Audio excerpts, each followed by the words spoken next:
This dude got transported to another world and his mind is completely blown. The moment he opened his eyes, he saw people flying around on swords like they were birds. To make matters worse, his house got smashed to bits by a meteorite. However, he possesses an incredibly overpowered innate talent, the ability to copy anyone's special ability. On top of that, he can wield multiple different abilities at the same time. His martial arts aptitude is also off the charts, yet he acts exceptionally low-key. But the most outrageous thing about him is that his talent for picking up girls is several times higher than his talent for martial arts. The tense plots full of wits and courage in this manhwa are also incredibly captivating. Alright, let's get right to it. The story begins with a meteorite from who knows where, which the villagers are calling a shooting star. They're all gossiping about it. It's like they say, 3 women make a drama. They heard that yesterday's meteor shower hit the young master of the fallen Qin noble family. It's obvious that young master has done his fair share of bad deeds and this is just his karma. Keep it down. You're so loud, aren't you afraid the old man of the Qin family will beat you to death? Honestly, in my ad's opinion, if that thing had hit him in the head, it would have been a 100% guaranteed ticket to reincarnation. At this moment, a young lad and an old man are sitting at their doorway watching the airplanes. Next to them is a rock the size of a supermarket which landed smack dab on their house, leaving it in a state of utter ruin. Another rock the size of One Punch Man's elbow came crashing down, but luckily the old man caught it, otherwise our boy would either be kicking the bucket or getting sent to a mental asylum. The old man cried out, "Young master, you've been sitting here for 6 hours. When on earth are you going to come inside, my lord?" he sighed. As for me and all you readers, let's rewind to 2 hours ago and see what was happening then. Back then he groggily opened his eyes because someone was cooing at him. "Young master, you're awake." Holy crap, the dude sent the old man flying with a dynasty-ending kick to the crotch. Just watching it made my balls hurt. Poor old man having to say bye-bye to his little brother. "Damn it, who are you? What are you doing in my house?" The old man, crying his eyes out, said, "Young master, it's me, your most personal guard, Sun Dezu, Section 3D. What the hell?" He bolted into the street in one breath, forgetting even to put on his slippers. The old guard chased after him, shouting his name, afraid the crazy kid would go berserk and start biting people. Our guy, on the other hand, was completely bewildered. "What the hell, where is this place? Who am I?" The onlookers were chattering amongst themselves. "Isn't that young master Lin Shu of the Lin family? I heard he was hit by a falling star last night. Why does he look so dazed and confused? He's not even wearing shoes. Did he get his brain scrambled?" Just then, in his eyes, people were zipping back and forth in the sky, leaving him staring like a stunned dog. He plopped down on the ground and said, "Holy crap, so this is all a dream." Back in the present, the two of them just sat there watching the airplanes, sitting for so long that mushrooms were about to sprout from their heads. Enough to make a pot of soup for the whole county. The old guard said, "Young master, let's go back inside. The ground is cold." He sighed again. "Forget it. When in Rome, do as the Romans do. If I've been transported, so be it. What's the big deal?" As he held out his hand for the guard to pull him up, he suddenly felt something activate within his body. He shouted with his mouth wide open, "What the heck is this?" The old guard, blushing beet red, said, "Young master, you're holding my hand so tightly. What are you trying to do?" This perverted dude kept holding on tight, the two of them so close they showed no intention of letting go. He had awakened his copy ability, and was now loading the guard's special ability. Loading process complete. Ability acquired, immense strength. The old guard yanked his hand away and ran off crying, not forgetting to say, "I've been sullied having my hand held by a man for so long." The troublemaker picked up a rock and with a squeeze crack it crumbled like tofu dregs. He realized his strength had increased significantly. Could this be the special ability Sun Dezu was talking about? He thought. Just now when I grabbed Sun Dali's hand it seems I copied his ability. This is awesome. No, I have to find someone else to verify this. He remembered what Sun Dali had said. There's a girl at the fragrance pavilion who understands beast language. I have to go check it out. To verify the situation, this Vietnamese man, who always does what he says, set off immediately. Wherever he went, girls swooned over him because he was ridiculously handsome. The girls asked him, "Young master, what's your type? Rough or innocent, sweet or salty? We have them all here. Whatever position you desire, young master. We've already reached the great perfection realm in all 69 of them." He tossed a bag of silver to the madam and said, "Take me to the girl in your establishment who understands beast language." The old guard was wailing on the side, "Young master, you can't go in there. You're an engaged man. If the young mistress finds out, she'll beat us all to death." The madam, upon receiving the silver, nodded like a bobblehead. Yes, I'll take you right away. Damn it, Hai Tang, get out here and greet the customer, a big spender, sweetie." A jade-like beauty, looking incredibly fresh and delicate, walked out from inside. "I hear the young master came looking for me specifically. May I ask what it is you need?" He pointed at the birdcage and asked if she knew what the bird was chirping about. She couldn't understand a thing either but answered anyway, "This bird is praising the young master for being handsome and dashing, just like me undergoing my heavenly tribulation, worthy of 10 girlfriends." He looked up at the birdcage, then glanced down at the jade-like girl thinking, it seems what they said is true. This girl really does understand beast language. This made the girl blush shyly as she asked, "Young master, why are you looking at me like that?" He stepped forward and grabbed her hand without a moment's hesitation. Just then a message box popped up showing that it was loading. It really could copy others' abilities.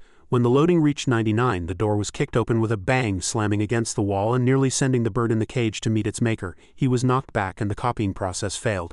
The prize that was already at his lips had just flown away, and boy was he pissed. He flew into a rage and said, "I was so close to succeeding, which mother fcker ruined my moment, get your ass out here and die." Just then, a sweet-looking girl with a killer body and a bountiful chest yelled, "Lin Shu, get your ass out here.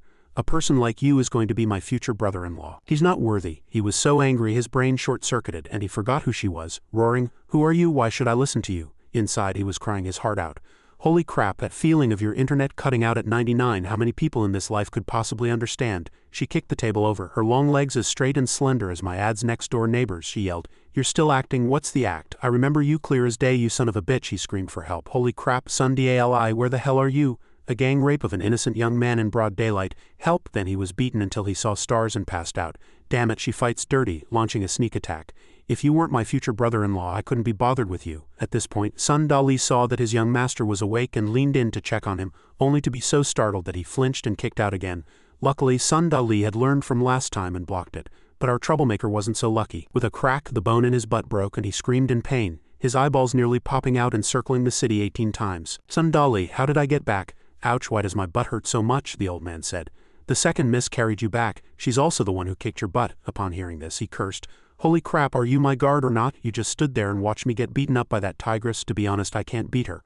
What if I stepped in and got beaten up too? She's a heaven-rank ice ability user. How am I supposed to fight that? Besides, you and her older sister are engaged." The troublemaker's head was full of question marks. What engagement? And who is she?" "My heavens, young master. Don't you remember anything? She's the second miss of the Zhao family, Zhao Lingyan. You and her older sister, Zhao Lingjun, have been engaged since you were children. Did last night's meteor really scramble the young master's brains?" The moment he heard engagement, he turned to stone. "I'm only 18, a playboy like me is being forced into the grave of marriage. I have to break off this engagement. I absolutely cannot let it ruin my future blissful life of sowing my wild oats." But just then he discovered that he now had an ice ability in his hands. He asked, "Sun Dezu, you said Zhao Lingyan carried me back?" Because of that, he had unintentionally copied her ability. He had only meant to copy the beast language ability, but it turned out to be a blessing in disguise. So it's true, I can easily copy an ability just by physical contact. All right, all you little lambs, just you wait." He asked Dali where he should go if he wanted to cultivate his special abilities. The old man said, "Is the young master talking about the Academy of Special Abilities? But young master, you haven't even awakened an ability yet, and you're past the age of enrollment." But things never go as the old man expects. He was now plotting how to get into the academy to copy even more abilities. In this world, might makes right. The more skills you have, the better off you'll be. "I'll have to make another trip to the fragrance pavilion." For the sake of power, he felt that getting beaten up by his little sister-in-law again was worth it. At that moment, the jade-like girl was there saying, "I am originally from Zhongning Prefecture. My family was poor since I was little and my parents sold me. I drifted around until I ended up here." He spoke gently as well. "Let the past be the past. It's better for Miss Hai Tang to look forward," she said shyly. "My body is like a withered flower trapped in the mud. How can I even speak of a future?" He didn't mind getting a little poetic himself. "The world is ever-changing. Even a woman like you, miss, can achieve something great. Whether one is clean or not depends on the heart, not the body." She was so moved she was about to pounce on him and have his babies. But once he had gotten what he wanted, he galloped away on his horse, standing up and saying, "That's all for today." Yet he had made her heart flutter. "The young master is right. I will work hard to save money and start a proper little business in the future." She thought, "He's really different from those other patrons who only lust after my body." As he was leaving, he heard the bird chirp a few times. He is the little master leaving? Come on, turn around and give your grandpa a smile." With a dark face, he turned around and gave a hee-hee smile, scaring the bird so much it nearly wet itself. "Whoa, you scared the crap out of this old bird," he said. "In the future, when Miss Hai Tang really becomes a proprietress, I will definitely be a frequent customer." He walked a little further, thinking, Miss Hai Tang has had a hard life. Since I took her ability, I should look out for her in the future. He stretched, feeling refreshed and invigorated. But the good times didn't last. He got another ominous feeling, so cold it gave him goosebumps.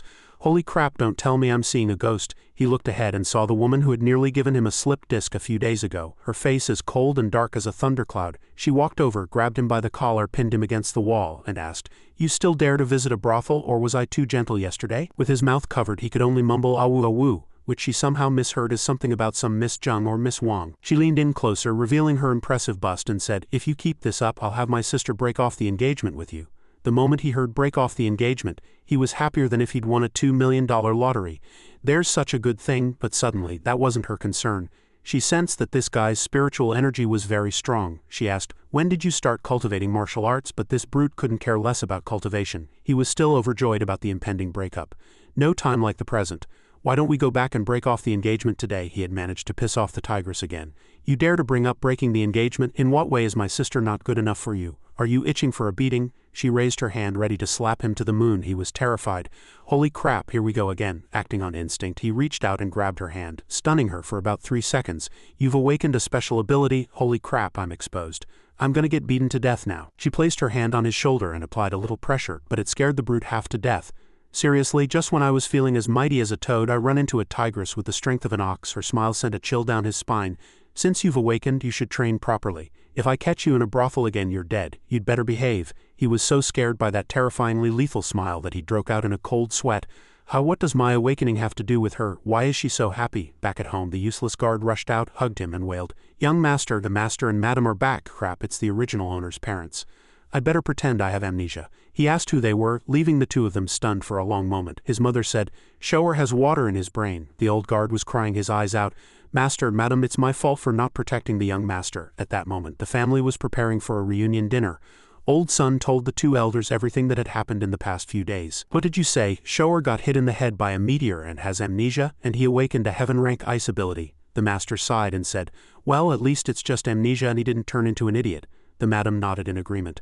"As long as he's okay." Then she brought him a bowl of Granny Meng's soup and told him to drink it.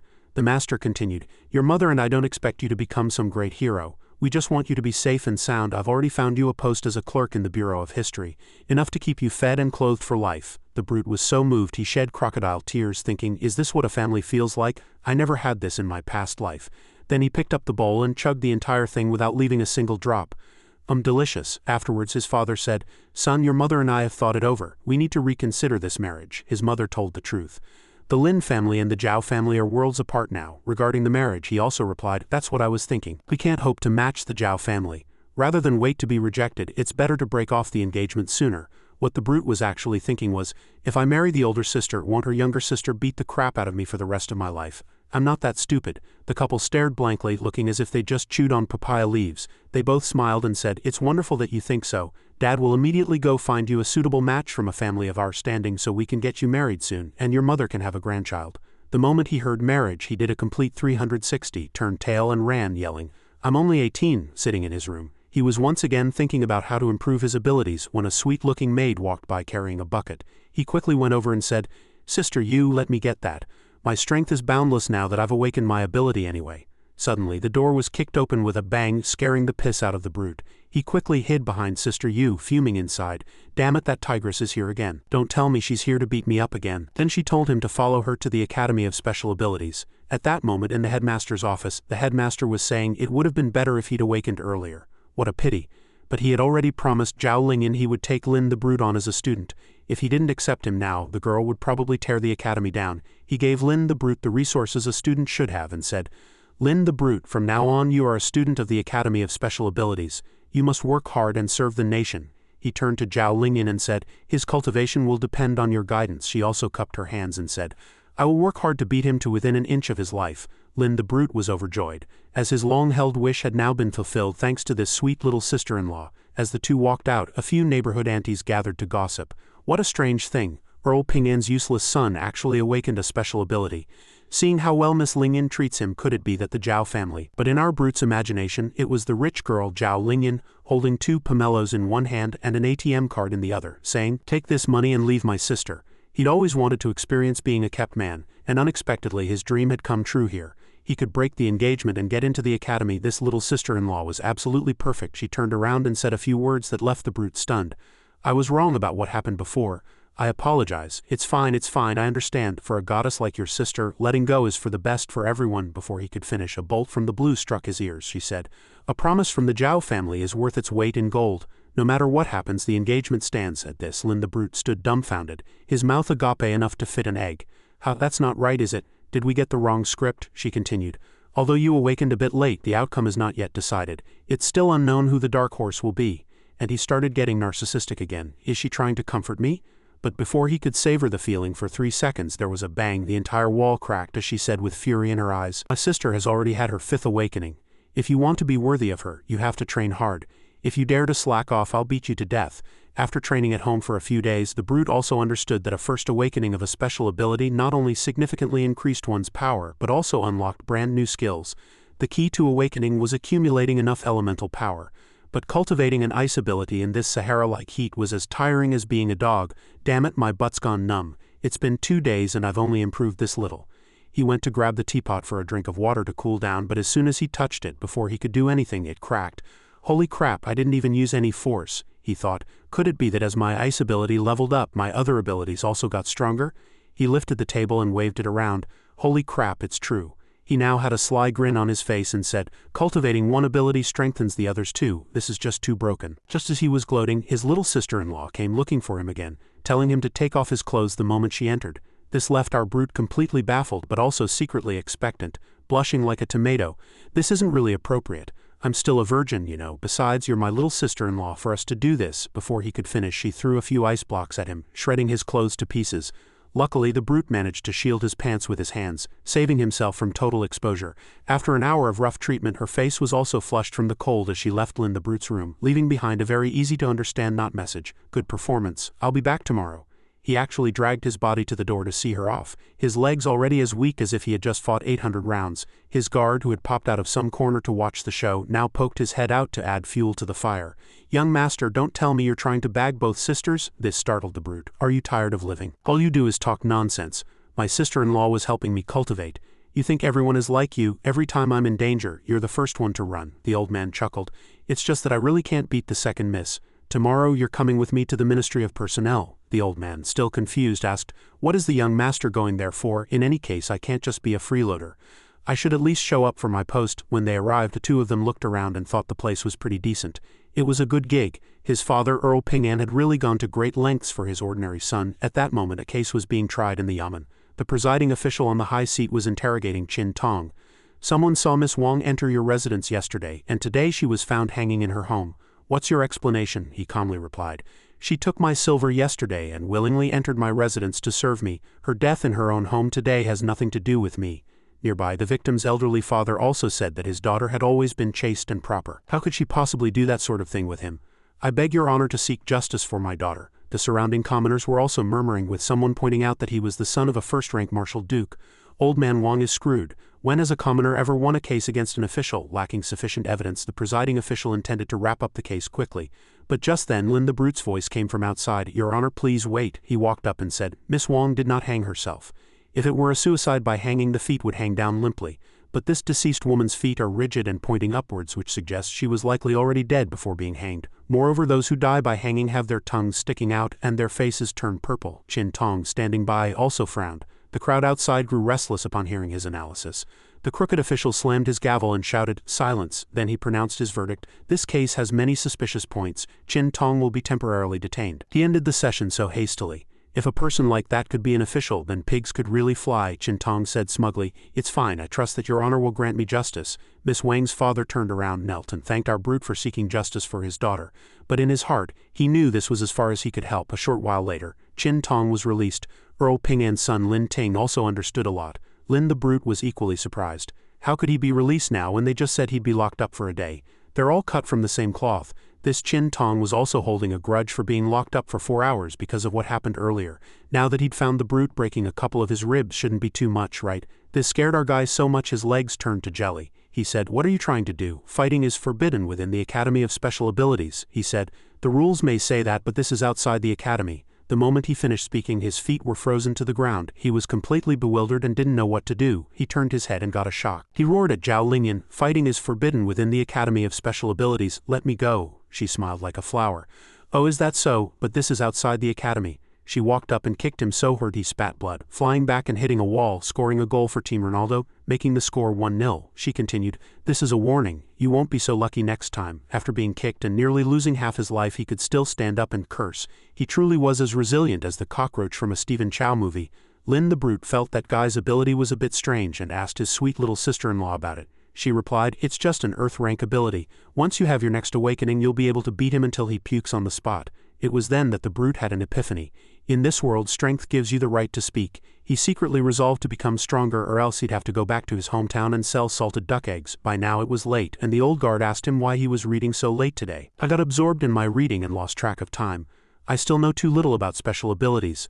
I have to cram before school starts. Just then a dog from Yifeng's house ran out from somewhere and started barking wildly, catching our brute's attention because he understood its beast language.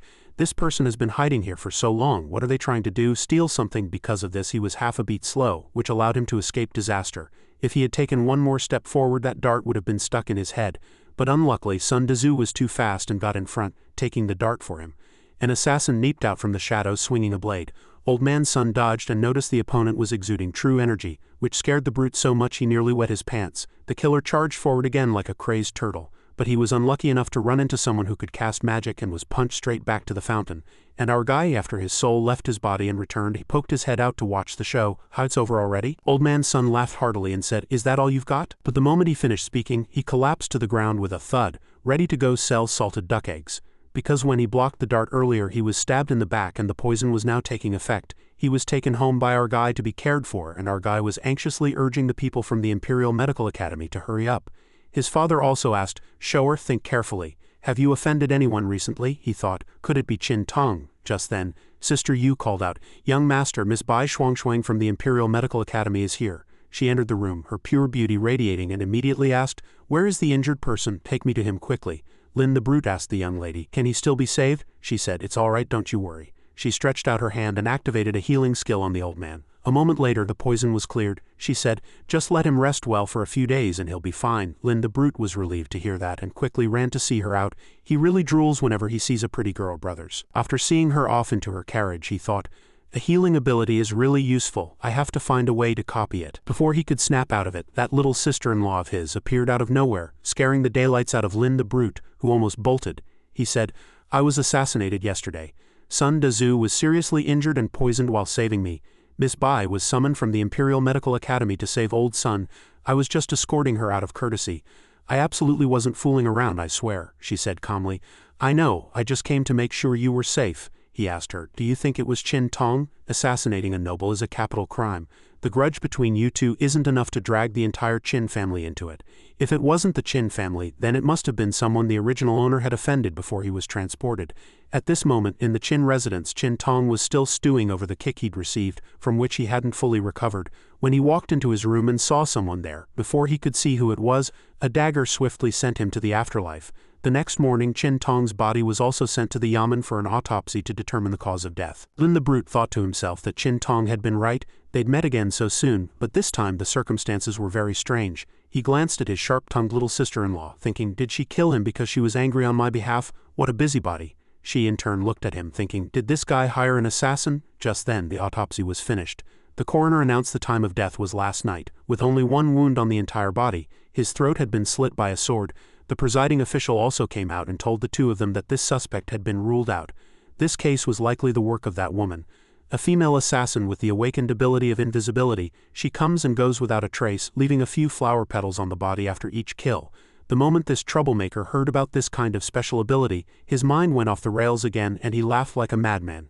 The old official said that the Wong family's case had probably caught her attention, which is why she snuck into the Qin residence in the middle of the night. He also asked why this criminal would target Qin Tong. The old official also said that yesterday, a thief had voluntarily turned himself in, claiming that he had entered the house to steal and upon seeing Miss Wang's beauty, had gotten evil intentions and accidentally killed her. The old official laughed heartily and said, this assassin, she specializes in killing nobles who have committed crimes but escaped punishment. Lin the Brute also sighed and said, it's a pity for Miss Wang. She's already dead, yet she has to bear this unjust accusation. The old official also said that if it involved special abilities, it should be handed over to the Academy of Special Abilities to handle. A while later, the two of them came out of the yamen and the commoners outside were gossiping. Isn't that the guy who stood up for old Wang yesterday? Just as he reached the gate, Lin the Brute received a bag of dried sweet potatoes from old Wang. Old Wang thanked Lin Shu for standing up for his daughter and gave him the dried sweet potatoes as a token of his appreciation. Behind them, a man squeezed through the crowd holding several steamers. He said, Old Wang and I have been street vendors for over a decade. He raised his daughter with great difficulty, only to have her murdered and shamed. You, sir, were the only one who stood up for her, so please accept these buns. Old Wang also said, take care, sir, this is a token from us common folk. It's rare to have a good official like you. Faced with such warmth, he had no choice but to accept. If he refused again, people would say he was putting on airs. but how could he eat 5 or 6 steamers of buns? So our troublemaker quickly passed them on to a few soldiers, telling them to hurry and share them with their brothers, and to remember to return the steamers to the shop owner. With food to eat, the soldiers thanked him profusely.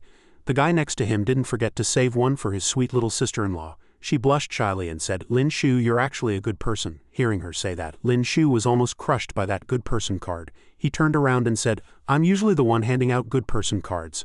I never thought I'd get one today." She had absolutely no idea what the hell a good person card was. The two of them walked for a while and found a yellow dog lying by the side of the road. It whimpered, "So hungry, haven't eaten in 3 days, if only I had a roasted chicken leg." It smelled the aroma of roast chicken, closed its eyes and lunged forward for a bite, not knowing which chicken leg it had bitten. Just then our troublemaker pulled a roasted chicken leg out of nowhere and stuck it in the dog's mouth. Its satisfied expression was like something out of a dream, but it did look like Yi the Brute's dog, my brothers. Damn, could these two guys be neighbors? He squatted down and said, "If you're willing, follow me. I guarantee you won't go hungry. Seeing you like this, it must be fate. I'll just call you Huang Bula." All things considered, the names these two brutes give their dogs are just too lazy to even talk about my brothers. The sweet little sister-in-law turned to the side, revealing her 2 plump peaches, and said, "You want to adopt it?" He said, "Don't look down on it. This is my life-saving dog." He thought to himself that the beast language ability was perfect for gathering intelligence, so he had to work hard to develop it. Meanwhile, the official from the morning asked a few soldiers where all these buns came from. They were a gift from the street vendors to thank Lord Lin for seeking justice for the late Miss Wang.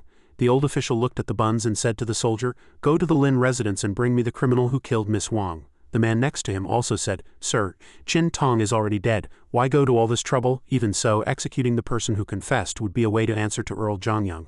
Though he was dead, it still couldn't clear Miss Wang's name." At this moment our brute was cultivating with his sweet little sister-in-law. She said, "All right, that's enough for today. Cultivation can't be rushed. The most important thing is a stable foundation. You've done very well." The moment he took a break, he flopped onto the bed and stretched out comfortably.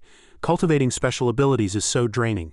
I'm about to faint from hunger," she said. "You work hard on your cultivation. I'll come back in a few days." As she walked away, she sang "Severing Love and Passion," probably a disciple of Florentino. Just then, the brute's mother poked her head in from outside, asking if he was asleep yet. She had asked Ali, who said that cultivating special abilities was very tiring, so his mother was worried he'd be hungry and had made him something to eat. The troublemaker climbed down and stared blankly at the table full of food, all things he had never eaten before. After wolfing it all down like a pig that hadn't eaten meat in ages, she said, "If you want to eat in the future, just tell Mom. Mom will make it for you." He thought to himself that in his past life he always ordered takeout, ate instant noodles, or took a girl out to a restaurant. Even though he had lived 2 lives, this was the first time he had eaten a home-cooked meal made by his mother. At this moment in the living room, Sun Dezu had recovered and was lifting weights to exercise. "But what's with those mushrooms on top, my brothers?" Lin the Brute said. "Why aren't you resting in bed? The imperial physician said you need to rest more." The old man said, "My injuries are fine now. Lying in bed all day, I'm about to grow mold. You still have to listen to the imperial physician. If my parents hadn't summoned the imperial physician this time, your little life would have been long gone." He patted his chest and replied, "Protecting the young master is my duty. As long as the young master is fine, my death would be worth it." The guy cursed. "Cut the crap. Don't give me that nonsense. Every time my little sister-in-law beats me, you're always the first one to run." "That's different. The second miss wouldn't hurt the young master." Just then a commotion came from the courtyard outside. He went out to see and asked, "What's going on?" His mother said, "Yesterday your father and I calculated our family's finances. We don't have much money left and can't afford to support so many people. We might as well give them some money and let them find their own way." She took out a list and the guy was shocked when he saw it. "Mom, you hired this many people." Beside them, an old couple also said, "Master, if you don't mind, let us stay and cook for the Lin family. This old servant doesn't have many years left. I hope the old madam will, for the sake of our many years of service, grant this old servant a coffin to rest in." Everyone gathered around and no one wanted to leave, even if it meant working for free. In real life, if you meet a good master, even if the salary is low or non-existent, sometimes people are still willing to stay. If the master is too tyrannical and the servants go crazy, they'll take him to Pingyang and beat him to death. He thought to himself, this is what a family should be like. Perhaps being hit by a meteorite wasn't heaven's punishment for his chaotic love life, but a blessing for his good deeds. Our troublemaker was walking down the street with Sun Dezu, trying to figure out how to make money, or else he'd become a beggar with not a penny to his name. The few people around looked at the two of them like they were fools. "Are these two crazy going out in this heat?" another said. "It's cool at the supermarket, but I got scolded by that guy and came to my senses." "Are you stupid?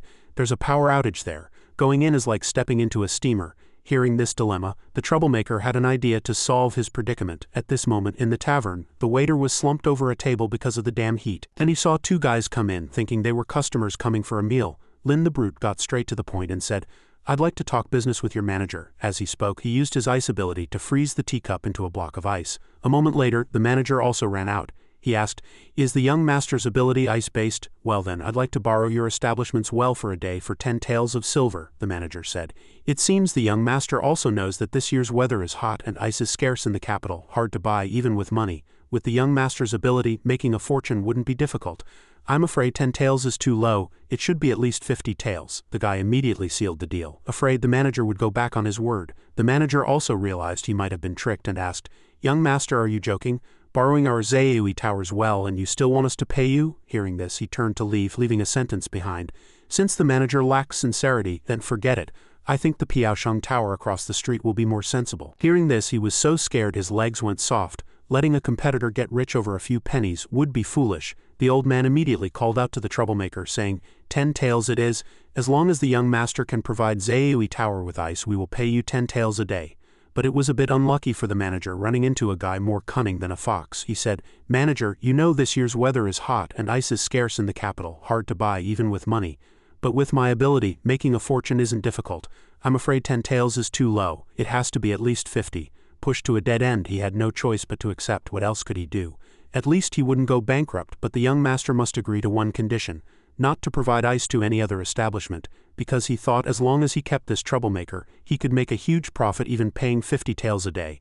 But how could this condition stump our troublemaker, my brothers? If that's the case, I'm afraid the price will be different." The manager also said that in addition to 50 taels a day, each bucket of ice will be paying for it 5 times the market price for the young master. With this condition, our troublemaker happily accepted the partnership. He carried a box of silver home while the manager didn't forget to remind him, "Remember to come back tomorrow, my lord." Shu's son Dazu held 300 taels of silver and said if only every day was like this, but he said don't daydream. The weather will cool down and the silver we earn will get less and less each day.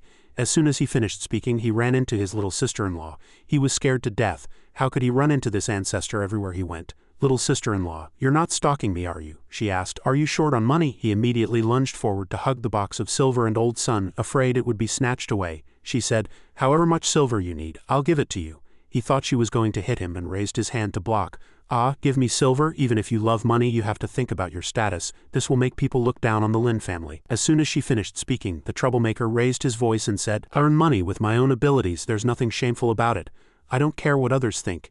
After speaking, he still didn't forget to snatch her money pouch. He turned around thinking, since the Zhao family looks down on a petty bourgeois like me, then let's just break off the engagement quickly. After walking a short distance, an old woman was kneeling on the road holding her child and begging passers-by for help.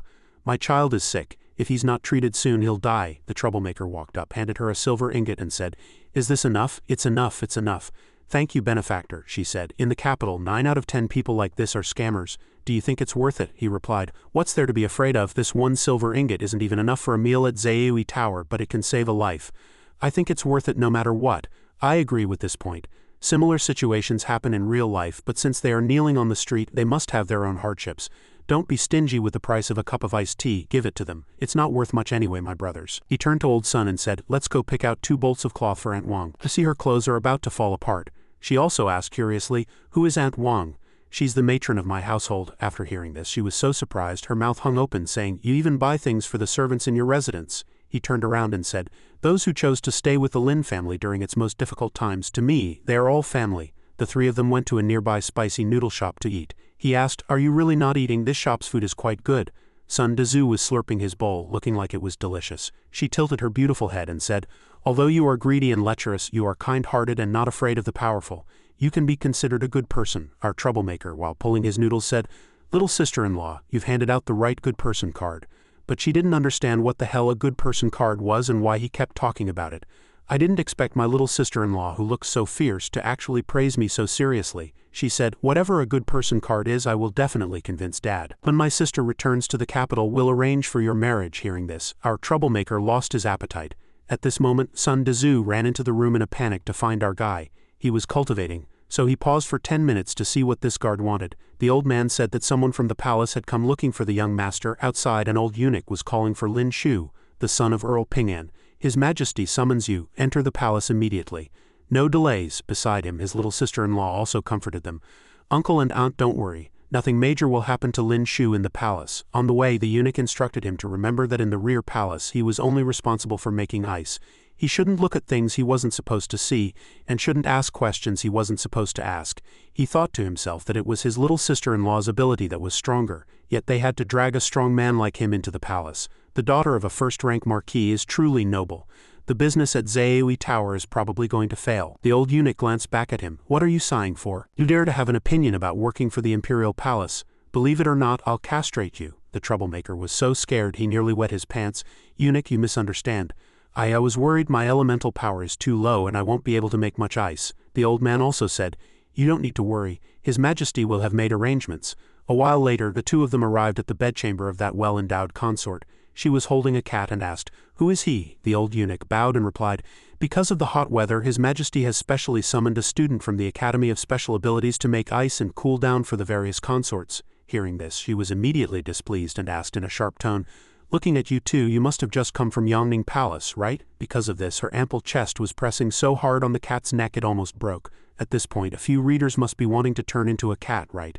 Lin Shu was surprised that the beast language ability also worked on demonic beasts. How can the rear palace compare to the main palace? Everything is related to those first, second, and third circles. The Empress is really something else. The entire palace is as hot as a pigsty up and down. She's really something. Not only is she the first to use ice, but the quantity is probably double mine. Women fighting over favor is so tiring, isn't it, my brothers? Forget it, my brothers. Put your wives and girlfriends aside and come with me to transcend the tribulation and ascend. After speaking, she turned and left, not forgetting to remind them, be quick about it. If you scare my cat, this consort will have your heads. The old eunuch also nodded and bowed repeatedly. We'll leave as soon as we've made the ice over here. The troublemaker's mouth was twitching, worried sick. How could he run into such fierce women everywhere? It seems this consort is not to be trifled with. Better finish up quickly and get out of here. Otherwise, if that cat goes crazy for some reason, my head will probably be moved to the cemetery. At this moment he was making ice for a vat, but the progress seemed very slow. Because he couldn't directly touch the water, the efficiency of making ice was painfully slow. Damn, after working all morning I feel completely drained. I have to buy some oysters to replenish myself when I get back. He turned around and saw a few beautiful young ladies walking over with a plate of grapes, saying, this is a gift from Consort Shu for young Master Lin. Thank you for your hard work making ice here. Wow, there are grapes to eat? He immediately picked one up to taste it and even praised it as being more delicious than the ones he used to buy to coax girls with before he was transported. He turned to the old eunuch and said, hey, this is delicious. The old man almost wanted to fly kick him to death. Even so, the old man also agreed that it was indeed delicious because it was a tribute from the western regions, something ordinary consorts couldn't even eat. Only Consort Shu would use such grapes to reward others. Seeing the old man's enthusiastic introduction and how hard he had worked to bring him around, he invited everyone to eat together. Seeing this, everyone praised young Master Lin for being handsome, just like me undergoing my tribulation. After eating, the old man took Lin the Brute to the next place. After walking a short distance, he said, Chief Steward Li, I wonder which palace we are going to next. If there are any taboos, remember to give me a heads up, my lord. Walking around here, one wrong move and you'll be reincarnated. The old man also replied softly, young Master Lin worries too much. Next we are going to Ruodong Palace, which was originally the residence of Consort Da, but she unfortunately passed away from illness a few years ago, and now Princess Minge lives there. Young Master Lin, be careful, she's a bit gloomy. Just don't anger her. The old man went forward to greet the princess. This old servant by His Majesty's order has brought someone to make ice for Ruodong Palace. At this moment she turned and looked at the troublemaker, and their eyes met. I thought this was a love-at-first-sight moment from a movie, but who knew that when ice and fire meet, it's like cats and dogs. It's a wonder they didn't fight. Suddenly, she flared up as if she was on her period. She showed a swaying face and said to the eunuch, don't you find that person annoying? Princess, please put away that expression or you won't get married even in 90 years. She whined, hurry up and do your business, then get lost. His face was now green. Damn, did I step in shit when I left the house today?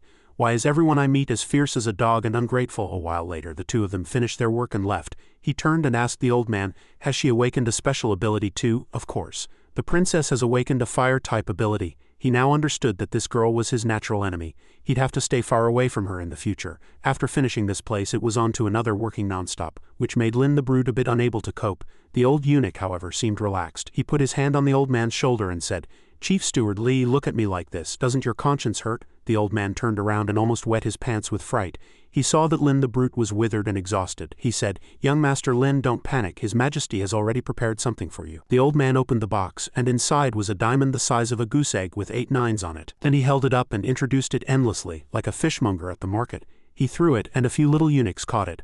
Amazing. And the troublemaker was trembling all over, cursing, cut the crap. What kidney and liver tonic? Don't be so dramatic, okay? The old man also suddenly realized he had overdone it and restrained himself, saying, "This is His Majesty's grace. Young Master Lin has just had his first awakening right. This 1 yuan essence is equivalent to a day of your hard cultivation. It's good that you can use it." He held the diamond in his hand, his eyes wide, his mouth twitching, feeling depressed. After a busy day he was finally allowed to go home, but at this moment he looked like a drug addict, completely weak, as if a gust of wind could blow him over. Standing at the back door, the old man didn't forget to remind the troublemaker to come every other day. He walked home, but his mood made him want to curse. Fortunately, he earned 15 spirit stones, otherwise it would have been a huge loss. After walking a short distance, he ran into his little sister-in-law waiting outside, asking why he was back so late. He also asked in surprise, "Why are you here?" She handed him a money pouch and said, "This is the payment from Zaeui Tower." He also waved his hand to refuse, saying, "This is money you earned, I can't take it." She glanced at him and said, "Hurry up and take it. I don't like to repeat myself. Either take it or I'll beat you up." This scared the kid's legs so much they went soft, so he had to take it, but he was secretly happy inside.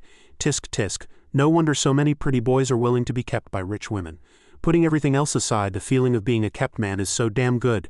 As he walked, he asked Lingyan, "Why did you come to pick me up today?" She also told him a truth that touched a nerve. "The person who tried to assassinate you hasn't been found yet, and that guard of yours is as weak as a chicken in a greenhouse." You're right, but no matter how I look at it, what she says is right, so I'd better just shut up." Just as they were passing a wonton shop, he pulled her in to eat, but she wasn't hungry, so he ate by himself, ordering 3 bowls of wontons at once. She was also stunned, her hands on her plump waist, saying, "Can you eat all that? You actually ordered 3 bowls?" He faintly spat out a sentence. "I've been tortured all day, I'm starving. I could eat a whole cow, let alone just 3 bowls of noodles." Just then she sensed a killing intent behind her, but when she looked back she didn't see anyone. She turned to him and said, "Let's go home after you finish eating." After eating he was full of energy, looking like he could now beat up 10 cows. On the roof 2 assassins were hiding, blaming the one called Yingza for startling the grass and shaking the snake last time, making him very vigilant now and hard to get to.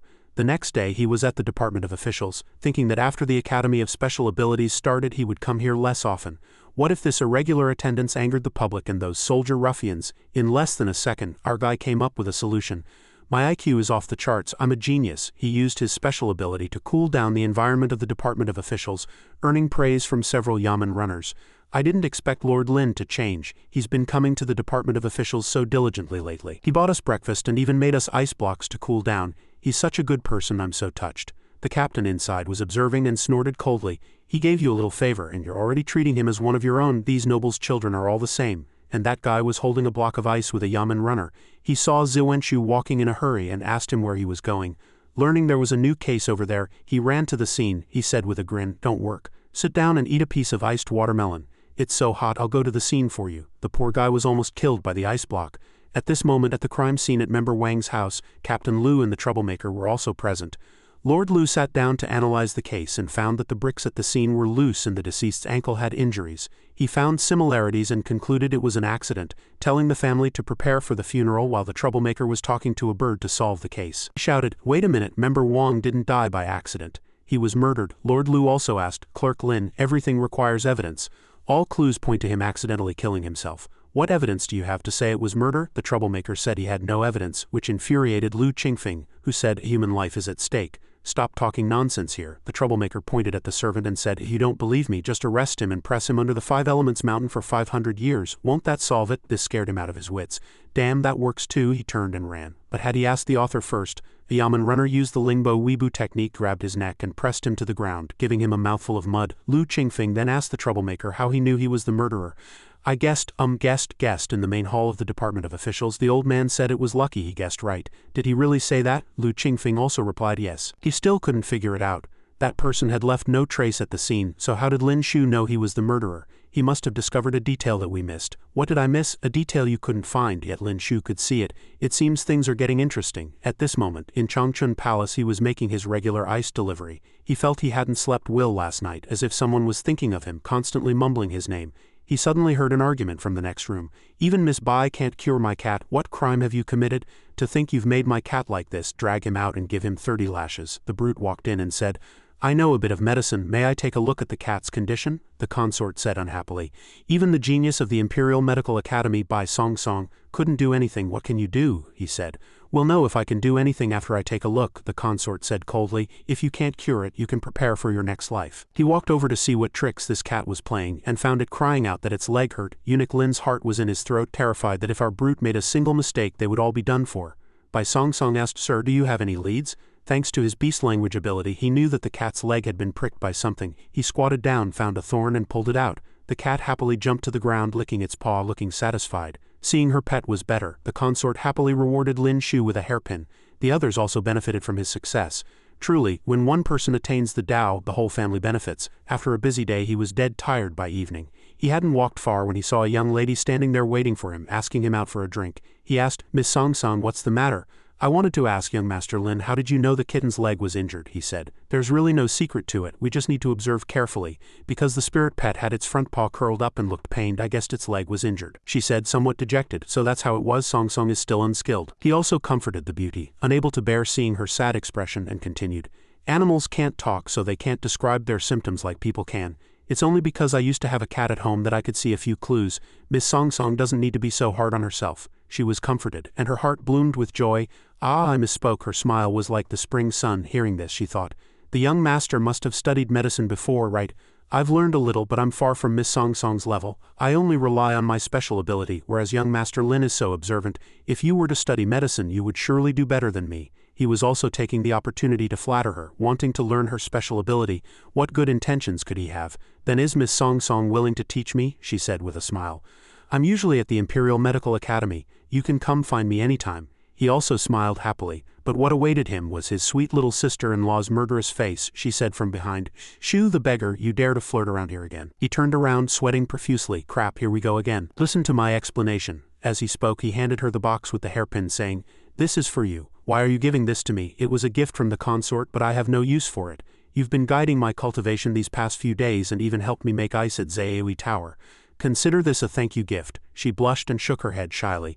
"This is too valuable, I can't accept it." Then the brute said, "If you don't take it, I'll just give it to some other girl." Hearing this, her eyes widened with anger, and she said, "I'll accept it on my sister's behalf for now." He thought to himself, "My little sister-in-law is such a siscon. Having absorbed so many yuan essences these past few days, it seems his elemental power has increased significantly, and even the speed of making ice is faster." From behind, two muscular guards clapped him on the shoulder and said, "Our young master would like to have a chat with you about life." Sitting at the dinner table, he said, "What's with this grand display? If you have something to say it quickly. I have to go home." The manager also got straight to the point. "I've invited Brother Lin here to ask you to provide ice for our Tianqiang Tower. Whatever Zaewi Tower is paying, I'll pay double." Hearing this, Brother Brute's innate love for money was exposed. "Holy crap, there's such a good deal? Zaewi Tower pays 5 taels for a bucket of ice, double that is 10 taels, how delightful." Hearing 10 taels, the manager almost fainted in fear. "Damn, why don't you just rob me?" he then said. "Young Master Lin is joking. How about this? I'll pay you 2 taels, double the market price. What do you think? Do you think I, Lin Shu, look like one of those math idiots who can't count?" The negotiation was about to break down, so the manager planned to use his backer to pressure him.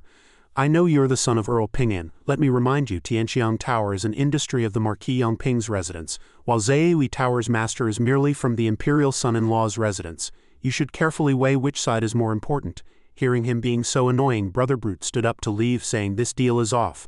The manager snorted coldly, "You refuse a toast only to be forced to drink a forfeit. I'll make you come back and beg me, and then I'll let you know that you won't even get 2 taels." Behind the door, someone reminded him, "Sir, handle this matter properly. Don't be a waste like that Chin Tong." At this moment, an old man was running down the street. He sank into a horse stance, gathered his strength, and leapt into the air, twisting his body to land, but alas, he threw out his back. Then he grabbed a man's pants and staged a fall. "Damn it, you broke my back, you can't leave." This scared our brute, who thought he had run into a pervert. "Let go of your hand, we don't belong together." Just then, 2 officials walked over. "The East City Yaman is here. Who dares to commit assault in the street?" Old Son explained. "It was this old man who bumped into my young master and then falsely accused him." But the old man refused to let go of his pants, shamelessly continuing his act. The officials chimed in one after another, wanting to arrest them all. But Lin the brute guessed the suspicious point here. "These soldiers are not right, they're after me. I'm afraid it's those people from Tianqiang Tower." Old Son was also furious, ready to activate his armament hockey and beat them up. But Brother Brute stopped him. "You go back first. If anyone asks for me, just say I'm having coffee at the East City Yamen." He stepped forward and said, "Officers, please lead the way." The 2 officials said suspiciously, "How this easy?" And Old Son on the side said, "How this doesn't look like the young master is being arrested, more like he's going to a banquet. He was taken to the jail, but he came in just to experience the feeling of being imprisoned for the first time. Ah, it turns out to be quite novel and interesting." The manager also walked out, squinting his eyes and smiling. "Young Master Lin, I didn't expect us to meet again so soon. Usually those who like to be clever die young." Lin Shu said, "You brought the criminal who tried to extort me for a confrontation. Should I thank you for that?" The manager said again. "Young master is joking. This old man's leg was broken by you. How can it be extortion? Then he turned and stomped down with his foot, and with a crack the old man's leg was really broken. Isn't it broken by you now? The old man screamed in pain, pointing at the brute's face and saying, you broke my leg and you're still so arrogant. I have to say, this old man's acting is absolutely superb, heart-wrenching. Brother Brute asked, old man, when you do this, doesn't your conscience hurt? My legs are turning to jelly just watching. Lin Shu turned to the manager and said, what you want, you can say it now. He squinted, a smug smile of victory on his face, but he didn't understand one principle. The year isn't over yet. 1 tael of silver for a bucket of ice. If you agree, young Master Lin can leave now. Brother Brute heard urgent footsteps outside and guessed that reinforcements had arrived, so he decided to tease the manager. He leaned in and said, I suddenly discovered something interesting, do you want to hear it? Before he could react, not knowing what it was, he asked Lin Shu, but the manager didn't expect Lin the Brute to be a disciple of Lu Bowen, so he gave him a fortune reading. I see the space between your eyebrows is dark. I'm afraid you're about to have a bloody disaster. As soon as he finished speaking, the manager was shocked and then cursed angrily, you can just starve to death in this prison. Then you won't even get 1 tael of silver. As soon as he finished speaking, he was hit in the face by a shoe his father had thrown, one that hadn't been washed in 18 years, and his nose started bleeding. At this time, Eunuch Li also said in a panic, Iya, Mr. Lin, we've finally found you. Everyone in the palace is worried sick. The old eunuch turned to those people and shouted, damn it, hurry up and open the gate. Are you tired of living? The East City Commandant quickly explained obsequiously, it's all just a misunderstanding. This official has already investigated, and this matter has nothing to do with the young master. The young master can leave now. Lin the Brute looked at him smugly and said, how about it? Do you see how accurate my fortune-telling is? He shouted loudly. Dad, we can't just let him go. As soon as he finished speaking, his father teleported over, kicked him flying across several continents. The old man grabbed his disappointing son's neck and shook him, then turned to Lin Shu and said, young master, I'm so sorry. My son was bitten by a dog and is talking nonsense. Please don't take it to heart. Chief Steward Li also urged, let's go quickly. He was already being urged so much his eyebrows were on fire. If they delayed any longer, they would probably be eating all the chickens on the altar. Then I'll take my leave first. I can't keep the noble person waiting. His father also nodded repeatedly. Right, we absolutely can't let the noble person get angry. His son was being choked so hard he was about to foam at the mouth, but he still managed to say, Dad, this is the Grand Duke. Before he could finish, he was met with a flurry of loving iron fists. Grand Duke, my ass. Chief Steward Li is here. It must be the Emperor who wants him. You still dare to arrest him? Are you trying to get me sent to sell salt? If you hang out with that group again, I'll beat you to death, you hear me? As he walked out, Brother Brute didn't forget to say, this young master has connections. Over here, the consort was saying irritably, stop fanning. All you're fanning is hot air. Are you trying to steam me alive? Is he here yet? Is he here yet? Why isn't he here yet? Eunuch Li ran in from outside, knelt down and said, he's here. Your servant greets the consort. Why are you so late today? Are you trying to let me die of heat? Lin the Brute stepped forward and said respectfully, please forgive me, your highness. I was delayed by some matters. Let me perform a magic trick for you. He raised his hand and waved, and a cup of iced watermelon appeared. Truly amazing. With a little flattery, her anger immediately dissipated. For the sake of this iced fruit, I'll forgive you this time. Go make some ice quickly. Or how about this, you can just stay in Changchun Palace. I'll support you so I can have iced fruit whenever I want. Brother Brute was dumbfounded, feeling that danger was approaching again. Men in the rear palace are either the emperor or eunuchs. I haven't even had a chance to carry on my family line. How can this be? I'm afraid that's not appropriate, she also said with a sidelong glance. You don't have to be afraid. It's just 2 cuts. It'll hurt for a moment and then it'll be over. This scared Brother Brute's legs so much they went soft, and he knelt down saying, I am already engaged to the eldest daughter of the Zhao family. I can only thank your highness for your kind offer. She sipped her juice, making a slurping sound. Oh, is that so? What a pity. As soon as he stepped out, his soul had not yet settled. I almost went from young Master Lin to little Lindsay. Damn it, that scared me to death. The two of them came to Ruodong Palace again, and a maid came out to greet them. The old eunuch asked, does Ruodong Palace also need ice? Of course. Once every 2 days is fine. Then I'll have to trouble Miss Kyer to lead the way. Lin Shu thought to himself, Princess Minge likes the heat and dislikes the cold, so she's probably getting ice for the palace maids. After going in, she raised her punchable face, looking him up and down, which also made Brother Brute angry, wanting to spank her butt a few hundred times to relieve his anger. As soon as he saw Princess Minge, the ice-type special ability in his body started acting up again. I must remain rational at all times or I'm done for. She jumped down and said, what's your name? He replied respectfully.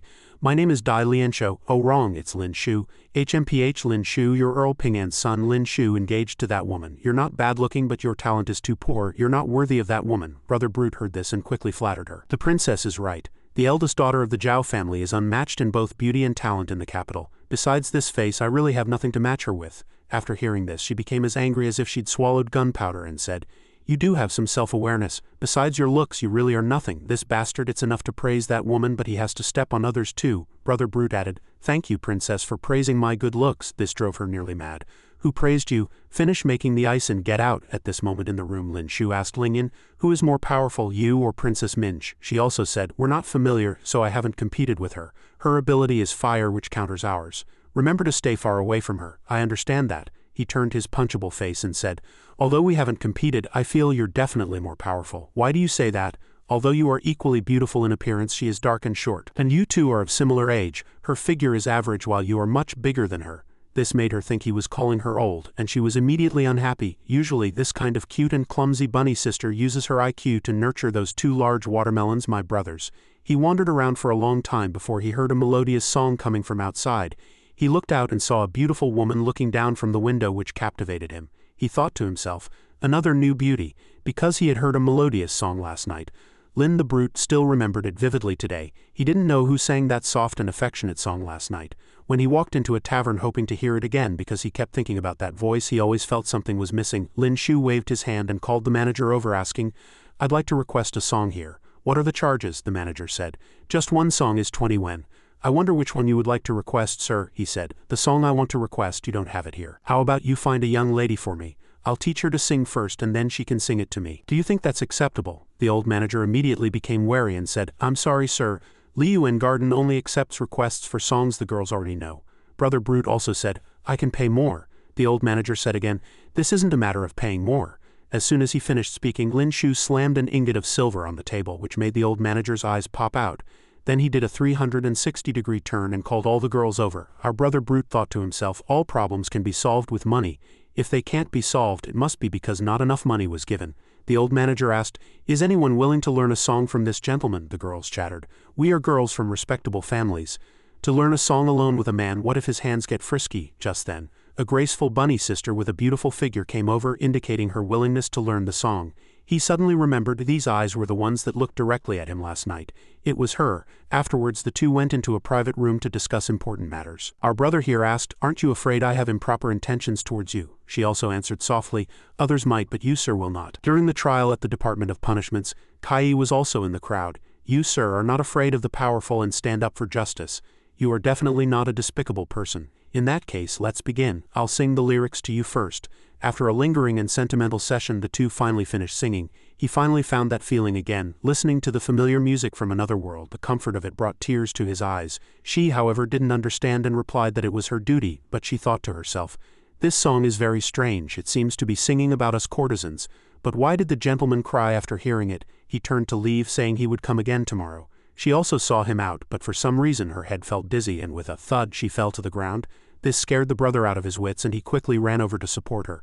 "Miss, what's wrong with you? Why is my head so dizzy?" "I don't know." When Brother Brute touched her body, he found that his replication ability was activating. After helping her to the bed to rest, he also ran to find a royal physician to check on her and even reminded her, "You rest first." Aside, he thought to himself, has Kai awakened a special ability related to sound? No wonder I feel so comfortable listening to Kai sing. He walked for a while and arrived at the consort's bedchamber, only to hear a torrent of curses from inside. "What's the use of the court raising you all? If anything happens to my cat, I'll have you all reincarnated." The brother felt that this was not a good time to arrive, and was about to slip away, but he didn't expect the consort's nose to be more sensitive than a dog's. She knew he was there without seeing him, so he had to bite the bullet and go in to see what kind of trouble the cat was causing this time. He walked in respectfully, but she was more anxious than him. "Hurry up and see what's wrong with my cat. It hasn't eaten or drunk since yesterday and has no energy at all. We've already done a full check. There are no external injuries and no internal problems either." He walked over, grabbed the cat by the neck and shook it to see if it was dead. Because it had been here for too long and was too bored, it was listless. So, after listening to its thoughts, he went to the consort and said, "I think I've found the cause of the spirit pet's illness." "Really, what's wrong with my cat?" he said. "This spirit pet has only been able to move around in Changchun Palace. Over time it has become bored. Right now it's just not eating or drinking, but in the future it will continue to be listless. This is a sign of depression." "Then is there a cure for its illness?" he also replied. "Your Highness, send someone to take the spirit pet out of the palace to see the great world outside. Its condition should improve then." She now looked worried and said to her maid, "Linglong, you take the cat out of the palace for half a day. I'm a bit tired, so I'll go back and rest first." As soon as it went out for a while and saw new things, it immediately became happy. Lin Shu also turned to Song Sung and said, "Miss, I actually came to the Imperial Medical Academy this time to ask for your help in treating a patient." "Sir, you don't have to be so polite. Just take me there." the two went to Liyuan Garden to find Kai for a medical checkup, only to see a group of people causing trouble. I don't care if Kai is sick or what.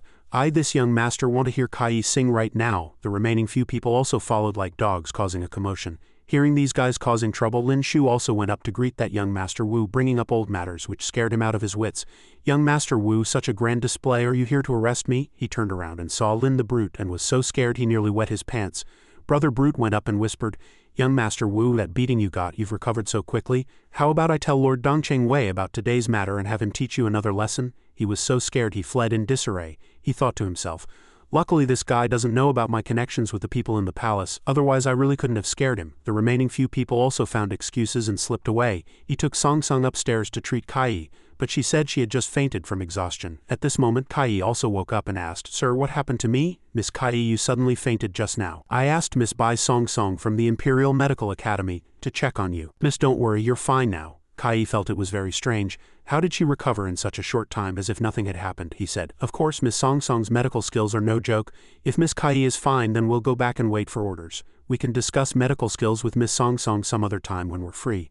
Now there were only 2 people left in the room. She said, Thank you, sir. Next time you want to hear a song, Kai will tell the boss not to charge you. He immediately became glib-tongued and said, Although a kindred spirit is priceless, I am willing to pay for Miss Kai's songs. However, does Miss Kai know why you suddenly fainted? She said. Isn't it because I'm malnourished? Yes, but not entirely. It's mainly because Miss Kai has awakened a special ability. But I don't feel anything special. Miss Kai's voice is more melodious than others. You just haven't thought of it in terms of special abilities. Today you tried a new singing method. So your elemental power was consumed more than usual, which is why you suddenly fainted. She also said blankly, How it seems this special ability isn't very useful. On the contrary, if Miss Kai can fully integrate her special ability into her voice, she will surely become the #1 star in the capital. At that time, everyone will be scrambling to buy tickets to Liyuan Garden. Her eyes sparkled and she said, But how can I enhance it? Next time I go to the Academy of Special Abilities, I'll borrow some books on musical abilities. Miss Kai can just follow them to cultivate. She blushed shyly and said, How can Kai trouble you so much, sir? It's because I really like Miss Kai's singing. In the future I'll have to rely on your songs to relieve my sorrows, then I'll have to trouble you, sir. In the future, Kai will always sing for you. Outside, the manager also said to Kai, This gentleman is clearly not an ordinary person, I can see that. He's different from the other dandies. You must hold on to him. This could be your chance to fly up the branch and become a phoenix, she said shyly. The boss is teasing me again. Kai's status is low. I'm not worthy of young Master Lin, she thought to herself. As long as I can sing a few songs for the young master, I'm already very satisfied. At this moment, Lin Shu and Chief Steward Li were walking in the courtyard for a while. The old steward said, This damn weather is finally cooling down. You can rest now. By the way, His Majesty will have a reward for you later. Remember to express your gratitude. He thought to himself. My long-term meal ticket, the Yuan essence, is about to disappear. What bad luck. The two came before the emperor and the emperor asked, You are Earl Ping'an's son, right? You've worked hard this month. If you want any reward, you can mention it to me. Who would dare to ask for anything in front of the emperor? His eyes filled with tears, thinking, How can I answer this? Who asks directly what one wants? If I ask for too much, I might not get it. If I ask for too little, it's a huge loss. I want a large mansion near the imperial palace, but such a mansion is very valuable. But Brother Brute didn't expect that the consort in front of him had the ability to read minds, so she put in a good word for him. Your Majesty, in my opinion, why not grant him a residence near the imperial city? That way, whenever your Majesty wants to drink iced wine, you won't have to wait. That makes sense. My dear consort is truly thoughtful. The old emperor called for Zhou Jin. Go to the Department of Imperial Household Affairs and select a courtyard near the imperial palace to grant him. That kid was now as happy as if he'd won the lottery. Still dancing with joy in his mind, I've hit the jackpot, I've hit the jackpot. Consort Shu's words just saved me tens of thousands of taels of silver. I truly love Consort Shu. She almost burst out laughing when she heard this. If the emperor weren't here, I probably would have been rolling on the floor with laughter. The old emperor also asked her what was wrong. It's nothing, your Majesty, I just thought of something funny. In 2 days it would be the start of the Academy of Special Abilities. Just enough time to move. At this moment, in the Academy of Special Abilities, one person was breathing fire, another was jumping rope. They were all supermen. He, on the other hand, was overjoyed because there were so many special abilities. Then he showed a punchable expression and said, Haha, in the future these will all be mine. Next to him, a few people who had never seen the world before crowded around to see Princess Minj, while Lin Shu was scared to death. These young people don't know the appeal of an older sister. They treat young girls like treasure. Another one heard this and asked him, Excuse me, brother, what is an older sister? He pouted and his gaze shifted to the buxom bunny girl over here. That person also seemed to have met a kindred spirit, a hero who thinks alike. I also believe that the most charming woman in this Academy of Special Abilities is Miss Qin Wan. You have good taste. I am Lin Shu. May I ask your esteemed name, brother? What? Lin Shu, the son of Earl Ping'an, the fiancé of the heavenly talent from the Zhao family. I am Li Bashang. I've long heard of your great name. The Zhao family even rejected the crown prince's proposal. Brother Lin's methods are truly impressive. To be able to win the fairy's hand and now enter the Academy of Special Abilities, your future is limitless. He also said, although I've awakened an ice-type special ability, my talent is mediocre. I can only muddle along in the Huang character courtyard. Li Bashang also sighed and said, I'm not much better. Although you have comprehended the lightning-type special ability, you're also just muddling along in the Academy of Special Abilities. As soon as Brother Brute heard lightning-type special ability, he immediately took a liking to him. Heaven-tier lightning is much stronger than ice-type special abilities. I'm determined to get it. It seems Brother Li and I are in the same boat. If there's anything I don't understand, I hope Brother Li can guide me. Haha, Brother Lin and I hit it off right away. There's no need to be so formal, brother. Over here, the princess and his bunny-like little sister-in-law were facing off with menacing auras. One said big, the other thought big meant old. Sigh, these young ladies are so troublesome. He turned his head and called out Lingyan, only to be immediately glared at by that fire-breathing turkey. Luckily, his little sister-in-law was there to help him, otherwise a fight might have broken out. He pulled Li Bashang away to continue their discussion on life lest they get caught in the crossfire later. Brother Li, where were we? We were just saying that in this hall, Miss Wanner is the most beautiful. Who is the second most beautiful? He also forgot if they had discussed this topic before. Of course we did. Brother Lin even said that besides Miss Qin Wan, Shui Ninger is the most beautiful here. Brother Lin and I are truly like-minded good brothers. Aside from Miss Qin Wan, Shui Ninger's looks, figure, and temperament are all stunningly beautiful. As soon as he finished speaking, that turkey flared up saying, in you men's eyes is there nothing more to a woman than her looks and figure? The two of them, as if telepathically linked with the author, answered in unison, a full soul. Upon seeing the beauty, Li Bashang said goodbye to Lin Shu, saying they'd see each other later. Truly a case of forgetting a friend at the sight of a woman. Lingyan walked over and said that woman was very dangerous, and he replied, don't worry, my little sister-in-law will remain as pure as jade. The next day in martial arts class, our brute saw the good brother he had just met yesterday and went to greet him. He saw him and said, Brother Lin, you've also signed up for martial arts class. Can your body handle it? Could it be? Brother Lin is also here to watch. At this point, they both widened their eyes, looked at the group of sweet and fresh young ladies opposite them, and chuckled. Just then, an instructor came out and shouted, line up, scaring a group of people into a panicked frenzy. My surname is Sun, and I am the instructor who will teach you martial arts. You can call me Instructor Sun. I will train you as I would treat my own soul. If anyone can't handle the hardship, you can quit now. Everyone shouted in response, no one? Very good, I hope you won't change your minds in an hour. Everyone spread out and hold the horse stance on the spot. Those guys quickly took off their clothes and got into the horse stance, and our brute showed off his 8-pack abs, causing the ovaries of the girls opposite him to drop to the floor with a thud. His good brother also asked, damn brother, how did you get these muscles? He also made up a random reason. I do squats at home and often get beaten, that's why I have these muscles. In reality, this was all the effect of the strength-type special ability. He also praised him endlessly. Brother Lin is indeed the most outstanding among us. A man should have a strong physique, otherwise how can he navigate the sea of flowers in the future? This Li Bashang thought he was only on the first level, but he was already in the stratosphere. Instructor Sun walked over at this moment and asked, have you two had any martial arts training before? At this moment, Lin Shu felt no reaction from his replication ability. It seemed the instructor was a pure martial artist. Li Bashang had learned a little, while Lin the Brute said he hadn't. He just got beaten up a lot at home and became like this. Not bad. Next time I will transmit true chi to you. As long as you can retain that wisp of true chi in your body, you'll be considered to have entered the gate of martial arts. After a while, the practice time was over. Everyone lay on the ground like sick pigs while the girls cast sidelong glances, thinking this young master was as handsome as me during my tribulation period. His figure is also very good. I wonder if he's betrothed. It would be so good if I could marry him. Stop dreaming, that's Earl Ping'an's son Lin Shu. He's already engaged to Zhao Lingjun. Shui Ninger also became infatuated and interjected. So what if it's Zhao Lingjun? She's not in the capital now. It's not certain who will win or lose. Could it be that Ninger is interested in Zhao Lingjun's fiancé? She also said, when it comes to feelings, it's not decided by who comes first. Just you wait and see. So what if Zhao Lingjun has powerful special abilities, a strong family background, and is favored by His Majesty? When I steal her fiancé, she'll become the biggest joke in the capital. As long as Lin Shu falls in love with me, it means I've beaten Zhao Lingjun. At this moment, our brute felt as if he had seen a ghost, his hair standing on end in fright. He looked left and right, but still saw no one. A group of boys had just finished changing their clothes when a sweet and fresh young lady appeared out of nowhere, tripped on a piece of dog poop, and fell into the arms of our lucky guy. Miss, are you all right? She said shyly.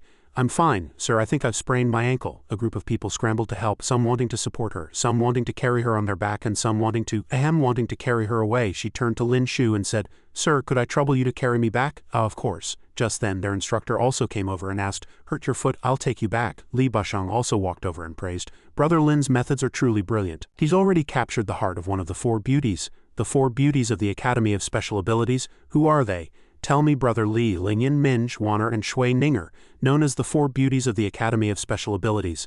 But Brother Lin, you must be careful. There are countless wealthy young masters pursuing Shui Ninger. Why did she take the initiative with you? He then asked. I wonder what ability Ninger has awakened. It seems to be flight.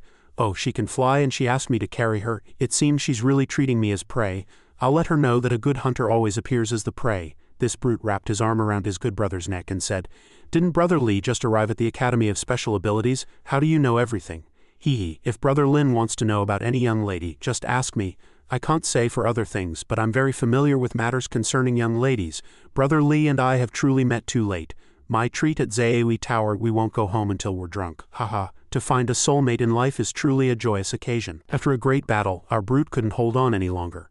I can't believe that I, the Prince of 1,000 Cups, lost to Li Bashang. It's truly infuriating. Still only 3 special abilities. It seems Sun Deli sent me back last night. Forget it. There's still plenty of time. The special ability I'm about to get isn't going to fly away.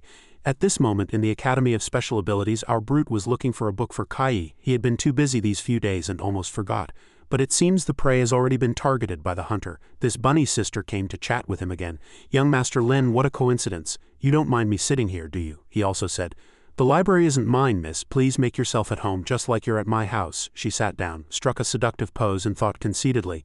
Young Master Lin will definitely not be able to resist this pose. To her great disappointment, after posing for a long time, she turned back and saw that he had been reading for an hour without even glancing at her. It was infuriating. Is this Lin Shu's heart made of iron? He didn't even look at me once. Miss Ninger, you're not reading. Why are you staring at me? She also said softly. Does the young master know me? What an unromantic blockhead. Miss Ninger is beautiful and talented. Her reputation is well known. Who in this Academy of Special Abilities doesn't know you? She feigned shyness and said, It's all just rumors, young Master Lin. Please don't tease me. He also said, It's a pity I'm already engaged. I can't get too close to Miss Ninger. It's easy to cause misunderstandings. Ninger of course knows you have a fiancé, but I just want to be friends with you. Does Zhao Lingjun not allow you to befriend people of the opposite sex? He immediately seized the opportunity and held her hand. So that's how it is. Of course we can. I love making friends. From now on, Miss Ninger and I are good friends. The next day under a tree, these two good brothers gathered again to chat about food and drink. Brother Li's alcohol tolerance is truly amazing. I threw up all night. It's all right. Just drink less next time. Before he could finish, that bunny sister came to find him again. Young Master Lin, you've come so early. He also replied. When it comes to studies, if you're late, you have to stand punishment at the flagpole. Seeing this, Li Bashang quietly slipped away, not forgetting to praise him. Impressive, you're about to succeed so quickly. He told the guy to hurry and assemble, and the two said goodbye, agreeing to mess around again later. Instructor Sun pointed at a few people to stay while the rest continued running. The instructor said, As long as you have a good physique, anyone can cultivate martial arts. Now I'll let you see for yourselves. He pointed for the brute to come over, then continued to explain. True Qi is the foundation of martial arts cultivation. People who can cultivate true Qi on their own, like Wang Wei, are extremely rare. Most people need help. He told Lin Shu to extend his hand. I will transmit a wisp of true Qi into your body. Carefully guide this wisp of Yuan Qi through your body. How much you can retain depends on your own ability. Don't resist, feel it with your heart and remember its path through your body. After guiding for a while, it ended. My God, this true Qi is so domineering, like a tractor climbing a mountain inside my body. Instructor Sun also praised him endlessly. To be able to last so long on your first time is already very good. A few more times and you'll be able to step through the gate of martial arts. The red-haired guy behind him, who looked like Sun Wukong, snorted coldly, walked up to him and said, I'm warning you, stay away from Miss Ninger, you're not worthy of her. He asked Li Bashang, Who is that guy? Oh, his name is Wang Wei, just the son of a third-rank marquis. He only awakened a Zon-grade lower-tier spatial ability. How could Miss Ninger possibly be interested in him? He smiled slyly and said, Spatial special ability. Shui Ninger may not be interested, but I am. Just as he was thinking, the girl appeared in the nick of time. He pretended to say, Oh, it's Miss Shui. What can I do for you? Oh, you came to bring me water to drink. It's far from here and the weather is hot. How thoughtful. She, on the other hand, didn't understand what this guy was blabbering about, which made Wang Wei's face turn red with anger. That guy surnamed Lin, I challenge you. Do you dare to accept? He couldn't resist. After just a little teasing, what a little lamb, he said. Fight me. If I win, you get out of Miss Ninger's life. If I lose, I'll get out. He had been waiting for this day for a long time. How could he let that guy go? I accept your challenge. She also pretended to be a little white rabbit but was actually a 1,000-year-old fox. Young Master Lin, let's not fight, okay, she thought to herself.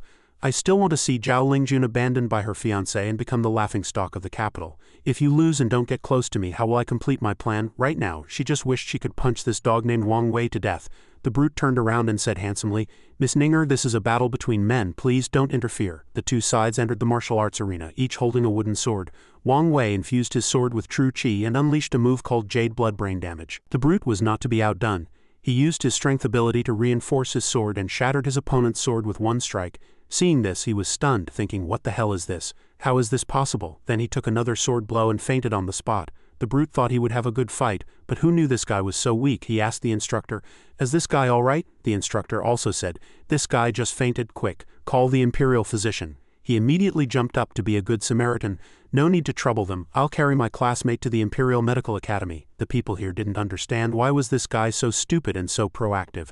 Halfway there, the replication reached 73 and he woke up. Their eyes met, sparking a flame of love, but the brute slapped him again, making him faint once more. Don't interrupt my replication process. At this moment in the Imperial Medical Academy, the old Imperial physician said, the patient is out of danger, he just needs another change of medicine in the afternoon. It's just this neck, I need to find a capable assistant. Then I'll have to trouble the Imperial physician.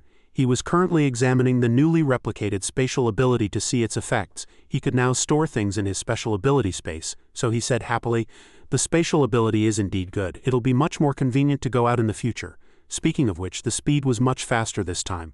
Could it be that the efficiency of replication is related to the contact area? Just as he was laughing maniacally about discovering this skill's bug, Song Song suddenly walked in, looking at him with a dazed expression. He scratched his head and said, Miss Song Song, what a coincidence, you're here too. She was full of question marks. Haven't I always been here? Luckily she didn't see it, otherwise I would have been exposed. That's true, let me help you. By the way, sir, I haven't asked what you came to the Imperial Medical Academy for. Oh, I brought a classmate here for treatment, and I also wanted to ask for your guidance on medical skills. How about you teach me how to take a pulse? She also said enthusiastically. Of course, as long as you want to learn, then let's go over there. Pulse is divided into slow, deep, floating, and rapid pulses, and the manifestation of each pulse is different. You can take my pulse first and tell me what you feel, and I will explain it to you in detail. For beginners, you need to take the pulse many times. There's no need to rush, he said with emotion. Miss Song Song really wants to teach me medicine. I'm so touched. But he found it very strange. What's going on? Why is there no reaction? Is this Wi-Fi lagging? Seeing this, she asked strangely, Sir, what's wrong? No, nothing. Let's continue. Damn, why is the system gone? I need to calm down and think carefully about what went wrong. Ah, I get it. I originally thought I had some kind of cheat system. That's why I could copy others' abilities. But in fact, copying is my awakened special ability. Since it's a special ability, it should be like other abilities, needing to continuously increase its upper limit. When I have my second awakening, I will definitely catch you. He smiled and said, Thank you, Miss Song Song. I have a general understanding of the pulse now. As soon as he finished speaking, he felt something familiar. He stood up abruptly and said, I didn't do anything, his sister-in-law said angrily. I was worried about you and came over specially, only to find you flirting with girls here. He chased after her and said, Lingyan, listen to my fib. Oh no, listen to my explanation. At this moment, Wang Wei also woke up. No, I must quickly tell the young master this Lin Shu is not simple. Oh, why does my neck hurt so much? The brute was currently chasing after her, trying hard to explain. Don't misunderstand, I was just learning how to take a pulse from Miss Song Song. I didn't do anything, she said. I don't fucking believe you, swear on it. Then he opened his mouth and said, I swear to the heavens that I only have a pure master-disciple relationship with Miss Song Song. If there is half a false word I will be. At this point she also softened and told him to stop talking. I believe you. But this was just his imagination. In fact, she asked, What's wrong? Go on, why did you stop? Don't you know how to swear? He said, Lingyan, don't we even have this little bit of trust between us? She said, burning with anger, I'll teach you, repeat after me. If there is half a false word I will be struck by lightning and die a horrible death. He pouted and said, All right, I admit it. I wanted to touch a girl's hand, I'm shameless. After hearing this, she flew into a rage and said furiously, You promised to remain chaste, you didn't keep your word. Lin Shu, I understand you less and less. Before you would tell everyone you met about your engagement to my sister, but now you're flirting everywhere and even asked me if you could annul the engagement. What exactly do you want? The boy's arrogant words. Don't take it to heart, but she seemed to understand something and asked, Do you have someone you like? To think she gave him such an out, he immediately went along with it. Yes, I have a sweetheart. I will only marry her. I do know that you've been going to Liyuan Garden frequently recently. Could it be that you like the actress there? He nodded repeatedly and said, It's her. She went to great lengths to find a partner for him. Wouldn't it be a waste of her efforts if he didn't go along with it? However, the fact that Lingyan knew his whereabouts so well felt a bit creepy. She asked, How can an actress compare to my sister? But this little sister-in-law didn't know that our brute's trash-talking skills had reached a state of perfection. You don't understand love. When you truly like someone, you only have eyes for her. Let alone your sister, even a celestial fairy would pale in comparison to her. But before he could finish, he was counter-killed by her. You have a sweetheart, so why did you go and touch the female imperial physician's hand? You have a sweetheart and you still fought with someone in the Academy of Special Abilities for Shui Ninger? The brute could only say, I like all three of them, is that okay? She said. Are you trying to tell me you like all the women in the capital? He continued to talk nonsense.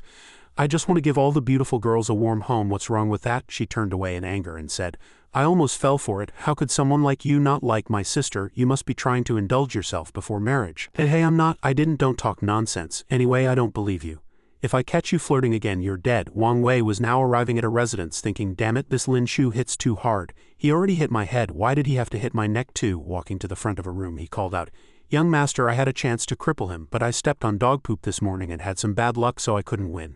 Once is bad luck, twice is also not good. It seems I've underestimated him. At this moment in the bathtub, our brute also felt that the spatial ability had no combat power, but it was very convenient for carrying some loose change. He could try to activate this skill later.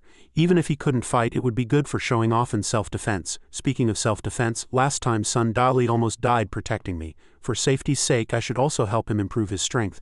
But in the future, when I go to replicate special abilities, I have to be more careful. If my little sister-in-law finds out again, I'm done for. At this moment on the street, Lin Shu and Sun Deli were walking with a box of silver. Old Sun asked, Young master, where are we going with so much money? You'll know in a moment, don't disturb my dungeon scanning mode. The two arrived at a magnificent martial arts hall with a sign that read, Earth Rank Martial Artist, personally guides Chi once for 100 taels, no bargaining, martial arts techniques taught monthly, yearly, etc. Old Sun said, 100 taels, why is it so expensive? And he thought to himself, as expected in any era, skills are the most valuable thing. He walked into the courtyard and saw a group of people practicing. Looking at these people, no wonder they say the combat power of Earth Rank martial artists is on par, similar to a 5-time awakened special ability user. A person from inside came out and said, What do you two want? We're here to ask the master to guide our chi. We know the price and the rules. We've brought the silver. In that case, follow me. When they walked inside, damn, they both looked like fools because they saw a big tiger lying in front of them. He said, This is our master's pet. If you don't provoke it, it won't harm you. Damn it, this is a pet. Master, these two people are here to ask you to guide their chi into their buttocks. The old man said, Don't bother me. Ahu is sick. I'm not in the mood for business. He turned around and said, You too heard him. Come back another day. Damn, where did that kid go? The brute sat next to Ahu and listened with his beast language ability. It turned out that it had eaten a mix of things and a crocodile bone was stuck in its throat. The brute said, I can cure this tiger. The old man stood up abruptly and asked, Really? He also explained to the old man without any courtesy. Based on my years of veterinary experience, this tiger has a bone stuck in its throat. You just need to pry open its mouth and take the bone out. Sun Deli stood by, completely bewildered. When did the young master get a veterinary license? How come I don't know? The old man then pried open the tiger's mouth and said, Ahu, don't panic, I'll help you take out what's stuck in your throat. The old man reached into its throat, felt a bone and pulled it out, causing the tiger to vomit uncontrollably. The old man thanked him repeatedly. Thank you, young brother. I was worried all morning and didn't know what was wrong with Ahu. Luckily you found the cause of its illness. You're here for chi guidance, right? We can start now. Damn, don't take the opportunity to wipe your saliva on me. That's great, this is a small token of our appreciation, please accept it. The old man said cheerfully, Why would I take your silver? I won't charge you a penny until you've successfully guided your chi. The master and servant grinned. This is so embarrassing, but we can handle it. He thought to himself, this beast language ability really brings benefits every time. In the future, after Miss Haitang is redeemed, I'll open a veterinary clinic with her. Won't I be rich then? While fantasizing, he saw that the guard was still standing there. Damn, the master already said so. What are you still standing there for? Hurry up and go. Oh, young master, is it for me to receive chi guidance? He kicked him. If not you, then is it me? Are you protecting me or am I protecting you? All right, I'm going now. Stop kicking. My butt is about to break. Now the old master was transmitting true chi to old Sun and he succeeded on the first try. He happily showed off. Young master, look, I feel full of strength now. The old master also said with admiration, What a pity. If this brother had started 2 years earlier, he might be stronger than me. The old man turned to Lin Shu and said, I think you're pretty good. You should try too. I won't charge you. Who doesn't want free stuff? He immediately moved his legs over. This is too much trouble for the master. I don't mind. Let's start now. If Ahu has any problems in the future, you can come to me anytime. The old man laughed heartily because he had hit the nail on the head. The old man considered Ahu a confidant, so this sentence alone was enough to make him giddy with joy. If you don't enter the gate today, don't even think about going back. After a long while he was filled with a powerful aura and finally entered the gate. The old master walked out of the door, staggering almost on his last breath. Master, what's wrong with you? Don't mention it. 20 times, a full 20 times. Do you know how I got through this hour? I almost lost my underpants. At this moment that guy was standing under a tree gathering chi, looking very punchable. He threw a punch, the force spinning, and he was considered to have entered the gate of martial arts. Although this punch didn't have the same shocking effect as Lingyan's, it was still pretty good, he thought to himself. When I reach the highest realm, splitting mountains and severing clouds, breaking waves with a finger, Lingyan will have no chance to bully me. Haha. Lingyan saw him standing there laughing foolishly from behind and thought, which girl is this guy having improper thoughts about again? She walked over and said, what are you thinking about? Hurry up and come with me. Oh Lingyan, why are you here? Isn't it cultivation time today? She also said, you've made great progress recently, so cultivating once every 3 days is no longer useful. You'll come with me to cultivate somewhere else, it will be more suitable. At this moment the brute also had a sixth sense as a man and guessed. Why is Lingyan suddenly acting a bit abnormal, so proactive? I have a bad feeling. The two arrived at the Tien character courtyard. He heard that only 10 prodigies lived here, each one a genius from the coffin. How could a student from the Huang character courtyard like me get in here? Why did you bring me here? She said. Genius my ass, my sister is the real genius. Don't worry, I've already applied to the headmaster, you can go in. As soon as he went in, the bird disappeared in fright because it was too cold to be seen. You usually cultivate in such a cold place. Are you some kind of beast hiding here? Why are you talking so much nonsense? Hurry up and go in, we'll cultivate here. Oh wait, the penguins of this era are kept as pets like dogs at home. My god, he said. Lingyan, if you want to kill me, just say it. You don't have to let me freeze to death on this bed. I didn't tell you to cultivate on the bed. Your place is on the floor. Stop dreaming, baby. My god, my dear great aunt, you should have said so earlier. You scared my bird so much it shrank. He thought to himself, if I sat on this bed I would probably freeze into a stone. However, why does my little sister-in-law look so comfortable sitting on it? It shouldn't be too cold by the bed, right? He walked to the side of the bed. Damn, it's so cold, my whole body is numb from the cold. She glanced at him and thought proudly, HMPH, I don't believe you'll have any energy left to flirt with girls like this. HMPH, a woman's heart is as deep as the ocean, my brothers. He shivered and thought, just an ice bed and you think you can drain me? Lingyan, can you let me rest for a bit? Let me go check if little Lindsay is still there, she said coldly. Rest my ass, you sit properly or you'll turn green, no more nonsense. After cultivating for a few days he was now in a daze wandering around. Shui Ninger walked over and asked, are you going boating today, sir? He said, no, I'm not feeling well today. Then Song Song asked, want to discuss medicine? No, I'm too tired of this world. The brothel madam also called him over. Sir, would you like to listen to a song today? Benefactor, no need to say more, I have no more worldly desires. I'm so tired. When will these days end? Why is my life so hard? It used to be cultivating once every 3 days, now it's 3 times a day. Sigh, youth is truly bitter. He went home and just lay there, saying, these past few days I've been drained by this bunny-like little sister-in-law. I don't even have time to deliver the cultivation manual to Kai, but it's good. Although Lingyan's devilish training is a bit too much, in just a little while I'll be able to have my second awakening. Before he could recover, Old Sun called out, the second young miss is looking for you. Damn, I just got back. Why is my little sister-in-law here again? Does she want to cultivate again? Forget it. For the sake of strength, for the goal of dual cultivation, I have to endure it. But unexpectedly, this little sister-in-law came to say that she was going on a long journey, which made the brute as happy as a dog at this moment. His face was full of life with no trace of the fatigue from before. She said, my mother is going back to her hometown to visit relatives, and I have to accompany her, so I'll be leaving the capital for a while. You've also hit a bottleneck, so you don't need to cultivate for the next few days. She glanced back at him and left him with one last sentence. When I get back I'll beat you up a few more times and that should probably help you have your second awakening. Ha, I'm about to leave, what are you so happy about? He pouted and feigned regret, saying, no, I just thought of something, don't be so suspicious. While I'm gone you're not allowed to go flirting. If I find out I'll bury you alive when I get back. Damn, don't worry Lingyan, I'll definitely be a good boy and stay home, as if, haha. Brothers, that's all for today's story. If you enjoyed it, remember to subscribe and support your uploader, so I'll have the motivation to update with a more exciting next episode sooner. My sincerest thanks to everyone. Hello everyone, your uploader here, pausing my tribulation for 10 minutes to recap the latest episode for you. In the last episode, after Lin Shu sent off his tigress-like bargain sister-in-law, he felt completely relieved afterwards. With his philandering nature, he must have gone looking for girls, right brothers? Upstairs at Liyuan Garden, Kai was gazing across the street, thinking of a certain someone. She thought to herself, that young master hasn't come to listen to music in several days. It seems these noble young masters in the capital are all just acting on a whim, she murmured sadly. He likes Kai for a few days, then he'll like Qingyi, or maybe Hang Yi. The young master must have forgotten me by now. As soon as she finished speaking, our male protagonist pushed the door open with a bang, scaring Kai so much her soul almost flew out of her body. He called out, Miss Kai, look what gift I brought for you. She turned around and said in pleasant surprise, Sir, take a look. This is a cultivation manual for sound type special abilities. This book explains sound type abilities in detail and even has musical scores that can easily improve your cultivation. You can look at it first, then make a copy. She was so moved she shed tears because no man had ever been so genuinely kind to her. This is too precious, how can Kai ever thank you? Lin Shu walked forward, reached out and caressed her cheek, saying, of course, by pledging yourself to me.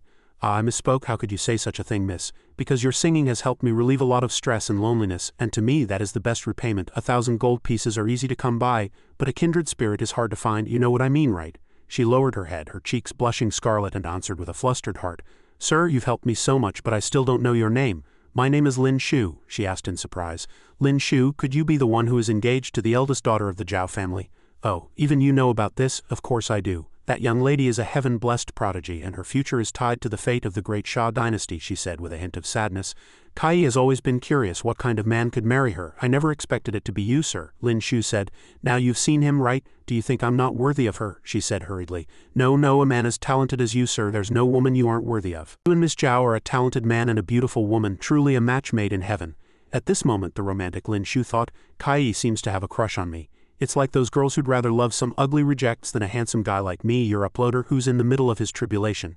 He then pictured a sweet scene of the two of them courting under a cherry blossom tree, but the thought of his terrifying bargain sister-in-law beating him to a pulp made him go, ah, never mind, that's an easy way to get killed. Seeing him dazed, she waved her hand, pulling him back from hell. I'm fine, I just spaced out for a moment, he thought again. Kai is too simple-minded. It'll be hard to avoid having my legs broken by Lingyan. I'd better develop this slowly. Once I've broken off the engagement with the Zhao family, I'll definitely make her mine, at this time on the training grounds. Instructor Sun was also surprised to find that Lin Shu had already succeeded in guiding his chi. He lied and said that a friend who ran a martial arts hall had helped him. Instructor Sun praised him. Not bad. Since you've already succeeded in guiding your chi, the content I teach you from now on will have to be adjusted. Practice more in your spare time. Guide your true chi to condense in a certain part of your body. You can also choose a weapon you're comfortable with and try to envelop it with your true chi. He then walked over and picked up a dagger to try it out, but before long a pair of full breasts bumped into his face, instantly distracting him. Shui Ninger walked over and said, In a few days it will be my 18th birthday and I'll be hosting a banquet at home. You won't refuse this time, will you? He lied. I was really too busy the other day, so I had no choice but to refuse you. This time for Miss Ninger's birthday I will definitely not miss it, he thought to himself. This time I'm going to give you an unforgettable gift. He then said, Wang Wei hasn't come to bother you again these past few days, has he? She said shyly. You're one to talk. You made me worry about you. Lin Shu replied with a smile. What were you afraid of? Didn't I win? She pouted and said. But it is a bit strange. Wang Wei used to always chase after Qin Wan. Why would he make a bet with you over me this time? Hearing this, Lin Shu also fell into thought, feeling that he was indeed a bit strange. At this moment, Li Bashang also walked over, looking at what he was holding. Oh, is that an invitation to Miss Ninger's birthday? Nothing gets past Brother Li. When two playboys meet, they truly have endless topics to discuss. Brother Lin's methods are truly impressive. I am in awe, Lin Shu said. What's so impressive? Did she not give you one? He added. Not just anyone can go to the Duke Shui's birthday banquet. Of all the people in the martial arts academy, you're the only one who received an invitation. Lin Shu pointed at Wang Wei and asked. He didn't get one either. His father, Marquis Guang'an, is a third-rank marquis, so he should have received an invitation. But he lost to you last time, so even if Miss Ninger gave him one, would he have the face to accept it? Over on the side, Wang Wei cursed the two under his breath. Can't you lower your voices when you talk about other people? I heard every damn word. Finally, class was over. Brother Lin, want to get something to eat? I'm starving and exhausted. Just then, Lin Shu saw Wang Wei heading in the direction of Tianqiang Tower and stared, somewhat dazed. Li Bashang urged him. Let's go. Why are you frozen there? Lin Shu said, I was thinking I'm getting tired of always eating at Zaewi Tower. How about we go check out Tianqiang Tower? Li Bashang also said any other restaurant would be fine, but as for Tianqiang Tower, it would be wise for you to stay away, Brother Lin. Tianqiang Tower is an enterprise of Marquis Yongping. He personally went to the Zhao family several times to ask for Zhao Lingjun's hand in marriage for his son, but was rejected each time on the grounds that she was already engaged. Marquis Yongping holds great power, and people like Marquis Guang'an, Earl Zhangyang, Earl Chengyi, as well as the East City Magistrate and the East City Commandant are all his subordinates. With that relationship, even if the manager of Tianqiang Tower were to serve you, would you dare to eat? Over here. The son of the East City Commandant had just returned from eating at a street stall and said, The food at this restaurant can't compare to Tianqiang Tower after all. It's a shame I messed up last time. I won't have the face to go there again. After a few steps, he bumped into the plague god Lin Shu, which gave him a huge scare.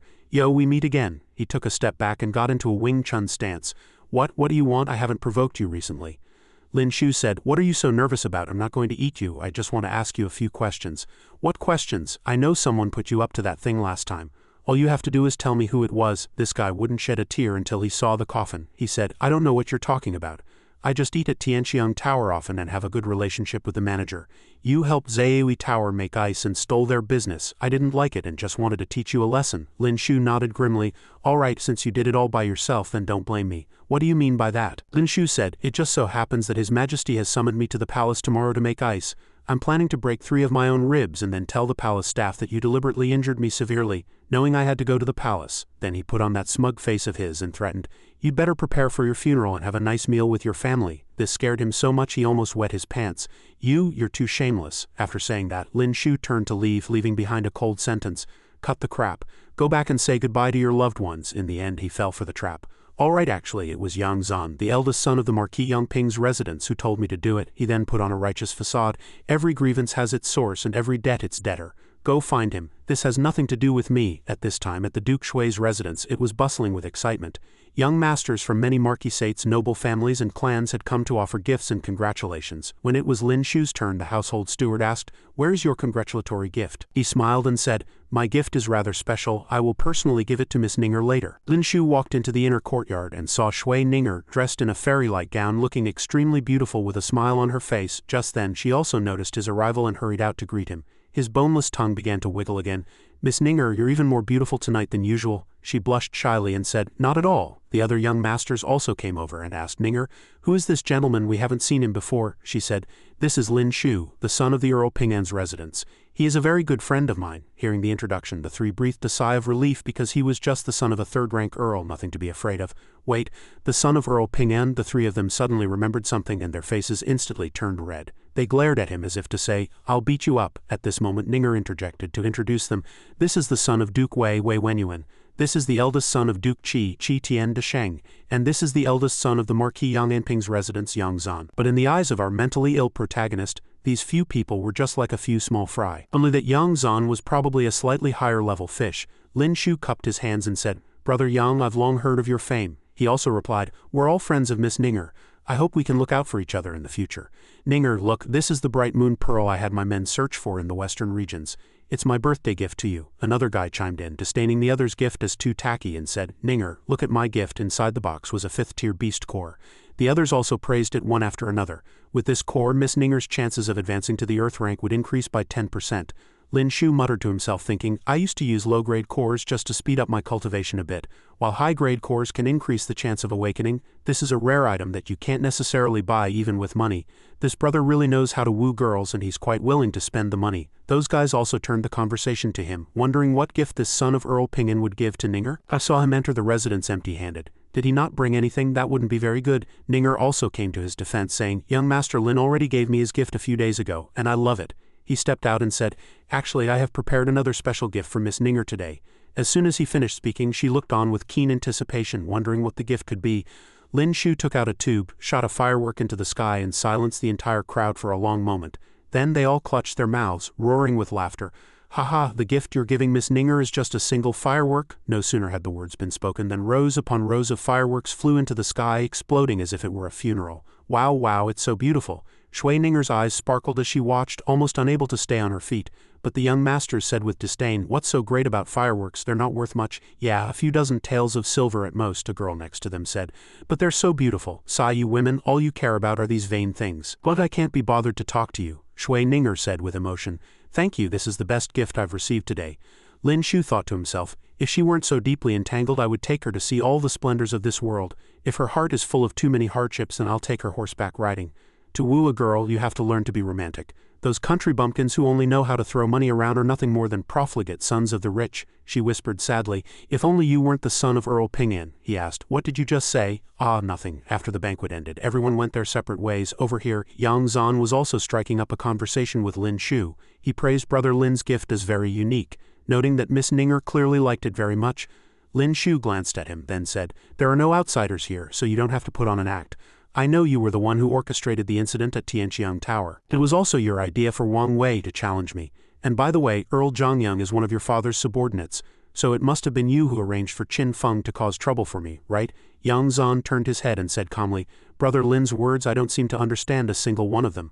Lin Shu said as he walked, It's fine if you don't understand, the plan was good, you just chose people who are too stupid. Yang Zan also said with a smile, I'll just have to try harder in the future, Brother Lin. It seems there's some misunderstanding between us. Lin Shu turned his face, extended a finger and pouted. I just love this look of yours where you can't stand me but you can't do a thing about me. His face darkened at this moment. Sun Deli also came over to claim credit. Young master, how was it? I handled the matter you entrusted to me very well, didn't I? Very well. What about the other thing I asked you to do? It's all here, young master. It cost quite a lot of money. At this moment, Yang Zan was also furious, saying, I was originally going to let you live a little longer. Since you're seeking death yourself, then I'll grant your wish. At this time, Lin Shu had also returned to his room. In the box were 10 two-star beast cores. It cost me 1,000 taels of silver, so expensive. I deliberately provoked Yang Zan today, so he'll probably be unable to resist making a move. Strength is the foundation of self-protection. I must push for a second awakening. Lin Shu crushed a core and then absorbed it. He was just a little short of success. The energy of one core wasn't enough, but fortunately he still had plenty of ammo. The next morning outside the courtyard, the dog was doing its morning exercises, but its mind was on roasted chicken legs. It suddenly heard someone call, Da Huang, come here. It lifted its head with a look of suspicion. Who's talking? Did another dog come to the house? Lin Shu was so angry he slapped it, almost sending it to its next life. Who are you calling a dog? The organization has a mission for you. If you do it well, you'll get a chicken leg. The moment it heard chicken leg, its mouth started watering. It nodded its head greedily. Oh damn, that smells good. That's the end of the story. Brothers, remember to subscribe and support the uploader so he has the motivation to watch the next episode. If you have any suggestions, please leave a comment so the uploader can learn from the experience. Thank you all for watching the video. The scene switches to Yang Zan's side. A cup of tea is placed on the table. As Yang Zan sat sipping his tea, a servant came in to report, Young master, everything has been arranged according to your instructions. Yang Zan answered with his eyes closed, still savoring his tea. What did the people sent to watch the Earl Ping'an's residence say? Hearing this, the servant reported word for word, Since returning from the banquet at the Duke Shui's residence, Lin Shu has not left the house for 7 days. Only a dog named Da Huang has gone out to find food. Hearing this, Yang Zan, who had been sipping his tea, slammed the cup on the table. He then glanced at the servant with a livid face and said only one word, wait. Seeing Yang Zan's expression, the servant replied fearfully, yes sir. Back to Lin Shu's side, Lin Shu was sitting, bored out of his mind, contemplating life with a sigh. Da Huang, on the other hand, was extremely happy, wagging his head non-stop. Master, someone is watching from the second floor of the tea house outside the residence. The back door is safe. Hearing this, Lin Shu was utterly exhausted. If the palace doesn't send someone soon, I'm going to die of boredom here. Suddenly, a series of hurried footsteps could be heard. Seeing this, Lin Shu's eyes lit up, his face full of joy. Finally, it was Song Song. Song Song ran up, leaving Lin Shu with a bewildered look on his face. Seeing this, Song Song asked, Young Master Lin, were you waiting for me? Lin Shu immediately asked, Did the Imperial Consort send you? Has Nianyu's illness acted up again? Hearing this, Song Song looked completely baffled and confused. Young Master Lin, how did you know? Hearing this, Lin Shu quickly fabricated a reason. That spirit beast's illness is a sickness of the heart. How could a single trip out of the palace possibly cure it? After hearing this, Song Song looked at Lin Shu with eyes full of admiration. Young Master Lin is truly a thoughtful and meticulous person. Even though it's just the illness of a spirit beast, you still put yourself in its shoes to think about it. Song Song is ashamed of her own inadequacy. Being praised like this, Lin Shu's nose nearly pointed to the sky. At this moment, Lin Shu turned and went into the house, telling Song Song to wait for him at the palace gate. Miss Song Song, I need to pack a few things. You can go back to the palace gate and wait for me first. Hearing this, Song Song agreed, yes. At the back door of the Lin residence, Lin Shu was peeking his head out, looking around for any assassins. At this moment, Lin Shu hurried out. Da Huang is indeed reliable. The back door is safe, but the front door. The assassin was still observing relentlessly, but only saw Da Huang. Da Huang walked leisurely. Did Master become a dog too? Otherwise, how would he understand dog language? This Da Huang really knew how to joke with its master. The assassin kept his eyes glued to the main gate of the Lin residence. It's been days, why hasn't he come out yet? At this time in the Imperial Consort's palace, Lin Shu came forward to pay his respects. Your subject pays his respects to your majesty and to her highness the Imperial Consort. The Emperor and the Imperial Consort were both very happy to see him. Then the Imperial Consort, holding the cat, came forward and asked Lin Shu, quick, take a look. Why is this child so weak? Hearing the consort say this, the emperor asked curiously, You know medicine? Lin Shu answered respectfully, Your subject does not know medicine. I have just raised cats and dogs before and know a little about animal habits. Hearing Lin Shu's answer, the emperor smiled with satisfaction. As long as you can cure the Imperial Consort's pet, we will reward you handsomely. At this, Lin Shu stepped forward intending to take the cat. Your Highness, the Imperial Consort, the spirit pet is not in good spirits right now. I need a quiet room. Hearing this, the Imperial Consort agreed. All right, this consort will have someone prepare one right away. Once everything was ready, Lin Shu and the cat entered the inner chamber, and he quickly shut the door. As soon as he was inside, Lin Shu smacked the cat right on its bottom, causing it to stare with wide eyes in shock.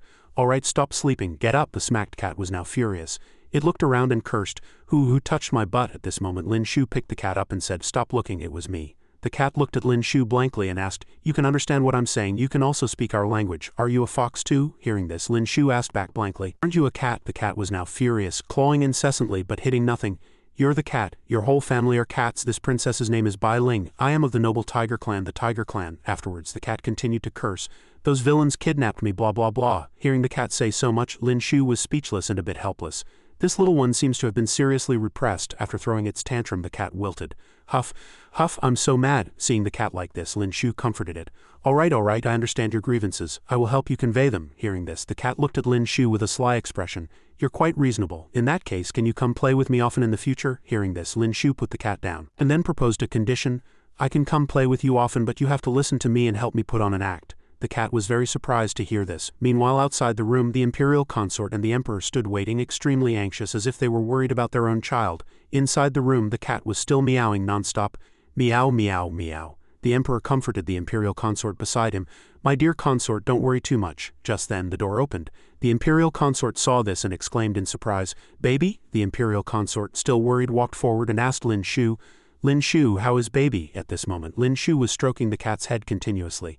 He then asked the imperial consort, "May I ask your highness, what does the spirit beast usually eat?" Hearing this, a servant girl behind them reported, "It's always the freshest fish fillets. We servants dare not be careless with the spirit beast's food." Hearing this, Lin Shu understood the problem. This is the key to the problem. The imperial consort was a bit confused upon hearing this. Could it be that this cat can't eat fish? Lin Shu looked down at the cat and explained, "Your highness, although this spirit beast looks like a cat, it is actually a tiger. It probably doesn't like to eat fish. Besides, eating the same food every day, anyone would get sick of it." The cat was furious inside.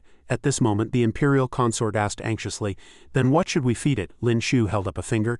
"Chicken or beef will do, with an appropriate amount of vegetables. It's best to have a variety of food." After Lin Shu finished speaking, the imperial consort turned to the maid beside her and ordered, "Quick, bring the food as Lin Shu instructed." After the food was served, the cat ate with great relish, making smacking sounds. The imperial consort was delighted to see the cat eating so heartily. "Wonderful, baby is finally willing to eat." At this moment, the imperial consort turned and asked Lin Shu, "Regarding my previous proposal, are you really not considering staying by my side?" Lin Shu was startled to hear this. How does the imperial consort still remember this so clearly? Just after hearing this unreasonable request from the imperial consort, the emperor behind them stroked his beard and smiled kindly. "That won't do, my dear consort. You can have anyone you want except Lin Shu. How about this? We shall give him a token, allowing him to enter the palace every other day to take care of the spirit beast." The imperial consort sighed and agreed. "Very well then." Lin Shu stood in front, sweating awkwardly. At this moment, the imperial consort, holding the cat in her arms, had a worried look on her face. "As long as baby is willing to eat, it won't get sick again, right?" Lin Shu explained. "The spirit beast's refusal to eat is only partially due to the food. The root cause of its previous illness I have already told your highness." Hearing this, the imperial consort's eyes widened in surprise. She then looked down at the cat with a worried expression. After that, this consort also had Linglong take it out of the palace often, but it was still no use. At this moment, Lin Shu thought of a solution. "It might be because your highness is the spirit beast's master. If your highness personally took it out of the palace, the situation might be different." Hearing Lin Shu say this, head eunuch Zhu, who was beside the emperor, angrily pointed at Lin Shu's face. "Insolence! The imperial consort is a person of noble birth. If anything were to happen, who could bear the responsibility?" Hearing this, Lin Shu was startled and then bowed awkwardly in apology. "It was I who was inconsiderate and misspoke. I implore your majesty and your highness to punish me." Over here, the imperial consort did not blame Lin Shu. Instead, she made a request. "He's right, I am going out of the palace." The emperor heard this and had no choice but to agree. Lin Shu's eyes widened on the side, not understanding what had just happened. The emperor said to head eunuch Zhu, "Zhu Jin, take some men to protect the imperial consort. Remember to act secretly and don't let those old diehards in the court know that the imperial consort has left the palace, lest they come to me with complaints." Head eunuch Zhu heard this and complied. Seeing this scene, Lin Shu narrowed his eyes and smiled happily, never expecting the ruler of a nation to be so afraid of his wife. After speaking, Lin Shu turned to leave. "Your highness, I will first return to my residence to prepare. We can meet in front of Zaeui Tower in half an hour. What do you think?" The imperial consort agreed. "Go on, I also need to change my clothes." A moment later, Dahuang stood at the door watching the bustling crowd on the street. At this moment, Lin Shu also opened the door, stuck his head out and let Dahuang in. "Dahuang?" Lin Shu asked Dahuang. "Are they still outside?" Dahuang wagged his tail and barked twice. At this moment a sinister expression appeared on Lin Shu's face. Lin Shu also walked out of the main gate, humming a song as he went. The assassin upstairs saw him, was startled, and then hurriedly pulled the person next to him, saying, "He's out, he's finally out. Go and report to the young master." At this moment Lin Shu met the imperial consort in front of Zaeui Tower. He was about to call out to her, but stopped himself. The imperial consort waved her hand, signaling to Lin Shu, "Call me madam." Then the imperial consort started chatting happily with Lin Shu again. "You were right, after I brought baby out, it immediately became more energetic." Hearing this, Lin Shu and the cat exchanged a look. "How was it?" Lin Shu was very satisfied. "Not bad." At this moment the imperial consort looked around and asked, "What should we do now?" Hearing this, Lin Shu stated, "The spirit beast has been cooped up in the palace for too long and its heart is knotted. Madam, you can hold it and stroll around the streets for an hour, just like a normal walk. That would be best." The imperial consort was very surprised to hear this. "Strolling? I've never tried it. How do I do it?" Hearing this, Lin Shu explained, "Strolling means walking freely on the streets of the capital, looking at whatever you want to see and buying whatever you want to buy." The imperial consort said, a little unfamiliar with the idea. "Let's try it, I'll try it." Passing a stall, she saw a very beautiful butterfly hairpin. The imperial consort picked up the hairpin and said happily, "I've never seen these accessories before." The stall owner introduced, "These are all the latest styles. If you like it, madam, you can try it on." The imperial consort put the hairpin on her head. She looked very beautiful at this moment and her eyes sparkled. "I want this." The eunuch behind them looked at Lin Shu and thought, "Her Highness hasn't been this happy in a long time. Although this son of Earl Ping'an is reckless, he has inadvertently done a good deed." The imperial consort continued to browse, then picked up a cherry blossom wand. "I want this one too." Next was a Sailor Moon transformation wand. "I want this one too, wrap up everything here." At this moment a voice came from a building upstairs full of a boss's authority. A few hours later the eunuch was already holding more than a dozen items that the imperial consort had bought. The eunuch said with difficulty, "Madam, it's already noon. I heard the food at Zaeui Tower is good. Would you like to dine there?" Hearing this, the imperial consort turned her head. "You arrange it." At this time Lin Shu suggested, "Wait, I heard there's a small restaurant nearby that serves excellent Jiangnan cuisine. Would you like to try it, madam?" The imperial consort heard this, thought for a moment. Jiangnan cuisine, then the imperial consort happily agreed. "All right, let's go to the restaurant you mentioned." The eunuch followed behind, trying to persuade her. "Madam, that kind of restaurant is crowded and full of mixed company, I'm afraid." The imperial consort ignored the eunuch at this point. "No one else knows my identity. We are just ordinary people going for a meal." In a restaurant named Jiangnan, the dishes were served looking very tempting: salted duck, crystal pork, trotter jelly, water chestnut cake, and candied 100 fruits. The imperial consort picked up a piece and tried it, feeling satisfied after just one bite. This taste, the imperial consort looked at the dish, wanting to say something, but then changed her mind. Although there are chefs from Jiangnan in the residence, the dishes are already cold by the time they are served. The imperial consort was a little regretful and sad at this moment. "It's been a long time since I've tasted the flavors of my hometown." At this, Lin Shu said, "Then you must eat to your heart's content this time, madam." The imperial consort praised Lin Shu. "You're very good at making people happy." Outside the door, Yang Zan's men were eavesdropping. After hearing the news, Yang Zan was so angry he slammed his palm on the table, then asked with a displeased expression, "What did you say?" The subordinate reported, "Lin Shu was seducing a lady on the street. The lady looked very beautiful and had an excellent temperament. After they finished their meal, they even arranged to go to Liyuan Garden to listen to music together." Hearing this, Yang Zan's face turned green with anger. He's already engaged to Ling Jun, and he still dares to philander outside? After speaking, Yang Zan ordered, "Tell Wang Xing to act immediately." The subordinate immediately replied, "Yes." The scene switches to a private room on the second floor of Liyuan Garden, where Kai was playing the chin and singing for Lin Shu and the others. "I have a story to tell, let me sing it for all of you gentlemen. Gentlemen, please put down your wine cups, relax your minds, and let me sing a song, new scenery, to tell you my tale." The imperial consort sat below listening to the song, very satisfied. A familiar Jiangnan folk song. "Jiangnan, I haven't been back in over 10 years. At this moment the imperial consort looked at Lin Shu. "Did you prepare all this specifically because you knew I am from Jiangnan?" Hearing this, Lin Shu smiled and explained, "When listening to you speak, madam, I could occasionally detect a Jiangnan accent. So I boldly guessed that you were born and raised in Jiangnan." The imperial consort was very surprised to hear this. "You grew up in the capital. How can you recognize a Jiangnan accent?" Hearing this, Lin Shu picked up a fan to cover his face, looking somewhat embarrassed. "I have a girlfriend. I misspoke. I have a friend who is also from Jiangnan, so I can recognize it." After speaking, Lin Shu looked at the imperial consort and thought, "Oh my god, I almost let it slip." The imperial consort looked at Lin Shu, very pleased. "You've been very thoughtful." The sound of music lingered gracefully in the air. Lin Shu looked at the imperial consort and thought, "I owe you one for this. I'll do these things for you as a form of repayment." As the song ended, the imperial consort exclaimed with praise, "This method of yours is quite good. Baby's spirits are much better." Hearing this, Lin Shu exchanged a glance with Kai. Miss Kai's singing is truly moving. When I'm tired from training or in a bad mood, I also come here to listen to music and relax. Hearing Lin Shu's praise, Kai blushed shyly. At this moment the Imperial Consort stood up and couldn't help but sigh. You really know how to enjoy life. We've been out for a long time today. When you have time in the future, come and see this child more often. After speaking, Lin Shu walked to the door to see the three of them off. I'll see you out, madam. At this moment, Lin Shu suddenly fell into deep thought.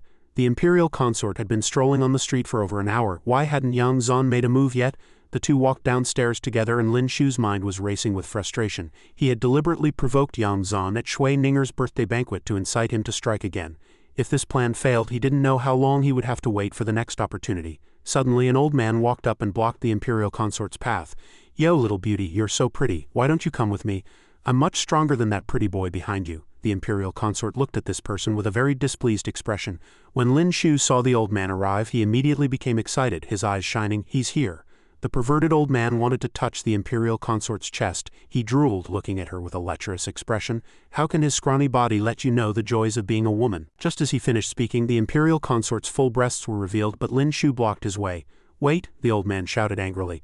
Brat, you dare to steal my woman? As soon as the old man finished speaking, Lin Shu slapped him across the mouth, sending his teeth flying. The two underlings hurriedly supported their boss, shouting, Big brother.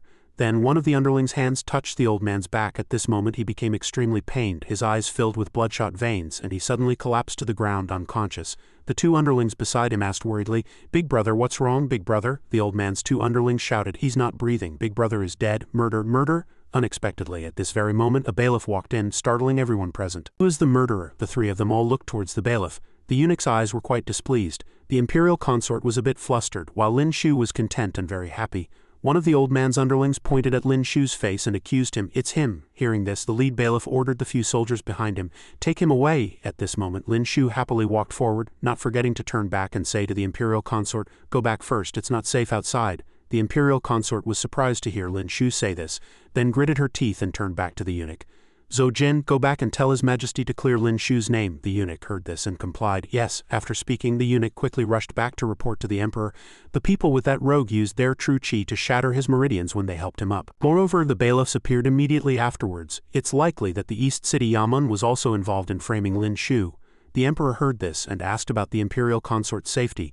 Is the Imperial Consort all right? The eunuch reported, Her Highness is fine, just a little angry. Her Highness asked this old servant to come back and report to your Majesty, to clear Lin Shu's name no matter what.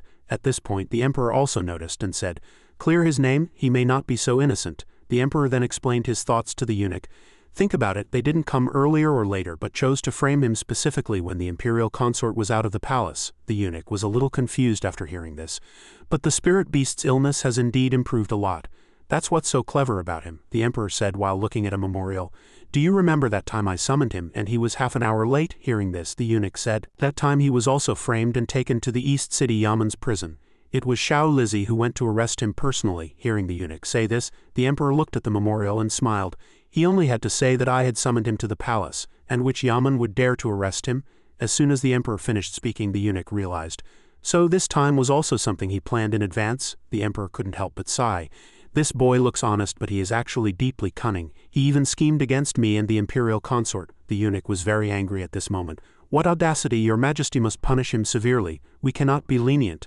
Just as the eunuch finished speaking, he was kicked in the back. You dog of a slave! It turned out the eunuch was being stepped on by the Imperial Consort. The Imperial Consort was very angry. I want His Majesty to clear his name. What are you saying here? You people spend all day scheming against this one and that one. Just because your own minds are filthy, you think everyone is like you. The eunuch turned his head and saw it was the Imperial Consort, and was terrified. The eunuch hurriedly knelt before the Imperial Consort, crying and begging for mercy. Your Highness, spare my life. The emperor behind them widened his eyes, very surprised. How does it feel? Like I was scolded too? The Imperial Consort at this moment looked at the emperor with a different kind of gaze. Your Majesty, I like him very much. You cannot let him be wronged. Although he was the emperor, he still had to listen to his wife, so he obediently agreed. He then hurriedly ordered the eunuch. Zhou Jin, quickly go to the East City Yamen and rescue Lin Shu. The eunuch obeyed the emperor's order.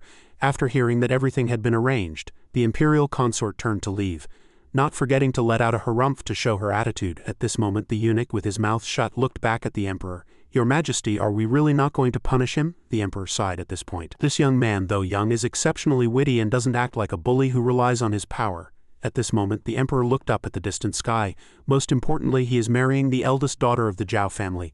I am very much at ease with that. At this time in the East City Yamen, 2 soldiers escorted Lin Shu over. An official hurriedly ran out. It was Officer Wu. He lowered his head, worried. Young Master Lin, this case was ordered by the city magistrate himself for me to interrogate you. There's nothing I can do. Hearing this, Lin Shu gave him a look and quickly gestured in another direction. Officer Wu saw it and immediately understood. Something's not right. This case is not normal. Young Master Lin is trying to remind me not to get involved. Officer Wu quickly pretended to have a stomachache.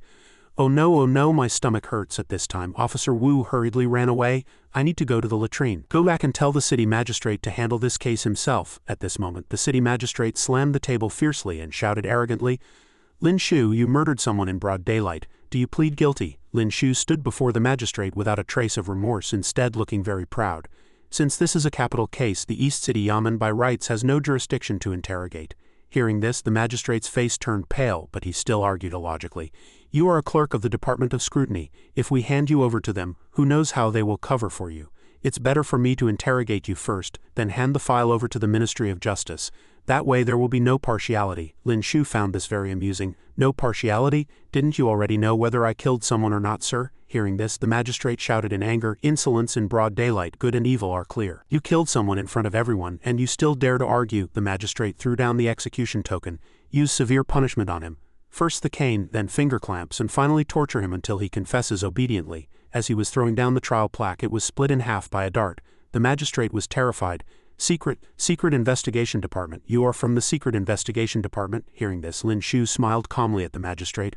Oh, so the East City magistrate knows fear now? When you were oppressing the common people, you should have expected this day. At this moment, Lin Shu smiled very perversely.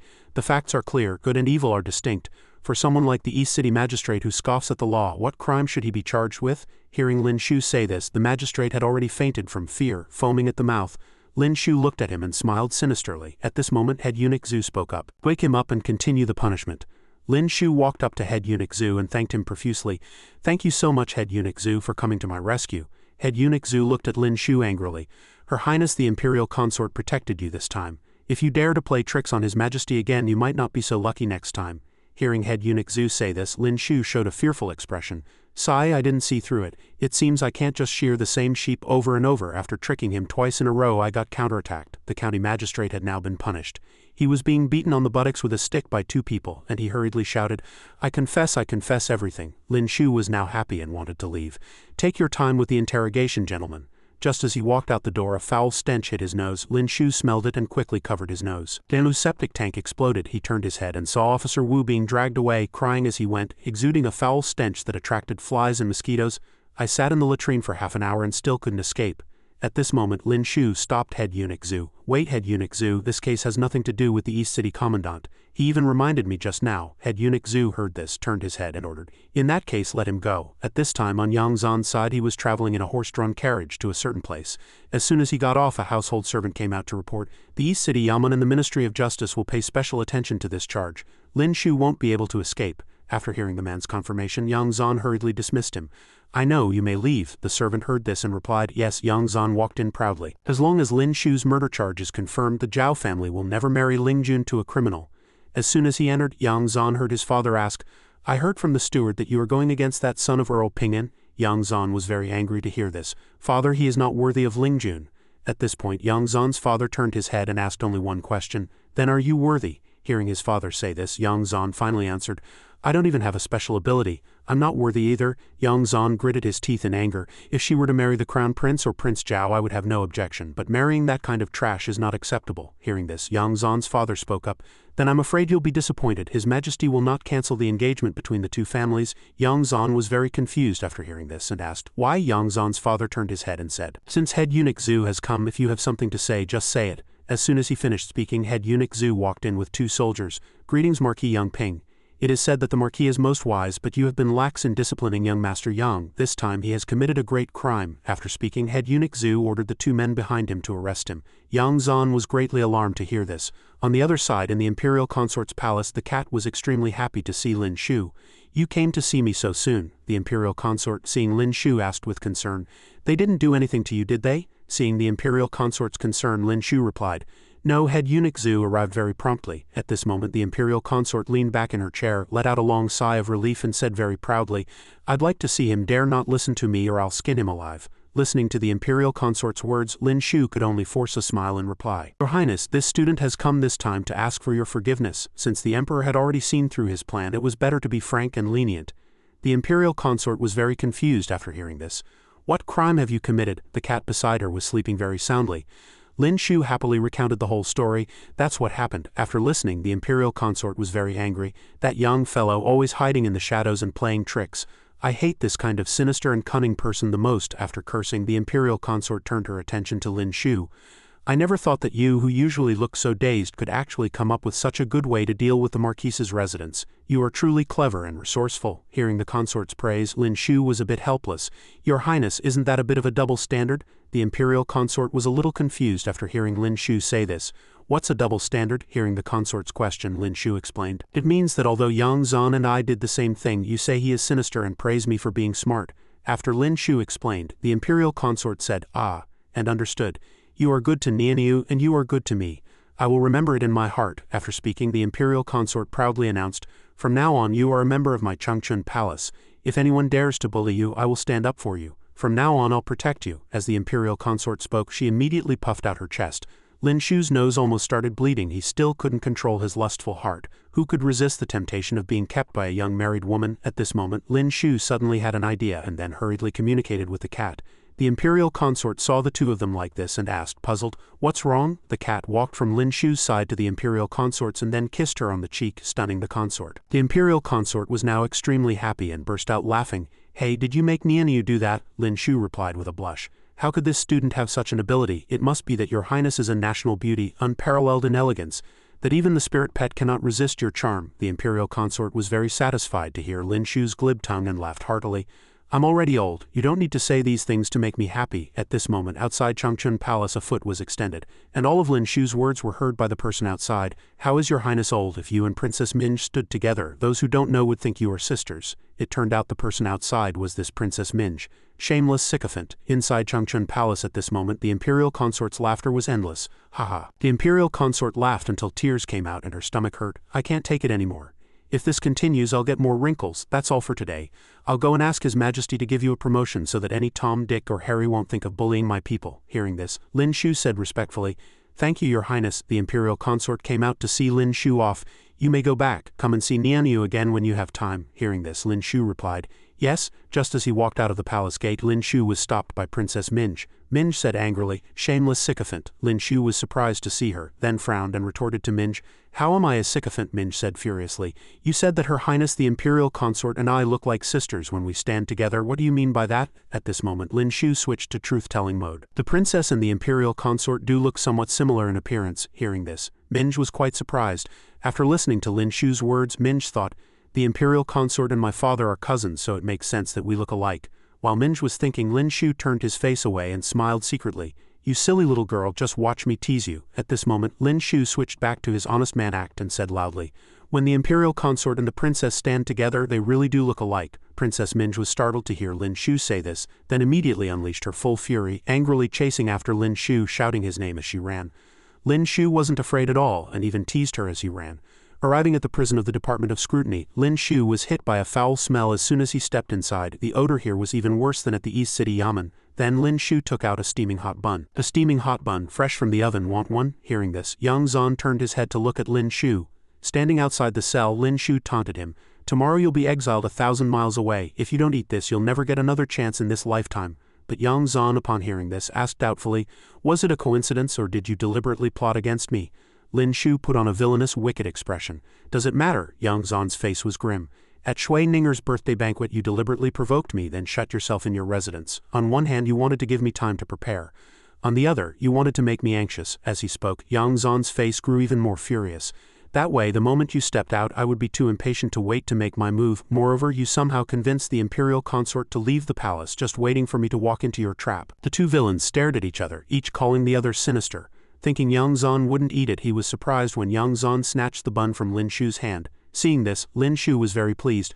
"Last time when Qin Tong gave me a hard time at the Abilities Academy, you were the one who instigated it, weren't you?" Yang Zan answered with certainty. It was me, it just so happened that you had a feud with Qin Tong, so I just told him to cripple you while he was at it. After speaking, Yang Zan stared intently at the bun. Actually, there's something I've never understood. Yang Zan looked at Lin Shu with an all-knowing gaze. You used to be as timid as a mouse. Why did you stand up for a woman in the court of the Department of Scrutiny that day? You weren't afraid to offend Qin Tong. That's not the Lin Shu I knew. Hearing Yang Zan say this, Lin Shu fell into deep thought.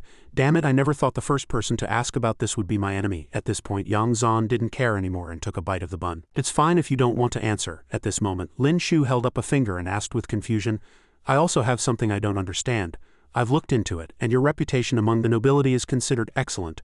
Why are you so determined to go against me? At this, Yang Zan furiously slammed his fist against a pillar of the cell. His expression changed as he bit into the bun. It turned out this guy was obsessed with Zhao Lingjun.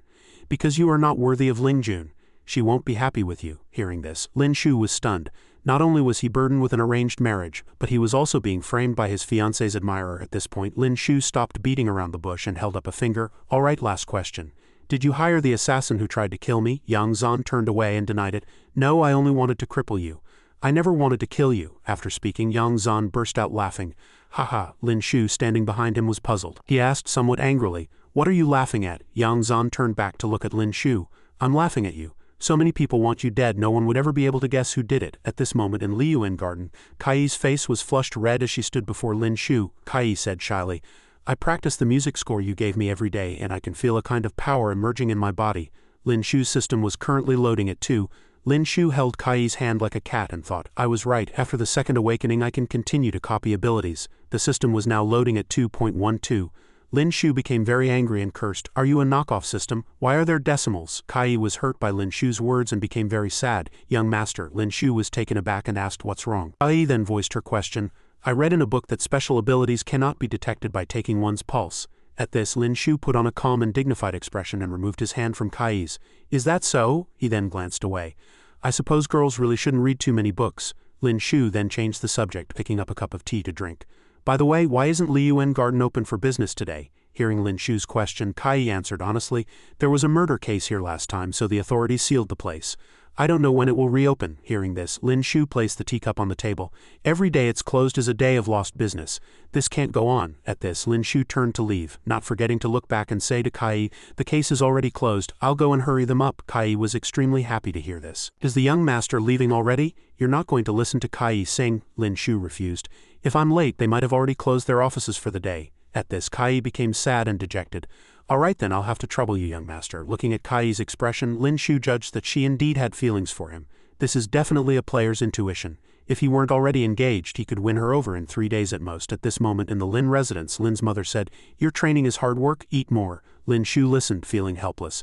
Dad, Mom, you should eat. Don't worry about me. He was speechless as his parents kept piling food into his bowl. Lin Shu said in a daze, are my parents playing Jenga? At this, the old couple said with extreme delight, sure. Lin Shu looked at his bowl overflowing with food. I've lived 2 lifetimes, but only here have I truly felt the warmth of a home. So no matter what, I must protect this family. Those nobles have full jurisdiction over armies, land and population. To consolidate royal power over the years, His Majesty has been tightening the enfeoffment of nobles.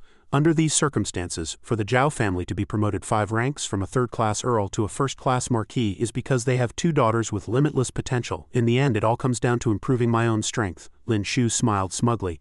High-level ability users could only rely on their own cultivation, but for a low-level user like himself, paying to win was the fastest way. Lin Shu thought of a black stone. 1 yuan crystal of the same level was equivalent to a day's cultivation, and breaking through required at least 10 top-grade yuan crystals. With that calculation, Lin Shu fell into another state of computation. The 3rd awakening required 800 tier 2 yuan crystals and 10 tier 3 yuan crystals with a market price of 100,000 taels. The 4th awakening required 2,000 tier 3 yuan crystals and 10 tier 4 yuan crystals with a market price of 2 million taels. Just as he finished calculating, Lin Shu discovered a problem. The conclusion was that he was still broke. Lin Shu pondered with a headache. Moreover, tier 3 yuan crystals were so rare that the entire capital couldn't even scrape together 1,000 of them. After one more awakening, this pay-to-win path would be completely blocked. Suddenly, head steward Li walked in from outside and asked, "Oh, you're eating?" Seeing him, Lin Shu was startled, then quickly stood up and said enthusiastically, "Head steward Li, please sit and eat with us." But head steward Li refused. "I've already eaten." Taking out the emperor's edict, the eunuch announced the decree issued by the emperor. Lin Shu, son of Earl Ping An, received this edict. Hearing this, Lin Shu's parents were stunned. Lin Shu was not much calmer, the surprise still clearly visible on his face. The eunuch clearly read out the contents of the imperial edict. Lin Shu, son of Earl Ping'an, has on multiple occasions treated the imperial consort's spirit pet, relieving the consort of her worries, which is most commendable. From this day forth, Earl Ping'an is promoted to a second-class earl, and is awarded 100 mu of fields, 100 bolts of cloth and 10 servants. As soon as the eunuch finished the proclamation, the entire family was dumbstruck and utterly amazed. Lin Shu hadn't expected the imperial consort to be so generous. With the enfeoffment of nobles being so strictly tightened, how could he be promoted just because the imperial consort said a word? His mother walked over to the eunuch and offered him a silver ingot as a gift. "Thank you for your hard work, eunuch." After finishing his business, the eunuch did not stay to disturb the family's happy moment and left. "Then I shall return to the palace." Lin Shu saw the guest off at the door. "Take care, eunuch." Suddenly, two heads peeked out from the side of the wall, startling Lin Shu. Lin Shu looked at the two with an annoyed expression and asked, "Why are you two here?" Hearing Lin Shu's question, Officer Wu pushed his wayward son forward. The father and son immediately bowed their heads before Lin Shu. "This subordinate has come to thank you, young master," Officer Wu explained. "If not for the young master speaking up for this subordinate, I would have surely been doomed, let alone be promoted to East City Commandant. Today I've brought this disobedient son to thank the young master for saving my life." Lin Shu's expression at this moment was truly punchable as he arrogantly trimmed his nails with a file. Officer Wu is a parent official. In the future, you should serve the people, not always think about bullying others with your power. You've seen the fate of your predecessor. Hearing this, Officer Wu put on a righteous and solemn expression. This subordinate will remember the young master's teachings. At this moment, Lin Shu had also finished filing his beautiful nails and held them up to the sunlight to admire them. "By the way, remember to unseal Liyuan Garden. A small business can't withstand such turmoil." Hearing this, Officer Wu immediately agreed, yes, but he wasn't finished. Lin Shu continued to instruct, "Also, I have friends at Liyuan Garden. Officer, please look after the place for me." After hearing this, Officer Wu still did not refuse and nodded repeatedly. Of course. At this moment, Lin Shu also noticed the carriage behind Officer Wu and pointed at it, asking, "What's that behind you?" Hearing this, Officer Wu ran to the back and stretched out his hands, wanting to present the entire cart of wine to Lin Shu. "It's a small gift this subordinate has prepared for the young master. Please accept it." Hearing it was a gift from Officer Wu, Lin Shu remembered his like-minded friend Baichuan, who loved to drink. Lin Shu stroked his chin and smiled happily. "Can't get drunk, is that right?" The next day at the Abilities Academy, Lin Shu was holding a jar of distilled liquor. He walked along, smiling at the jar of wine. Time to let the people of this other world see what a taste of science and hard liquor is like. As he was walking, he was suddenly stopped by a pouting Ninger. "Lin Shu," hearing someone call him, Lin Shu's eyes widened as he turned to see who it was. Seeing it was Ninger, Lin Shu went forward and greeted her happily. "Miss Ninger, long time no see." Ninger snorted angrily. "You have the nerve to say that. Why haven't you come to class for so long?" Hearing this, Lin Shu was a little embarrassed. "Something came up at home, so I took a few days off." As soon as he finished, Lin Shu immediately shifted the topic to Ninger. Lin Shu then said, "But after just a few days, Miss Ninger, how come I feel like you've gotten even more beautiful?" Hearing Lin Shu's glib tongue, Ninger couldn't help but blush, then shyly and awkwardly turned her head away. "Are you joking?" At this moment, Lin Shu saw through Ninger with his sharp eyes. While the two were happily flirting, a young master appeared before them out of nowhere. The young master shyly stuttered, "Miss N. Ninger, this is a family heirloom, a jade bai. I want to give it to you." As he spoke, the young master offered the box to Ninger.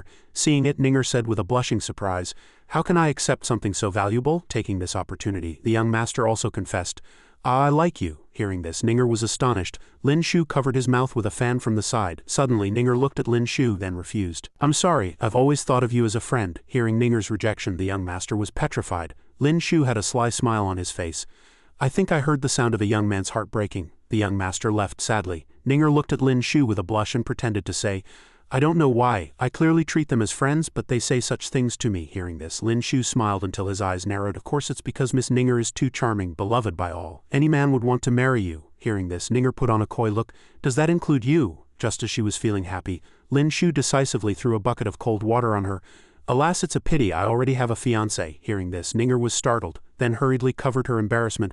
"I was just joking with you." At this moment, Lin Shu smiled smugly and thought, "When a player and a schemer go head to head, the one with the higher skill wins. The loser had better not start crying." At this moment, by the lake of the Abilities Academy, Lin Shu and Baichuan were sitting on a rock watching a loving couple in front of them. Lin Shu asked, "What's wrong, jealous?" Hearing this, Baichuan denied it. "My dream isn't a single small tree but an entire forest." Hearing this, Lin Shu smirked, put his arm around Baichuan's shoulder and laughed with a roguish expression. "You can lie to yourself, but you don't have to lie to your brother. We're both the same after all." Hearing this, Baichuan changed the subject. "Brother Lin, the fireworks you prepared for Miss Ninger were truly spectacular. Miss Ninger thought of you as her prey. Little did she know she was yours, but as a friend let me remind you she is the apple of Duke Shui's eye. Don't play with fire or you'll get burned. Hearing Baichuan's advice, Lin Shu patted his shoulder to reassure him. Don't worry, Brother Li, I know what I'm doing. I was only after her ability to begin with. I'm not interested in her feelings or her body. Damn to say, I'm not interested in the body of such a beautiful girl. At this point Lin Shu thought again. Alright, maybe that part can be considered. After speaking, Lin Shu poked Baichuan's shoulder and said again, Brother Li is about the same age as me. I wonder if you are betrothed? Hearing this, Baichuan was a little sad. For people like us it's truly pitiful to be bound by marriage. Hearing Baichuan say this, Lin Shu took out a jar of wine and said, You're right, you have a story, I have wine. Care for a drink? Hearing this, Baichuan was very happy. Brother, you carry a jar of wine with you? Lin Shu smiled brightly and said, I came here specifically to drink with you, brother. But in his heart, he was thinking, if I don't get you drunk, how will I get my hands on your lightning power? As he spoke, Baichuan uncovered the cloth on the wine jar, and a rich aroma filled the air. Baichuan's mouth watered with greed. This wine smells so strong, Lin Shu thought sinisterly to himself. Of course it's strong. 10 large bowls of distilled liquor should be enough to knock you out. Suddenly, on a distant mountain peak, purple lightning struck repeatedly. A few people climbing the mountain looked at this phenomenon very confused. Strange, why is there so much lightning today? Maybe some scumbag is over there. Over here, lightning struck a person and a sturdy body was revealed. The body was shrouded in lightning. It was Lin Shu's body finally showing off yet still being coyly covered. Hey, don't go any lower, this comic won't pass the review board. At this moment Lin Shu closed his eyes and laughed loudly. Hee. Lin Shu was completely naked, having finally mastered it. The power of thunder. At this moment a torrential downpour was falling outside and a horse-drawn carriage was speeding down the road. Lin Shu was standing in a pit when a carriage driver approached. Young master, the rain is so heavy, why don't you have an umbrella? Hop on, I'll give you a ride. After speaking, Lin Shu looked over and refused. No need, my home is near the city gate. As soon as he finished speaking, the tip of a sword shot out, aiming straight for Lin Shu, but luckily Lin Shu dodged it in time. The assassin charged forward, the tip of his sword aimed at Lin Shu, but at that moment Lin Shu's body was as hard as a rock and a piece of ice grew over the wound. The assassin spoke. I didn't expect you to have a few tricks up your sleeve. After speaking, he forcefully stabbed at the ice. At this moment Lin Shu gritted his teeth, terrified. The ice shield can't block the true chi of this sword at all. Lin Shu caught the sword with both hands, then released his ability. Thunder. The assassin was struck by lightning, his whole body shaking in panic. What's going on? At this moment, Lin Shu angrily infused his fist with the spell and threw a punch at the assassin. The assassin was sent flying by Lin Shu's punch, spitting blood, and the carriage shattered into pieces. Lin Shu was also heavily injured, collapsing to the ground with blood at the corner of his mouth. He was no longer clear-headed, his eyes gradually glazed over, and then he fell to the ground unconscious. Inside the Lin residence, who on earth holds such a great grudge against our shower, pushing this child to his death time and time again? Sob, shower. At this moment, Lin Shu groggily opened his eyes. Seeing this, his mother asked with concern, Shower, you're awake. How do you feel? Does the wound hurt? His father stood by his side, his expression also filled with worry. Hearing his mother's concern, Lin Shu replied shyly, Don't worry, mother, it's just a flesh wound, nothing serious. Unexpectedly, Shuang was also present at this moment. Shuang's eyes widened and she said with a blush, Move aside, I am an imperial physician from the Imperial Medical Academy. I will treat young Master Lin. I'll have to trouble everyone to step outside. Hearing this, everyone left. His mother didn't forget to politely say to Shuang, We'll have to trouble you, miss. At this moment Lin Shu smiled. The tattered clothes, the wound, the 8-pack abs paired with his handsome face made it impossible for Shuang to stop blushing. Shuang looked at Lin Shu's body, drooling with desire. Seeing this, Lin Shu quickly coughed a few times to break the atmosphere. Realizing she had been distracted, Shuang quickly apologized. As she spoke, Shuang placed her hand on Lin Shu's chest and began to use her healing ability. I will treat young Master Lin's injuries. Lin Shu's system was also copying the ability. A moment later, Shuang was red-faced and panting, her face covered in sweat. Shuang couldn't hold on any longer and fell into Lin Shu's arms. Young Master Lin, I can't go on. Seeing Shuang fall into his arms, Lin Shu blushed shyly, then smiled and comforted her. Shuang, I understand. Miss Shuang must have exhausted her yuan power treating me this time. Let me help you to a guest room to rest for a moment. Hearing this, Shuang was a little happy. Thank you, young master. The system had also successfully completed the copy. Lin Shu walked out full of vigor, admiring the ability he had gotten from Shuang as he went, unable to stop feeling happy. He had tried all sorts of methods to copy by Shuang's ability before without success, but this time it was a blessing in disguise. It's true what they say. A watched pot never boils. A casually planted willow grows into a lush tree. At this moment, a steward shouted, Young master, Officer Lu from the Department of Scrutiny has arrived.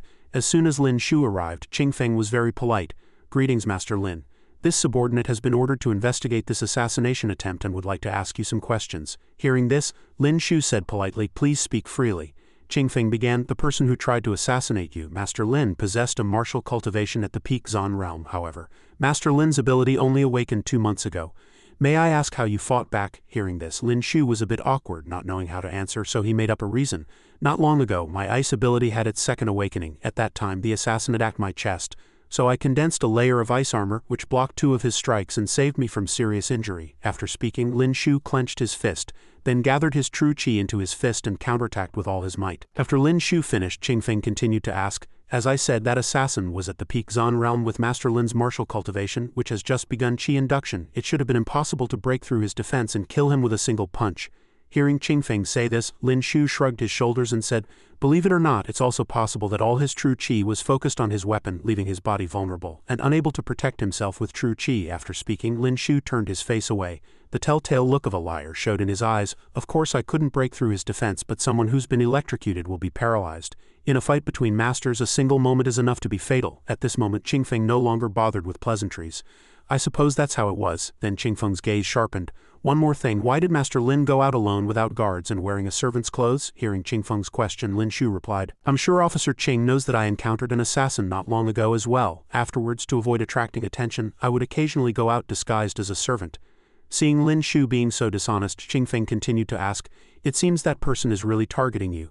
Does the master have any suspects?" At this, Lin Shu fell into deep thought, having no leads. Qingfeng unconsciously looked at Lin Shu and said with a smile, "Master Lin, think about it. You were so well disguised, how did the people who wanted to kill you know your whereabouts?" Hearing this, Lin Shu was startled at this moment. He also suddenly realized that when he left through the back door, he seemed to have run into a servant who was cleaning the stables. As the two were talking, the steward ran in, pushed open the door and shouted, "Young master, it's terrible. Lin Wu is dead." Hearing this, both Lin Shu and Qingfeng were astonished. Stepping outside, he saw that the man named Lin Wu was indeed dead.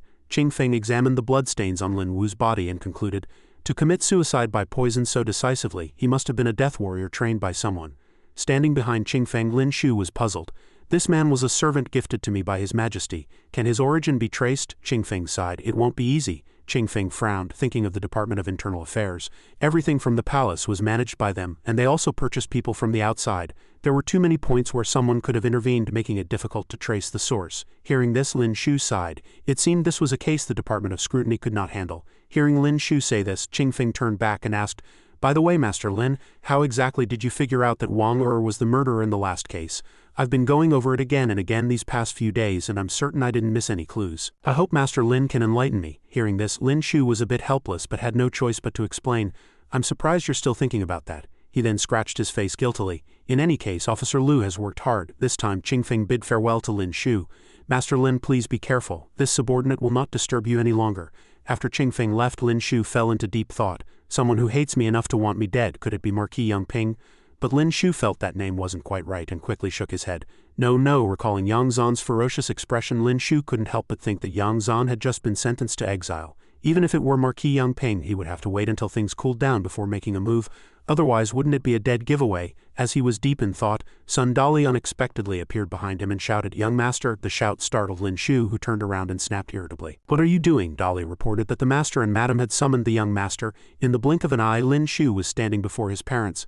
"Father, mother, what did you call me for?" Hearing Lin Shu's question, his father spoke up, his face tinged with worry. "Show her. Tell us honestly, who is it that wants to take your life time and time again?" Lin Shu listened and sighed. He didn't know who it was either. A commoner is innocent, but possessing a treasure makes one guilty. At this moment, Lin's mother was heartbroken. "It must be that marriage.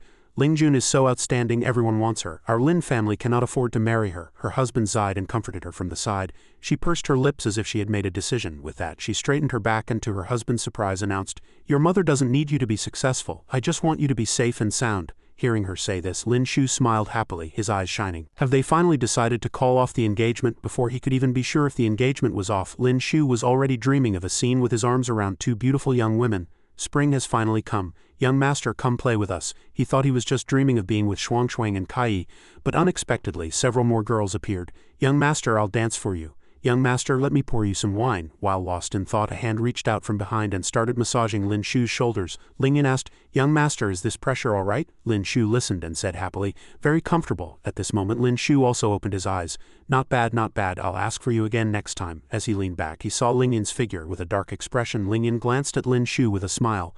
"Oh really?" Lin Shu was truly startled, shuddering as if he'd been electrocuted. He then quickly sat up straight, putting on a serious expression. Meanwhile, the husband was trying to persuade his wife, "This matter is still a bit complicated. After all, the marriage contract was set by our ancestors. She was a little displeased. The contract only says the Lin and Zhao families will be joined by marriage. It doesn't specify who must marry whom. If we don't marry Lingjun, we'll marry Lingyan. Hearing this, Lin Shu's eyes widened and he was too shocked to speak. It can work like that? Lin Shu imagined what it would be like to marry Lingyan, but if it was her at this moment, his mother began to praise Lingyan. Although Lingyan was a bit fierce, she was probably the only woman who treated Lin Shu with wholehearted kindness and asked for nothing in return. She continued her praise, saying that more importantly, she and Lin Shu had the same attribute. Marrying her would allow them to cultivate during the day and cultivate at night, 365 days a year. Thinking of this, Lin Shu was astonished. Wait, am I actually imagining my life after marrying Zhao Lingyan? He then rubbed his head in exasperation. Is this still Lin Shu, the little dragon prince of the nightclubs who abides by the principle of no marriage, no ties? At this moment, Lin Shu recalled various images of Lingyan, happy, sad, and angry. Thinking of this, Lin Shu blushed unconsciously. Could it be that I've fallen for her? Lin Shu held up his hand in an okay gesture, then cleared his throat. Lingyan and her parents have gone to visit relatives. Why don't we wait until they return to discuss switching fiancés? It would be great if we could switch to Lingyan. His father turned his head angrily and scolded Lin Shu. Of course not. The father sat next to the mother and comforted her. This marriage was decided when Lingjun and Shoer were born, and it was specifically for the two of them. If you go and ask to switch fiancés now, where will the Zhao family put their face? Hearing this, she also agreed reluctantly. Sai, you're right. The mother was now in tears. For the sake of our Shoer's happiness, what should we do? Sob. Both parents looked at Lin Shu. Lin Shu, feeling like he'd gotten his hopes up for nothing, looked away and tutted. What a waste of excitement. At this moment, Lin Shu had something important to tell his parents. Mother, don't cry. There's something more important at hand. Hearing this, his mother asked, what is it? Lin Shu began. I remember a few servants just resigned from the residence. Hearing this, his father spoke up. Your mother and I also feel like we've been stabbed in the back. Those people are not trustworthy. Hearing his father say this, Lin Shu turned around, not forgetting to instruct. Father, mother, just leave this matter to me. I'll go ask Auntie Wang to stew some chicken soup. Miss Shuangchuang has exhausted her yuan power to save me. Suddenly his mother, who was behind him, smiled like a flower, having seen through Lin Shu's thoughts. Shoer, what is your relationship with that Miss Shuangchuang? Lin Shu hurriedly put on an innocent act. What relationship? We have no relationship. We're just ordinary friends. At this moment his mother smiled like a flower and said, I think she's quite down to earth and cares a lot about you. We can't count on that girl from the Zhao family. Your father and I want to hold a grandchild soon. The moment he heard this, Lin Shu scrambled away, bidding his mother farewell. The next day at Liyuan Garden, Lin Shu and son Dolly went in to listen to the opera. Dolly said worriedly from the side, Young master, Miss Shuangchuang just healed your injuries. Why aren't you resting at home for a few more days? Lin Shu smiled and replied, What do you know? I have to seize this time to live freely. When Lingyan comes back, it'll be another round of miserable forced days for me. Just as he said this, Lin Shu sighed, utterly exhausted. Suddenly a voice came from the room. Lin Shu was very confused. That's not Kai's voice. Pushing the door open, he saw Kai talking to a young girl. Just like that, go back and keep practicing. Once you're familiar with it, you won't make mistakes. The little girl happily thanked Kai. Thank you, Sister Kai. Seeing Lin Shu enter, Kai looked over in surprise, then was startled before walking towards him. Young Master Lin, Lin Shu complimented her. I didn't expect Miss Kai to be so strict when she's a teacher. Hearing Lin Shu say this, Kai turned her face away, pursed her lips and said, Young master, please don't tease me anymore. Lin Shu asked Kai how she had been lately and if anyone had come to cause trouble. As he spoke, Lin Shu sat down at the table and Kai poured him a cup of tea. Last time, the East City Commandant himself came and arrested all those troublemaking hooligans. Who would dare to cause us trouble now? I have to thank young Master Lin for this. Lin Shu was very pleased to hear this. Oh, is that so? Lin Shu opened his fan, looked at Kai with a blush and said, I only mentioned it casually. He's quite capable after all. If Liyuan Garden were to close down, where else would I go to listen to opera? Hearing this, Kai turned her face away, a little unhappy. With so many opera houses, how could there be no place to listen to opera? Seeing Kai was unhappy, Lin Shu turned to tease her.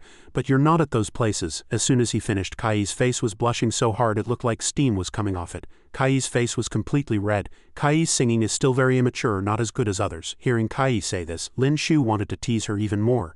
No matter how well they sing, I still prefer to listen to Miss Kai. Lin Shu smiled, thinking to himself, especially this shy, head-lowered look. It's truly a beautiful sight. Kai now had her head down, stammering, she couldn't help but wonder, what exactly does young Master Lin mean? Lin Shu coughed from the side, thinking to himself, I'd better not take the joke too far. If this really turns into something, I'm afraid Lingyan will break all three of my legs. At this moment, Lin Shu turned around and asked Kai seriously, By the way, I saw the troop leader looking worried upstairs just now. Is she in some kind of trouble? Hearing Lin Shu's question, Kai sighed. It's about money.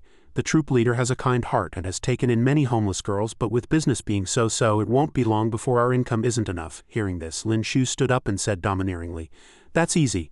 Tell them to go to the Lin residence. Kai was puzzled and asked, Lin Shu happily explained his plan without hiding anything.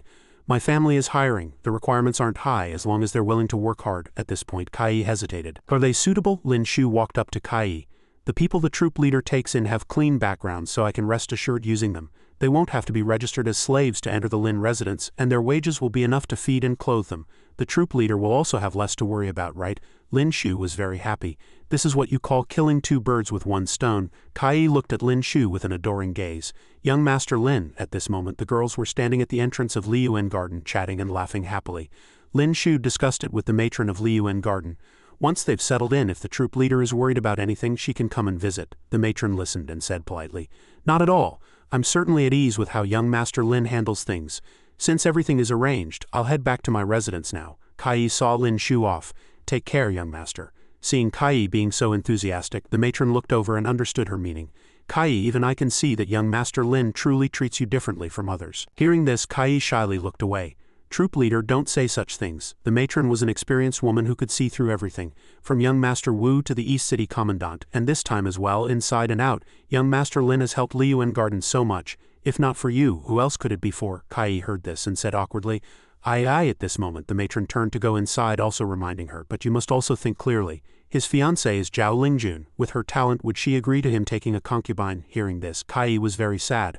I also want to serve the young master like everyone else, even if it's just to pour him tea. At this time, Lin Shu had also returned to the Lin residence with the girls. They entered one by one and suddenly, several more people walked by at the same time. Seeing them, Lin Shu was very puzzled.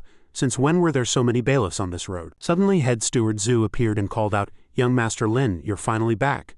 Seeing him, Lin Shu asked with confusion, Head steward Zhu, why are you here? Hearing Lin Shu's question, head steward Zhu said, The imperial consort heard that the young master was assassinated, so she went to speak with His Majesty. His Majesty has already ordered the guards around the Earl of Ping'an's residence to be strengthened and has specially sent people from the Department of Secret Investigation to protect you in secret. Hearing this, Lin Shu understood.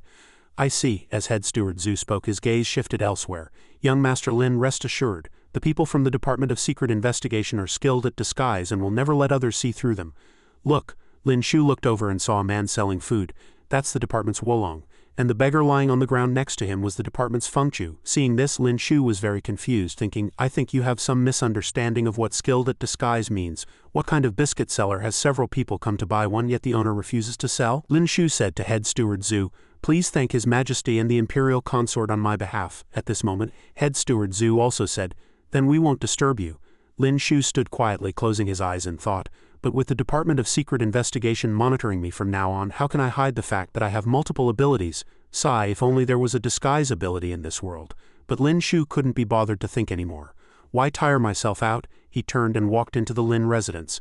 Sigh, forget it. Even if there were such a strange ability, it would be like beast language or musical arts.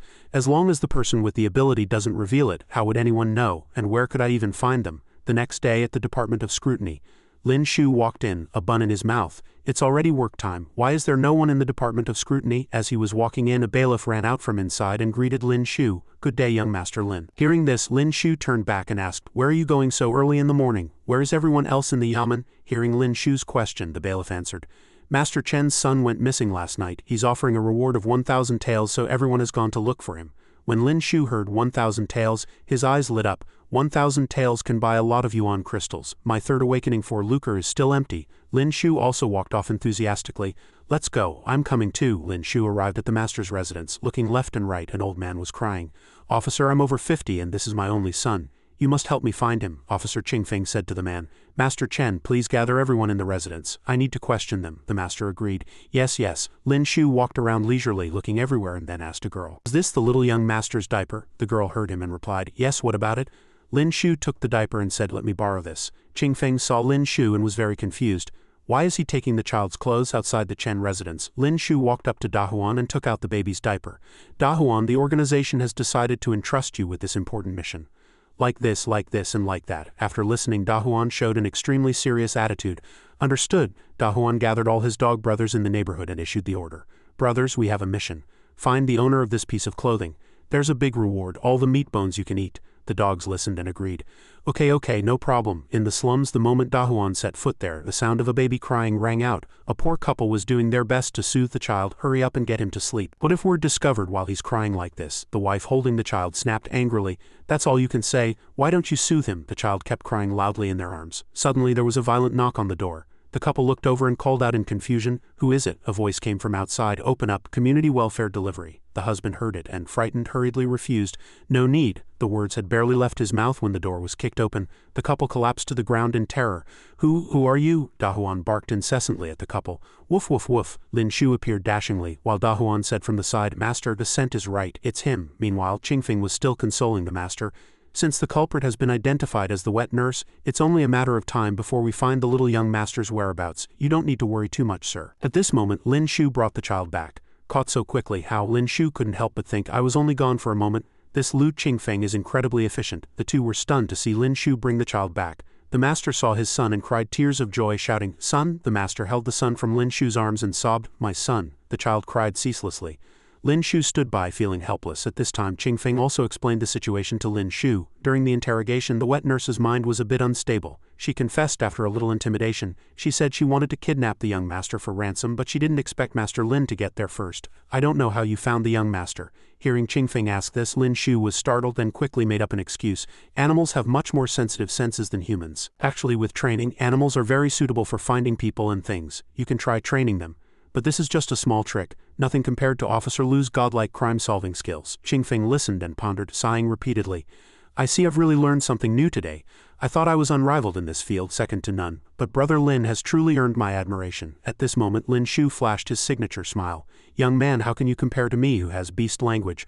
But for Lu Qingfeng to solve the case in such a short time is also impressive. At this moment, the master looked at Lin Shu with a happy smile, then called for a servant to bring gold. "This is the 1,000 tael reward." "Thank you, officer, for finding my son." Seeing it, Lin Shu's eyes lit up. "Haha, I'm rich." Lin Shu took out a silver ingot and handed it to Qingfeng. "The brothers at the Department of Scrutiny have also been busy all morning. This small amount is for everyone to have some tea." Qingfeng was startled and stretched out both hands and accepted it, flattered.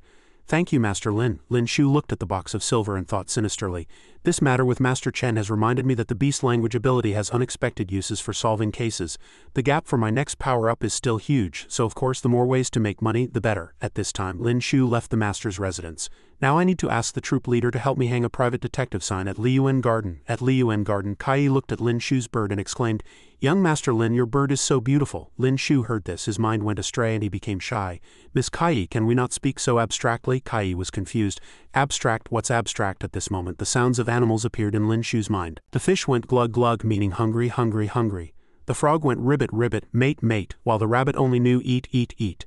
Lin Shu rubbed his face helplessly. He had wanted to use his beast language skill to gather intelligence, but after a full circle, he found that most animals simply didn't have enough intelligence, only biological instincts. After careful consideration, the only animals with enough intelligence to understand commands and conduct reconnaissance were birds like mynas or orioles. Lin Shu looked at the papers on the table. These were the new cases he had found in the past few days, all small cases of finding lost items with no real profit. Lin Shu looked at one case and thought with annoyance, "The total reward for all of these is less than what I paid for that bird." At this moment, Kai picked up another case. "Young Master Lin, look at this case.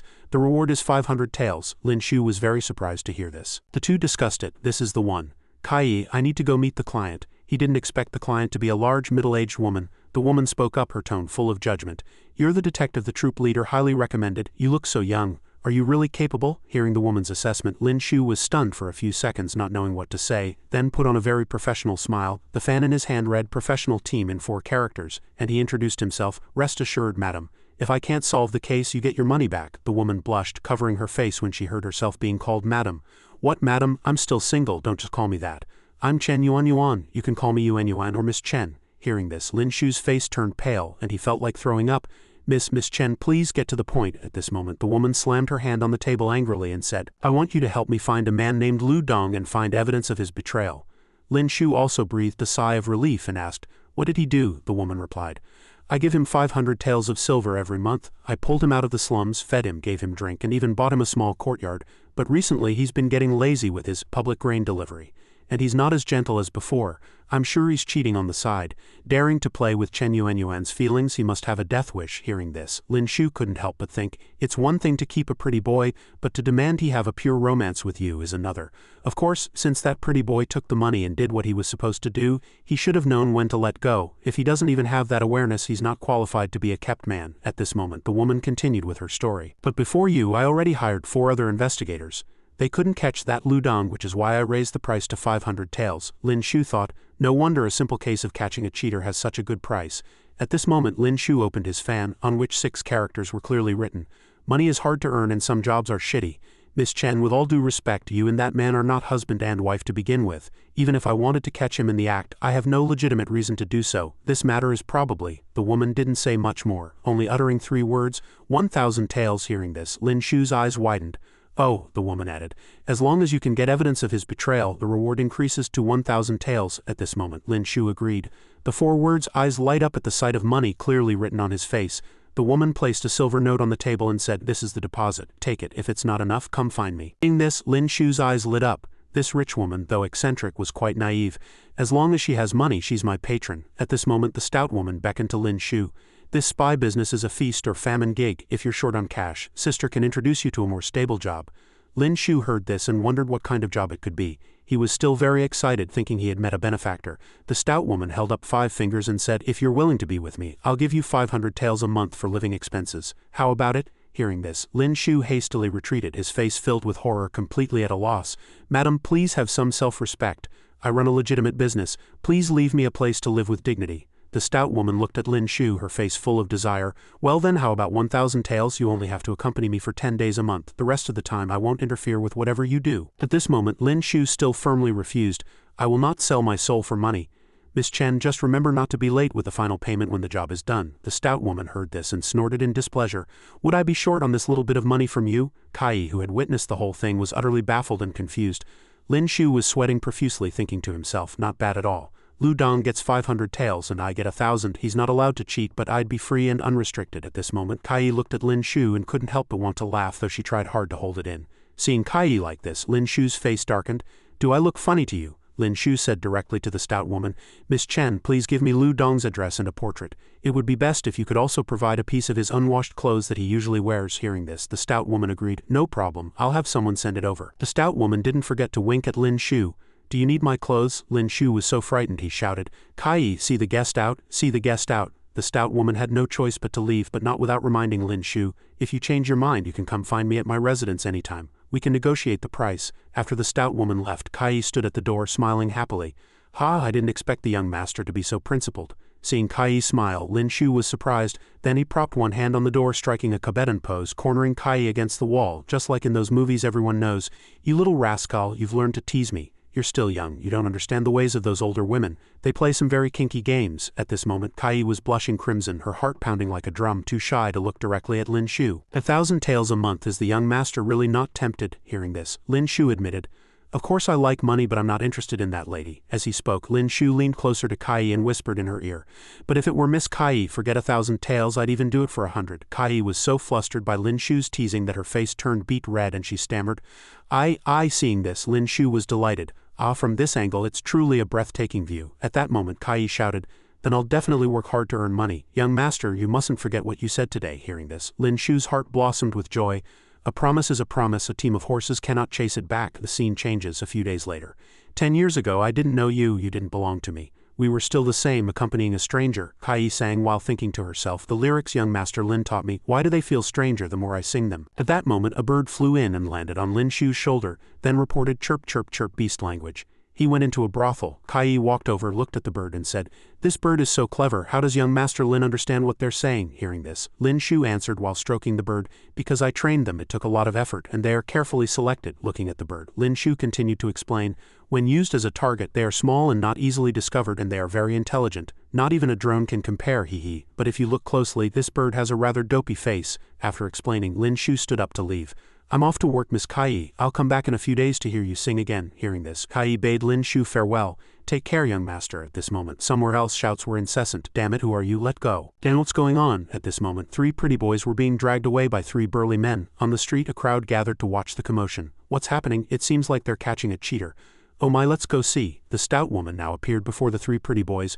"Are these the three?" The man answered. "Yes, there's no one else inside." The stout woman looked at Lin Shu. "Are you sure Lu Dong is in there? I'm not going on a wild goose chase this time, am I?" Lin Shu adjusted his sunglasses, feigning an air of profound mystery.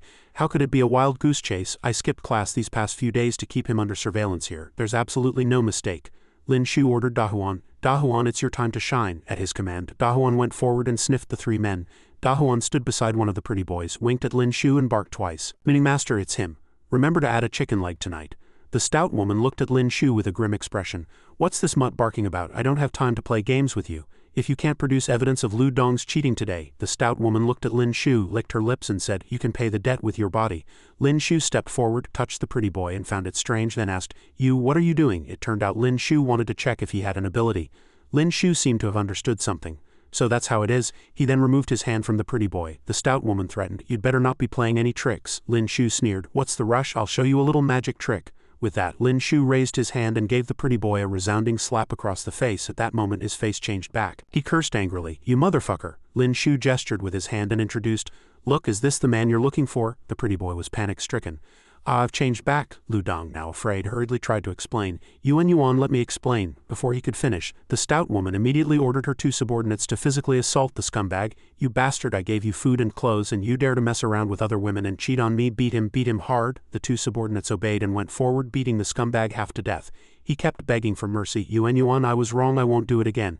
Please spare me this once." Lin Shu watched from the side with a smirk. "Tisk tisk, young man, for every gift bestowed by fate, a price has already been secretly marked." Lin Shu walked up, put his hand on a subordinate's shoulder and said, "Stop hitting him, it's not good if he dies." Lin Shu thought to himself, "My disguise ability can't be lost just like that." The stout woman walked up behind Lin Shu and gave him a wink. "Little brother, what I said before still stands. If you're willing, you can skip 20 years of struggle. Whenever you've thought it through, you can come find me at the Marquis of Baoding's residence." Hearing this, Lin Shu was startled, then fled at top speed, not forgetting to carry the pretty boy away with him. "I'm taking Lu Dong to the clinic. Don't forget to cover the medical expenses." The stout woman, now furious, spat on the ground and said disdainfully, "That stinking man, I don't want him anymore." Night had fallen. The chubby man from the Department of Secret Investigation proudly put his hands on his hips and said to the beggar next to him, "See, hasn't my biscuit baking technique improved a lot?" The beggar saw it and said, "Don't bring your burnt biscuits out to sell. That guy we brought back yesterday, Lu Dong, his ability can change his appearance. That's the talent we need." At this moment, Lin Shu, disguised as an uncle, walked out of the residence with a bird. The two men from the Department of Secret Investigation saw him, turned their heads to look and were utterly confused. "What kind of strange master-servant hobby is this?" The uncle, played by Lin Shu, walked along humming a tune, his heart blooming with joy. "Success, with the disguise ability. Who cares about assassins or secret agents? No one can catch me." Lin Shu took out a mirror to carefully examine his face. At this moment, Lin Shu's appearance changed back to his original one. The book says the disguise ability cannot withstand external force. If your face is touched, you'll change back, but I'm different. I can switch between different faces freely. It seems that as the number of awakenings increases, this low-tier ability will also become stronger. Some low-tier abilities are not rated highly. Maybe I can cultivate those abilities into high-tier ones. Lin Shu walked up to a noodle stall. "Boss, 2 bowls of noodles." Hearing Lin Shu, the owner enthusiastically greeted him. "Please have a seat, young master." Unexpectedly, Lin Shu ran into Qing Feng here. "Master Lin." Seeing him, Lin Shu asked, "Officer Lu, you're out so early?" Qing Feng placed a few packets of medicine on the table and explained to Lin Shu, "My mother's old illness has relapsed. I have to get her medicine every day before I go on duty at the Department of Scrutiny." Hearing this, Lin Shu asked, "I wonder what illness your mother has and what medicine she needs. I know an imperial physician from the palace. How about I bring your mother to the Lin residence and I'll ask that physician to take a look at her?" Hearing this, Qing Feng's face immediately lit up with joy and he said, "Is that possible? Thank you, Master Lin." Lin Shu said happily, "We're colleagues, no need to be so polite." At this moment, Qing Feng fell into deep thought again. "By the way, about what Master Lin said about animals assisting in solving cases." Hearing this, Lin Shu tutted wearily. Has this Lu Qing Feng gone crazy from solving cases? How does he still remember this? At this moment, Qing Feng also sat down in front of Lin Shu. "To be honest, sir, I also got a little black dog not long ago. Although it can indeed perform some simple commands after a few days of training, it's not yet capable of assisting in investigations." At this moment, the shop owner also brought over 2 bowls of noodles. "Young master, your noodles are here." Lin Shu was very flustered. "Don't talk like that, you'll scare me." Lin Shu said while slurping his noodles, "You can't generalize from one person to another. I have a natural affinity with animals, which others can't learn." At this moment, Qing Feng also understood. "I see," Lin Shu continued. "Officer Lu doesn't need to be envious. Even without animal help, can't you find criminals?" At this moment, Qing Feng became a little melancholic. To be honest, when I solve cases I rely on my ability. Hearing this, Lin Shu's face lit up with joy. So Officer Liu has already awakened. What ability is it? Qingfeng answered without hiding anything. An ocular ability. This ability allows me to see many details at a crime scene, especially during interrogations. Even if a suspect has a momentary lapse, they can't escape my eyes. Hearing this, Lin Shu immediately flew to Qingfeng's side, put his arm around his shoulder and said, I wonder how Brother Liu's tolerance for alcohol is. Qingfeng heard him and replied, not very good. After hearing this, Lin Shu said happily, that's great, I'll treat you to a drink another day. The scene shifts to outside the palace gate. Lin Shu held a treasure and said, I saw the imperial consort was depressed from being confined, so I used my trained mynah bird to cheer her up. I didn't expect her to be so happy, and she even rewarded me with a treasure. I didn't expect this consort to be so generous. Lin Shu immediately stored the item in his space. I have no use for women's things, and since it's from the palace I can't exchange it for money either. Suddenly at this moment the sound of someone's hurried footsteps passed by and the two nearly collided at a corner. Lin Shu shouted in surprise, Brother Li. Seeing that it was Lin Shu, Baizhang looked as if he was hiding something and replied, Brother Lin, what a coincidence. Unexpectedly at this moment 2 eunuchs walked over and said respectfully, Greetings Your Highness Prince of Qin. Hearing this, Lin Shu was dumbfounded, unable to believe what he had heard and seen. Lin Shu hurriedly stepped forward and bowed to Baizhang. Your Highness Prince of Qin, I was unaware of your Highness's identity before and have offended you in many ways. Please forgive me, Your Highness. Seeing Lin Shu being so formal, Baizhang said, Hey Brother Lin, don't be like this. I finally made a like-minded friend. I can't let our relationship become distant just because of my status. Hearing this, Lin Shu immediately became happy and relaxed. Brother Li, you've hidden it too well. At this moment the royal family tree appeared. Lin Shu thought, actually I once suspected Li Beizhang's identity, but after all my investigations I found nothing. I never thought he was actually a prince. Baizhang then spoke up, Please keep this a secret for me, Brother Lin. To show my gratitude I'll treat you to a drink. Hearing this, Lin Shu refused. Let's save the drinking for another day. I still have to go to the Imperial Medical Academy. A voluptuous female figure appeared. This ocular ability is too useful. Then a pair of shapely buttocks also appeared. The closer you look, the more interesting it gets. Baizhang sighed from the side. Brother, your gaze is quite sharp today. Hearing this, Lin Shu hurriedly laughed to cover it up. Haha, is it? Lin Shu thought to himself, compared to my brother's, Lu Qingfeng's ability is much more convenient.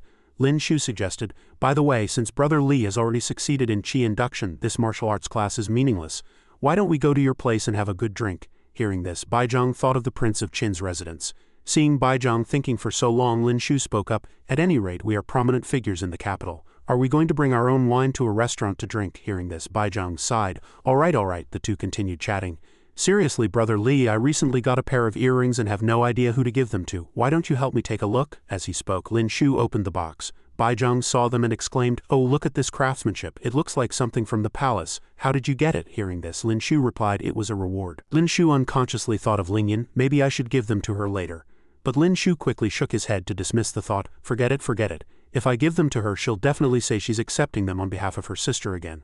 While lost in thought, Ninger unexpectedly appeared. Ninger saw the pair of earrings and exclaimed, What beautiful earrings are they for me? Lin Shu was startled, thinking to himself, Damn, so shameless. Where did this green tea bitch pop out from? If I don't give them to her, she'll say I'm stingy. If I do, my heart will be cut like a knife and tears will stream down my face. At this moment, Lin Shu handed the earring box over. Yes, does Ninger like them? Hearing Lin Shu ask this, she immediately hummed in agreement. Lin Shu's heart was in so much pain it was broken. Ninger shyly twisted her shoulders and said coquettishly, This thing looks very valuable. Your fiancé will be unhappy if she finds out. At this moment, Lin Shu's mind was racing. And he said she was right, so they should just forget it. But who would have thought? Ninger shamelessly reached out to take them, leaving Lin Shu stunned. Lin Shu's face turned green with anger. Damn girl, let go. Why are you holding on so tight? Ninger was not to be outdone.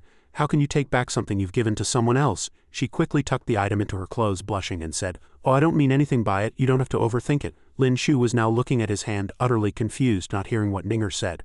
Why didn't it react just now? Why didn't it react? It seems each awakening only has 4 empty slots. Having gotten the gift, Ninger turned to leave, saying, I like it very much. Seeing her go, Lin Shu waved goodbye, forcing a smile. I'm glad you like it. But his heart was burning with rage. If it weren't for the ability, I wouldn't want to flatter you. At this moment at the Ability Academy, Lin Shu and Baizhang were also preparing to go home, each going their separate ways, making plans. I'll go back to my residence to get the wine. Brother Li, wait for me at your home. Hearing this, Baizhang smiled happily. Haha, then I'll go back and have my men prepare some snacks. We won't go home until we're drunk today. As Lin Shu was walking, a ball of fire suddenly appeared out of nowhere, swooshing past and nearly burning his hair. Lin Shu saw it was Minj and roared angrily, "Princess, what are you doing? Fighting is forbidden in the Ability Academy." Minj at this moment was majestic and imposing. "Then tell them to come punish me." Although Lin Shu was angry, he was also a little scared. Under the boot of power, damn it, can't this girl communicate normally? As she spoke, Minj threw another fireball, shouting frantically at Lin Shu, "The last time I saw you in the rear palace, weren't you very arrogant? Let's see how arrogant you can be this time." Lin Shu saw the flames rushing wildly towards him and was scared out of his wits. "Damn it. She's awakened twice more than me. I'm no match for her at all." Suddenly at this moment an ice arrow shot out, piercing fiercely into the fireball, causing a huge explosion. Unexpectedly it was Lingyan, bullying the weak. "What kind of skill is that?" Seeing Lingyan had returned, Lin Shu's face lit up with joy. "Lingyan, you're back." Lingyan's face was now icy, filled with killing intent. "My sister is returning to the capital soon. Why don't you practice with my sister?" Hearing Lingyan say this, Minj snorted, turned around with her hands on her hips in a huff and left. Lin Shu was startled to hear this news. "Zhao Lingjun is coming back." Lin Shu walked up and asked Lingyan, "Lingyan, when did you get back?" Lingyan looked directly at Lin Shu and said, "I just arrived in the capital this morning." At this moment Lingyan leaned in face to face with Lin Shu and asked, "You've already awakened twice." Lin Shu was embarrassed that she saw through him. "Ah." Lingyan pressed on, "How many yuan crystals did you use?" Lin Shu replied, 10. As soon as she heard this, Lingyan concluded, "Spendthrift, wait for me to come back and help you. You'll break through in less than 10 days. Hearing this, Lin Shu replied, "A lot has happened in the month you were away." Lin Shu silently looked away. "If I hadn't forced a second awakening, how could I have escaped that assassination attempt at the city gate?" Hearing this, Lingyan turned to leave, not forgetting to tease him. "Yes, a lot has indeed happened in the month I was away. I just heard everyone discussing that you gave Shui Ninger a very beautiful pair of earrings." Hearing this, Lin Shu was instantly at a loss for words. Lingyan's face darkened, and she looked at Lin Shu askance. "I wonder how beautiful they are." Lin Shu was sweating profusely, trying to explain. "I originally wanted to give them to you." Hearing this, Lingyan's demeanor turned dark, her eyes becoming sharp and glowing. "Then why did you give them to Shui Ninger?" Lin Shu didn't dare to look directly at her, shifting his gaze elsewhere, pretending to say, "If I gave them to you, you'd definitely say to save them for your sister." Hearing this, Lingyan was very confused. "My sister is your future wife. What's wrong with you giving her a gift?" At this, Lin Shu turned his face away in anger and said, "If I wanted to give her something, I would give it myself, not have you take what I gave you and give it to someone else. That was my gift to you." Hearing this, Lingyan's eyes widened, her face full of confusion. As he spoke, Lin Shu looked at Lingyan, thinking, is this girl really this clueless, or is she just pretending? Lingyan was really not the type of woman to be preoccupied with romance, so she still didn't understand, saying, "But my sister is not a stranger." Hearing this, Lin Shu became even angrier. "Oh, that's right. In any case, I won't get assassinated time and time again for someone else." Hearing Lin Shu say this, Lingyan was also startled, and hurriedly went forward to check Lin Shu's body. "Assassinated? How could you be assassinated? Let me see if you're hurt anywhere." Lin Shu was still sulking and turned his head away, ignoring Lingyan. "It happened about half a month after you left. If I hadn't had my second awakening then, you wouldn't be seeing me now. I'm just a nobody, not important, and I haven't offended anyone." Lin Shu continued, "Why do you think someone always wants me dead?" Hearing this, Lingyan's hand stopped and she turned her face away, saying, "I asked my father if we could call off the engagement between you and my sister." Hearing this, Lin Shu was somewhat surprised. At this moment, Lin Shu was very surprised, thinking, "Lingyan, wait, why am I telling her all this? It's not her fault." Lingyan now became silent, "But father told me that the one who supports this marriage is His Majesty the Emperor." Lin Shu was so surprised his jaw dropped. "What?" The two looked at the bustling street together as Lingyan explained to Lin Shu, "Have you noticed that the proportion of children from noble families who awaken abilities is much higher than that of commoners?" Lin Shu was puzzled. "Could it be that awakening an ability is related to bloodline?" Lingyan continued to explain, "When two ability users have children, their offspring have a very high chance of also awakening abilities.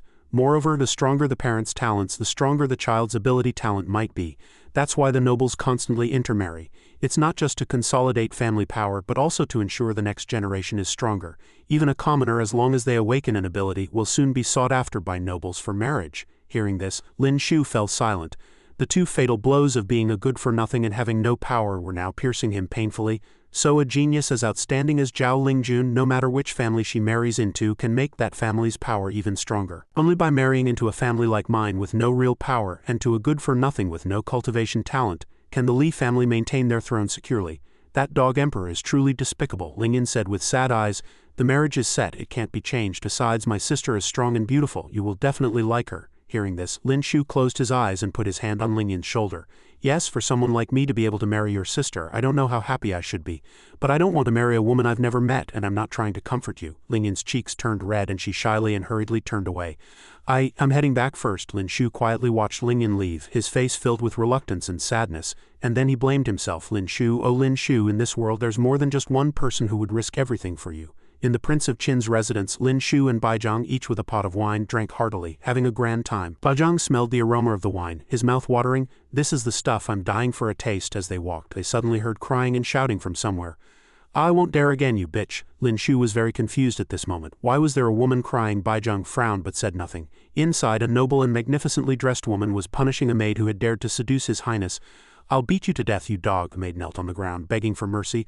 "I didn't. Please spare me, your highness," the consort snorted with a vicious look, a whip in her hand. Lin Shu looked at Baizhang and asked, "Who is this?" Baizhang answered with a grave expression. "The Princess of Qin." Baizhang stepped forward, wanting to stop the unsightly scene before them. "That's enough." The consort was startled to see him, then hurried forward and threw herself into the arms of this fake Baizhang. "Your highness, this wretched maid broke my favorite jade cup. That's why I was teaching her a lesson." Baizhang was somewhat disbelieving of the consort's words. "I have official business to discuss with my friend. Don't make a scene in the residence." The consort was very surprised to hear this. And then Baizhang said, "Everyone withdraw." The maids obeyed, saying, "Yes, your highness." Baizhang turned to look at Lin Shu and said, "I've made a fool of myself in front of you, brother Lin. Let's go to the study." Lin Shu couldn't help but sigh in his heart. My God, what kind of marital crisis PSA is this? Upon entering the room, the two men raised their cups together. Lin Shu could now understand Baizhang. "Today I finally understand why you, a dignified prince, are always so miserable." Baizhang heard this and quickly waved his hand. "Don't mention it."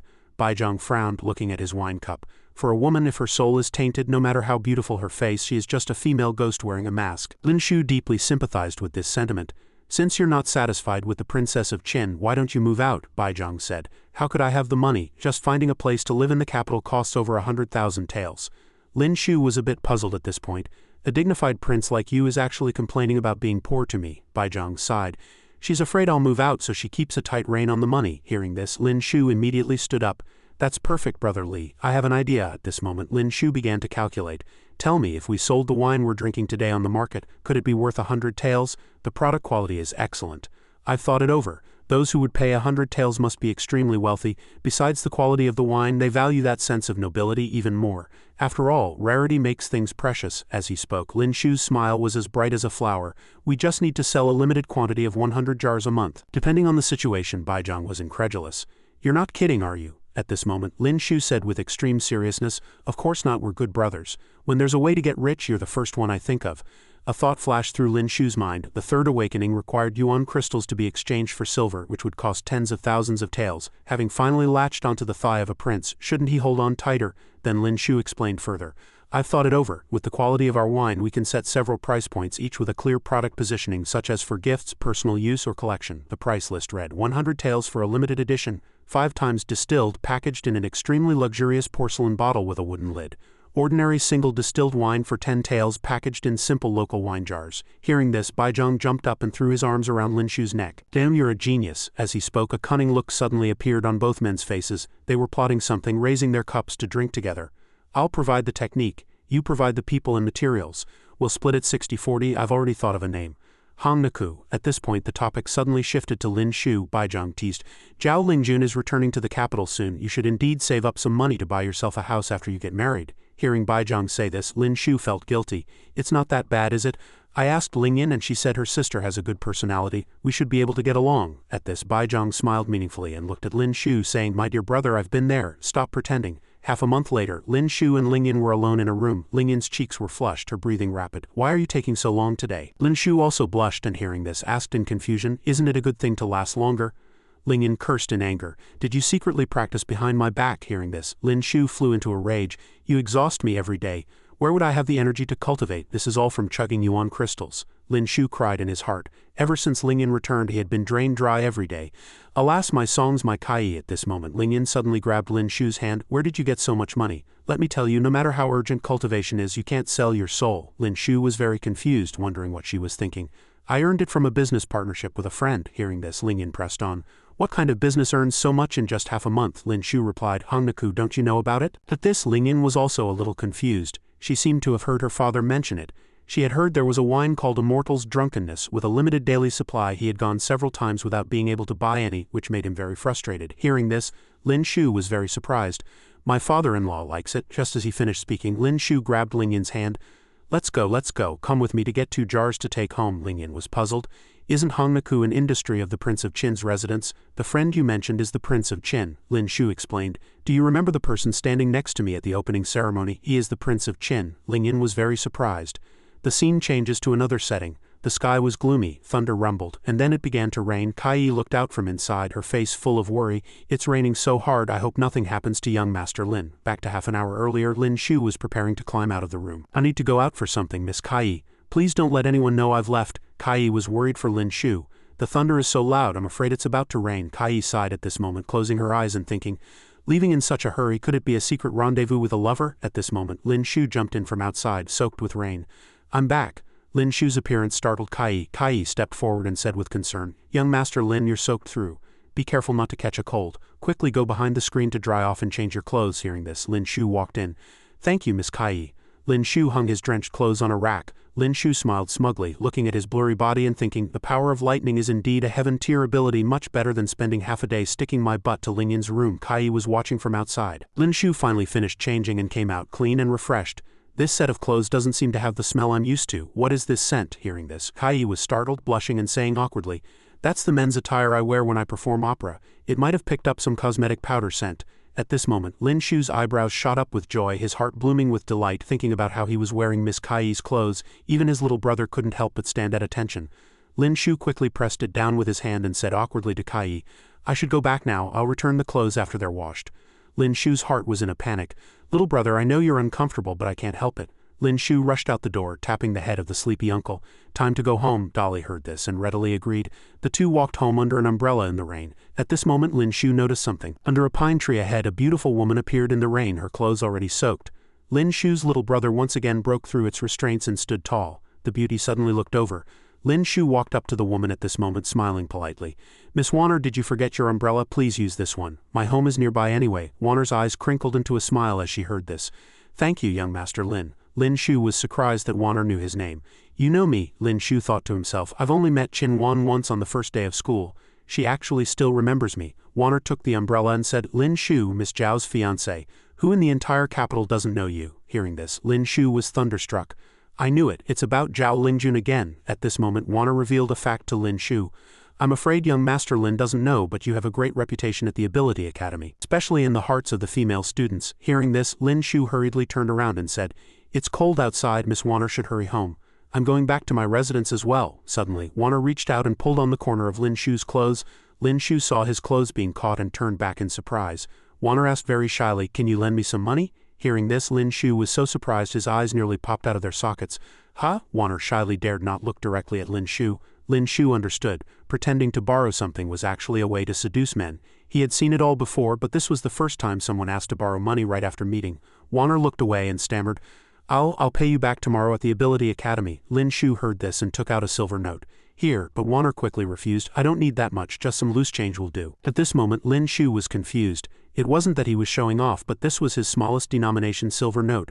Then Warner gestured to Lin Shu with her eyes. They both turned their gaze to the uncle, who to their surprise had been cleaned out of his money by Lin Shu and given it to Warner. Warner took the money and left, not forgetting to turn back and say thank you, young master. In Warner's hand was all of the uncle's savings. The uncle's tears flowed freely as he complained heartbrokenly. My money, Lin Shu consoled him from the side. Come on, a little fairy like her isn't going to run off with your small amount of money, is she? At this moment, Lin Shu's expression suddenly turned grim, his face darkening, unable to figure it out. A person's eyes and subconscious actions can reveal their inner thoughts, but with Qin Wan I can't see through her. Ling Yin was right, that woman is dangerous. A moment later, just as Lin Shu and son Dolly arrived at the noodle stall, Qin Wan also coincidentally appeared here. Boss, a bowl of noodles. The owner was also very familiar with her and asked, The young lady is here again. The usual, thin noodles, less scallions, more broth. She looked this way and was surprised to see him. Lin Shu also waved and said, Miss Warner, what a coincidence, he was also thinking with surprise. This is the first time I've seen a rich person come to a place like this to eat. I really can't figure her out. She comes here to eat noodles and she's a regular customer. Although her family background isn't particularly prominent, she shouldn't be so poor that she has to borrow money to eat a bowl of noodles that costs a few copper coins, and she even frequents this shabby little restaurant. So Qin Wan smiled and replied, What a coincidence. This place tastes good, I come here often. She was also cautiously thinking to herself, this guy is not simple. He's definitely not someone to be trifled with. The scene shifts to the training ground. Instructor Sun was speaking seriously to Lin Shu and Li Baizhang. You two have already succeeded in Qi induction. This martial arts class doesn't make much difference anymore. You might as well practice more at home. One was a flirt, the other was hiding from women. Both laughed upon hearing this. At this moment, Qin Wan called out loudly from behind, Young Master Lin. Lin Shu and Li Baizhang both turned to look. Qin Wan walked up holding yesterday's umbrella and said, "Thank you for yesterday." Lin Shu chuckled and said, "You're welcome." It was nothing. Before Li Baizhang could say anything, he flew over and whispered, "What did you do to Miss Wanner?" Lin Shu also whispered, "Nothing, I just happened to meet her and helped her out." Qin Wan took out a yuan crystal and handed it over saying, "And this?" Lin Shu also reached out to take it, then looked at it with confusion, squinting at her and sighing in his heart, Shui Ninger should really learn from Qin Wan what the real level of a green tea bitch is. Just as he thought this, Shui Ninger suddenly appeared, frowning and asking Lin Shu, "Why would Qin Wan come looking for you? Do you like her?" Lin Shu heard this and quickly explained, "Don't misunderstand, when I was coming back yesterday it was raining heavily, and I happened to meet Miss Wanner without an umbrella so I lent her mine. It's as simple as that." Li Baizhang smiled meaningfully from behind. Shui Ninger crossed her arms and reminded him seriously, "Qin Wan is a very dangerous woman. I don't think she has good intentions in approaching you." Lin Shu scratched his face looking innocent and replied, "Don't overthink it. Miss Wanner and I are just ordinary friends." Shui Ninger pouted, unhappy, and said, "Since you're friends, don't call her Wanner all the time." Lin Shu was still scratching his face, a look of confusion on his face. "But I call you Ninger too." Shui Ninger was furious and turned around saying, You're such a blockhead. HMPH, I'm leaving," she thought as she walked away, her cheeks puffed out. "If you don't coax me, I'll never talk to you again." She glanced back thinking, why isn't he chasing me? To her surprise, Lin Shu was behind her punching a tree. She couldn't be bothered to say anything more and came up with 49 different ideas. A dapper person like Lin Shu would indeed not see a girl getting drenched in the rain and remain indifferent. Besides, they were all fellow students, so helping out a little was a matter of course. Because of this personality, he wouldn't think I'm being unreasonable, right? Forget it, I'll take a step back. The plan was set. Shui Ninger then fell to the ground with a frail look, crying out, "Ouch, I fell, my foot hurts so much it must be sprained. What should I do? My family's carriage is parked at the entrance of the Ability Academy. If only someone could help me out, boo-hoo." Lin Shu spat out a mouthful of water and sighed. The acting is too clumsy. Shui Ninger glanced back, thinking aggrievedly, "You big idiot, Lin Shu, hurry up and come over." Li Baizhang, hiding on the side, couldn't help but laugh out loud, thinking, her technique is still too green. Lin Shu had no choice but to walk over to Ninger and ask, "Isn't your ability flight? Why don't you fly out yourself?" Shui Ninger cried even harder, looking pitiful, and said, "I've been cultivating so hard, all my yuan power is depleted. Forget it if you don't agree. I'll just crawl there myself." Lin Shu sighed helplessly, thinking, I want the flight ability, but now is not the time. If I knew this would happen, I wouldn't have copied Lu Qingfeng's ability. The opportunity was given to me, but I didn't cherish it. Helpless, he had to squat down and carry Shui Ninger on his back, but his face wore a disdainful expression as he said, "How could I bear to let you crawl out? Get on, I'll carry you out." Shui Ninger blushed and said with satisfaction, "That's more like it." Lin Shu was sweating profusely, thinking, I have no choice, I have to get on good terms with Shui Ninger, otherwise all my previous efforts will be wasted. Shui Ninger was also secretly happy, thinking, it seems Lin Shu likes me a lot.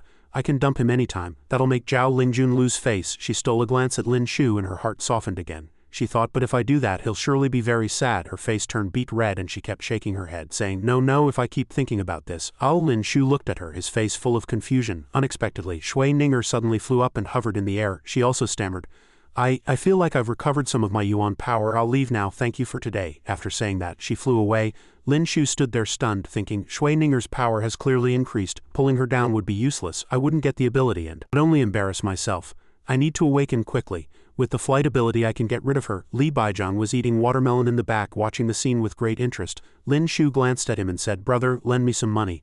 Li Baizhang immediately replied, "No problem. Hong Niku has made a lot of money recently." "How much do you want?" Lin Shu said bluntly. 50,000. This greatly surprised him, and he asked, "Are you robbing me?" The tree behind him continued to eat watermelon, watching the show with relish. The scene changes.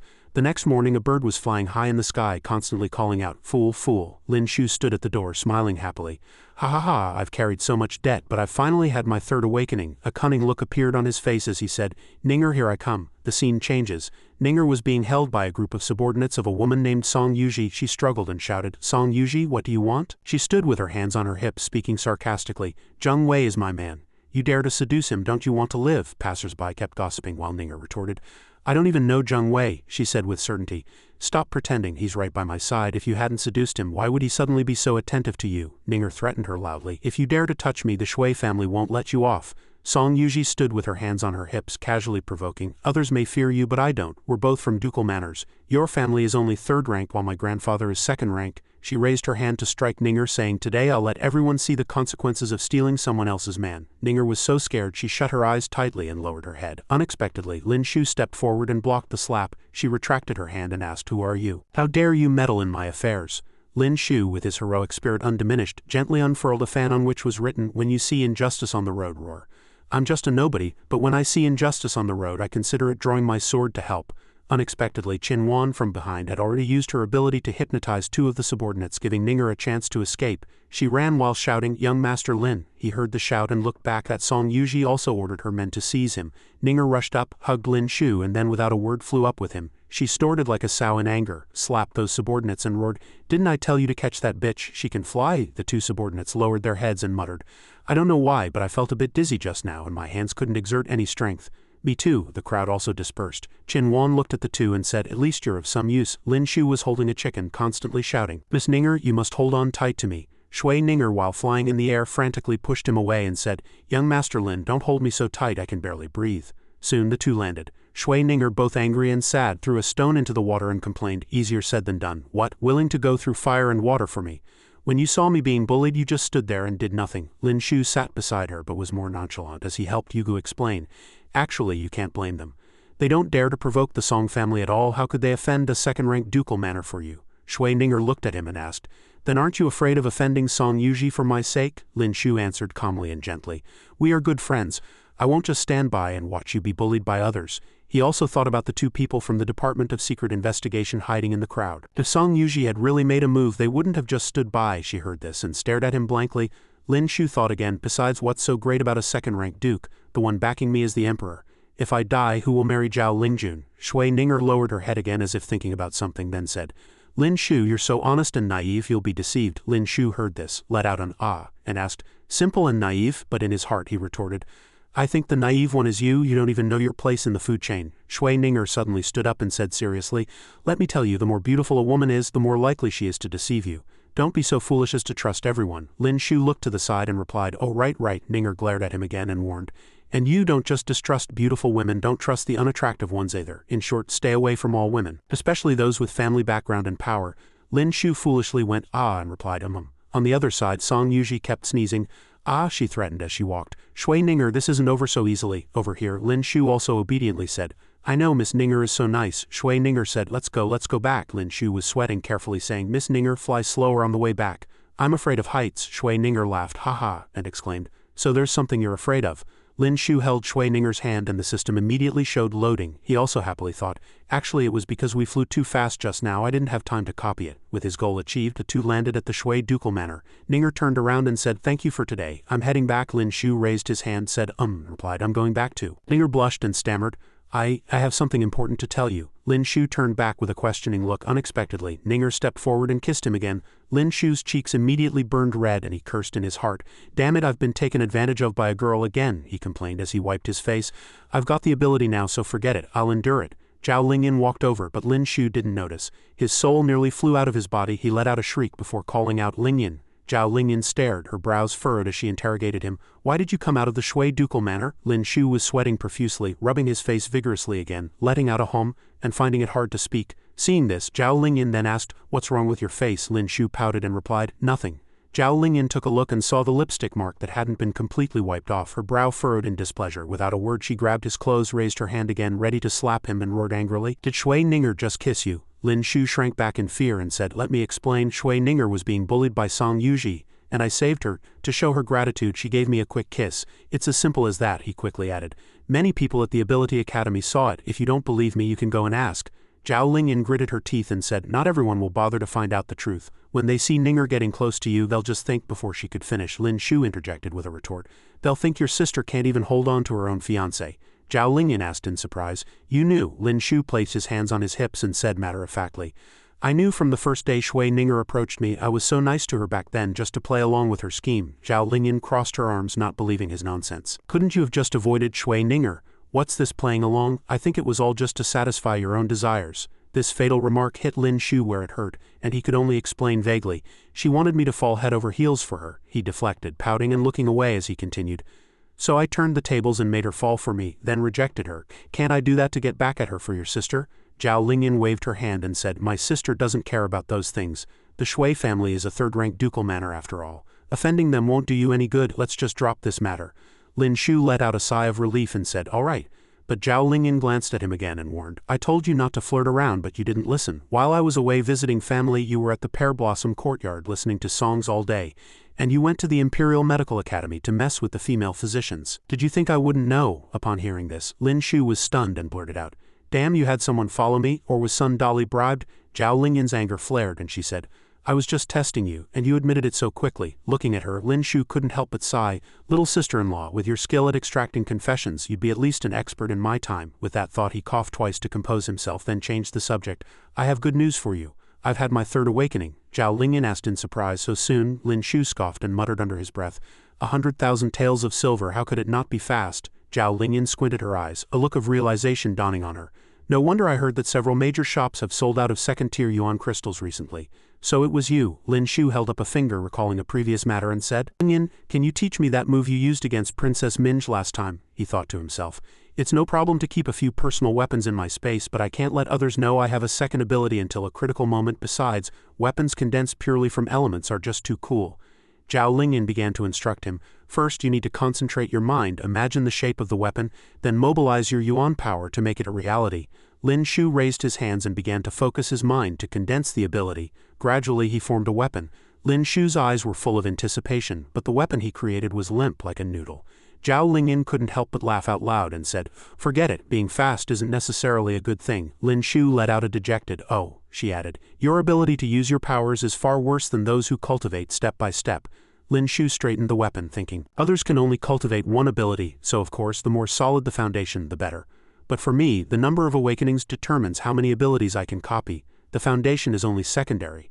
Zhao Lingyan smiled and said, "But seeing you work so hard makes me happy too. There are no shortcuts to the third awakening. I'll teach you well." Praise. Lin Shu's nose nearly pointed to the sky as he grunted in agreement. A few days later, by the lake at the Ability Academy, Lin Shu held a newly forged blade and thought, "After being drained dry by Lingyan for several days, I can finally create a decent weapon." Just then, Shui Ninger walked over, calling out with a blush, "Lin Shu," she stammered, I have something to tell you." Lin Shu frowned and asked reluctantly, "What is it?" Shui Ninger closed her eyes, mustered her courage and said, "Lin Shu, I like you, I want to be with you." Lin Shu looked at her coldly, thinking, "You could have been a fine lady, why did you have to join the villains?" Then he said politely, "Miss Ninger, I have a fiancé." Ninger persisted single-mindedly. "Zhao Lingjun rarely returns to the capital precisely because she doesn't want to honor the marriage agreement. You won't be happy with a girl who doesn't love you." Lin Shu looked at her with an unmoved expression and said, "I've always considered you a friend." Hearing this, Shui Ninger said through her tears, "Liar, if we were just friends, why did you give me earrings? Why did you offend Song Yuji for my sake? You're only saying this because of the marriage agreement, right? Since you're not married yet, just cancel it." Lin Shu stood up and asked wearily, "Do you want me to make things clear?" Shui Ninger said awkwardly, Make what clear?" Lin Shu answered bluntly. "From the very beginning you approached me to make me fall in love with you, then you were going to abandon me, to humiliate Zhao Lingjun.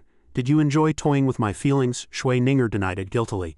"No, that's not it," Lin Shu stated decisively with 3 words. "Shui Ninger, from now on we are no longer friends." This sentence left her rooted to the spot as if dead. A few days later, Lin Shu was training while Li Baizheng said boredly from the side, "Miss Ninger has graduated and left the Ability Academy. Now there are only 3 of the 4 beauties left. This martial arts class is so boring." Lin Shu looked at him and asked curiously, "Isn't she still half a year from graduation? Why did she leave so early?" Li Baizheng said, "How would I know?" He turned his head and said, "Speaking of which, why did she suddenly stop chasing you?" Lin Shu threw a punch and answered lightly, 3 days ago she confessed to me and I exposed her scheme. So from that moment on we weren't friends anymore." Li Baizheng was shocked and said, "That's too cruel of you."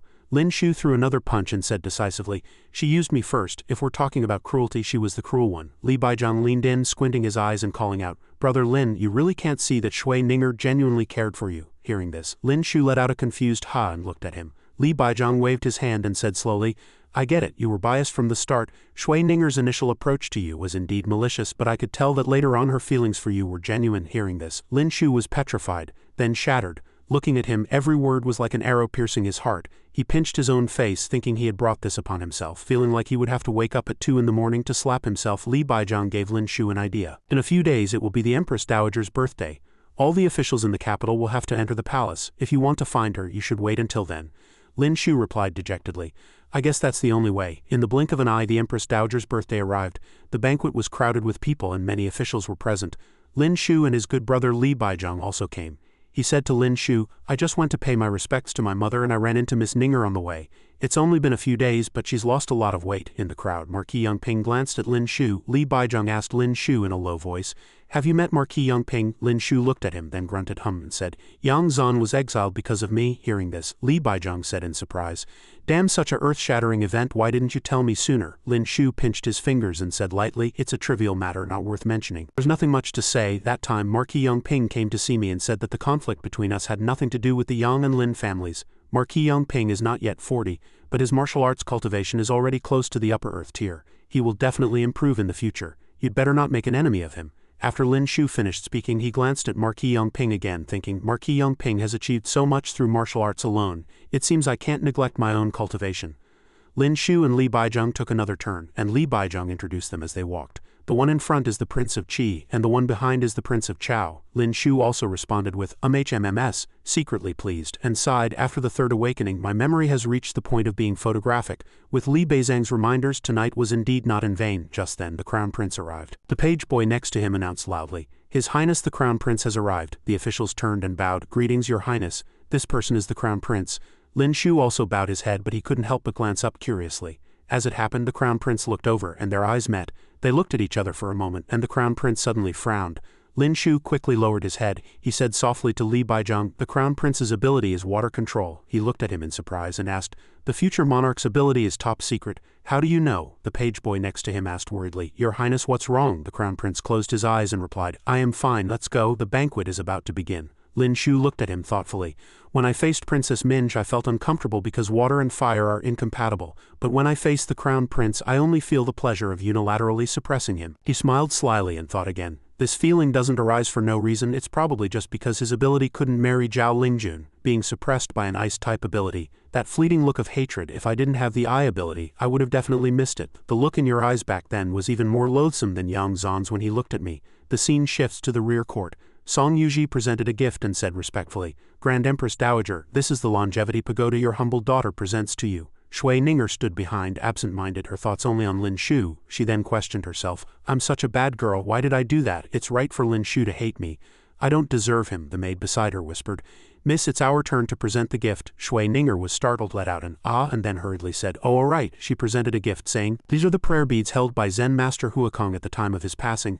I respectfully present them to the Grand Empress Dowager, wishing you a long and prosperous life, as eternal as the pines and cranes. The Empress Dowager waved her hand and asked, Zen Master Huakong, quick, let me see. Shui Ninger replied, Yes. The box was opened, but it was empty, which shocked both the Empress Dowager and the matron, who then shouted, Miss Shui, what is the meaning of this? Shui Ninger knelt down and said in confusion, Impossible. I checked carefully before entering the hall. The prayer beads were still inside. The young ladies behind her took the opportunity to chime in with sarcastic remarks. How can the granddaughter of the Duke of Shui's manor be so careless, pretty on the outside but a straw bag on the inside? The Grand Empress Dowager greatly admires Zen Master Xuankong. What a disappointment. Shui Ninger shrank under these taunts. The consort sitting nearby let out a surprised ah upon seeing this. Then she stood up, said to noble Lady Wang beside her, Give me the jade bead string you were going to present to the Grand Empress Dowager. I will protect you in the palace from now on. Noble Lady Wang happily agreed and gave her the jade bead string. The consort walked to the front, smiled and called out, Grandmother, it's my fault. I borrowed Miss Shui's prayer beads to look at outside the hall earlier and forgot to return them. She went over to help Shui Ninger up and asked with concern, Why didn't you remind me?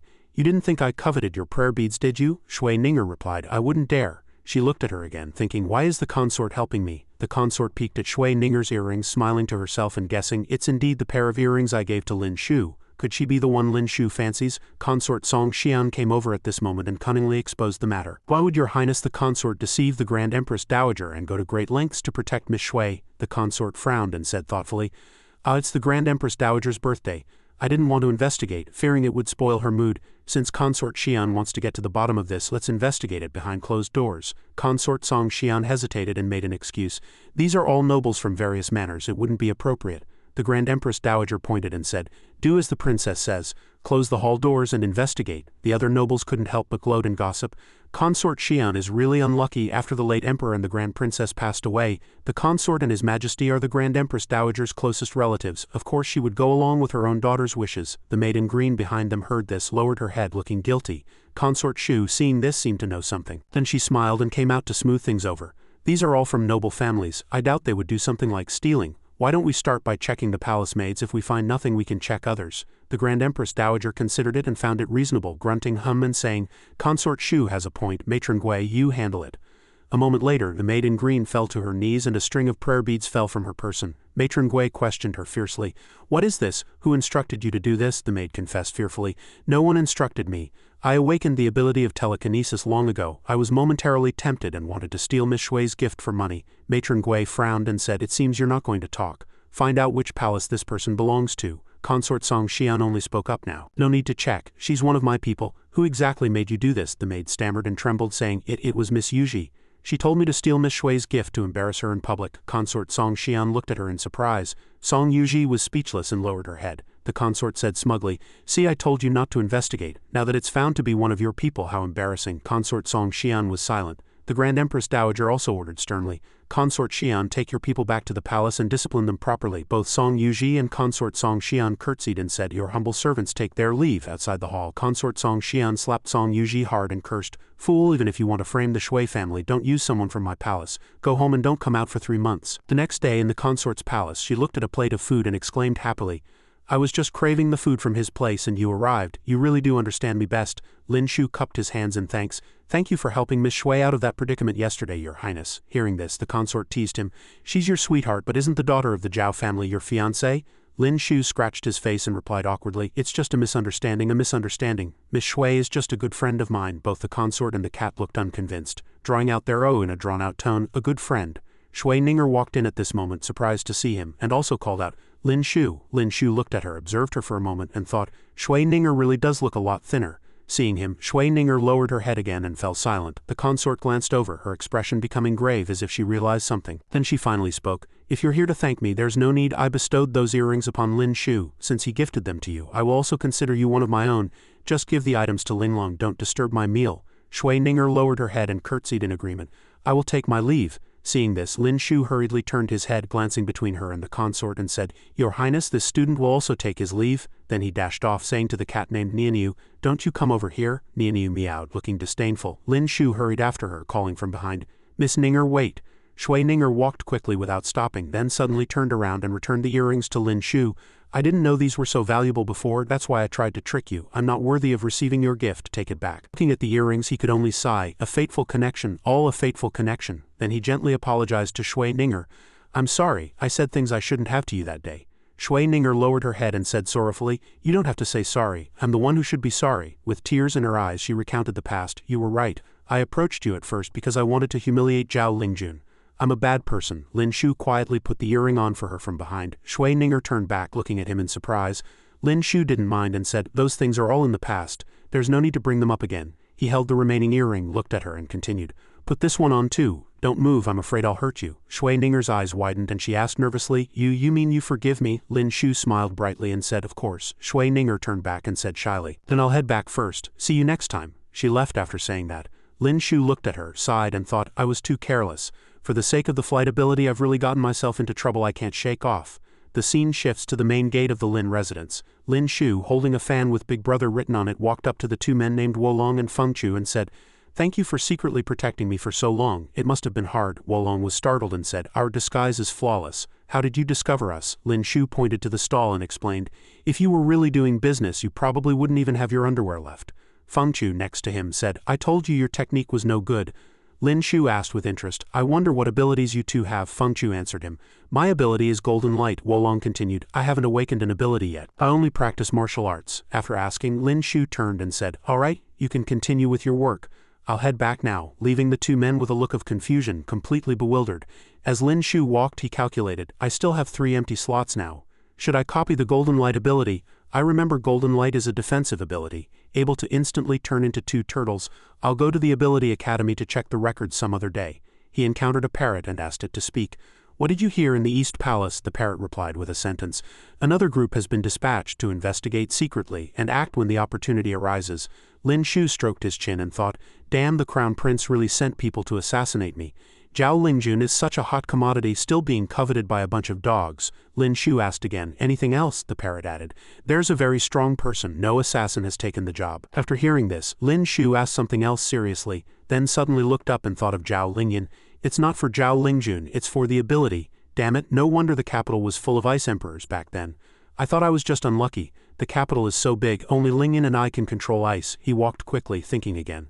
I have to make a trip to the Qinglai department to check it out. As he was walking, Lin Shu ran into Zhao Lingyan again, startling him. He let out an eye and looked at her. She asked curiously, "It's almost time to cultivate. Where are you rushing off to?" Lin Shu held up a finger and replied, "I have something urgent to do. I need to go to the Qinglai department." He suddenly remembered something, grabbed her hand and said, "By the way, Lingyan, have you ever been assassinated before?" Zhao Lingyan's cheeks flushed slightly, and she lowered her eyes, replying, "A few times when I was little, but not since then." "What's wrong?" Lin Shu replied quickly, "Nothing. I'm leaving now. We can talk about cultivation tomorrow." Zhao Lingyan remained silent, looking at her own hand. The scene shifts to the records room where Lin Shu is searching through a scroll. "If I remember correctly, 3 people in the capital awakened ice-type abilities last year, and they all died within 6 months. He frowned and cursed. "Damn it," he looked at the scroll, thinking hesitantly. Just because his ability is countered, he wants to kill everyone with an ice-type ability. How can there be such a perverted person? As he was thinking, 2 Yaman runners passed by the room carrying something, saying, "Sai, old Wang's life is so bitter." Lin Shu looked at the thing on the stretcher, then walked over to ask Lu Qingfeng, "Old Wang, what happened here?" Lu Qingfeng frowned and replied, "It was done by Qin Rui, the second son of the Count of Zhangyang. The death of Qin Kong has always been a sore spot for the Count of Zhangyang. He believes it was him who caused his son's death. As soon as the matter was over, he had someone drive Qin Rui's carriage to run him over." Lin Shu asked again, "What about Qin Rui? Is he in jail?" Lu Qingfeng replied, "The person who did it was the coachman. Qin Rui agreed to pay compensation, so he can't be convicted at all. But the Wang father and son depended on each other. Even if he pays, who would be willing to take it?" He closed his eyes as if helpless and said, "We can only ask our brothers from the Yamen for help to bury the father and son together. We can only hope that a bolt of lightning from the heavens strikes those heartless people." Lin Shu stroked his chin and thought for a moment, then came up with an idea, saying, "I've got it." On the main road, a vendor was hawking, "Hey, I heard the second son of the Count of Zhangyang has awakened an ice-type ability." The old woman next to him asked in surprise, "Aw, really?" That person was none other than Lin Shu in disguise, and he even replied glibly, "Of course it's true. I saw it with my own eyes." The old woman next to him said worriedly, "Oh dear, those young masters are already up to no good. Now that they've awakened abilities, won't they become even more lawless?" Lin Shu's story spread from 1 to 10 and 10 to 100 all over the streets and alleys. "Did you hear? Qin Rui has awakened an ice-type ability. Have you all heard? Qin Rui has awakened an ice-type ability. Surely there isn't anyone who still doesn't know that the Count of Zhangyang's son has awakened an ice-type ability, right?" A few days later, thanks to Lin Shu, Qin Rui was already on the memorial altar. Lu Qingfeng stroked his chin and remarked, "For Qin Rui to end up like this, he got what he deserved. Drunk and careless, he lost his footing and drowned in his own well. Heaven truly has eyes." Lin Shu knew the truth of the matter best, but he remained silent, complaining inwardly, "For someone like the crown prince to inherit the throne, my life is truly bitter." Lin Shu went to the library thinking, "Qin Rui is dead. For the common people, the crown prince has done a good deed, while I walk away, my deeds and fame hidden." He looked at a scroll and chuckled, "I'm starting to think there's a lot of truth to the saying, when you're out in the world you can never have too many skills. I need to find a chance to knock that beggar out and smoothly take his ability." His nose grew long as he thought smugly, "Once I've collected the 3 abilities of water, fire and invisibility, it'll be perfect." "Ha ha ha." Minj suddenly appeared, calling out to Lin Shu and asking, "What are you doing here?" Lin Shu was startled as well and exclaimed, "Princess." He held up the scroll in his hand and replied, "This is the library. Why can't I be here?" Minj walked over with an impatient look on her face and said, "I came here to look up a book, but I ran into you as soon as I walked in. What bad luck. Move it, don't block my way." Lin Shu quickly called out to her, "Princess, please wait." She warned him again, annoyed, "Don't push your luck. Don't think I won't dare to do anything to you just because Zhao Lingyan is protecting you." Lin Shu cupped his hands respectfully and said, "You misunderstand, Princess. I wish to apologize to you. I was wrong to say those harsh things to you before. I hope your highness can be magnanimous and not hold it against me." Minj looked back, asking suspiciously and bluntly, "Lin Shu, you aren't planning some kind of scheme, are you?" Lin Shu smiled honestly and said, "Of course not. I am sincerely trying to apologize." She didn't press the issue but laid out a condition. "It's fine if you don't want me to hold a grudge, but you have to fight me fair and square. Then the score between us will be settled." She thought cheerfully, "It seems Lin Shu isn't acting. In that case, it wouldn't be bad to beat him up. I've disliked him for a long time." With that thought, she spoke first, "Don't say I'm bullying you. I'll only use my true strength." Lin Shu cupped his hands and praised her faintly, "Your highness's martial integrity is noble. I am truly impressed." Inwardly, however, he was calculating, "The crown prince and I are already mortal enemies. There's no reason to make more enemies everywhere. If I can resolve this grudge with a single match, I couldn't ask for more." The scene shifts to the training grounds. Lin Shu and Minj stood opposite each other. She raised her hand to use her ability and asked, "Lin Shu, are you ready?" Lin Shu raised his hand and replied calmly, "Of course, you can make your move anytime, Princess." Hearing this, she unleashed a powerful ability, manipulating flames to attack Lin Shu, saying, "Don't go crying then." Lin Shu still said nonchalantly, "Bring it on." With a stomp of his foot, he used his ice ability to freeze a path of ice, simultaneously blocking the princess's fire ability. The two forces collided directly. their power multiplying, seemingly evenly matched. Minji's eyes widened in surprise as she said, You're not at the yellow tier. You're already at the profound tier.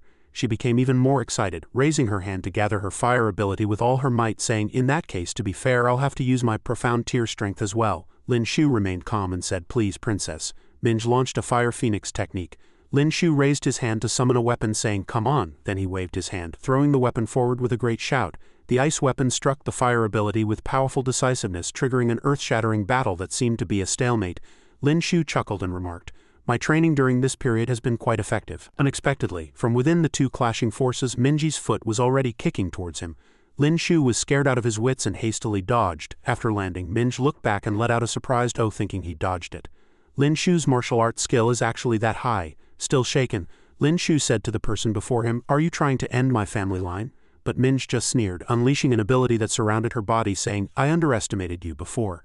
Now I'm going to get serious. Lin Shu thought grimly, I didn't expect the princess's martial arts skill to be this high as well. Then he said, I have no choice but to use an ability. With that, he activated his eye ability. Furious, Minj charged forward, launching a flurry of attacks, each one deadly and ferocious. Lin Shu dodged left and right, grinding his teeth and thinking, I have to find a chance to take a hit or this attempt to resolve our grudge will turn into a new one. Minj grew stronger as she fought, waving her hand back and launching an attack infused with her fire ability with all her might. Lin Shu fell backward, one foot tripping him while the other planted firmly on the ground to stabilize himself. With a hand on his chest, he raised his other hand in surrender. Princess, I give up, please call off your divine powers. Minj knew very well that Lin Shu had let her win on purpose, thinking, This guy is much smarter now. With that thought, she said nonchalantly, Fine then, this princess is magnanimous. The score between us is settled. She walked forward, extending her hand and saying, All right, little Lindsay, get up. Lin Shu placed his hand in hers and replied listlessly, Thank you. Unexpectedly, when he placed his hand on the princess's, their two abilities seemed to collide, stunning them both with an, Ah? He asked himself in a daze, What's going on? Not even Lingyan could help me increase my yuan power. Could it be because I'm in contact with the princess? At that moment, two other people were looking down from upstairs. The purple-haired old man observed Lin Shu and said, He's a promising talent. How can such ability and speed appear in someone with such weak cultivation?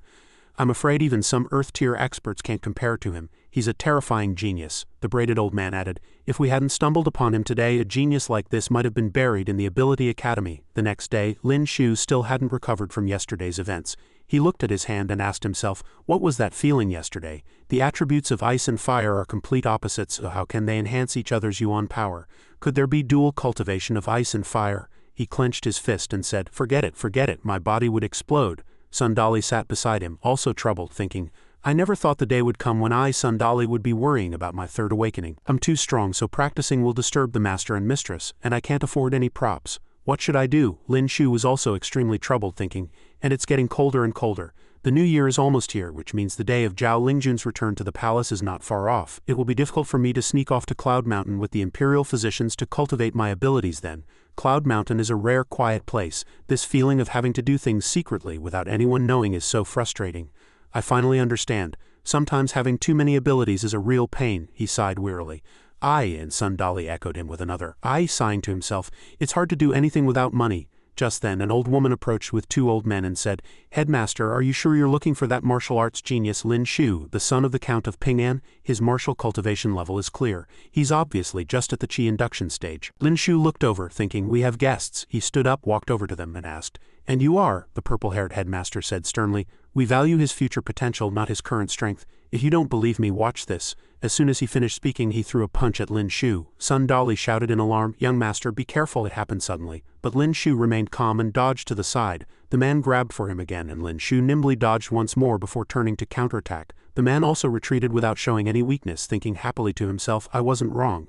He can even fight back under these circumstances. Sundali ran to block Lin Shu, his body glowing with a golden light ability as he said, Young master, I'll protect you. What do you people want? The headmaster let out a surprised, Oh, this brave warrior. Lin Shu spoke up to break the tension, saying, It's all right, Dolly. They have no killing intent. What business do you all have here? The purple-haired headmaster cupped his hands and replied, In that case, I'll be frank with you. I am the vice headmaster of the Martial Arts Academy. Young man, are you interested in joining our Martial Arts Academy? He continued amiably. This brave warrior can come along too. He thought gleefully, Today is truly a lucky day. I thought I'd be fortunate to find just one treasure, but there's a bonus. Lin Shu was stunned, let out an ah, and asked, The Martial Arts Academy Vice Headmaster, I've already joined the Ability Academy. Can I still join the Martial Arts Academy? The Vice Headmaster replied. Why not? It's not like that bunch from the Ability Academy values you anyway. You can apply to withdraw from the Ability Academy and focus on cultivating martial arts in the future. Lin Shu followed him to the Martial Arts Academy. The Vice Headmaster led the way, saying, At the Martial Arts Academy, you will receive the best resources. I guarantee that you will become a martial arts grandmaster in the future. Lin Shu followed behind him, saying, I haven't withdrawn from my school yet. He was also thinking, if I can be in both the Ability Academy and the Martial Arts Academy at the same time, why give one up? Wouldn't that be a waste? The Vice Headmaster gave Lin Shu 2 cards, saying, It's fine that you haven't withdrawn. Here are 2 plaques, take them. Lin Shu and Sun Dali each took one. He stared wide-eyed at the plaque with the character Zan on it, thinking, I was just a grunt in the yellow rank courtyard at the Ability Academy, but I've become a student of the heaven rank courtyard at the Martial Arts Academy. Fate is truly unpredictable. The Vice Headmaster then introduced someone to him. This is Instructor Wang. After you've completed the procedures, have Instructor Wang show you around. Lin Shu replied politely, this student understands. Lin Shu and Instructor Wang arrived at the Martial Arts Academy's training grounds. As they walked, the instructor pointed things out. This is the training ground. If there's anything you don't understand, you can ask. Lin Shu looked around, thinking happily, this is what a martial arts class should look like. The martial arts class at the Ability Academy is a PE class at best. I can ask Sun Dali to attend the lessons then. Lin Shu suddenly saw something and stopped, then crouched down beside it and asked, Instructor Wang, what is this? Instructor Wang replied, This is meteoric iron from beyond the heavens. It's a meteorite at least 100 times heavier than iron, making it perfect for honing one's strength. Lin Shu said in surprise, So that's what it is, such a small stone has such a great use. Instructor Wang said, No need to be so surprised. With your talent, once you advance to Grandmaster, you'll be able to play with these stones casually. Lin Shu stroked his chin, calculating, This is good stuff. With this I can cultivate my abilities in my own room. Instructor Wang turned and said, Let's go to the next place. We'll get familiar with everything today, and classes will officially start tomorrow. Lin Shu let out an awe and replied, All right. As they walked past the pile of meteorites, 2 were missing. He muttered to himself, With so many meteorites, no one should notice if 2 go missing, right? After leaving the Martial Arts Academy, Lin Shu put his hands on his hips and said heroically, Dali, from now on you'll attend classes with me. You must listen to the instructor's words and I'll secretly teach you anything good I learn. Sun Dali said happily, Young master, there's no need for such trouble. Being able to enter the Martial Arts Academy with you is already a blessing I've accumulated over 8 lifetimes. For you to teach me now, wouldn't that be too presumptuous? Lin Shu chuckled, What's there to be formal about between us? Sun Dali then saw something. His eyes turned into cat's eyes and he ran off at top speed, causing Lin Shu to exclaim, Where are you going? He replied, Young master, I'm leaving first. Lin Shu watched him go and said helplessly, Look at that guy. A girl walked over and called out to Lin Shu. Lin Shu exclaimed in surprise, Miss Ninger, what are you doing here? Shui Ninger blushed and replied, I just went to the Ability Academy to find you but couldn't. I guessed you might be here, so I stood here waiting for you. He understood immediately, cursing inwardly, Sun Dali, that coward. He always ditches me and runs off by himself. No chicken legs for him today. Shui Ninger held a scarf and said shyly, It's getting cold. This is a scarf I knitted myself. It's not very well made, so please don't laugh at me.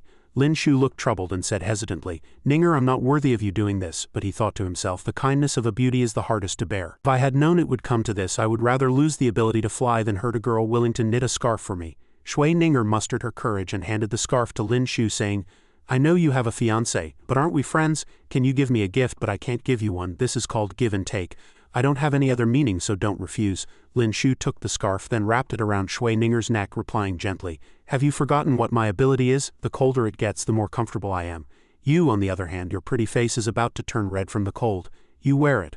I'll walk you back. Shui Ninger looked at him, stunned. Sun Dali, hiding nearby, worried for him, thinking, Young master, I really hope your ability is not ice but taking a beating. The second miss is really not someone to be trifled with. Indeed, the disciples of the Martial Arts Academy were all fuming, gossiping among themselves. The Martial Arts Academy finally gets a beauty, and she's revolving around that kid all day. Does being in the Heaven Rank Courtyard mean you have the cultivation of the upper stage profound tier? Shui Ninger stood next to Lin Shu and praised him happily. Lin Shu, you're amazing. Lin Shu, however, was sweating bullets, saying, You're too kind, too kind. He looked at her, thinking guiltily, Shui Ninger also entered the Martial Arts Academy, and with my status in the Heaven Rank Courtyard, the consequence is that all the men in the Martial Arts Academy can't stand the sight of me. Lin Shu asked helplessly, Ninger, don't you have anything else to do? If you keep coming to the training grounds, I won't be able to survive in the Martial Arts Academy. Shui Ninger said nonchalantly, Zhao Lingjun will be back soon. I have to take this chance to see you more in case I can't see you at all in the future. Hearing this, Lin Shu covered his face in frustration and sighed, Go get some rest, there's still training this afternoon. Shui Ninger replied obediently, All right, Lin Shu thought to himself, you might not believe this, but I used to like that green tea type. Why does it feel so unnatural now? The vice headmaster walked over at this moment and said, good thing you didn't leave or I'd have to send someone to find you. Lin Shu turned around and called out vice headmaster. The two went to a certain place. Lin Shu asked him, vice headmaster, is something the matter? The vice headmaster replied, it's like this, our heaven courtyard has an old rule called the heaven rank courtyard challenge qualification. Not long after, Lin Shu was seen sitting with a group of disciples, their jealous gazes still fixed on him. He just smiled helplessly, thinking, why is there such a competition? I was only disliked by my classmates before. Now it feels like the entire academy is going to beat me up, and Emperor Sha is even present for this competition. He observed Lin Shu and asked, isn't Lin Shu at the Ability Academy? Why is he here? The vice headmaster replied. This subject unintentionally discovered that he has outstanding martial arts talent, so I had him join the martial arts academy. The consort sitting beside him asked curiously, didn't they say Lin Shu's skills were poor? Won't many people challenge him then? The vice headmaster replied again. It's all right. Even if Lin Shu loses, this old man will not give up on such a promising talent. Emperor Sha stroked his chin and asked himself, is Lin Shu's talent truly that good? He was also thinking, in that case, should we reconsider the marriage between Lin Shu and the Zhao family? Lin Shu stroked his chin and peeked at Emperor Sha, guessing to himself, Father Emperor is actually watching. If that's the case, my engagement with Zhao Lingjun might actually be finalized. The disciples on this side were also gossiping. Who will the qualified seniors challenge? It has to be Lin Shu. This kid is too offensive. The only goddess in our academy is slaving away for him. A disciple walked up and said, Lin Shu, I want to challenge you. Lin Shu stood up and said, wait, listen to me first. He stood before all the disciples and said, you could say arrogantly, I know you all want to challenge me. Fighting you one by one is a waste of time. Why don't you all come at me at once? I have to hurry home for dinner. A single sentence enraged all the disciples. They cracked their knuckles and roared in anger, arrogant, too arrogant. 1 versus 8. Who does he think he is? An earth tier instructor? Emperor Sha sneered and said with great interest, do as he says. I also want to see if he truly has the ability to back up his boasts. Li Baizhong stood beside him and said worriedly, Lin Shu, this is an unchangeable fate just like mine. The 8 disciples had already surrounded Lin Shu, each one saying menacingly, His Majesty has already agreed. I'd like to see what skills you have. They unleashed their abilities and flew up. 2 of them rushed at him with swords, saying fiercely, pardon the offense. Lin Shu's eyes widened. Using his eye ability, he moved swiftly, flashing past the 8 disciples. Then he summoned a long spear and used the 6 ability, the ultimate power, which also represented the ultimate speed. His body emitted an ability, and a powerful force was pushed out, attacking those disciples. Lin Shu didn't stop, following behind them, his surrounding ability flashing like lightning. In one move he knocked down all 8 disciples, leaving Emperor Sha, the consort, the vice headmaster, and Li Baizhong stunned for a few seconds. In a cloud of smoke from the ability he created, the disciples had all fallen. He then said politely, Everyone, according to the challenge rules, you have all been eliminated at this point. Please forgive me for any offense caused. Emperor Sha couldn't help but ask, What was that? This kid fought 1 against 8 and actually managed to do it, and so quickly. The vice headmaster also exclaimed in shock, Your Majesty, Lin Shu is a once-in-a-century, no, a once-in-several-centuries martial arts genius. If he hadn't been discovered so late, he might have already reached the Earth tier by the age of 18. Emperor Sha's face was grim as he thought again. Then the marriage between the Lin and Zhao families, Shui Ninger praised happily. Brother Lin Shu is so amazing. I need to work hard on my cultivation too, or I'll be left far behind by you. Lin Shu's nose tilted up as he replied, You should indeed work hard on your cultivation. Then he thought excitedly, But right now I want to know Father Emperor's attitude after watching that match. Maybe the marriage will be called off. Li Baizhong walked over and said something. Lin Shu asked in surprise, Brother Li, what are you doing here? He said, Brother Lin, your plan to make Father Emperor wary of you through your martial arts talent has been seen through. Father Emperor said that as soon as Miss Zhao returns he will bestow the marriage, and all wedding expenses will be covered by the court. After hearing this, Lin Shu didn't know whether to laugh or cry and asked him, Brother Li, did you betray me? Li Baizhong said it was Zhu Jin. You underestimate the Secret Investigation Division. Zhu Jin guessed your thoughts and told Father Emperor. Father Emperor was very happy and thinks it's a good thing for you to marry Miss Zhao. All right, that's all I have to say. I'm leaving now. After listening, Lin Shu stroked his chin again, thinking, Zhu Jin, that old scoundrel, is right too. A pair of genius spouses who are only together in name won't affect his throne. Shui Ninger's eyes lit up beside him as she asked, So you don't like Zhao Lingjun? Lin Shu replied irritably, You don't have a chance either. Didn't you hear what His Majesty said? Whether I want to marry her or not, I have to. No one can change that. Shui Ninger touched her hand and suggested with a blush, It's too pitiful to marry someone you don't like. Why don't you marry me? I can be your concubine. Even if my family disagrees, it's fine if I don't get married. As long as Zhao Lingjun isn't home, I'll secretly find you. Or you can buy a house outside to keep me. If you don't have money, I can buy it. Lin Shu thought irritably, suddenly not wanting to walk her home. She's just causing more trouble. Beside him, Shui Ninger chirped again. What do you think, am I wrong? The scene changes and Lin Shu is holding a box, walking and thinking leisurely. I've been in the spotlight too much lately. I don't even dare to leave the house. But I'll take this opportunity to give a gift to the consort. She stood up for Shui Ninger and I haven't been able to thank her properly. As he was walking, he ran into Zhu Jin, who was walking in the opposite direction. He saw him and also asked a couple of questions. Is young Master Lin going to visit the consort? Seeing Zhu Jin, Lin Shu's face fell and he stared at him. Seeing this expression, he also asked awkwardly, Young Master Lin, why are you looking at me like that? Lin Shu didn't answer but spat with a look of contempt, leaving him with a look of confusion. Lin Shu arrived at the Palace of Eternal Spring. She asked Lin Shu, have you been very free lately? What brings you to the Palace of Eternal Spring? I heard that thanks to you, the students at the Martial Arts Academy are working much harder than before. Lin Shu cupped his hands and replied gently, Your Highness, please don't tease me. I came today to give you a gift. She let out an oh and asked curiously, You came all this way to give me a gift. What is it? Lin Shu opened the box and said with a smile, Your Highness, please take a look. The consort's eyes widened.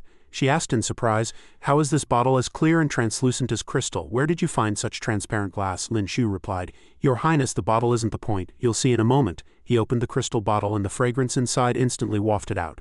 The consort praised happily, This scent is wonderful, even better than a sachet. Don't keep me in suspense. Tell this palace what this is.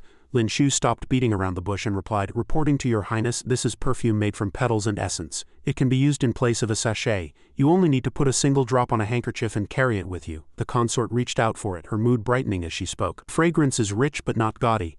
I see you've put thought into this, she happily asked Lin Shu. Do you have any more of this perfume? This palace would like to give a bottle to the Grand Empress Dowager.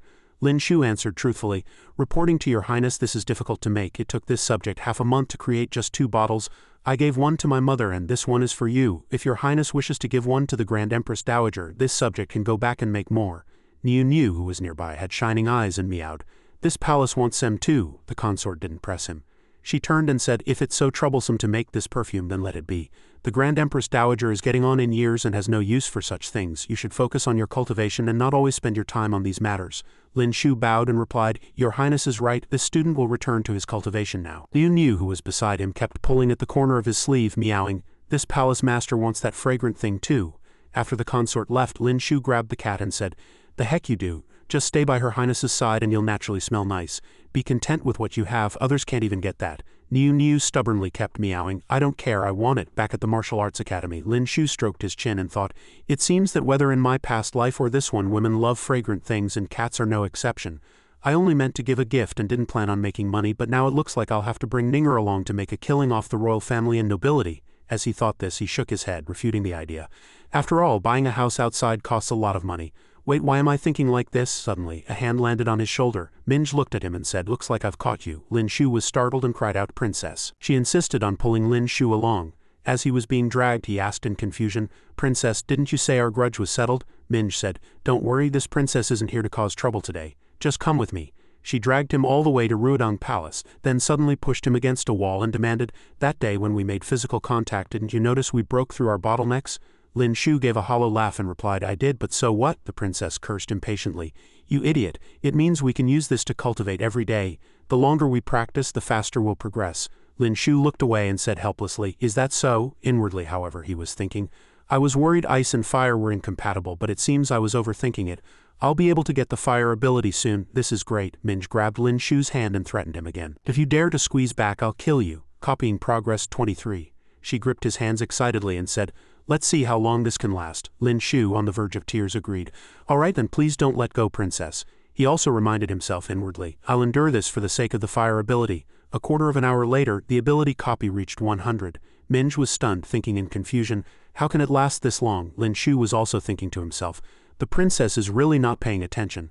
I've already finished copying it and she still hasn't let go. She was also thinking, contact between ice and fire can only sustain cultivation for a quarter of an hour. Minj blushed slightly and said, I have an idea. Lin Shu was a little surprised to hear this and stroked his chin, calculating, I now have both ice and fire abilities. Maybe I can do the work of 2 people by myself. I'll go back and test it out first. He said, Give me 2 days to think about it. Minj heard this and asked, What? This is a win-win situation. What is there to think about? Having been found out, Lin Shu pouted to hide his true thoughts. Men and women shouldn't have physical contact. I'm a traditional person and need some time to accept this. Hearing this, she gritted her teeth in anger. Fine, This princess will give you time to think. In 3 days I'll be waiting for you in the small courtyard of the Heaven Courtyard. Lin Shu said, all right, I'll give you an answer in 3 days. The scene shifts to Emperor Sha. Zhu Jin cupped his hands in salute. Your Majesty, Lin Shu had just left the Palace of Eternal Spring when he was taken to Ruodong Palace by Princess Minj. While reviewing memorials, Emperor Sha asked, Lin Shu went to Ruodong Palace. Zhu Jin replied, he didn't go in on his own, he was dragged in by Princess Minj. Emperor Sha wondered aloud, could Minj be interested in Lin Shu? He closed the memorial and ordered, summon Minj to see me. Not long after, Minj arrived and asked, for what reason did Father Emperor summon me? Emperor Sha said frankly, you are no longer young. Father Emperor is thinking of choosing a prince consort for you. Hearing this, she was greatly surprised and said hastily, your daughter doesn't want to get married yet. Emperor Sha said calmly, don't be hasty, let me finish. The prince consort I've chosen for you is only 2 years your senior and his martial arts talent is top tier. Hearing this, Minj thought, I think I know who Father Emperor is talking about. Her cheeks flushed slightly as she asked frankly, if Father Emperor is referring to Lin Shu, then let's forget it. Doesn't he have a marriage contract with Zhao Lingjun? Emperor Sha waved his hand and declared, so what, with just a word from you I will issue an edict to cancel that marriage and make him your prince consort. Meanwhile, Lin Shu couldn't stop sneezing. He was forming hand seals, merging his ice and fire abilities and was quite surprised. It's truly marvelous. 2 conflicting abilities can actually coexist. He grew serious and said, however, after experimenting for a long time I still can't merge them for cultivation. He also asked himself inwardly, to double my cultivation speed, do I really have to do it with Princess Minj? The scene shifts to the Heaven Courtyard. Minj rested her chin on her hand, thinking distractedly, I didn't expect to be a little moved when Father Emperor brought up the marriage, but I don't know Lin Shu well and I'm not in the habit of snatching someone else's fiancé. I'd better forget it. Just as she was thinking of Lin Shu, he appeared. He raised his hand and asked with a smile, Princess, what are you thinking about? I've made up my mind. I still think cultivation is more important, Minj still said irritably. Stop trying to get chummy with me. If you've made up your mind, come into my room. The room was filled with fire abilities and the 2 were surrounded by them. Holding hands, Minj said, let's begin. She lowered her head and thought, here we go, the power in my body which had been stagnant is flowing again. Let's continue. Lin Shu was stiff from head to toe, thinking, what is this? She's quite comfortable. Is she really treating me like a cultivation tool? With that thought, he pulled his hand back, prompting an annoyed Minj to ask, what are you doing? Lin Shu breathed a sigh of relief and said frankly, Your Highness, you're being too selfish. You're only thinking about your own cultivation. What about me? Minj didn't force the issue and said, how about this? I'll cultivate today and you can cultivate tomorrow. That should work, right? Lin Shu sighed and said, but I don't have an ice bed. Even when it's my turn, I can't cultivate. There is a way, but I'm afraid you won't be able to do it. Minj shot to her feet and shouted, this won't do and that won't do. What do you want from me? Lin Shu raised his hands and quickly tried to placate her. Princess, don't worry. I have a solution. Just a moment. A short while later, the solution Lin Shu mentioned turned out to be Zhao Lingyan, who had been inexplicably summoned to help. Minj whispered to him, this is the solution you came up with. Lin Shu smiled and replied, although you and Lingyan don't see eye to eye, there's no real conflict between you at the end of the day. I figured there was no harm in asking her to help. Zhao Lingyan crossed her arms and asked, helping you two cultivate, what's this all about? After a lengthy explanation, Zhao Lingyan finally understood. She said, water and fire can be dual cultivated to speed up practice. How did you two discover this? Lin Shu said gloomily, I discovered it during a grudge match with the princess. Hearing this, Zhao Lingyan frowned and thought to herself, what kind of grudge could Lin Shu and the princess have? Could it be some sort of romantic debt? Minji's expression changed, and she asked Zhao Lingyan angrily, what are you looking at me like that for? Want to fight? Zhao Lingyan retorted with equal killing intent, whatever the princess wants to compete in, I'm ready anytime. Minj thought angrily, so what if her chest is big? Honestly. Meanwhile, Zhao Lingyan was reassuring herself, Princess Minj is so childish. Lin Shu shouldn't be interested in her. The atmosphere grew tense. Lin Shu quickly raised his hands to mediate, calm down you two. Cultivation is the important thing here. Zhao Lingyan and Minj turned their heads at the same time and shouted, shut up. Lin Shu cowered and said, okay, I'll shut up. Back at the fire pool, Minj began to use her fire ability. While Zhao Lingyan focused on using her ice ability, Lin Shu sat between them with his hands on each of them, asking in confusion, weren't we going to use the mystic ice bed? Why did you come yourself? Zhao Lingyan said. Using the mystic ice bed has no effect. It's better if I do it myself, Minj said impatiently. Less talking, more cultivating. A quarter of an hour later, the three were still concentrating on their training. Minj clenched her fists and said happily, the speed really has doubled. Zhao Lingyan, however, asked herself seriously, is it an illusion? My bottleneck seemed to loosen a bit just now, but Lin Shu clearly only has an ice ability. As Minj and Zhao Lingyan were preparing to leave, Minj said, I'll go tell the headmaster about this in a bit. Zhao Lingyan was also leaving. I'll give you half the credit for this. But Zhao Lingyan remained silent. Lin Shu, behind them, complained to himself in frustration, why don't I get any of the credit? Being between Lingyan and Princess Minj, isn't everything going smoothly? Double the pleasure. Isn't this another form of a heaven of ice and fire? Instantly he grew serious again, thinking, it's a shame I can't hide the fact that I have two abilities anymore. I now have 4 abilities: height, length, plus dual cultivation. My cultivation speed is already 5 times the base rate. It's not worth risking it for just a one-time boost. Besides, the best method is still to secretly copy abilities. I must restrain myself next time and not use the fire ability again. As he was walking, Zhao Lingyan called out from behind, "Lin Shu, wait." Lin Shu looked at the long spear in her hand, startled. He said, Lingyan, calm down. Just because I asked you for help doesn't mean you're going to kill me to keep me quiet, right? Zhao Lingyan asked, puzzled. What nonsense are you talking about? I came to give you something. She handed him the long spear and said, your martial arts talent is outstanding and your spear skills are better than mine. This spear is forged from a meteorite. I'm not used to it, so I want to give it to you. Lin Shu was still stunned and said this. He took the long spear, examined it carefully, and then remarked, Lingyan, this is too valuable.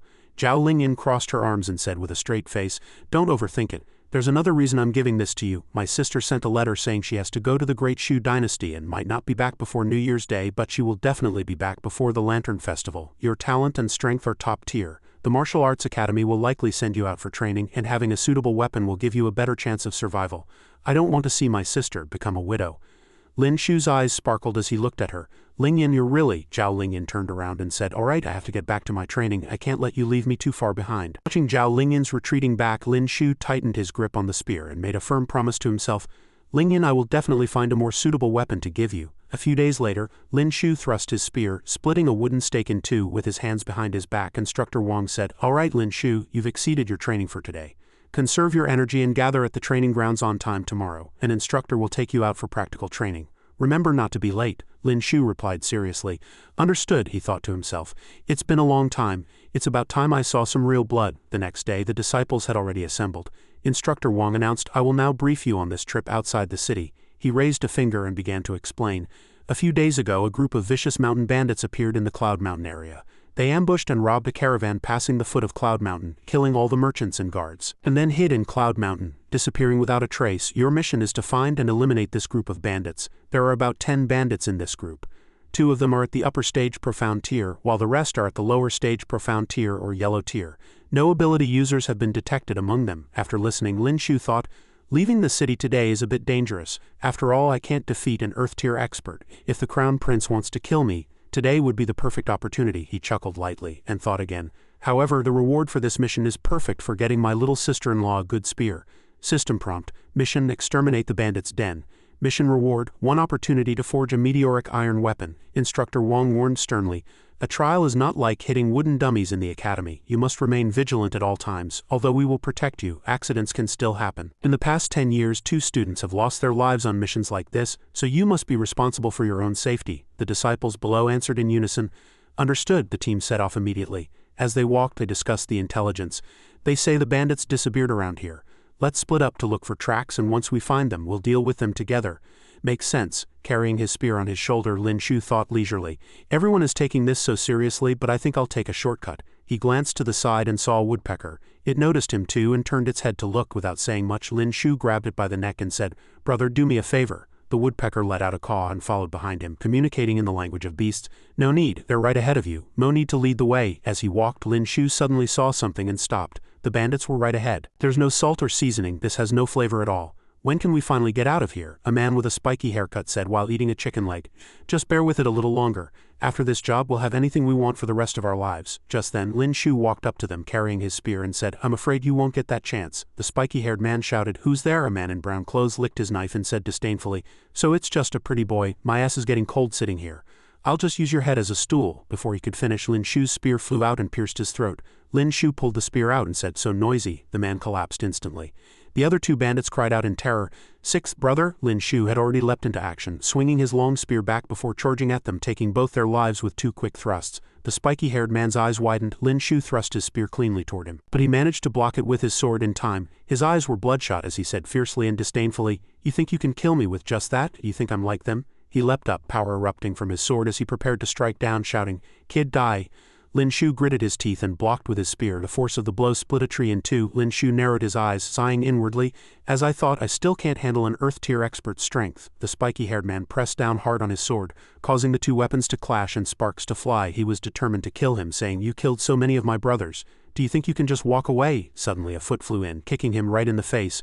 A strange spiritual light emanated from the instructor's body. After taking the kick, the spiky-haired man stabilized himself and stared at the newcomer like a mad dog, thinking, "This power, he's at the earth tier," he sneered. "Looks like there's no escape today." He took advantage of Lin Shu's gasp for breath to grab his shoulder and said hatefully, "Kid, you ruined my plans. You can be buried with me." With that, he leaped off the cliff, pulling Lin Shu down with him. The instructor shouted in panic. Lin Shu, still reeling, looked up as his body plummeted into the abyss. At the bottom of the cliff, the spiky-haired man was long dead, but Lin Shu had been lucky enough to grab onto a tree growing from the cliffside. He looked at the corpse and said smugly, "Didn't expect that, did you? Your grandpa here can fly." The instructor looked down the cliff and shouted, "Lin Shu, are you all right?" Lin Shu looked up at him and replied, "I'm not dead, but I've broken a few bones. Wait a moment, I'll have to trouble you to carry me back." The instructor heard this and burst out laughing. "I'll carry you, of course I'll carry you. As long as the kid is all right," Lin Shu said unhappily. "Damn it, you can still laugh. If it weren't for this branch here for me to grab, I'd be dead by now." He couldn't help but rejoice inwardly. "Ha ha ha, the indestructible golden body ability will be mine soon." Back at the Lin residence, Lin Shu swung an axe at himself. The axe shattered, but he was completely unharmed. This was because he was now using the golden body ability. Looking at his hands, he sighed with satisfaction. The defensive effect of this golden body ability is incredible. Things like the stone ability or ice magic can't even compare. He recalled the man from yesterday who used the golden body ability and said, "But this golden light can be hidden. When I saw that old guy fighting yesterday, he was glowing. What a strange hobby." The scene shifts to the Zhao residence. Zhao Lingyan came out and asked, "What do you need me for?" Lin Shu, holding a weapon, replied excitedly, "It's almost the end of the year. I wanted to give you a gift." Zhao Lingyan took the weapon and observed it carefully. Lin Shu added with a smile, "The last time I went out for training, I received a reward from the academy. It happened to be a piece of meteoric iron, so I thought I'd have a long spear forged that would suit you." Zhao Lingyan narrowed her eyes slightly, her cheeks flushing a little as she said, "That's very thoughtful of you. It's almost the new year. There are many merchants and performers in the city for business and acrobatics. Shall we go out and have a look together?" Lin Shu replied excitedly, "Of course, I've been wanting to go for a stroll myself." The scene shifts to a brothel. Zhao Lingyan glared at Lin Shu and asked, "How does a stroll through the streets end up here?" Lin Shu replied nonchalantly, "Brothels aren't exactly a rare sight in the city. It's perfectly normal to end up here." Just as they arrived, they ran into Haitang, who waved and called out, "Young master." Lin Shu walked up to her and said happily, "Miss Haitang, long time no see." Haitang said in surprise, "You still remember me, young master?" Lin Shu asked, "Hasn't Miss Haitang bought her freedom yet?" Haitang's cheeks flushed as she replied, "I'm still 200 taels of silver short, but I'm getting close." Lin Shu generously took out a thick stack of banknotes and said, "Now you have enough." Haitang quickly waved her hands in refusal. No, I can't take your money, young master." But Lin Shu still pressed it into her hand, saying, "Take it." He held up a finger and said candidly, "Buy your freedom soon. I'm waiting for your tofu shop to open, you know." He was also thinking, "Speaking of which, I owe my current success to Miss Haitang's ability. In that sense, she is my benefactor." Lin Shu turned to leave, instructing Haitang as he went, "I hold a position at the Department of Appointments. If you run into any trouble, you can find me there. If I'm not around, you can look for Director Lu Qingfing. It won't be too late to pay me back once your tofu shop is thriving." Haitang watched his retreating figure and said gratefully, "I'll take those auspicious words to heart. I'll definitely work hard to earn the money back to repay you." As Lin Shu was walking away, she called out loudly again, "Also, my name isn't Haitang, it's Chen Yu. Haitang is just a name they gave me. I don't like it." Lin Shu waved his hand and replied with an, I'll remember that, Miss Chen Yu." After just a few steps, Zhao Lingyan spoke up, her tone mocking, "You're certainly generous, handing over 200 taels of silver to a brothel girl just like that. Don't you remember that half a year ago the entire Lin family couldn't come up with that much money?" Lin Shu retorted, "Miss Chen Yu is a pitiful person." Zhao Lingyan crossed her arms and said haughtily, "What's so pitiful about a woman who uses her body to please men? She could have supported herself with her own 2 hands instead of relying on her body." Hearing this, Lin Shu suddenly fell silent. He frowned for a moment, thinking, Lingyan grew up in a completely different environment. Of course she wouldn't understand Chen Yu's plight. They don't have a choice. A minute earlier, Chen Yu had handed the stack of banknotes to the madam, saying, "This is the money for my freedom." The madam asked in surprise, "Weren't you still short over 100 taels?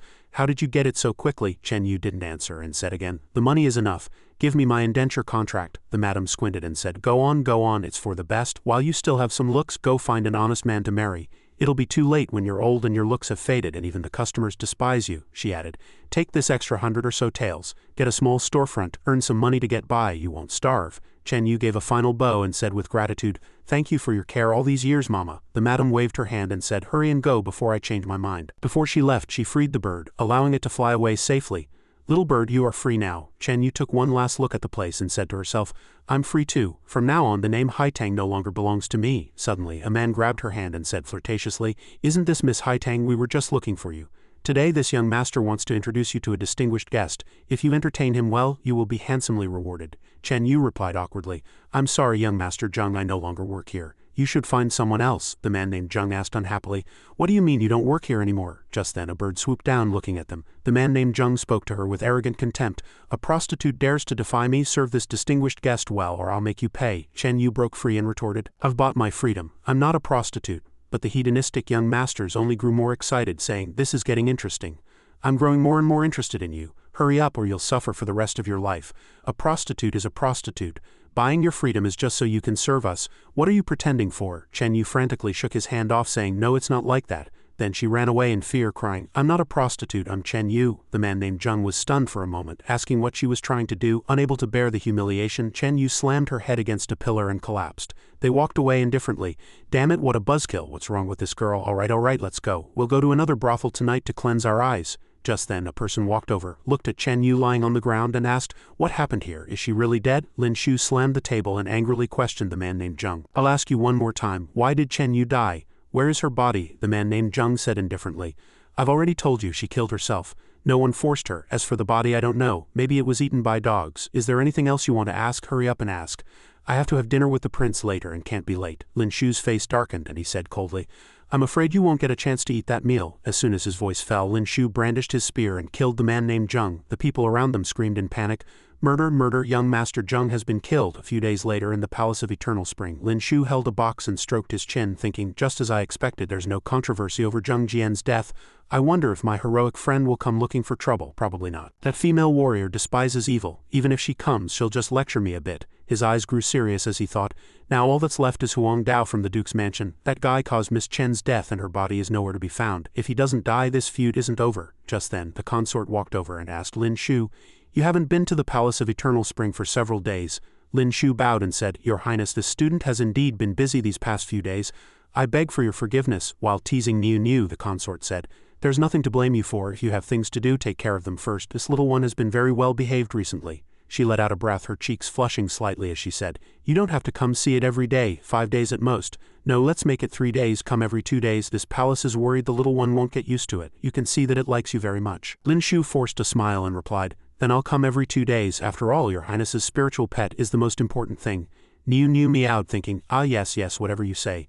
Lin Shu presented the box and said respectfully, these past few days at home this student felt very bad, so I made a few bottles of perfume as a gift for your highness. Besides these, the ladies in the capital are all envious of you. The perfume's fame is growing, and your highness can also take a share of the profits. The consort's eyes lit up when she saw it. Perfume, there are so many scents. Lin Shu, I really love this. Then she composed herself, coughed twice, and said with feigned dignity, the little one likes this scent too. It's rare for you to think of me. I will help you promote this fragrant mist pavilion. That evening Lin Shu rubbed his sore neck wearily and sighed, today was so tiring. Just then a blade was pressed against his waist from behind. Before Lin Shu could react, the woman in purple spoke, aren't you bold? You killed someone yourself and blamed it on me. Lin Shu was startled and quickly raised his hands in surrender, saying, I'm guessing you're the female warrior who specializes in killing villains and despises evil? She asked coldly. Aren't you afraid I'll kill you? Lin Shu glanced back and decisively concluded that she wouldn't. Because we are both good people. At the same time, he was secretly probing the woman's ability. This young lady's ability is invisibility. This is a good thing, the woman in purple said. Actually, I've been noticing you for a while. You're a good person. She sat down in a chair and said leisurely, at first you stood up for that woman, and then you killed that beast Zheng Jian. Although you framed me, even if you hadn't killed him, I would have sooner or later. I'm just curious. It was clearly you who killed him, so why don't they suspect you at all? Lin Shu also replied calmly, I used a water blade. They couldn't find a murder weapon, so naturally they wouldn't suspect me, she said in disbelief. You're lying to me. Even a water blade would leave traces. She crossed her arms, not pressing the issue. But everyone has their secrets. If you don't want to tell me, I won't force you. I've been watching you for a long time. Everything you've done proves you're a good person who despises evil. Want to join our Heaven's Path Alliance? Lin Shu asked back in surprise. You're from the Heaven's Path Alliance? No wonder he raised his hand and flatly refused. But I won't join you. I will serve the people in my own way. Inwardly, however, he was calculating. The Heaven's Path Alliance is a good organization that acts on behalf of heaven, but like the Green Lotus sect, they are a rebel faction. Joining a rebel party is tantamount to rebellion. This is a capital crime punishable by the extermination of one's entire clan. I can't risk my family. Hearing this, the woman asked with interest, you don't want to join? Then you don't plan to capture me for the reward money? It's probably around 100,000 taels. Lin Shu held up a finger and said righteously, "A gentleman loves wealth, but he acquires it through proper means. Besides, I'm not short of money. Do you know of the Red Mud Tavern? I opened it. It earns 100,000 taels of silver every month. I don't care about this little bit of money." She rested her chin on her hand and asked with great interest, "The Red Mud Tavern, are you serious? Doesn't that mean you have a lot of good wine?" Lin Shu replied softly, "Of course it's true. If you don't believe me, I can take you to see for yourself. I'll make sure you have as much as you want to drink," he whispered again, as expected, but laughed inwardly. Hee, female warriors love wine. This ability will be much easier to get. The next morning at the Department of Appointments, 2 men were shouting in front of the government office again. "Let us go, we are the sons of the Earl of Jinan." The 2 of them were brought into the office still shouting, "I'm telling you, we have connections in the Department of Appointments. We want to sue you for assaulting nobles without cause." Lin Shu put his hands on his hips and pointed at them, retorting, "You were abducting a woman in broad daylight and you're still talking nonsense here. Get inside." He put his hands on his hips and said impatiently, "Still trying to threaten me with your status? I'm good friends with the female assassin from the Heaven's Path Alliance. I could scare you to death just by mentioning it. We just became friends over 2 bottles of wine last night." The one surnamed Jian pointed and ordered, "Quick, call your supervisor Wang. I want to file a complaint." The 2 officials behind them asked what they were accusing Lord Lin of. Both of them looked over in confusion, with a loud bang on the table. Lin Shu stood at the trial bench and asked loudly, "Who is in the court below, and what is your complaint against this official?" The 2 of them were speechless, thinking, "It's over. How is this guy also an official in the Department of Appointments? We've really hit a steel plate this time." Lin Shu added seriously, "Since there is no evidence, this official is innocent.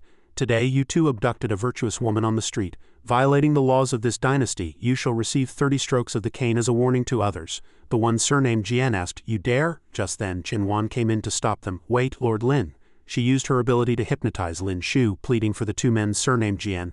"Lord Lin, can you let my 2 brothers go for my sake?" The hypnotized Lin Shu immediately replied, "I can." But a moment later he broke free from the ability and shouted even more angrily, "The hell I can." He slammed the table and argued furiously, "Miss Qin, if everyone comes to plead for mercy, what's the point of having laws? Men carry out the punishment." Qin Wan was stunned, thinking in surprise, "This Lin Shu's willpower is so strong." The next day, Lin Shu was walking and recalling yesterday's events.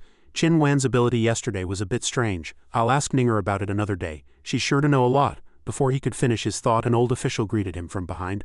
"Morning, Lord Lin." Lin Shu responded leisurely, then suddenly looked to the side, stunned, thinking, "Why does the person on this wanted poster look so familiar? That person is none other than that female warrior." In the main hall, the imperial physician and Lu Qingfeng were staring at a corpse. As soon as Lin Shu entered, he was also stunned and asked, "A corpse?" The imperial physician saw him and said, "Lin Shu, you've come at just the right time. Quickly, see if this corpse is playing dead." Lin Shu asked him, puzzled, "Lord Imperial Physician, what do you mean by that? Could this corpse be fake?" The imperial physician replied, "Lin Shu, it's normal for you not to come to the Department of Appointments often. Yesterday, that female assassin failed in her attempt to assassinate Huang Dao, the son of the Duke of Wangguo, and was injured instead." Lu Qingfeng continued, "The court, furious, saw this as a special opportunity and issued an external order while also staging a good show. First, a rumor was spread that the son of the second-class Earl Chengyang had beaten a commoner to death on the street, but the Earl used the Department of Appointments to let his son go free. This news was then used to lay a trap in the Earl of Chengyang's residence, waiting for the assassin who had failed to kill Huang Dao. Wouldn't it be easy to kill a scumbag like a second-class Earl?" Outside, Lin Shu was still smiling and asking, "Who came up with such a brilliant plan? The last time that female assassin killed Zheng Jian, she wasn't found. Will she walk right into the trap this time?" Inwardly, however, he was thinking nervously, did that female warrior really go to kill Huang Dao? Didn't she say she'd wait for an opportunity? What should I do now? Night fell. In front of the Earl of Chengyang's residence, the female warrior somersaulted through the air, moving from one side to the other. Her clothes were torn in several places, as if she had just been in a battle. A man behind her laughed smugly. "Haha, run. Can't run anymore, can you? You dared to assassinate me in the middle of a snowstorm. You really think being invisible makes you invincible?" The man raised his weapon, also using his ability, determined to kill her, and said, "Die." Just as the sword was about to strike the female warrior, a man rushed out like the wind, swept her into his arms and ran off. The man gritted his teeth and said, "He has an accomplice." That man was Lin Shu in disguise. He flew up to the roof, and the man angrily chased after him, saying, "Damn it, you dare to take away my 20,000 tael reward? It's not that easy." Lin Shu suddenly landed. The man pointed his sword at him from behind and said smugly, "Ha, it's over. You can't run anymore, can you? Let's see where you can run now." Lin Shu lowered his head and advised him, "Young man, where it's possible to let people off, one should spare them. The people she killed all deserve to die. Let's just forget about today's matter. He decisively used the full power of the ability on his sword and said, "Old man, I think you're getting senile. Fine, I'll kill you first and take this assassin's head to claim the reward with that slash." Lin Shu caught his sword with his bare hands using his ability.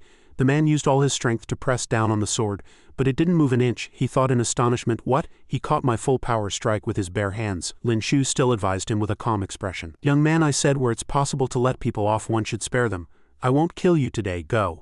The man withdrew his sword, cupped his hands in thanks and said, "Thank you, senior, for sparing my life, farewell." Inwardly, however, he was thinking, "My life is more important." With that he flew away. Lin Shu put his hand behind his back. He was still injured. He thought, "Damn, I'm still injured." It seems that directly taking a hit from an Earth-tier expert is still a bit dangerous. He took her to a cave and after examining her injuries he judged, "The injuries are very serious. It looks like I'll have to use my essence." Looking at her chest, Lin Shu had another thought. Isn't this taking advantage of her situation? Although he thought this, he dismissed the idea. "Never mind, I'm saving her. How badly is this girl injured? It seems my essence will be completely depleted today." He began to activate his healing ability. Recovery ability 0.1. The next morning at the pear garden, the imperial physician walked over and asked, puzzled, "Young master, why are you here so early?" Lin Shu looked haggard, like a man in his 70s. He raised his hand and said, "I was too tired from solving a case last night, so I came to your place to rest and listen to your voice." Inwardly he was lamenting, "I was completely drained last night, but at least I saved Chen K. When she wakes up she should leave on her own." The imperial physician began to sing. Lin Shu sat in a chair listening relaxedly. The imperial physician looked down at him and called out softly, "Young master." Then he leaned down and kissed him gently. That night, as soon as Lin Shu got home, he gently touched his lips, puzzled. "Why is my mouth so dry? It seems to be because I just had a dream." An excited expression appeared on his face as he said, "But this dream was soft and fragrant, and the aftertaste is endless." Just as he opened the door, Chen K, who was inside, asked, "What dream had such an endless aftertaste?" Lin Shu was startled and cried out, "Miss Chen K, what are you doing here? Your wanted posters are all over the streets right now. You can't show your face." Chen K crossed her arms, her cheeks flushing slightly as she said, "All right, stop pretending. I know you were the one who saved me last night." Lin Shu puffed out his cheeks and pouted, "How did you know? Weren't you unconscious last night?" Chen K remained calm and said, "I just couldn't speak. I knew everything when you were fighting that Earth-tier expert and you used more than one ability." Lin Shu coughed and asked, puzzled, "I looked like a beggar old man yesterday. How did you recognize me?" Chen K said seriously that it was the scent. "We in the Heaven's Path Alliance are very sensitive to smells. No matter how you change your appearance, you can't hide the scent on your body." Lin Shu said awkwardly, "The people from the Heaven's Path Alliance have the noses of dogs. That's impressive. So Miss Chen, you're not recuperating. What are you doing here?" He also grew cautious. "Next time I'm in disguise I must spray some perfume."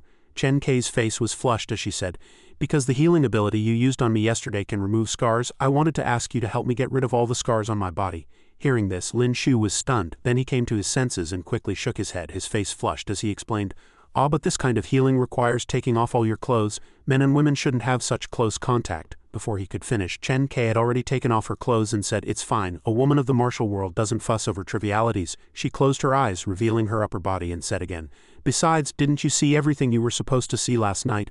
Why are you being so shy? All right, you can start."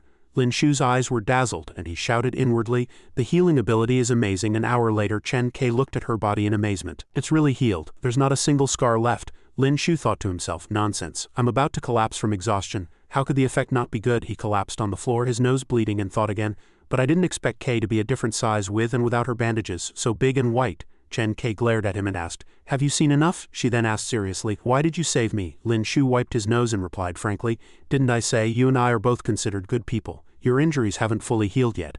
The city is full of wanted posters. You can stay here for a few days. I'll sleep on the floor and you can sleep on the bed." Chen K lay down on the bed and said, "I can't sleep." Lin Shu, lying on the floor, also replied, "I can't sleep either." He thought, "So big and white is right next to me. How can I sleep?" But he asked again, "The Heaven's Path Alliance, do you have any recent operations?" Chen K turned over and replied, "I'm not sure. Currently I'm the only one active near the capital. The others have probably all gone home for the new year." Lin Shu looked at her and asked again, "Can you tell me the reason why you hate hedonistic young masters so much?" Chen K closed her eyes and dismissed the question. "There's nothing to talk about. Go to sleep." Lin Shu fell silent, finding it uninteresting. He also closed his eyes, thinking, "Gulp, sleep it is. This girl is really trusting." The next morning, Lin Shu had a terrible nightmare, crying and begging for mercy. "Ling Yin, I didn't look at the big and white ones, don't hit me." Lin Shu sat up abruptly, relieved, and touched his forehead, saying, "Miss Chen K has been gone for several days and I'm still dreaming about the big and white moon.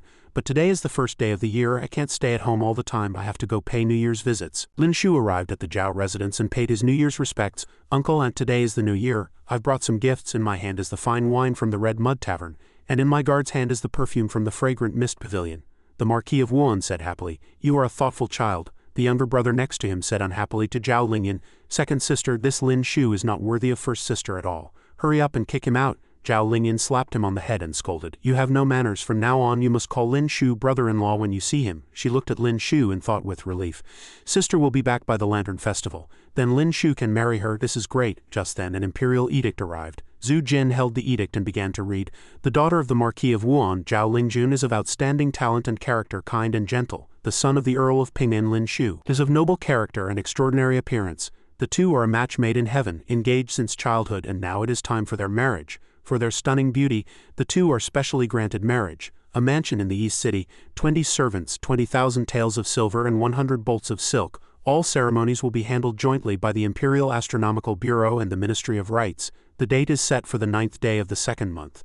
By this edict, Lin Shu was still cupping his hands, but his face was dark and ugly. He cursed inwardly. This dog emperor is really impatient. You haven't even come back and he's already bestowing marriage. Zhu Jin handed the edict to the Marquis of Wuan and added, His Majesty asked me to inform the Marquis of Wuan that His Majesty does not wish to wait for your family's prodigy to return to the city. Auspicious days are truly hard to come by, and the preparations by the Ministry of Rites also take time. On the day of the grand wedding, His Majesty will personally deliver a congratulatory gift. The Marquis of Wuan bowed his head to receive the edict and replied, This subject thanks His Majesty for his grace on behalf of my daughter. Behind them, Lin Shu was furious, constantly cursing, Dog Emperor, damn you. Outside the capital, a woman in red held an umbrella and looked towards the city, saying, Capital, I'm back. She was Zhao Lingjun. The scene shifts and a barrel of perfume is set down. Lin Shu asked doubtfully, Brother Li, have you really decided not to go home? He asked Lin Shu back, What are you talking about, Brother Lin? He had a red ribbon tied around his forehead and said with determination, I am sacrificing myself to contribute to our business, but actually I'm hiding from my wife. How can I say I'm not going home? Lin Shu wiped his sweat and replied helplessly, Ah well, you're right about everything. He looked back and asked, Ninger, are you ready? Shui Ninger replied, Ready. Hurry up and open the door. I heard from my other sisters that they sent people to wait at our shop's entrance long ago. As Lin Shu opened the door, he said, Everyone, the fragrant mist pavilion is open for business. The outside was already packed with people waiting. Lin Shu cried out in shock. Damn, why are there so many people? The young ladies frantically rushed into the shop shouting, Shopkeeper, sell to me first, sell to me, my young miss. Who stepped on my foot, boss, sell to me first. Lin Shu was pushed to the side, still trying to shout, Everyone don't push. Line up to buy, there's enough for everyone. Inside, Li Bozang's hands were getting sore from collecting money, his eyes shining as he said, Money, it's all money. A moment later, Li Bashang hugged the money box and laughed. He, it's all money. Lin Shu stretched and sighed, Brother Li, from now on I'll leave this place to you. Ninger and I are really too busy. People are too crazy when they shop. Shui Ninger followed up, expressing her agreement. Li Bashang turned his head and announced happily, I just did the math. Just today we made 50,000 taels of silver. Lin Shu said smugly, Of course, don't you see who invented the perfume? Shui Ninger smiled at Lin Shu and said, Let's go back first. The three of them were walking on the street when Li Bajang asked, Brother Lin, you're getting married soon, yet you're still busy with the fragrant mist pavilion today. If the one from the Zhao family finds out, will she be angry? Shui Ninger asked unhappily, What nonsense are you talking about? After Emperor Sha bestowed the marriage, the couple can't meet before the wedding. How would Zhao Lingjun know what Lin Shu is doing? Suddenly, Lin Shu saw something and covered his mouth in shock. Ahead of them, Zhao Lingjun and Zhao Lingyan were walking. Zhao Lingyan said happily, Sister, you just got back so you don't know. Let me tell you that Lin Shu not only awakened the ice ability, but his martial arts talent is also very good. It's thanks to him that my sister's spearmanship has improved so much. He's a good person in every way, just the type that girls find very likable. If I hadn't kept a close eye on him for you, sister, Lin Shu would have been matched with someone else long ago. Lin Shu stroked his chin, wondering, how could it be such a coincidence? Should I go over and say hello? Never mind, let's go inside first. With that thought, he took Shui Ninger's hand and said, Let's go. Just then, Zhao Lingjun glanced back at him but paid him no mind, saying to Zhao Lingyan, All right, how do you know him so well? That spear in your courtyard was also a gift from him. It's made of meteoric iron, not bad. Zhao Lingyan replied frankly, Naturally, I've protected him for so long and even recommended him to the Academy of Abilities. I didn't take this spear for free. I gave him a spear in return for self-defense. Tomorrow is your big day, sister. I need to have a good meal, Zhao Lingjun replied dotingly.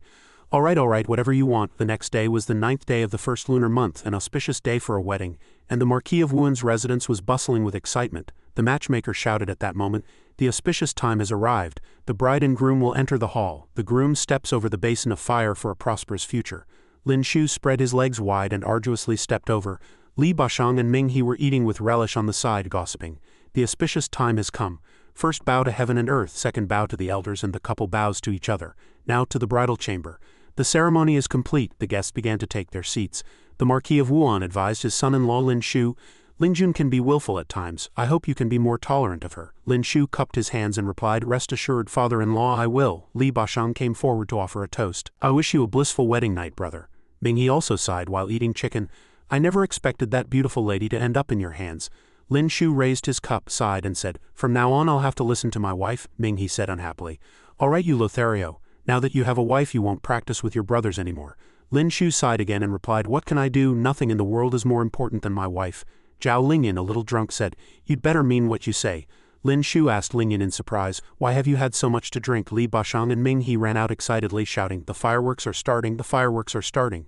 Zhao Lingyan stepped forward and reminded Lin Shu, also don't let me catch you fooling around with other women again or I'll break your legs. Lin Shu quickly replied, how could I? Fireworks began to go off outside the residence. Here, the imperial physician also smiled faintly, thinking, as long as the young master is happy. Here, Shui Ninger also watched the fireworks, thinking sadly, the bride is not me. Here, the crown prince also thought resentfully, the person I hate most has married the woman I love most.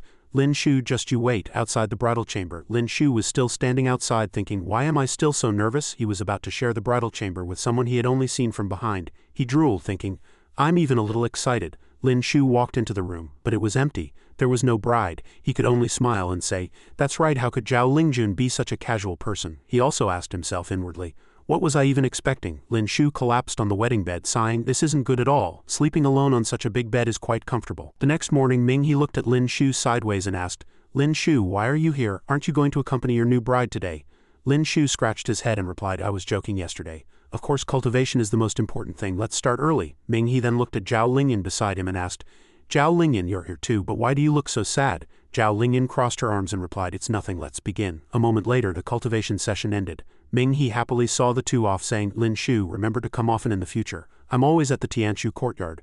Lin Shu also waved goodbye. Zhao Lingyan suddenly called out to Lin Shu sadly, I'm sorry. Lin Shu, completely bewildered, asked back, what's wrong, Lingyan? Why are you apologizing to me? Zhao Lingyan lowered her eyes, recalling last night when she had asked Zhao Lingjun in surprise, sister, what are you doing here? Wasn't last night your wedding night? Zhao Lingjun said while sipping tea, didn't you always want to sleep with me? I'll sleep here tonight. She was filled with guilt, thinking, last night should have been the best time for you and my sister, but she wasn't there. I understand now. This marriage engagement should never have existed.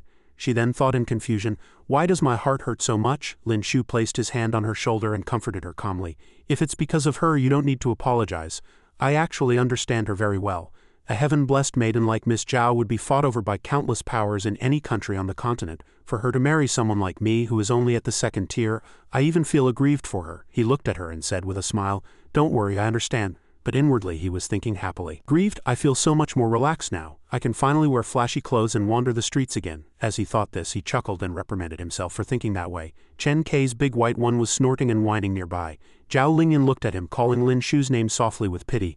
The scene shifts. In the West Wing, Lin Shu knocked on the door and asked, is Miss Zhao inside? Zhao Lingjun answered, telling him to come in. Lin Shu asked himself again in confusion, why is she still here? It seems Zhao Lingjun doesn't feel anything about this marriage either. After entering, Zhao Lingjun said cheerfully, I'm sorry about last night. Whatever you have to say, please sit down first. She used her telekinesis ability to move a chair next to Lin Shu. Lin Shu began to speak seriously. Miss Zhao, you don't need to apologize. As it happens, I also wanted to say a few things to you. Inwardly, however, he was thinking, telekinesis. No wonder the old emperor is wary of Zhao Lingjun. If you give her time, she'll eventually become invincible. But with me here, little girl, you can only stand aside. With that thought, he added, although we have already gone through the wedding ceremony, it's better to make some things clear. This marriage was not our wish. You didn't want to marry, and I didn't want to marry. We are husband and wife in name, but not in reality. I won't ask anything of you, and I hope you won't have any demands of me either. Specifically, I won't bother you unless it's necessary, and I hope you'll do the same. Zhao Lingjun replied happily, what you do is none of my business. I just want to focus on my cultivation. Lin Shu was also relieved to hear this and said, that's for the best. She also agreed with a hum. It's good that we've cleared things up. Lin Shu was already overjoyed, thinking incessantly, I never thought this marriage could indirectly help me fulfill my wish of releasing birds into the sky and catching fish in the water. This dog emperor, what dog emperor? This is simply my dear emperor. Here, Zhao Lingjun was also looking at him thinking, it seems Lin Shu is also unwilling to accept this marriage. This is actually better. As Lin Shu walked out of the room, he kept taking deep breaths, saying with a look of enjoyment, I can almost hear the roar of the sea. I can go back to the deep forest again. Then he frowned, looked at the west wing and schemed, but I can't live in this room. If I move out and let the Zhao family's prodigy live here, people will laugh at me. But houses in the city are very expensive and I can't afford to buy one. If only someone would give me one. The scene switches to the imperial garden in the palace. Zhu Jin stood beside Emperor Sha, reporting, Your Majesty, the Zhao family's prodigy did not share a room with Lin Shu last night, and today Lin Shu left home to play. He is on his way to the palace now. Emperor Sha found it very interesting and said, Interesting. The bride ran away on the wedding night and the groom ran away on the first day of the marriage. Ha ha ha. But what is Lin Shu doing at the palace at this time? Is he here to complain? Then I must properly suppress this martial arts genius. A moment later, Lin Shu arrived. He bowed and said, Greetings, Your Majesty. Emperor Sha turned away and asked with false sincerity, My dear subject, you were just married yesterday. Why are you here instead of at home with your wife? Lin Shu replied frankly, Your subject wishes to borrow some silver from Your Majesty to buy a new residence. Upon hearing this, Emperor Sha grew angry and refused. You're short of silver? You and the Prince of Qin have opened 2 shops and are practically rolling in money. How can you come to me to borrow silver? No. Lin Shu looked helpless and thought, If Your Majesty won't lend it, then your subject can only stay in the new room and cultivate feelings with my wife, striving to produce an heir for the Lin family soon. Hearing this, Emperor Sha stopped in his tracks. Helpless, he had to cough twice to save face and ordered Zhu Jin, Quickly, take Lin Shu to pick a residence. Give him whichever one he likes as a reward. Lin Shu bowed and happily thanked him. Thank you, Your Majesty, for your grace. He just hummed and said, Go, go. He glanced back, frowning in confusion. Cultivating feelings and having children is what they as a couple should be doing. It's best if these two never consummate their marriage and have children. That's what I hope to see. That evening, Lin Shu was humming a little tune as he walked. We common folk are really happy today. So delightful. He gnawed on a chicken leg while planning. The housing problem is solved. Now all that's left is a happy life, but the new house needs to be decorated too. I'll just stay at an inn for tonight. As Lin Shu was walking, he suddenly stopped. Coming towards him was Qin Wan, who also stopped. Lin Shu asked with some curiosity, Miss Qin Wan, what are you doing here? Not going home? Qin Wan said, Isn't young Master Lin also here and not at home? They looked at each other and had the same thought. Could this person also be going to an inn? Neither was willing to back down. They walked to the counter together and said loudly, Innkeeper, a room. They glared at each other, full of killing intent. The innkeeper wiped his cold sweat and informed them, Esteemed guests, as you can see, we only have one room left. Please discuss it between yourselves. Lin Shu asked loudly, How do we discuss it, innkeeper, don't you know? Qin Wan also said angrily, Lin Shu, so what if you're rich? Haven't you considered who came first? Lin Shu sneered, What can be done? I don't want to have come all this way for nothing, tired and hungry and still not find a place to stay. However, it seems Miss Qin Wan has more urgent matters, but it's not impossible to be accommodating. Qin Wan frowned and asked, What other way is there? A while later, they still ended up renting the room together. Qin Wan lay on the bed, still dazed, and asked, This is the method you were talking about? Lin Shu lay on the floor and said calmly, Miss Qin Wan has a home but doesn't return to it. The daughter of an earl is even borrowing money from me. What's this little thing? Qin Wan, not to be outdone, retorted. Naturally, some people run off to an inn on the first day of their marriage. What's this little thing to me? Lin Shu couldn't be bothered to get angry and reminded her, Miss Qin Wan, don't forget you still owe me silver and I paid for the room tonight too. Qin Wan turned over and replied, I'll pay you back in a few days. Lin Shu also said generously, all right, go to sleep, it's cold at night. If you catch a cold, you'll have to borrow money from me again. He laughed, then closed his eyes and thought, Why is this woman so short of money? Never mind, I have to go find the imperial physician tomorrow. After so long I can finally express my feelings. The next morning at the pear garden, the imperial physician looked at Lin Shu and said with a blush, I haven't had the chance to congratulate you on your marriage, young master. I saw the fireworks from the entrance that night. They were very, very beautiful. Lin Shu lay on her lap enjoying himself and praised, No matter how beautiful the fireworks are, they are not as beautiful as you, imperial physician. Imperial physician's face was flushed red as she said, This imperial physician is but a plain woman. Please don't joke, young master. Lin Shu said again, But there's a limit to modesty. If you are a plain woman, then there are no beauties in this world. The imperial physician was so shy she stammered, The song you want to hear today, young master, I'll prepare it. Lin Shu looked entranced and replied with honeyed words, As long as it's from you, I like it all. Sing whatever you want to sing. The imperial physician looked at him and sighed, How can there be a young master who takes such good care of us? If every guest were as easygoing as you, our silver would be too easy to earn. Lin Shu heard this and retorted, Who said I can't live without you? If I don't dote on you, who should I dote on? Why don't you stop performing on stage and only sing for me? The imperial physician closed her eyes gently and said, How can I support myself if I don't sing? Lin Shu suddenly sat up and said, I'll support you. He raised his hand and promised, I can buy the pear garden and then you can sing if you like and not if you don't. I can afford to support you. The imperial physician was also stunned. Then she humbly refused, There's no need for that. You are so good to me, young master. I don't know how to repay you. Lin Shu lightly suggested, how about you repay me with your body? The imperial physician's face was so red it was about to steam. She looked at him with a gasp, then lowered her head and replied softly, if the young master wants it, this imperial physician is not unwilling. The next day, Lin Shu recalled that he had already gone to the troop leader to buy the pear garden. Troop leader, this is the deed to the pear garden. I've already bought it. He stroked his chin and calculated. The housing problem is solved, but for the imperial physician's safety I still need to go fleece the emperor. Next I have to go see Ninger and tell her the news of my freedom. I can't fall behind in this pursuit of happiness. Being ambushed is also great. With that thought he left quickly. The scene switches to the fragrant incense studio. Shui Ninger sat next to Zhang Hang with her chin in her hands, sighing as she looked at the flower petals outside. Lin Shu suddenly appeared from behind and asked her, what are you thinking about, Ninger? Shui Ninger propped her chin up and asked sourly, what are you doing here instead of accompanying your beautiful wife? Lin Shu confessed, actually, Miss Zhao and I don't have the kind of relationship everyone thinks we do. We have the name of husband and wife but not the reality. She left on our wedding night. Shui Ninger's eyes lit up when she heard this, and she asked, your wife ran away from the marriage after being carried in a sedan chair and bowing to heaven and earth. She ran away on her wedding night? Lin Shu added helplessly, I've already made it clear to her. We are only a couple on the surface and we won't interfere in each other's lives. Shui Ninger happily ran over and hugged Lin Shu tightly, saying, it's okay, don't be sad. If she doesn't want you, I do. Lin Shu was pushed down by her and cried out, ouch. He steadied himself, then stroked her head and said gently, can't you be a little more reserved? Shui Ninger chuckled happily. Just then, Li Bashang opened the door and came in shouting, Miss Shui, we made. Seeing Lin Shu and Shui Ninger, he was instantly petrified. He turned his back, thinking in annoyance, damn it, this bit of money I just earned, I came in at the worst possible time. Lin Shu won't kill me to silence me, will he? I still have a lot of money I haven't earned, he stammered. You, me, him. Lin Shu's face was ashen, and Shui Ninger also frowned and glared at him. To save his own life, Li Bashang turned around, covered his eyes, and desperately denied, I didn't see anything. You guys continue. Don't worry, I won't say anything. You don't have to be afraid of Miss Zhao finding out. Lin Shu replied calmly. I wasn't afraid of her finding out in the first place. This made Li Bashang eye him suspiciously. Do you dare say that to her face? We're all the same. Don't I know you? Don't pretend to be tough in front of me. Lin Shu still held his head high and emphasized she agreed to it. This shocked him into a stupor. He raised his hands and fired off a series of questions. She agreed. Zhao Lingjun agreed. What right does she have to agree? Lin Shu retorted irritably. What right does she have not to agree? Shui Ninger smiled radiantly at Lin Shu and said, let's go somewhere no one is around. I have a lot to say to you. Lin Shu happily agreed. Okay. The two left hand in hand like a couple, leaving Li Bashang to watch them with a chaotic heart. He then lamented life like a walking corpse. Pointless, life is pointless. Lin Shu and Shui Ninger flew to his residence. He calmly introduced it to her. Ninger, this is the residence His Majesty and I discussed. You can come often in the future. This courtyard is also very quiet. Shui Ninger's eyes widened and she asked in surprise, really? I was just thinking of asking my father to buy a residence outside. Lin Shu quickly reminded her seriously. Ninger, you have to think carefully. My marriage with Miss Zhao was bestowed by His Majesty. Until both she and I have enough power to resist, I can't give you a proper title. Shui Ninger replied decisively. I know, once you two divorce, it's defiance of an imperial edict.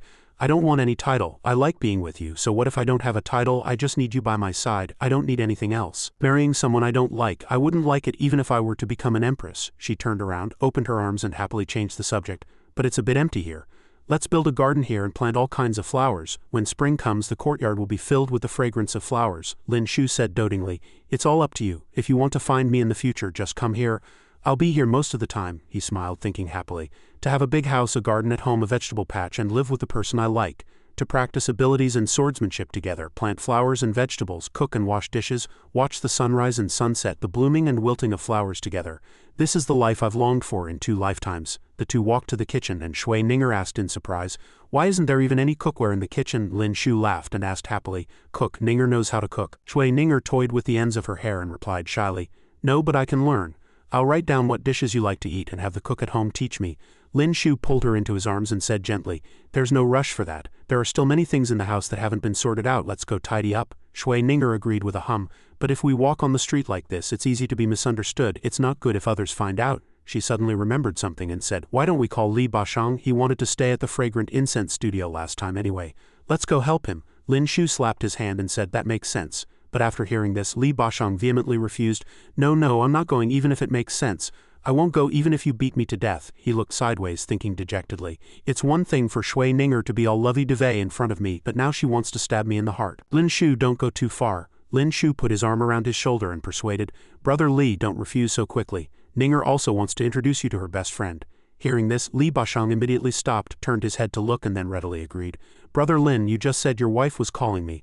I wouldn't go home even if I was beaten to death. How could I refuse to help you move? A moment later, he was already carrying a large bundle. Lin Shu asked from the side, Brother Li, do you really not need my help? He replied generously. We're all friends. This is what I should do. Let's go. As he walked, he said, By the way, Miss Ninger, when would be a convenient time for an introduction? I don't mean anything else, I just want to make a few more friends. Shui Ninger chuckled and said, Don't worry, Your Highness, they all know you're wise and brilliant, hee. That evening, Lin Shu recalled Shui Ninger's words as he walked. Be safe on your way back. I'll come tomorrow. He drooled and said, I'm suddenly looking forward to tomorrow. It's just that sleeping alone in such a big house tonight feels a little strange. As he walked, he encountered Qin Wan sitting in front of him again. He walked up to her and called out, Qin Wan. She looked up at him and asked, Lin Shu, what are you doing here? Lin Shu pointed to the mansion and said with confusion, You're sitting at my doorstep. Is it appropriate for you to ask me that question? Qin Wan asked blankly, Isn't this mansion unoccupied? Lin Shu opened the door, still twirling the key in his hand, and replied calmly, It is now. He glanced behind him and said, Come in with me. Are you planning to sit at the door all night? Qin Wan followed him in and asked curiously, Can you afford this mansion? Lin Shu replied, A gift from His Majesty. But inwardly he was ecstatic, thinking happily, It's great to get freedom from Zhao Lingjun. At night I can take in a few more homeless young ladies without any psychological burden. Lin Shu pointed to the bed and said, You can sleep here tonight. I've just moved in too, but all these things are new, so don't worry. Qin Wan hummed softly.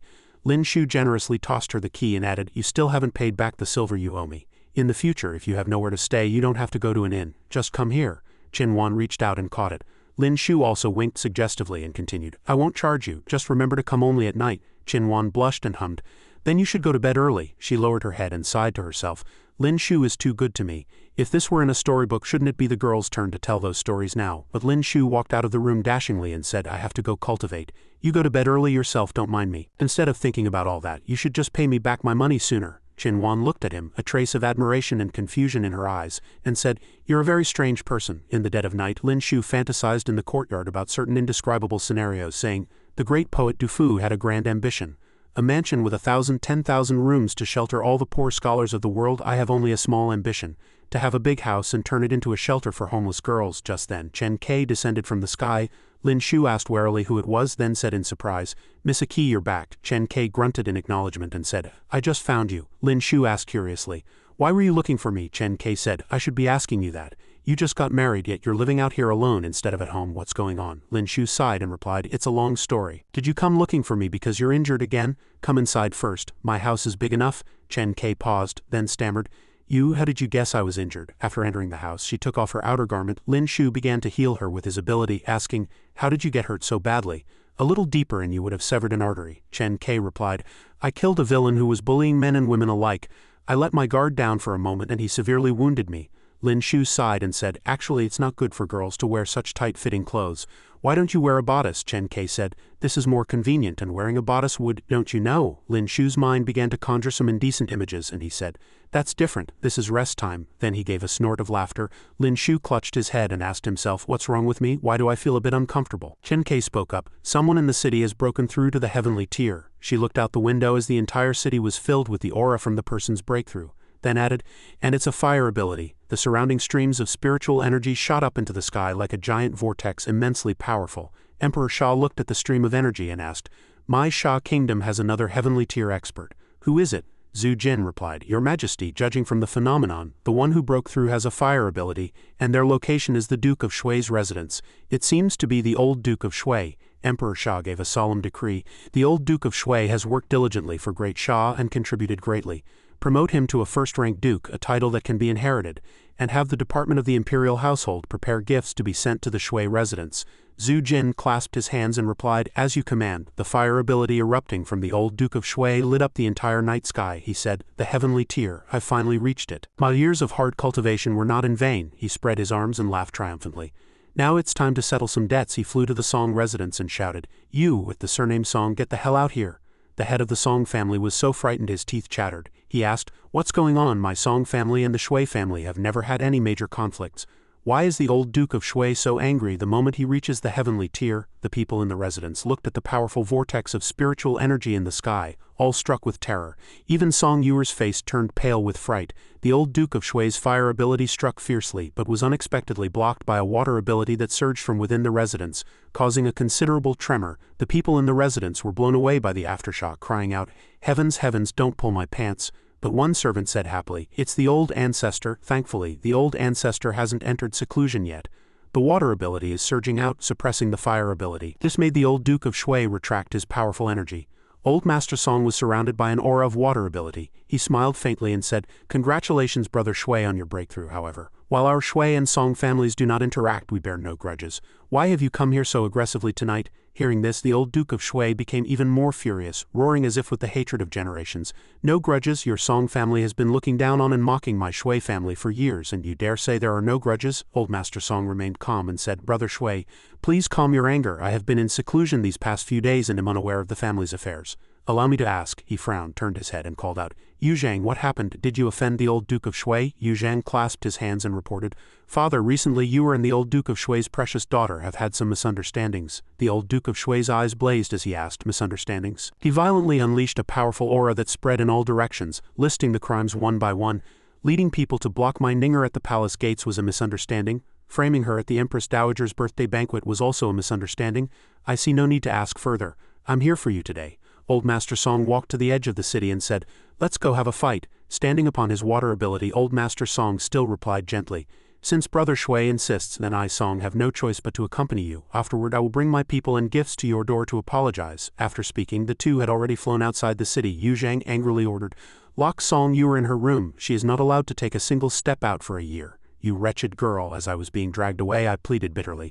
"Master, no." Outside the city, two violent auras, one of fire and one of water, stood in opposition. Old Master Song spoke first. "Brother Shui, more words are useless. Let me see your strength after your breakthrough." The old Duke of Shui said menacingly, "Since you've asked for it, I've wanted to beat you for a long time." He glanced to the side and continued, "And you two little friends hiding in the dark, you'd better hide further away. If you get hurt in a moment, this old man won't be responsible." In that boulder, Lin Shu froze, saying in disbelief, "Is this the perception of a heavenly tier expert? It's too strong." Beside him, Chen Kai also reminded him, "The stealth ability only makes you invisible, it's not foolproof. You should be more careful in the future." Lin Shu quietly crawled away, muttering, "Let's go, let's go. If we get caught, we'll be frozen solid." Back on the battlefield, the old Duke of Shui unleashed his fire ability, looking as if he would use his full power in one strike. On the other side, Old Master Song also formed a barrier with his ability. The two sides clashed violently, shattering even the stones on the ground. Over here, Lin Shu had made his hands into a pair of binoculars again, watching them and saying, "Is this a battle between heavenly tier experts? It's like they're moving mountains and filling seas." Chen Kai asked curiously, "Just how many abilities do you have?" Lin Shu, who was currently using his eye ability, said to her, "You'll understand if you just follow me." Chen Kai muttered, "You little brat." Then she stood up and said, "Forget it, I'm heading back first." Lin Shu continued to watch the battle intently, shouting, "Go on, fireman, hit him. This waterman is making the water dragon look like a snake." "Oh my god, oh my god." As Chen Kai walked away, she asked herself, just how many people does this Lin Shu plan to take in? Sometime later, late at night in Lin Shu's courtyard, he was still practicing hard. Chen Kai gave a long yawn and said, "You brat, I've already had a nap and you've only just come back. Why are you practicing with your spear in the yard instead of sleeping?" Lin Shu replied seriously, "The heavenly tier is too strong. I must improve my own strength as quickly as possible." Chen Kai found this a little interesting. She took off her jacket and said, "I didn't expect you to be so ambitious. I'll practice with you too." An hour later, Chen Kai was panting and asked, "How are you not tired after so long?" Lin Shu chuckled and said, "This is my unique secret method. Do you want to try it?" As he said this, he paused, thinking, why does that sound so strange? He placed his hand on Chen Kai's shoulder and used his healing ability. Lin Shu raised his hand and asked smugly, "How is it? Do you feel the pain and fatigue disappear? If you train with me, I guarantee you'll become the #1 assassin in the world." Chen Kai looked at her body and indeed hummed in acknowledgement, saying, "I'll consider it. This Lin Shu fellow is truly amazing.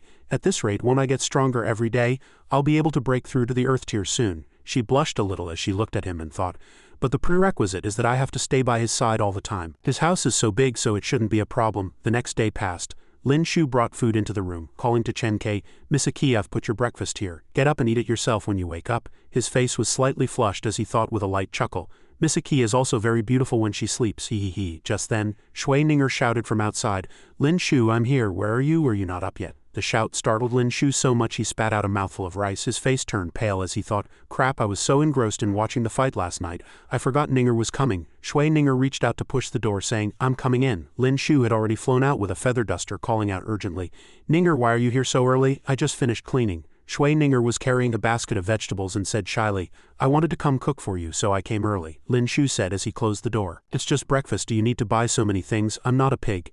You wait in the main hall, I'll go make you something. Don't let it delay your cultivation. Shui Ninger hummed in agreement, you're right, cultivation is important, otherwise I won't be able to catch up to you. Lin Shu skillfully beat eggs for fried rice and in no time made a bowl of fragrant egg fried rice which he then ate himself. He waved goodbye to her saying, Ninger, cultivate well. Shui Ninger also waved back. I'll work hard. As soon as she left, Lin Shu heaved a long sigh of relief and lamented, steamed buns and egg fried rice. First time I've eaten so much for breakfast. Luckily I wasn't found out. Chen Ke was casually eating an apple behind him and spoke up. I didn't expect you to be so good at tricking girls. All you men are the same. Lin Shu frowned and said, what do you mean trick? I'm sincerely fond of them. With men you shouldn't listen to what they say but watch what they do. He turned his head and asked with confusion, by the way, I haven't asked you yet, what are you doing staying in the Imperial City? It can't be just to enjoy my scar removal service, can it? Chen Ke replied nonchalantly. To kill a person. Someone who has done many bad things but the government won't do anything about it. Lin Shu gave a dry laugh and praised, as expected of a female assassin from the Heavenly Tao Alliance, even your way of taking revenge is unique. Why are you girls always fighting or killing every day? You just stay put at my house. I'll go investigate first and then we'll decide on a course of action. Chen Ke hummed in agreement and said, I'll wait for your news. Lin Shu pursed his lips and said, I'll go to the Department of Scrutiny to see if I can find any clues. The moment he stepped out, Lin Shu let out a surprised, oh, why is Lingyan here? Zhao Lingyan turned her head, looked at him sadly and called out, Lin Shu. Lin Shu asked blankly, Lingyan, what's wrong? She lowered her head and replied, nothing. I came to find you for cultivation. I was afraid you'd forget living out here alone. Lin Shu sized her up and thought to himself, looking at my little sister-in-law's state, I'm afraid we won't be able to train today. He raised his hand and said, then let's talk as we walk. I happen to have business at the Department of Scrutiny anyway. Zhao Lingyan agreed, okay. By the way, where have you been staying these past few days? Lin Shu pointed behind him and replied, I was making do at an inn at first, then I discussed it with His Majesty and got a house, the one right behind us. After hearing this, Zhao Lingyan lowered her head again and called out Lin Shu's name. She couldn't help but feel guilty, thinking, spending his wedding night alone in an empty room and then moving into an inn the next day. I feel so sorry and sad for Lin Shu. Lin Shu looked at her, then asked himself with another blank look, is Lingyan feeling sorry for me? After a moment's thought he explained frankly, Lingyan, it's not what you think. I've been doing great these past few days. Your sister and I have already agreed that although we are married I won't interfere in her life and she won't disturb mine. For me this is a good thing. Zhao Lingyan asked in surprise, how is this a good thing? Lin Shu added frankly, it means I can live with other girls. Isn't that a good thing? Hearing this, Zhao Lingyan said angrily, how can you be like this? She turned her head away and said even more sadly, Sister will change in the future. Lin Shu raised his hands and asked perplexed, why should I wait for her to change? Zhao Lingyan said with a heavy heart, is there no other way? Lin Shu glanced at her sideways as if thinking about something. His voice also deepened as he said, of course there's a way. Zhao Lingyan was startled and turned her head back. Lin Shu stroked his chin and continued, back when the marriage was arranged it didn't specify who would marry whom, just that it had to be a daughter of the Zhao family. Zhao Lingyan asked expectantly, and then? Lin Shu looked at her gently and chuckled, if I were to discuss it with my father-in-law and mother-in-law, divorce your sister and then marry you. Upon hearing this, Zhao Lingyan was so shy she quickly turned her head away and asked, what are you saying? Lin Shu grabbed her shoulders and said frankly, actually the person I've liked all along is you. He watched her with great interest, thinking, why isn't she saying anything? Could it be that my little sister-in-law likes me?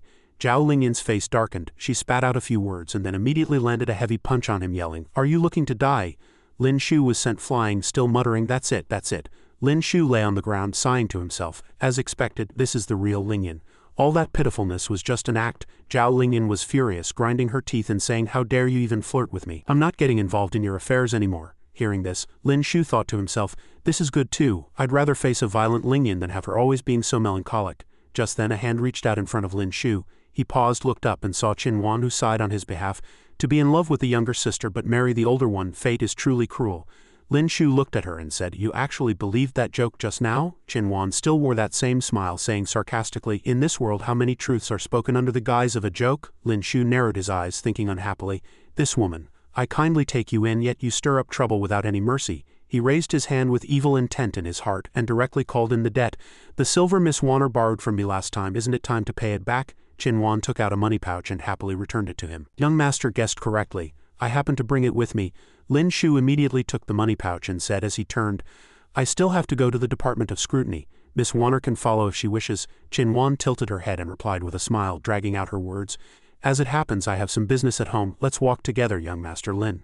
As they walked, Lin Shu sized up Chin Wan, recalling Shui Ninger's words. That woman, Chin Wan, her ability is to manipulate people's hearts. You should stay away from her. Chin Wan was only thinking, I should just save my energy for eating. He then thought suspiciously, is this woman really just following me, or should I stay away from her? Just as they reached the entrance, two guys were waiting. They were the sons of the Earl of Jinan, and they said arrogantly, we've been looking for you for a while, so you were here. The one with long hair extended his hand and said domineeringly, you took money from the academy. Hurry up and give it back to us. Lin Shu's face was blacker than the bottom of a pot. He said oh and started in broad daylight, but Chin Wan suddenly pushed him behind her and handed over the money pouch again, saying, here you go. This left Lin Shu staring at her blankly. The one in the yellow clothes snorted and snatched the money pouch. The two of them swaggered off, and the one in the blue clothes didn't forget to threaten Lin Shu. And you, pretty boy, we're not done with what happened last time. You just wait, Lin Shu sighed blankly. This kid took a mortal's powder and still hasn't forgotten about me. He really holds a grudge. He looked at Chin Wan with a helpless expression and asked, you just gave them the money like that? They've been taking immortal's powder and gambling. It's a waste. Chin Wan gently closed her eyes and replied, what they do has nothing to do with me. Even the emperor can't control a mortal's powder, let alone us. As long as those 35,425 copper coins are still there, I'll be free. Hearing this, Lin Shu was even more confused and asked, who do you owe so much money to? Chin Wan answered without hiding anything. My father. He said he gave me 12,000 taels of silver, considered a small sum to repay the favor of raising me. Hearing this, Lin Shu kindly said, how about I lend it to you and you can pay me back slowly in the future? Chin Wan decisively turned around and asked, are you pitying me? I'll pay my own debts. I'm going to the Academy of Abilities first. If I don't cultivate, I won't get the Academy's stipend. The scene switches to the Department of Scrutiny. The loud rebukes of officials could be heard from inside. A case involving high-ranking officials and nobles, yet the case file only contained 3 sheets of paper. Are all these cases I established? Lin Shu was going mad with anger, but he suppressed it, thinking, no, Miss Aki is right. Using my official identity to investigate won't work, but she and I can't show our faces directly either. He suddenly thought of something and said, that's right, I still have one of the 3 great evil arts. I can use it now that it's awakened. This time, I'll go back and find Miss Aki, and I'll also get to experience what it's like to be an assassin. Back at his residence, Lin Shu told Chen Kai his idea, but he didn't know how to express it, which made her say shyly, can this method really be used? Lin Shu said with certainty, don't worry, isn't it great to be able to punish those criminals under a different identity? Lin Shu pressed his hand on Chen Kai's face and used his disguise ability, saying, don't move, I'm starting. Chen Kai closed her eyes and hummed in agreement. The scene switches to the street where young masters from noble families and young ladies from wealthy households were all blushing and exclaiming, ah, so handsome. How can there be such a beautiful woman? In front of them was a handsome man and a beautiful woman, so stunningly beautiful that anyone who saw them would praise them. This made Chen Kai ask with some confusion, what's going on? Why is everyone looking at me? Has my face changed back to normal? Beside her, Lin Shu said confidently, I gave you such a beautiful face, of course everyone will notice. Don't worry, as long as you don't touch it, it'll be fine. He then suggested, let's go to the North City to get something to eat and gather some information at the same time. I'll handle the easy ones and we'll tackle the difficult ones together. Chen Kai let out a soft oh and said, I'd also like to see how you do it. Suddenly, Lin Shu stopped in his tracks as if he had seen something, then quickly turned around. This made Chen Kai ask, perplexed, what's wrong with you? Zhao Lingyan walked past, looking at him with confusion, thinking this person looks very unfamiliar. But he feels very familiar. Lin Shu was sweating profusely, thinking, I thought I wouldn't run into anyone I know after getting disguised. That was too dangerous. Back at the residence, Chen Kai touched her face and asked curiously, why is it that only you can change back? I didn't touch it. Here, Lin Shu was analyzing the plan. That Shu Long is a local tyrant here. Although he has no background, he relies on a gang of over 20 people, which makes everyone pale at the sight of him. To deal with this kind of person, just killing him would be too much of a waste and letting him off too easy. Just wait and see how I handle this. He glanced at the door and murmured, that kid, come out quickly and watch my performance. Chen Kai also said, all right, I'll learn a new assassination method too. Just then, the man named Shu Long did indeed walk in, shouting, why are all the goods in the brothel different now? Lin Shu glanced back. He then looked at Chen Kai, his heart pounding as he thought, how could there be such a beautiful woman in the North City? Chen Kai just looked at him coldly. The man named Shu Long shook his head and also turned to leave, thinking, what's the point of lusting? These two are clearly the children of nobles. Why would they come to the North City? Forget it, my good mood is ruined. Suddenly, Lin Shu stood up and shouted, stop. Shu Long turned back and asked impatiently, young master, are you calling me? Lin Shu walked up to him angrily and asked, what were you looking at with those eyes of yours just now? Shu Long crossed his arms and said, looking at what? I wasn't looking at anything. Lin Shu sneered, Still dare to argue? You dare to ignore my words? Xu Long's brow furrowed tightly as he said, I really didn't. Before he could finish, Lin Shu punched him in the face, then clenched his fist again and asked, Really, so you did look? You dare to look at my woman? I think you're tired of living. Xu Long covered his face and repeatedly apologized. I'm sorry, young master. It's all my fault. I apologize to you. Please don't hit me. Despite his words, he was still being beaten by Lin Shu. A few people outside were watching and said, Isn't that the boss? The boss is being beaten, let's go help. Xu Long was beaten until his face swelled up like a pig's head. He couldn't take it anymore and clasped his hands in a plea for mercy. Big brother, I just took one look. You don't have to beat me to death here for that, do you? Just then a head constable walked over, shouting, Everyone make way, let me see who dares to bully my brother Xu. Lin Shu glanced at him sideways and sneered with satisfaction. Good, a buy one get one free deal. I can take care of 2 bugs at once. Head Constable Zhang stood with his hands on his hips and asked arrogantly, You're the one bullying my brother Xu Long, come with me to the yamen. In his heart, however, he was thinking happily, Xu Long owes me another favor. I'll be able to rake in a huge sum of money then, haha. Lin Shu didn't say much, simply flashing his token and saying sternly, I am Lin Shu, son of the Earl of Ping'an and also a director at the Department of Scrutiny. You have publicly abducted women on the street and deliberately attacked a court official. What crime should you be charged with? Head Constable Zhang immediately clasped his hands and bowed, saying respectfully, This humble one has eyes but failed to see Mount Tai. Greetings, Lord Lin. By following Lord Lin, I can finally eradicate these troublemaking gangs in the North City. I hope Lord Lin will allow me to take them back to the Department of Scrutiny to be dealt with by the law. Lin Shu frowned and said, Head Constable Zhang's intentions are good. Not a single one of these people can be left behind. He didn't dare to be slow and immediately promised, Understood. Chen Ke walked forward and praised, This method is very good, but will they really receive the punishment they deserve? Especially that head constable. He's a government official. Lin Shu replied calmly, It takes a villain to deal with a villain. With my brocade robes and a colleague in the Department of Scrutiny who despises evil as much as I do. Never mind a minor bailiff from the North City with a few lives on his hands, they'll be executed in 3 days at most. We just have to go back and wait. He looked at her and confidently assured her, If anything comes up, come to me first. We'll figure it out together and bring peace to the people. If I were to kill another noble now, it might attract Earth tier or even Heavenly tier experts. I'd still like to one day experience being an assassin with you, my lady. Chen Ke turned her head and sighed. You're so long-winded, and besides, there's still someone I want to kill. Lin Shu narrowed his eyes and complained, Why are you so disobedient, woman? Fine, who do you want to kill? Chen Ke frowned and spoke their names. The Earl of Zhangyang, Qin Wu. The scene shifts. His Highness asked in a loud, surprised voice, How much? 12,000 taels of gold to kill Lin Shu. The eunuch clasped his hands and replied, The assassin said that the Earl of Ping'an's son is only worth 100 taels, but Zhao Lingyan's husband is worth 12,000 taels. His Highness gritted his teeth and said, Stand by and wait for an opportunity. We can't let go of these 12,000 taels so easily. Lin Shu, when you die, your cries will fall on deaf ears. The next morning at Lin Shu's house, Chen Ke asked him as they walked, You said you killed that beast Qin Rui with the Crown Prince's help. Lin Shu said, The Crown Prince seemed loyal and honest at the time, but in reality he was dark and twisted. He killed many who had awakened the ice ability. So I put on a show to make the Crown Prince suspect that Qin Rui used an ice ability. It was a case of borrowing a knife to kill someone. Chen Ke touched her chin and said doubtfully, You've done a service to the people by doing this, but having someone like the Crown Prince become emperor would be a disaster for the people. Lin Shu chuckled and said magnanimously, It won't be that easy for that kid to become emperor. The future is not yet set. Every prince is a dark horse, he thought to himself. Every time I go out with Ninger, I use Li Bo and Zhang as shields. I feel it's a bit disrespectful, so I'll just use the emperor as compensation. Chen Ke asked him again, The assassin, Qin Wu, do you have a plan? Directly infiltrating is the worst strategy. Lin Shu said, still unhurried, I have my own plan, you just need to cooperate with me. The scene switches to the Imperial Academy of Medicine. Lin Shu walked up and called out, Is Miss Shuang still busy? She turned her head, smiled slightly, and also called out, Brother Lin, it's been a long time since you've come to the Imperial Academy of Medicine. Lin Shu replied, I'm so sorry, I've been very busy with cultivation recently. Once I have a few days off, I'll come here often to see you. Bai Shuang replied, I'm just joking. Brother Lin just got married, he must be spending time with his new bride, right? Lin Shu coughed and hemmed in response, Well, it's all right. But I came this time to ask if Miss Shuang has any medicine for insomnia, preferably something that makes you fall asleep shortly after taking it and not wake up no matter what happens. I need to catch up on sleep recently. Bai Shuang heard this and said, Insomnia, I can help Brother Lin with that. All medicine is somewhat toxic, but massage doesn't require any medicine. Lin Shu gave an awkward laugh and a hum, saying, Then I'll have to trouble Miss Shuang. But in his mind he was thinking, What I need is a knockout drug. Why is Miss Shuang so enthusiastic? After entering the room, Bai Shuang helped him.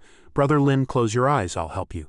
Lin Shu lay on the bed and hummed in agreement, falling asleep in a matter of seconds. Sometime later, Lin Shu walked out of the Imperial Academy of Medicine, yawning and thinking, That knockout drug, Miss Shuang's massage technique is truly something else, but what's important is that I got it. The scene switches to the residence of the Earl of Jongyang. The old Earl of Jongyang was frantically stuffing food into his mouth, saying, "I'll eat, eat, eat. I need to build up my strength so I can have a son soon." As he ate, he suddenly froze, then immediately collapsed onto the dining table. Lin Shu and Chen Kai appeared before him. Lin Shu held the medicine bottle and said proudly, "Leave the rest to me, you just hide him for 2 days. If he wakes up, just feed him some more," Chen Kai said with a cold face. "Don't worry." Soon after, Lin Shu had already used his disguise ability to impersonate the Earl of Jongyang. As soon as he came out, a servant called out, "Master." He also gave a serious, thinking to himself, "Looks like I haven't blown my cover. Good thing Qin Wu's clothes fit." After just a few steps, his concubines surrounded him, asking in a delicate and sweet manner, "Master, where are you going? We want to go too." "Yes, we want to go too," Lin Shu replied with a flushed face. "Master has important business to attend to." The woman in red asked in a seductive, drawn-out tone, "What kind of business, master? Is it more important than us?" Lin Shu gave the woman's bottom a hard squeeze and said, "Why are you asking so many questions? Go back, I'll deal with you all tonight." The woman said shyly, "Master, you're so naughty." Then she added, "Take care, master." Lin Shu was overjoyed on his end, saying, "That felt really good. Hee hee. Next, it's time to pay a visit to the Crown Prince's residence." "Someone prepare the sedan chair," a servant replied. "Yes, master." On the Crown Prince's side, a eunuch clasped his hands and reported, "Your Highness, the assassin has lowered his price. He only asks for 5,000 taels up front." The Crown Prince sneered and asked, "Give him the 5,000 taels first, but have him kill someone with an ice ability to prove himself." The eunuch added, "By the way, Your Highness, speaking of the ice ability, according to the last investigation, it seems we killed the wrong person, Qin Rui. No one in the Qin family uses the ice ability, and Qin Kong's ability is stone." The Crown Prince raised his hand impatiently and said, "What does it matter? Just the son of an earl. If he's dead, he's dead. Have the assassin get ready. I remember there's also someone on the frontier who can use the ice ability. I originally wanted him to defend the border, but he's too far from the imperial city, so I had to let him be. It seems he'll have to die now too.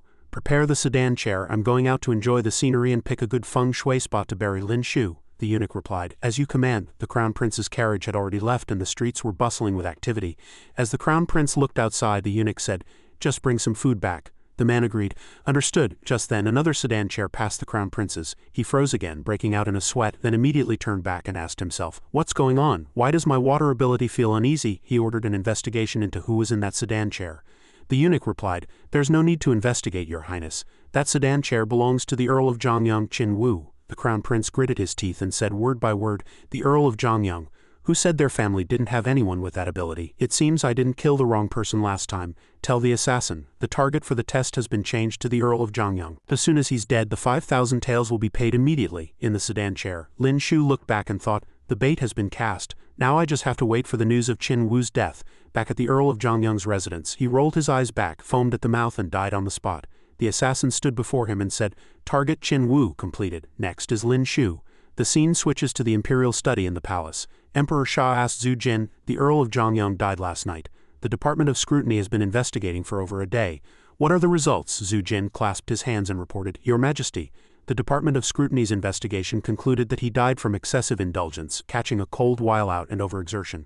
Emperor Sha chuckled and asked, "And the Secret Investigation Office?" Zhu Jin lowered his head again and replied, "Your Majesty, the Secret Investigation Office examined Qin Wu's body and found his death very strange. The preliminary judgment is that Qin Wu did not die suddenly, but was poisoned by a rare toxin that induced a state of feigned death."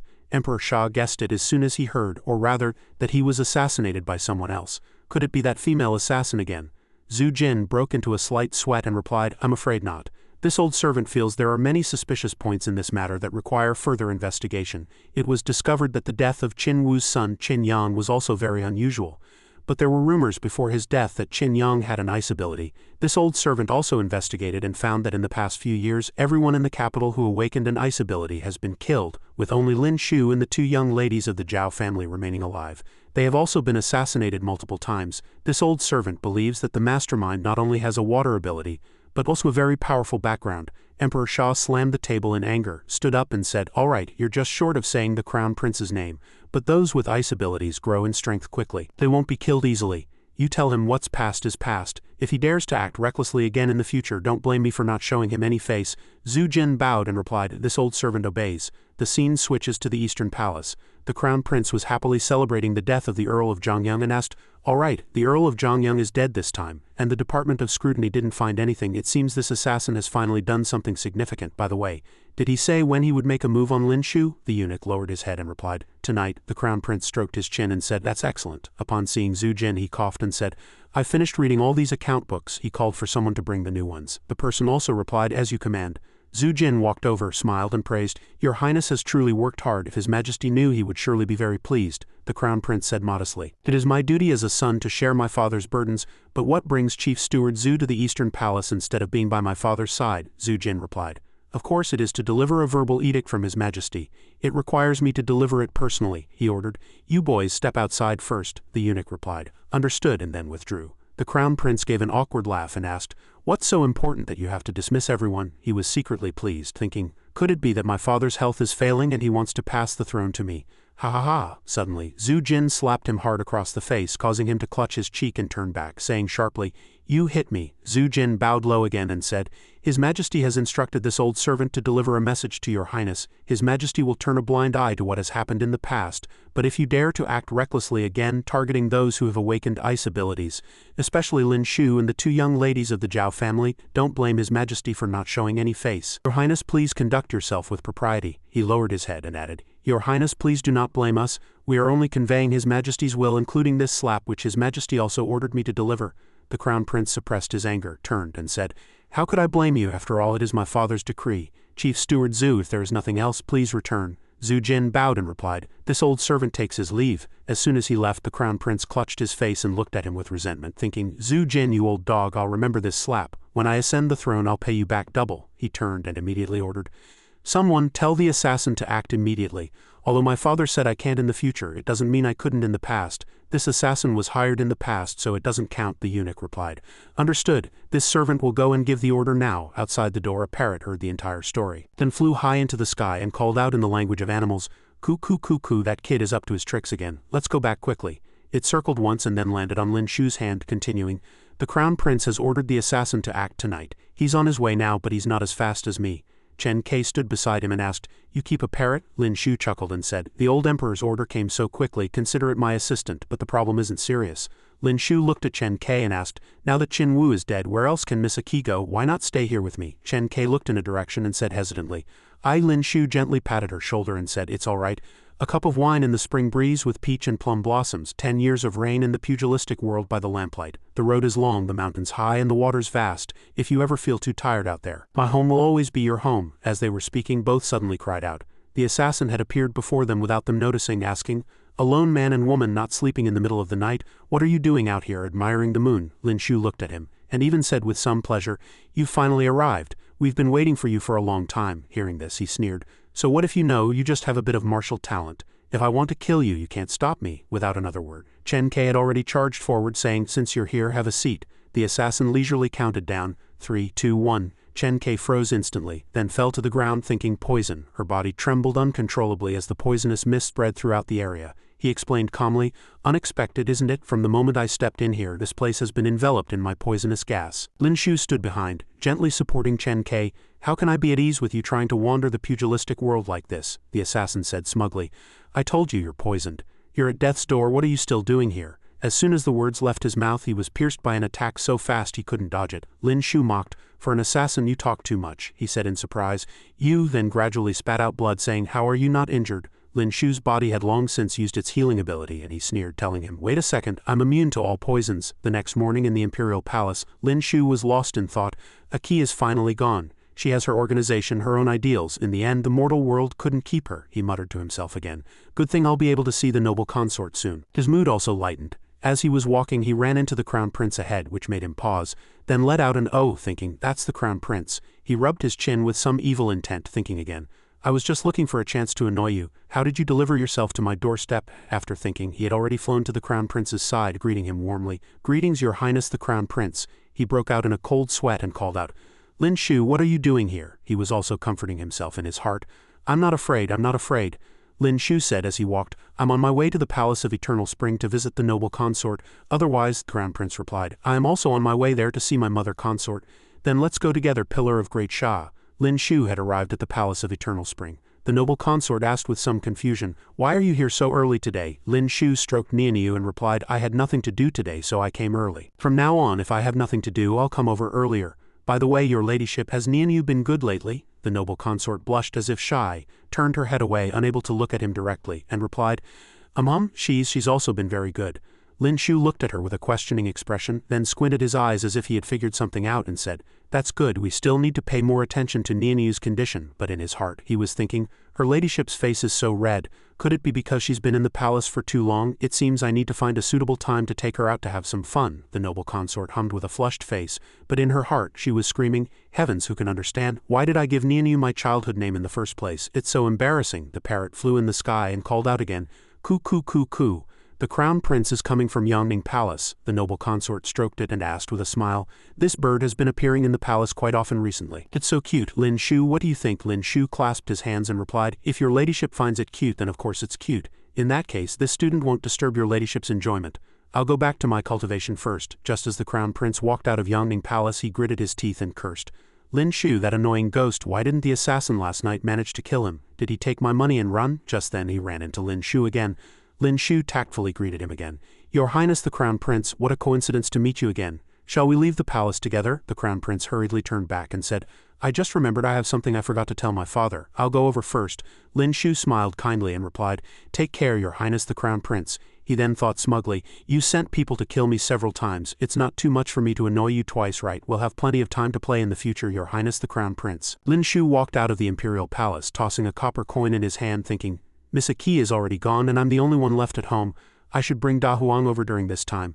But before Aki left, she mentioned a tofu shop. I'll go check it out. He looked around and asked himself, "It's all alleys outside the city. Where can I buy tofu now?" An old man heard him and kindly pointed the way. "Young master, if you want to eat tofu, go this way. Ernia's shop is at the intersection ahead. Their tofu is famous in this area outside the city, and it's only 2 yen per piece." Lin Shu happily thanked him. "Thank you for the directions, big brother." He walked to Ernia's place and called out loudly, "Boss, a piece of tofu." A girl's voice answered as she lifted the curtain, "Coming, coming." The girl turned out to be Chen Yu. Upon seeing him, she froze and asked this. Lin Shu also called out in surprise, "Hi Tang." "Oh no, Miss Chen Yu." Chen Yu also called out, "Young master." Then she hurriedly turned her head and said, "Young master, you've mistaken me for someone else. I'm not Hai Tang, nor am I Chen Yu." Lin Shu said dejectedly, "I'm really sorry, it seems I've made a mistake. Then I'll have a bowl of tofu pudding. I'll eat it here." His gaze remained sharp as he guessed, "Chen Yu, what is she doing here? Many people saw her get crushed to death by a falling roof." "No, the body." Just then a man walked out, probably Erniu, and asked, "What's wrong with you? Why haven't you served the customer his tofu yet?" He also introduced himself. "I'm very sorry, young master, my wife isn't feeling well today. I'll bring you a serving. Do you want it salty or sweet?" This sentence made Chen Yu's face flush red. Lin Shu was stunned, thinking gloomily, "A reunion with an old friend and I get a bowl of public display of affection shoved in my face." Finally he asked, "Do you have a spicy one?" Erniu asked again in surprise. "It won't taste good with dogwood berries. Are you sure you want it spicy?" Lin Shu closed his eyes as if his life had lost all meaning and replied affirmatively, "I don't like sweet and I don't like salty. I only like spicy, add more dogwood berries." Erniu turned his head and whispered to Chen Yu, "This kid seems a bit abnormal, give him a bit more. Maybe he'll be normal after he's full." Chen Yu chuckled lightly and replied, "Don't worry, this young master doesn't look like a bad person." A moment later, Chen Yu came out with the tofu pudding. "Young master, your spicy tofu pudding is here." Lin Shu asked with a serious face, "How did the young lady end up here?" Chen Yu replied without evasion, "A female martial artist brought me here." "How did the young master end up eating tofu outside the city?" Lin Shu replied, "A female martial artist also recommended I come here to eat tofu pudding." Chen Yu asked in surprise, "The young master knows her too?" Lin Shu suddenly threw his head back and laughed heartily. "Of course I do." As he ate the spicy tofu pudding, he thought, "I never expected that a long-standing concern of mine would be resolved by a key. I'll ask her how it all happened when I get the chance, although Miss Chen Yu will have to live incognito for a while. Once I get rid of Huang Dao, she can use my secret method to sell tofu and make money. At that time, I'll just charge a symbolic fee and use my healing ability to heal the scars on her face. Now that my lifesaver is like this, I can rest assured. Ha ha." Just as Lin Shu returned to his doorway, he ran into Zhao Lingyan's furious gaze. He was so surprised he froze, let out an "oh," and called Lingyan. But she asked angrily, "Lin Shu, what are you laughing about, and who is this woman in your heart?" Lin Shu pouted and flatly denied it. "I wasn't laughing, I just remembered some happy things. Also, what woman do I have?" Zhao Lingyan looked at Qin Wan behind him and retorted, "You still dare to say you don't? Then who is she?" Hearing this, she said unhappily, "Zhao Lingyan just called me Qin Wan and now she's pretending not to know me." Lin Shu's eyes nearly popped out of their sockets. He quickly covered his mouth and reminded himself, "I don't think I should say anything right now." He explained cautiously, "Ahem, Miss Qin Wan has nowhere to live, so I let her stay here temporarily. You know my greatest characteristic is my kindness." Zhao Lingyan said angrily, "I don't care. I'm moving in here. She can't stay here. You're a married man. It won't look good if word gets out." Qin Wan let out an "oh" and retorted, So it's fine for a sister-in-law to live at her brother-in-law's house. If that news gets out, that's what will become the laughingstock of the nobility. Zhao Lingyan was furious and said sharply, I'm not afraid of gossip, not afraid of rumors. I'm sleeping here tonight. Qin Wan also said calmly, what a coincidence, so am I, I'll be staying here too. The two girls were now glaring at each other with sparks in their eyes, forcing Lin Shu to cough and say, both of you can stay, everyone let's go inside first. It's not good to disturb the neighbors by arguing outside. Both girls asked him, what neighbors have you had recently? Which directly labeled Lin Shu a liar. After some mediation, Lin Shu, drenched in sweat, lamented, so tiring. I finally settled the two of them. Just then the parrot reported again in beast language, the Duke of Wangguo's residence has recently added 2 guards, one who uses earth and one who fights with his fists. Lin Shu chuckled, I was just about to rest, but you Huang Dao don't want me to, is that it? Your guards should at least be earth tier. I'll let you be arrogant a little longer. Once I reach the upper realm of the mystic tier, you're dead. The next day, Zhao Lingyan yawned as she walked and asked, Lin Shu, are you still cultivating? Didn't you sleep last night? Lin Shu replied, eating a steamed bun and looking at her. I'm not strong enough, so of course I have to practice more. He handed her a bun saying, here, this is a bun made by Miss Qin Wan. It tastes pretty good, you should try it. Zhao Lingyan said unhappily, you're mentioning her again. I saw her busy from the moment I woke up until I left. She looked at the bun in her hand and asked, does she think she's a maid? Lin Shu said reasonably, everyone has their difficulties. Miss Qin Wan is my guest and she has no money. Being so busy can be considered her rent. Zhao Lingyan pouted and reluctantly praised Lin Shu. You're such a kind person. In that case, I'll live here for a long time too to protect you. Lin Shu turned and replied, then I'll have to thank you. Tell Princess Minj that I have something to do this morning and will continue practicing in the afternoon. Zhao Lingyan said in surprise, Lin Shu has suddenly changed, he's so hardworking. Qin Wan passed by and interjected, he only slept for an hour last night just to improve his strength, but that's right. If I were him and had a wife like Zhao Lingjun, I'd work even harder. Zhao Lingyan asked, what's wrong with having a wife like my sister? Qin Wan waved her hand and said nothing, it's just that on their wedding night she abandoned her husband and ran off. Alas, what else can Lin Shu do but cultivate diligently? Is he to be looked down upon by his own wife for his entire life? Zhao Lingyan's face darkened and she remained silent, but she thought angrily, this woman's words are so annoying, why isn't she mute? The scene shifts. Lin Shu was walking with the noble consort and suggested, your ladyship, I've noticed Nianyu hasn't been in good spirits these past few days. It's time to take her out of the palace, the noble consort asked in surprise. Is that so? I think this child is more energetic than I am, Lin Shu explained seriously. This is just a facade. If you don't believe me, your ladyship, you can take a closer look. But in his heart, he thought, her ladyship's in such a state she'll go stir crazy if she doesn't get out soon. Nianyu kept meowing, saying, I'm tired. It thought dejectedly. Humans are so troublesome, the noble consort said. I'll have Zhu Jin arrange for us to leave the palace. Zhu Jin had already gone to report to His Majesty. The noble consort wishes to leave the palace. Does this old servant need to remind her this time? Emperor Sha said, let her go, her spirit pet is very weak. From now on let her leave the palace once every half-month so she'll pester me less, he then thought with a helpless look. The main thing is, whenever this royal sister of mine throws a tantrum, she runs to complain to our imperial grandmother. I am the ruler of a nation, I can't be spanked again. The next day, the noble consort had already left the palace. Seeing everything, she said happily, I want this, this, and this. This one's not bad either. Lin Shu followed, carrying large and small bags, and said against his will, as long as your ladyship is happy. Ling Long, following behind, also said happily, the imperial physician is on duty as usual. The noble consort then said, we've been walking for so long and I'm tired. Lin Shu, let's go to that place where we listened to music last time. Lin Shu's eyes lit up and he immediately replied, yes, yes, the imperial physician lady has learned new songs this time, he thought happily. Finally I can rest. Wandering through the night market is a nightmare. The scene switches to the two arriving at the Pear Blossom courtyard. The imperial physician was playing the zither and singing, they say the flowers of Jiangnan are like brocade, but I say the winds of the frontier are like snow. The noble consort was very satisfied and said to Lin Shu, why don't I bring the imperial physician into the palace? I'll guarantee her a lifetime of glory and wealth. Lin Shu's smile gradually froze and he said, your ladyship, I'm afraid that's not possible. The imperial physician lady, the noble consort pouted, let out an O, and looked at Lin Shu. He felt embarrassed and had to tell the truth. She is my woman. She laughed upon hearing this and said, so she's yours? In that case I won't break you up. Lin Shu breathed a sigh of relief and replied, thank you for your kindness, your ladyship, the noble consort then ordered, but this Pear Blossom courtyard is a bit boring. Let's go somewhere else, Lin Shu also said happily. Now that you mention it, I remember a good place. The two of them arrived at Lin Shu's new home. The noble consort looked around and teased Lin Shu. Your house is quite clean, isn't it? Does someone clean it often? Lin Shu scratched his face and said, no, I only come here occasionally.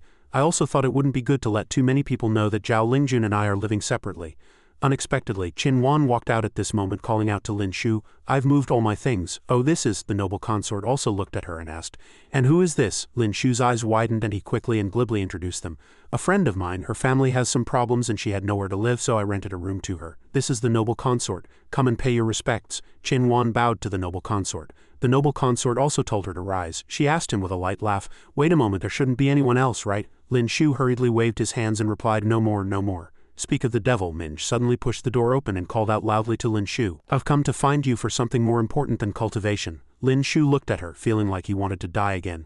Minj let out a surprised "ah" and called out to the noble consort, then bowed to her. Zhao Lingyan also bowed to the noble consort. The noble consort let out a chuckle and blushed. Lin Shu was already completely stiff, praying in his heart that there would be no more. Unexpectedly, Shui Ninger came looking for him at this very moment. "Lin Shu, I can finally appear." Lin Shu's soul scattered as he inwardly wailed, having forgotten about Shui Ninger again. Half an hour later, the dining table was unusually quiet. When a group of women sat down to eat at the same table without prior arrangement, only Shui Ninger was happily picking up food for him, saying, "Lin Shu, why aren't you eating? Miss Qin Wan's cooking is excellent, and there's also the osmanthus cake made by the noble consort herself." Lin Shu forced a smile and kept arguing no, explaining, "Lingyan is here to protect me. He felt it was unsafe for me to live alone, and was worried I'd encounter an assassin." Princess Minj came with her. As for Qin Wan, her reasons are a bit complicated, but our relationship is not what you think. If I have to be clear, she's just my tenant. You've already met the imperial physician and the noble consort. Shui Ninger blushed slightly and replied understandingly, "I understand. I can't be by your side all the time, and I never thought I could have you all to myself. After my grandfather was promoted to the heavenly tier, he wanted to personally teach me how to cultivate. I'm afraid I won't be able to come see you every day like before." She sadly grabbed his hand and promised, "But I will definitely work hard so that we can be together openly." Lin Shu also held her hand affectionately and said, "Me too." He also felt emotional. "Ninger is so easy to please, I'm truly touched." Minj unhappily asked Zhao Lingyan, "Aren't you going to do something about this?" Zhao Lingyan was also furious but still replied, "I'm not qualified." In a flash, it was the day of the spring thunder. A powerful bolt of lightning struck down, hitting Lin Shu. He gritted his teeth, endured it, and said, "The spring thunder I've waited for so long is indeed powerful, although it's more painful. My cultivation in both martial arts and the lightning ability has greatly improved. It's well worth it." An hour later, Lin Shu's eyes glowed with white light. He looked up, and his lightning ability, accompanied by faint flickering electricity, surrounded his entire body. He cast only one ability and the lightning struck and broke a large tree. He controlled the ability in his hand and said happily, "This power even a lower-level Earth-tier martial artist would have a hard time if hit, right?" He stroked his chin, glanced cunningly, and assessed his current strength. "I'll go see what Zhao Lingjun is up to. I probably won't be discovered." He flew up using his ability, leaving as soon as he decided. He used both the concealment and flight abilities at the same time, quickly flying to the Zhao family residence.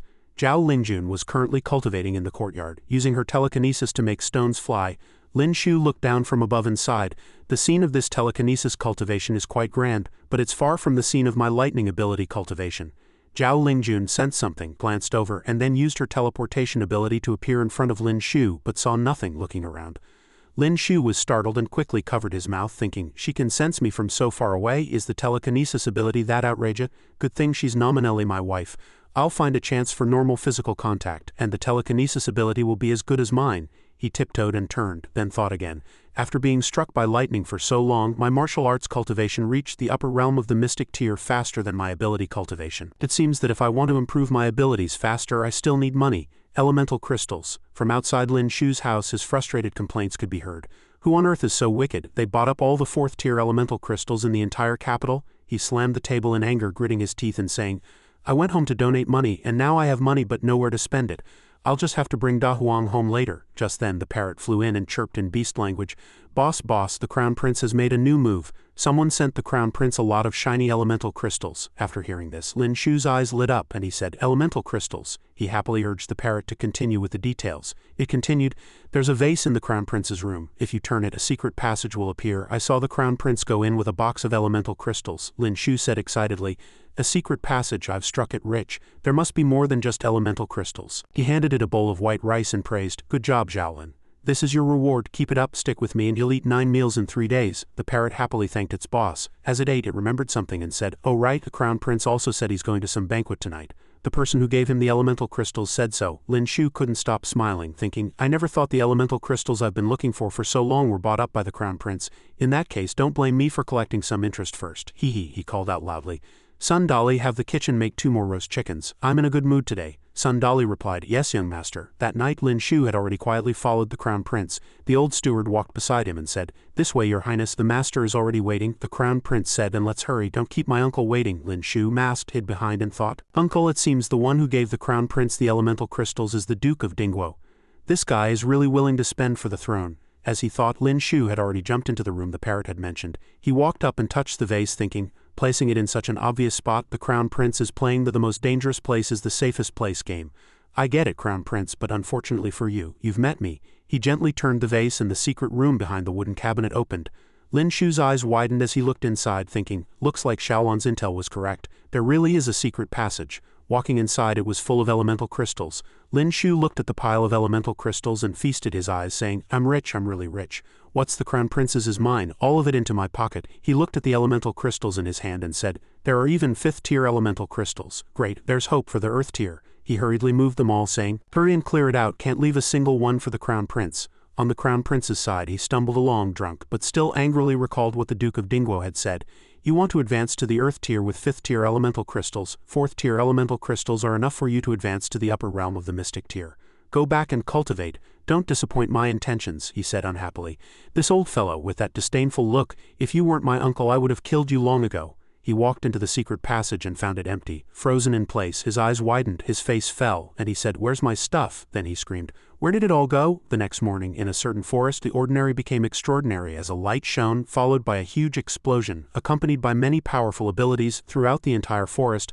Lin Shu held fire and ice abilities in each hand. After absorbing the 4th-tier elemental crystals, he had entered the upper realm of the mystic tier. He said with satisfaction, is this the upper realm of the mystic tier?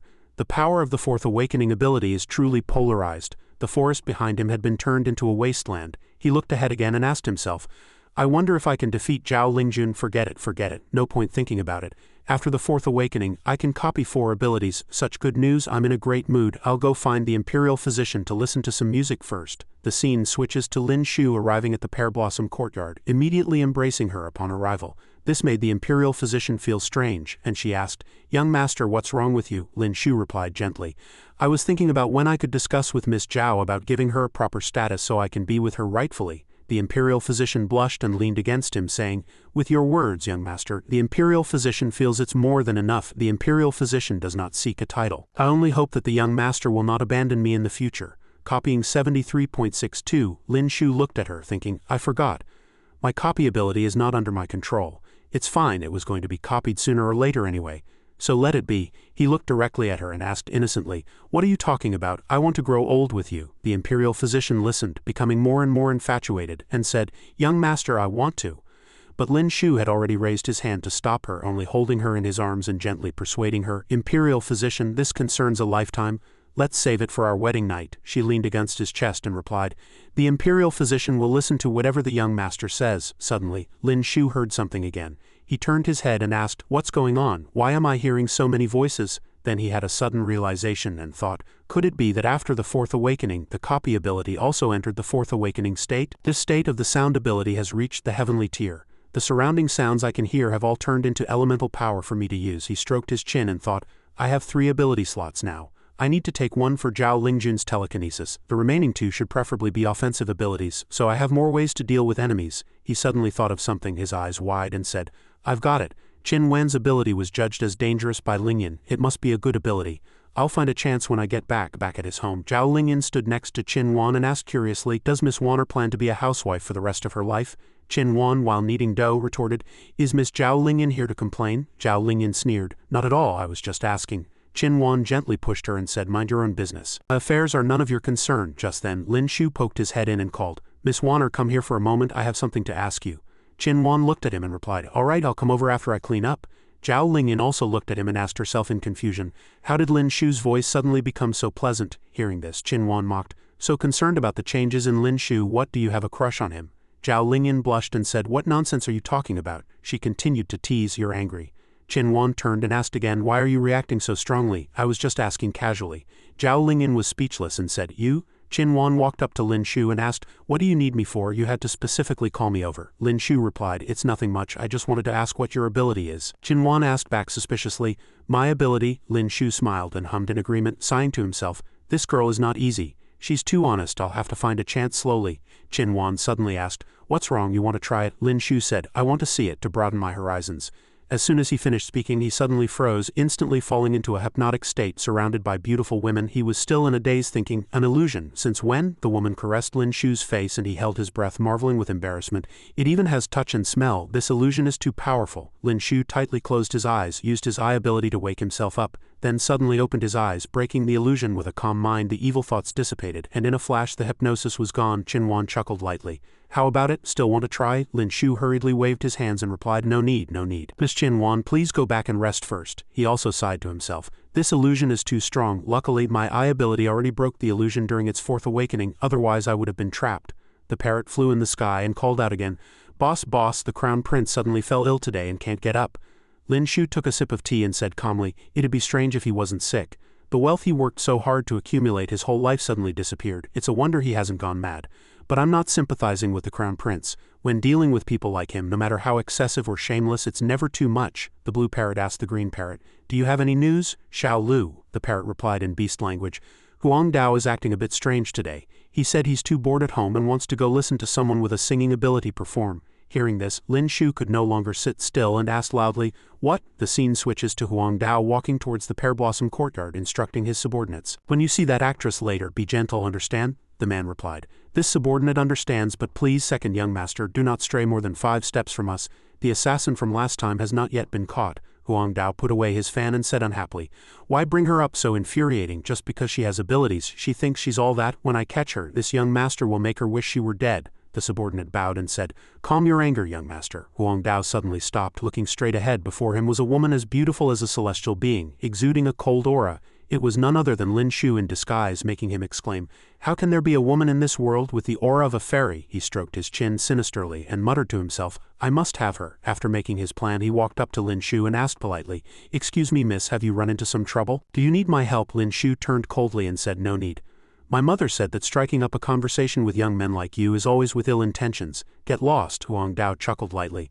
All right, the young lady told me to get lost, so I'll get lost." As soon as Lin Shu left, he ordered his subordinates, "A beauty, like this. In half a minute I want her to appear in my room," the subordinate replied. "Yes." 2 subordinates followed Lin Shu, knocked them out from behind, then slung them over their shoulders and said, "Hurry up, don't keep the second young master waiting." Copying 0.23, Lin Shu opened his eyes, his gaze icy, and thought, "And a bonus. The earth ability is not bad either." The scene switches to the Duke of Wangguo's residence. The earth ability copy completed. Huang Dao rubbed his hands and walked over, drooling as he called out, "Beauty, there's no one around. Spend a beautiful night with me." Lin Shu sat on the bed and spoke slowly. "What's the rush, young master? In a rush to die?" Huang Dao was shocked to hear this and looked ahead, asking, "You, who are you?" Lin Shu summoned a sword with his ability and replied sinisterly, "The one who will kill you." A not-so-small commotion came from inside. The subordinates heard it and immediately rushed in, saying, "That woman is gone. Look, the young master is dead." They came out and ordered, "After them, the killer must be that woman. She can't have gone far." Seeing a woman in the same clothes, they immediately rushed over, shouting, "Found you. Let's see where you can run." He grabbed the girl's shoulder, but when she turned around it was a very beautiful woman who asked, "What are you doing?" This left him speechless. Then she kicked him and cursed, "In your dreams, so ugly, and you're trying to wear a white dress, get lost." Lin Shu fell to the ground and even acted coyly, saying, "How could you call someone ugly?" They complained unhappily. "This is so infuriating, let's go look elsewhere." Lin Shu watched them with a triumphant look. The disguise ability is great after the 4th awakening. Except for feeling a bit unfamiliar, it's an essential skill for murder and robbery. Back at his home, Zhao Lingyan came over and asked him, "Lin Shu, have you seen my dress?" Lin Shu said guiltily, "A dress, how would I know about that?" Zhao Lingyan pressed him suspiciously. "Are you sure you didn't take my dress?" Lin Shu turned and said firmly, "Of course not. Why would a grown man like me take your dress? Also pack up, we're going to find your sister later." Zhao Lingyan asked happily, "Why did you suddenly think of my sister?" She also thought happily, "I'm so touched, everyone look." Lin Shu finally remembered he has a wife. Lin Shu added, "It's been a while since I took your sister back to her maiden home. It wouldn't be good if people got suspicious. Hurry up and go." Zhao Lingyan said, "You brat, all right, I'll go pack." Lin Shu looked at his hand, smiled and calculated. "Today I dealt with that menace. Huang Dao got the force ability and unintentionally obtained the earth ability. In a bit I'll get the telekinesis ability. 3 happy events in one day, ha ha ha." The scene switches to him and Zhao Lingjun having already returned to the Marquis of An's residence. Lin Shu bowed to his father-in-law and mother-in-law. The Marchioness of Wuan called out happily, Lingjun, show her, why are you two being so formal at home? Quick, sit down, I've had the kitchen prepare a table full of good food, she then asked with a smile. Show her, Lingjun has a cold personality. Have you been wrong during this time? Lin Shu happily replied. No, Lingjun always gives in to me. She's the one who should feel wronged. Zhao Lingjun stood behind him, smiled and said, my husband is joking again. Zhao Lingyan stood behind her, expression stiff, thinking these two are such actors. After dinner the family went for a walk. The Marquis of Wuan, while walking, called out to show her, saying it was getting late and they should rest here for the night. Visiting other relatives could wait until tomorrow. Lin Shu stammered at this, but Zhao Lingjun readily said, since father says we should rest, let's stay here. What is my husband still worried about? Only then did Lin Shu reply, this child obeys. Zhao Lingyan happily interjected, calling out to her father, my sister and brother-in-law spend every day and night together. I haven't slept with my sister in a long time and I want to sleep with her tonight. Hearing this, the Marquis of Wuan said, naughty, you've slept with your sister since you were little and you still want to fight for her after all this time. How will you ever get married? Go sleep by yourself. Zhao Lingjun smiled at Zhao Lingyan and said, sister, listen to father. I'll spend time with you when I can in the future. Zhao Lingyan replied dejectedly, all right. Lin Shu's face darkened on the spot. Zhao Lingyan instantly looked at him, thinking, Lin Shu, this is all I can do to help you. Zhao Lingjun walked over, took Lin Shu's arm and called him gently, husband, let's go back to our room. Lin Shu also smiled elegantly and replied, all right, I'll give my wife a back rub later. You've worked hard these past few days. The Marchioness of Wuan blushed, happily exclaiming, Shower and Lingjun have such a good relationship. He even knows to give back rubs, unlike some people. The Marquis of Wuan coughed a few times and said, how about I help you when we get back to our room? Her eyes widened while Zhao Lingyan felt a chill down her spine, thinking she couldn't stand it. Copying ability 98.8, copying interrupted. Zhao Lingjun let go of Lin Shu's hand, then turned away coldly and said, you sleep on the bed tonight. I'm going to cultivate, don't mind me. Lin Shu clenched his fist, cursing inwardly, damn it, I was so close. Lin Shu spoke up, actually there's something I want to discuss with you. Zhao Lingjun turned back and asked, what is it? Lin Shu scratched his face and replied, my mother is very perceptive. Seeing us like this now, she's probably noticed something when we go to the Lin family tomorrow. Can we act a little more intimate so she won't be suspicious? Zhao Lingjun tilted her head, confused. How more intimate? The next morning the two had already set off for the Lin residence. On the way, everyone who saw them was filled with envy. That's Miss Zhao. The person next to her is her husband. They're such a good match, even holding hands so intimately. Their marital bond must be very strong. The two walked side by side, exceptionally close, and the copy had already reached 99.99. Telekinesis ability successfully copied. He lowered his head, secretly glancing at her, and marveled with surprise. I didn't expect Zhao Lingjun to be so composed in front of so many people, a true prodigy. But I've finally obtained the telekinesis ability I've been dreaming of. The scene switches to the two arriving at the Lin residence. Earl Lin Ping'an was eating and said in surprise, why didn't you say you were coming back? This is all the food we have. Lin Shu said, it's all right, father, this is enough. Earl Lin Ping'an looked at him and said, that's good, that's good. The wife of Earl Lin Ping'an twisted his ear hard and said, good my ass. Quickly informed the kitchen to prepare some good food. Earl Lin Ping'an hurriedly said, right, son Dolly, go and inform the kitchen. Son Dolly replied loudly, yes master. The wife of Earl Lin Ping'an turned and asked Shower, Lingjun, is there anything else you two would like to eat? I'll have the kitchen prepare it. Lin Shu smiled and replied, no mother, this is fine. He then thought with concern, I feel like mother's smile has another meaning. Could she have seen through something? Just after thinking this, Lin Shu turned to his parents and said, Lingjun and I won't disturb you two any longer. We have to go back and cultivate. Hearing this, Lin Shu's mother couldn't help but say with satisfaction, all right then, you can go back. Cultivation is more important. Just come back to visit occasionally. Then the two turned and left. Not long after, Lin Shu turned and called out Miss Zhao. Before he could finish, Lingjun interrupted him. Don't make any sudden moves, your guards are still behind. Hearing this, Lin Shu understood and started to speak a little louder so Sun Dolly could hear. Lingjun, later I'll take you to pick out the most beautiful jewelry on this street. She also replied softly, I'll listen to whatever my husband says. Sun Dolly was still secretly trying to listen to this conversation from behind. Then he quickly went home and reported to Lin Shu's parents, saying that after the young master and young mistress returned, he had secretly hidden behind them for a while but didn't find anything unusual. The young master even said he would take the young mistress to pick out jewelry. Hearing this, she temporarily believed some of it, because before she always felt there was a problem between the two of them. Now she realized she was overthinking it. As long as they were a harmonious couple, it was fine. Beside her, Lin Shu's father took the opportunity to mock her. I think you're just worrying about useless things. As soon as he finished speaking, his wife grabbed his ear and twisted it, causing him immense pain, and scolded him. What does a big man like you know? I feel that when Lingyan was by Shower's side before, he was much happier than he is now. Everything was settled. As soon as Lin Shu got home, he saw Qin Wan being stopped by two men with the surname Qin, demanding money. She said unhappily, I already gave you 50 taels and now you're asking for more. The man with the top knot said fiercely, we lost it just now, hurry up and give us more. We know you're with that Lin fellow now, you have plenty of money. The long-haired man also said, that's right, don't tell us you don't have any, I've checked. That Lin fellow is indeed very rich. The man with the top knot said despicably, just perform a little better for him in bed. If you ask him for a few dozen or a few hundred taels of silver, could he refuse? The long-haired man also emphasized, do you know how much this house costs? 200,000 taels, that's 200,000 taels. Qinwan trembled with anger, gritting her teeth and saying, I told you we don't have that kind of relationship. They still said frivolously, how could you not? What are you still arguing about here? You're already living together and you still say you're not. Right. Lin Shu suddenly said from behind, my dear brothers-in-law, those words are a bit harsh. How much do you want to borrow? I'll lend it to you. He took out a banknote and said, this is 10,000 taels. A loan from me, your brother-in-law. The long-haired man looked at the banknote and said greedily, quick, my good brother-in-law, give us the banknote. Lin Shu pulled his hand back and smiled, stating his conditions, but even close brothers must keep clear accounts. If it's a loan, there must be conditions. Write down clearly how much money is borrowed and for how long. That's not too much to ask, is it? The two men's eyes lit up and they replied, not at all. Just write your name and press your fingerprint. Holding the banknote, they sneered, what a stupid pig, so easy to fool, getting 10,000 taels just like that. Ha. Now that our sister is with him, we'll be family in the future. What's borrowing when it's just spending a little family money? Ha. We'll have to come and get more in the future. Qinwan turned to Lin Shu and said, you didn't have to help me out today. If you give them money like this, they'll just lose it all again. You won't get a single coin back then. Lin Shu held the IOU, fanned himself with it, and said, you don't need to worry about this, go back and cultivate. His face suddenly turned wicked and he calculated to himself, it's only natural to repay a debt. Don't they even bother to ask around who Lin Shu is? If you can't pay back in 3 days, you can either sell that house or use your sister as collateral. You can only choose one. But for debt collection, I'd better do it myself. He. The scene switches to a casino. All that could be heard inside were sighs. Lost again, place your bets. 1, 2, 3, small. Ha, it's big again. Lin Shu had already disguised himself and walked in. He stood with his hands on his hips and asked the owner, what's the most fun thing to do here? The owner rubbed his hands and replied, young master, to be honest with you, the most exciting thing in the casino is betting on big or small. The others are too complicated and not presentable. He was secretly happy, thinking that the casino had successfully made a lot of money again today.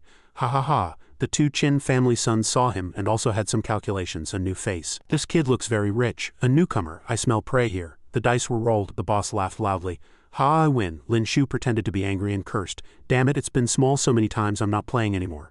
The Qin with the top knot walked over and said, young master, how about we teach you how to play? One more game you'll definitely win. The long-haired one also thought, it's been small several times, this fat sheep clearly doesn't know how to play, we have to keep him. Lin Shu hurriedly replied, alright, I'll play one more round with you. Both sides started to roll the dice again, and this time he won, making Lin Shu slam the table and say happily, I won, I finally won. The one with the top knot said, congratulations, young master. Strike while the iron is hot. Another round. Lin Shu held the banknote tightly and also said happily, all right, this young master will use 1,000 taels this time. I'm going to win back double what I lost. The man with the top knot squinted his eyes and said dangerously, the young master is generous, how can we keep up with you? But in his heart he thought, hooked, haha. The dice were rolled again.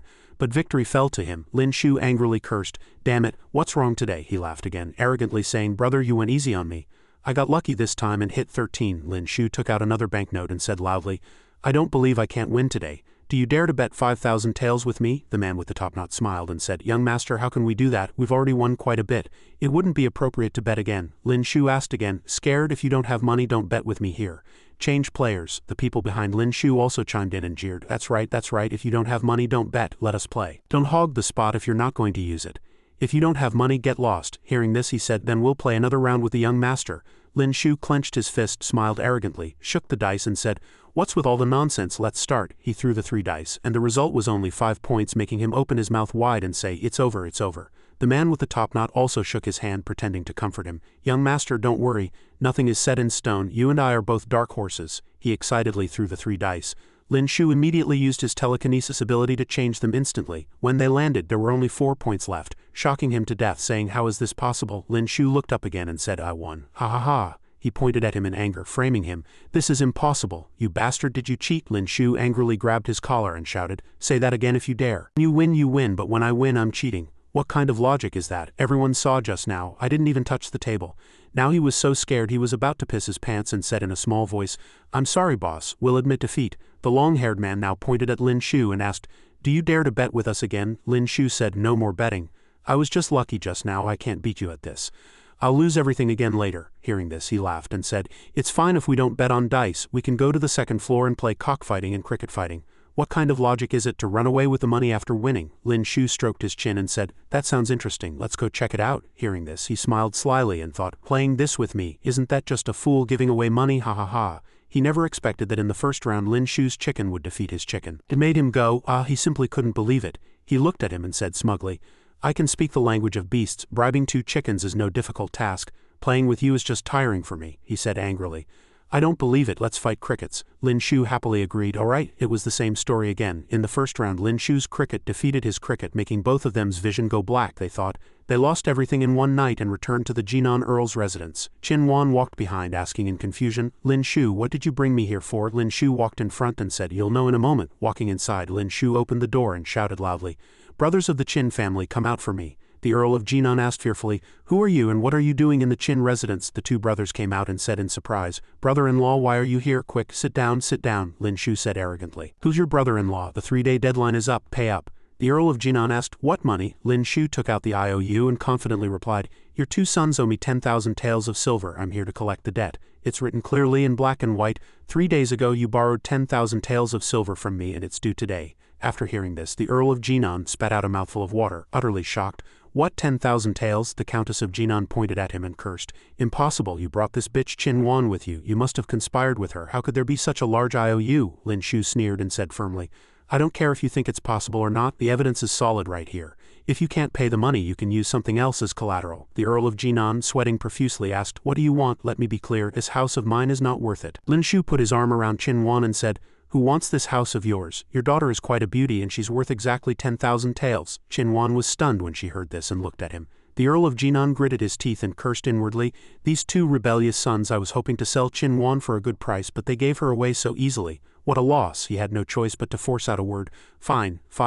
Lin Shu held Qin Wan, turned around and said, from now on Qin Wan is my woman, you have no relationship with her anymore. We're leaving the residence. Qin Wan asked Lin Shu, puzzled, why are you helping me? Lin Shu replied frankly, you can think of it as me pitying you, my biggest weakness is being a busybody. Qin Wan rolled her eyes at him and said, I don't think your biggest weakness is being a busybody. It's lust. Lin Shu was still leisurely and didn't deny it. I don't think lust is a weakness, everyone has an appreciation for beauty. His Majesty has over 20 consorts, do you dare say His Majesty is lustful? He stroked his chin, looked at her, blinked and judged. Of course it's not out of the question that I want to win your favor through this matter. After all, for an ordinary lustful man who wouldn't want to possess Qin Wan. Qin Wan blushed, looked at him with a captivating gaze and said, I'm your woman now, so do you want to do whatever you want to me right now? After she finished speaking, she boldly pulled down the clothes on her chest, leaving Lin Shu stunned, thinking, wait, it's a trap. He immediately turned around, out of sight, out of mind. Unexpectedly, a burning gaze was cast from behind him. Zhao Lingyan shouted Lin Shu's name loudly and asked, what are you doing in broad daylight? Qin Wan didn't linger either, walking away and saying, if you don't want me then I'll go back to my room first. Lin Shu watched her retreating figure and thought, I knew Qin Wan was up to no good. He turned around, scratched his face and said to Lingyan, there's something I want to discuss with you. Can you move back to the Zhao residence? It's a bit inconvenient for you to be here. Zhao Lingyan crossed her arms and asked, what's inconvenient? You can do whatever you want, I'm not in your way. I'm just here to protect you. She turned around resolutely and said, just pretend I don't exist. But in her heart she thought, why do I feel uncomfortable? Lin Shu saw Qin Wan again and hurriedly explained, Qin Wan, wait, don't misunderstand, I was just joking. I only see you as a friend. 10,000 taels is nothing to me. How about this? You can clean and cook for me here every day and I'll pay you 100 taels a month. Qin Wan said, which noble family in the capital pays a maid 100 taels a month? This is a residence, not hiring a maid. Let's go with the market rate of 2 taels of silver. Lin Shu said generously. Let's make it 1 tael. At 2 taels you'd have to pay it back for 400 years, but at 1 tael it'll only take 90 years. Qin Wan turned back and asked seriously, are you trying to make me pay you back for a lifetime? She tilted her head and proposed, 10 taels of silver once and I can put you and Zhao Lingyan in a difficult situation. Before she could finish, Lin Shu asked in a deep voice, why not you? This made Qin Wan blush, looking at him in surprise before she replied elegantly, if you want that's fine too, but I didn't expect him to pull her into his arms again and say, all right, you don't have to be strong anymore. If you want to cry, just cry. Qin Wan blushed and was stunned and he held her tightly again, comforting her. I know you're very sad right now. After all, you were abandoned by your own family. You can rely on me here. As soon as he finished speaking, Qin Wan burst into tears as if she was venting all her grievances, now copying ability 0.16. The scene switches to the Imperial study. Emperor Sha, while reading, called out, Zhu Jin, come and see what this book means. Lin Shu is also quite playful, using power to oppress others. This is exactly the method used by noble children to oppress the common people, and he actually used it on the Earl of Jinan. He has already figured out these tricks of the capital. He laughed happily and said, I can understand his lust, but a gentleman's lust should be pursued with virtue. Using such methods is a bit hard to understand, Zhu Jin replied. Your Majesty may not know, but there is a hidden story behind this. Although the Earl of Jinan's daughter is a noble lady, her background is very tragic. Her biological mother was just a concubine, who also died during childbirth. She was beaten and scolded since she was a child and was often driven out of the house to wander the streets. If it weren't for her low status, there would probably be many people vying to marry her. It wasn't until a few years ago that she awakened her ability and was discovered by the Ability Academy, and was admitted as an exception. Emperor Sha looked at him and asked, "An exception? Is she very powerful?" Zhu Jin replied, "She only has the strength of the mystic tier, but her talent is good, and perhaps she can break through someday. The Ability Academy made an exception for her because her ability is special. Although she can't fight alone, she can play a great role in many situations." He raised a finger and added, "The Secret Investigation Division has asked her to assist in investigating matters of other countries many times, and in the upcoming war between the vassal states. She might be able to create a miracle." After hearing this, Emperor Sha no longer paid it any mind. Wars between nations are indeed precious. Since that's the case, let these young people be. There's no need to interfere. The Ability Academy should also take good care of these few surprise soldiers. Zhu Jin replied, "I will obey your Majesty's decree." Emperor Sha said again, "The official business is finished. Now it's time to go out for an unannounced visit." Zhu Jin asked as he followed, "Is it that steamed bun shop again?" Emperor Sha told him to stop talking nonsense. "I'm hungry." The scene switches to the steamed bun shop. Lin Shu observed as he walked and found that there were so many secret agents around this steamed bun shop. Qin Wan asked him, "Did you see anything unusual?" Lin Shu glanced at Wolong and replied, "I've seen this kid before and his skills have improved." Qin Wan just said, "Oh," upon hearing this. At this moment a few coughs were heard. Chief Steward Zhu stood not far from him, waving his hand incessantly, saying, "Young master, would you like a steamed bun? But unfortunately my master has eaten all the afternoon buns. If you know what's good for you, you'll leave quickly." Lin Shu took a glance and saw Emperor Sha again, which made him glare at him and think, "What's going on? How unlucky to run into the old emperor who snatches from widows even here." Thinking this, he quickly waved for Qin Wan to leave, but said to Chief Steward Zhu, No, you all eat well and drink well. Miss Warner, let's go first." Qin Wan said, "Oh," again. At this moment Emperor Sha called out, "Little brother, wait, I have something to say." A few days later, Lin Shu held a pancake and said to Wolong with some praise, "See, making pancakes requires speed, accuracy, and ruthlessness. That's how you make a beautiful pancake. Watch carefully, you try first. If you can't make the pancake well, then don't make it." "I'm going on patrol," Wolong replied. "All right, I guarantee I'll complete the mission." Lin Shu left, thinking dejectedly again. As expected, this dog emperor has no good intentions, actually making me a cheap bodyguard for his mistress. He walked and shouted loudly, "Patrol carefully. If anyone breaks the law, arrest them first. I'm in a bad mood today. Don't let me catch anyone bullying people on the street." The bailiff clasped his hands and replied, "This subordinate understands." After walking for a while, he saw a man shouting at an old man. "Old man, can't you watch where you're going?" Lu Qingfeng stopped him and said, "Enough. Zhang Wei, you were the one who bumped into him first and you're hitting him in public. If you don't stop, don't blame me for being impolite." Zhang Wei arrogantly pointed at his own face and said, "So it's you. The guy who was abandoned by his fiancée. What, you want to hit me? Go on, hit me right here. If I dodge, I'm not a Zhang." Lu Qingfeng's face darkened as he said, "You," he gritted his teeth, telling himself to calm down. "Lu Qingfeng, don't give this kid a chance to get back at you. Without your official post, you're nothing." Just as he turned, he saw Lin Shu kick Zhang Wei from behind, shouting, "How audacious! Do you think our Qingli Bureau has no one to stand up for it? To dare to commit violence on the streets under the sun of heaven's nose and insult an official of the Qingli Bureau. Do you really think our bureau is a pushover?" Zhang Wei turned back angrily and threatened, "Who is this kid daring to hit me? My father is the Earl of Anhua." Lin Shu held his head high, not showing any weakness, and said, "Here comes another one. My father is the Earl of Ping'an. Using your father's name to scare me is useless. Then arrest this fellow for me." As Zhang Wei was being taken away, he said arrogantly, "Fine, let's go. I'd like to see if that attendant Lu of the Qingli Bureau dares to punish me." Lu Qingfeng looked at him with a grim expression and reminded Lin Shu, "Lord Lin, this person is indeed a powerful noble of the court and has connections to the Duke's residence. We really shouldn't have acted so impulsively." Lin Shu didn't care at all and even started spouting life philosophies. "Lord Lu, it's only human to have your concerns, but it takes a villain to deal with a villain. You just need to watch from the sidelines." Lin Shu slammed the table and pronounced his judgment. "Zhang Wei, son of the Earl of Anhua, you bullied an old man on the street and resisted the law enforcement of the Qingli Bureau's officials." He picked up a club and said nonchalantly, "This director sentences you to 30 strikes with a heavy plank, 15 days in jail, and a fine of 10 taels of silver. Do you have any objections?" Zhang Wei stood there, stunned, and said, "How are you an official of the Qingli Bureau? I object. You can't punish me." Lin Shu sneered and asked him, "Why can't I punish you? To defy the law right under the emperor's nose? Where do you place his majesty? Where do you place the great Shah? Men, carry out the sentence." Zhang Wei crossed his arms, still looking as defiant as a dead pig that doesn't fear boiling water, and threatened, "I'd like to see which of you dares to lay a hand on me." The bailiff hesitated and called out, "Lord Lin, this is..." but Lin Shu said decisively, "It's fine." With no other choice, he had already rolled up his sleeves, his anger flaring, and said, "Colleagues, please take a rest. I will carry this out myself." Zhang Wei broke out in a cold sweat, asking, You dare?" A continuous series of smack sounds came from within the Qingli bureau, and 2 parrots flew out, accompanied by his miserable screams of ah, while he also said, "You just wait." Back at Lin Shu's home, he sat down and sighed, "I'm exhausted. I served justice for the people again today." Bonner asked him, "Why are you back for lunch today? Haven't you been working near the steamed bun shop recently?" Lin Shu said again, "Let me eat something. I've been busy all morning. I'm exhausted." After speaking, he used his ability to make the bowl of noodles disappear. Qin Wan said in annoyance, "If you want to eat, can't you wait for me to cook for you? Why snatch mine? What am I supposed to eat?" Lin Shu replied while eating, "I have a VIP card for Tianqiang Tower. I've already ordered a meal to be delivered. Just wait a bit." Qin Wan was stunned for a moment, then stammered, "This, all right." Half an hour later, the table was filled with delicious dishes. Lin Shu rested his chin on his hand, watched her eat, and asked, "How is it? Much better than noodles, right? Don't be shy. This is all my treat." Qin Wan picked up a piece and replied, "Thank you." Her cheeks were slightly red as she said hesitantly, "So many delicacies from the mountains and seas, this must have cost a lot of money." "Then let me pay you back some." Lin Shu asked with a smile, "What money?" Unexpectedly, the moment he opened his eyes, he was trapped in an illusionary art, and before him appeared Zhao Lingyan about to kiss him. He also opened his eyes wide and cried out, "Lingyan?" Then he puffed out his cheeks and said, "No, this is an illusion." Zhao Lingyan roughly pushed him down and said, "What illusion? This is me."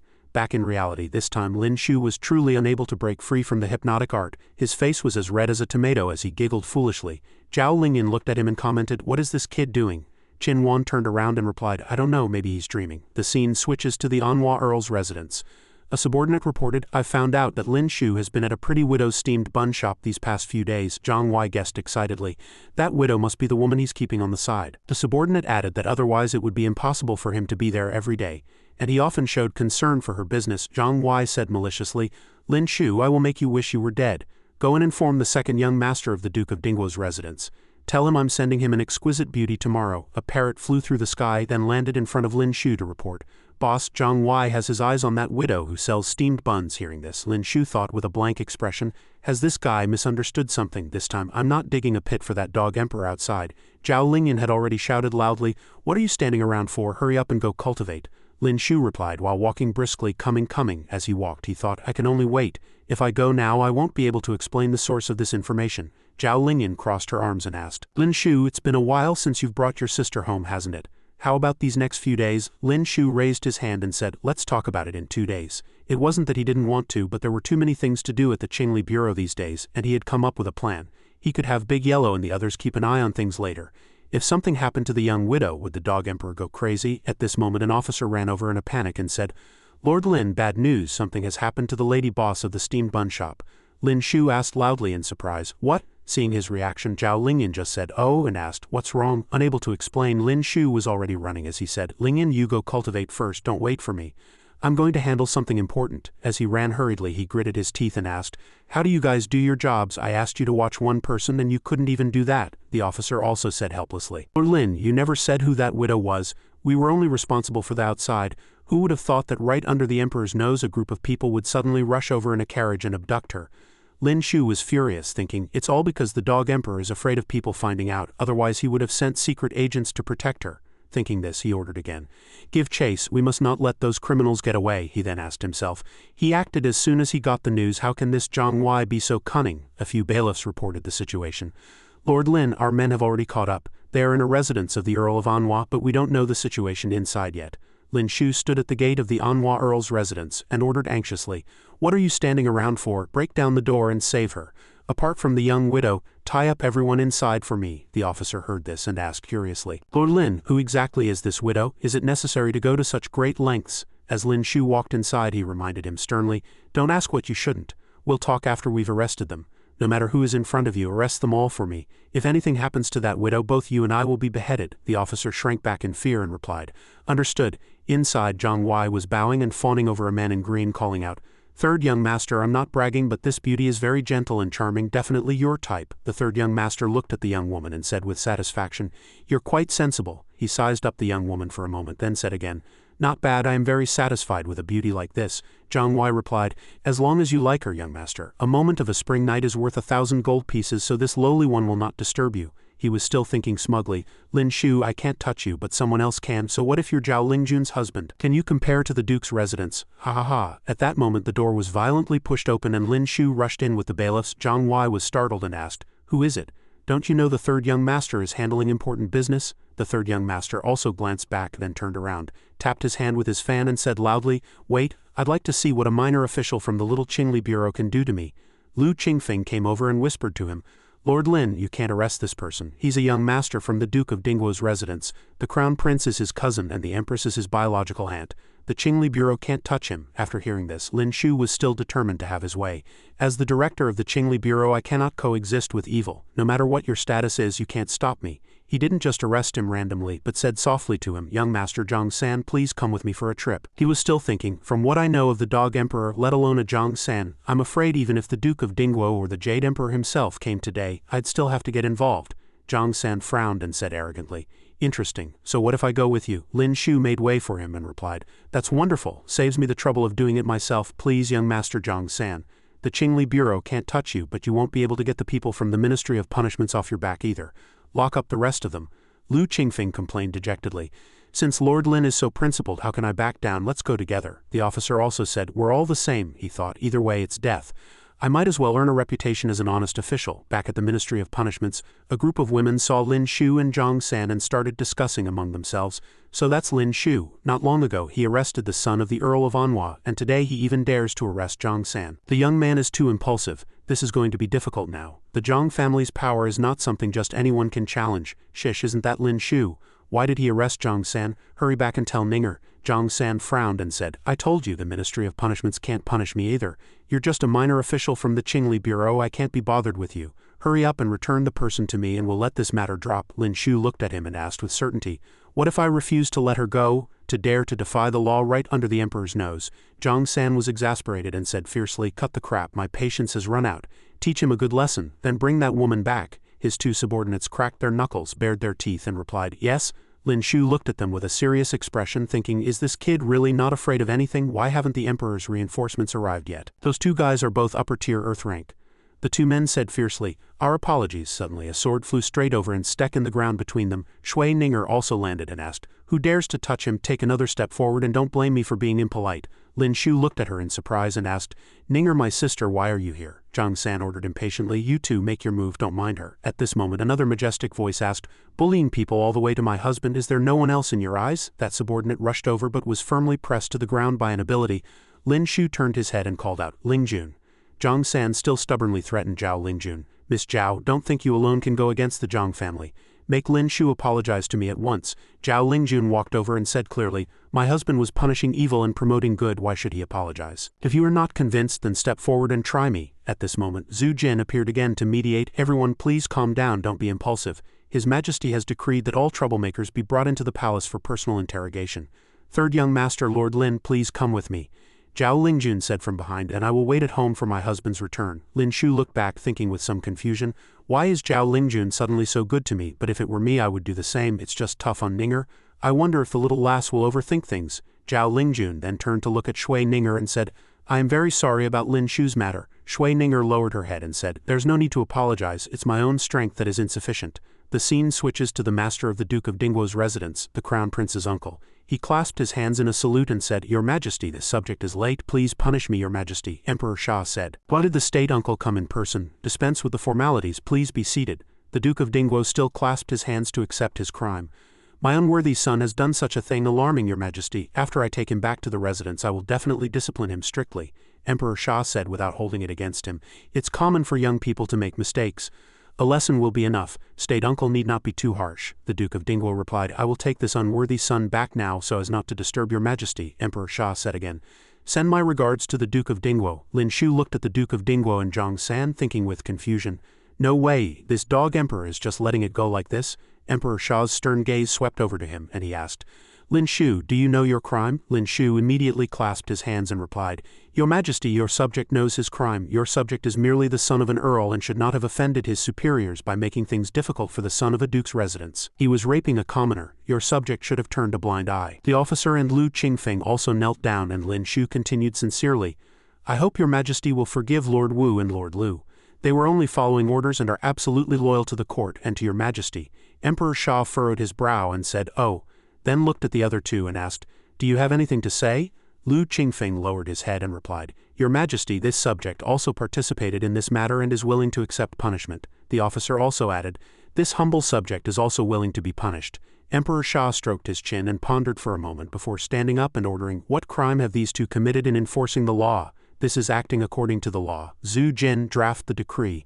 Wu Wenyuan, commander of the East City, for not fearing the powerful and diligently performing his duties, is promoted to commander of the capital, responsible for the livelihood of the 4 cities, and is additionally awarded the title of third-class courageous earl. As per the decree, Lu Qingfeng, director of the Qingli Bureau for acting on orders, is infeft as the vice-director of the Qingli Bureau with the added title of third-class earl of Anhua." The two kowtowed together in thanks. Zhang Wei stood to the side, breaking out in a cold sweat, thinking, "Your Majesty, did you remember incorrectly? My father is the Earl of Anhua. How can the title be duplicated?" After leaving the imperial study, Emperor Sha asked Lin Shu softly, "Did you orchestrate this?" Lin Shu quickly bowed and said, "Your Majesty's words make this subject terrified. The Zhang family is a great family in our great Sha. My father is just a minor earl. I would have to be tired of living to go and seek justice from the Zhang family. Wasn't it all to save the future, madam?" As soon as these words were out, Emperor Sha looked over with a frown, but Lin Shu still smiled cheekily. Emperor Sha laughed loudly.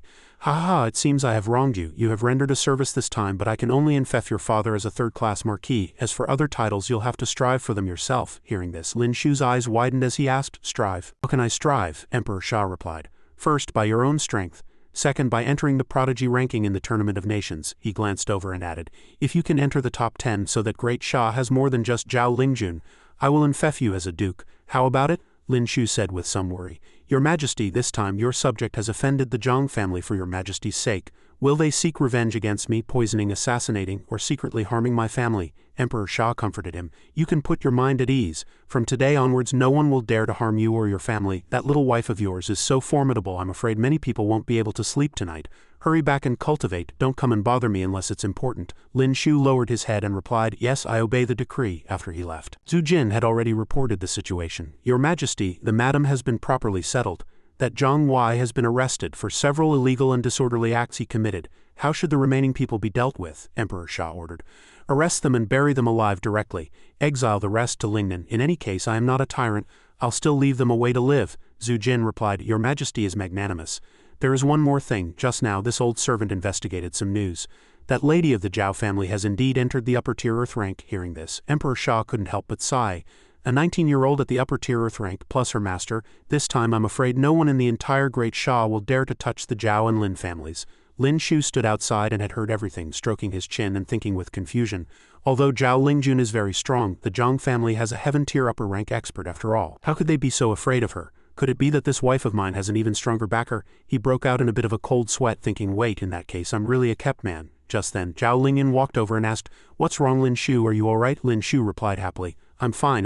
Is Lingyan worried about me?" Zhao Lingyan waved her hand and said, "It's good that you're fine. These two are the young masters from Duke Shui's residence. They say they're looking for you." Lin Shu's legs went weak and he asked, "The young masters from Duke Shui's residence?" The two men surnamed Shui had come up behind him at some point. One said with red-rimmed eyes, "We're here. Ninger caused a big scene outside for you. You have to go to the Shui residence and give us an explanation." Lin Shu's body stiffened and he stammered, I had that intention as well." The scene switches to Shui Ninger's eldest uncle, who said loudly in anger, "I can't believe this kid still dares to come. He even dares to deceive a daughter of my Shui family. Today you'll stand outside, stand to the side." Lin Shu clasped his hands in a salute and said, "This young man is the cause of all these matters. Whatever punishment the old Duke Shui has, I will accept it." The eldest uncle clasped his hands and snorted coldly, "You have some backbone. Don't say my Shui family isn't giving you a chance. There are 3 gates in front of you. We'll talk after you've passed through them all," he added with a sneer.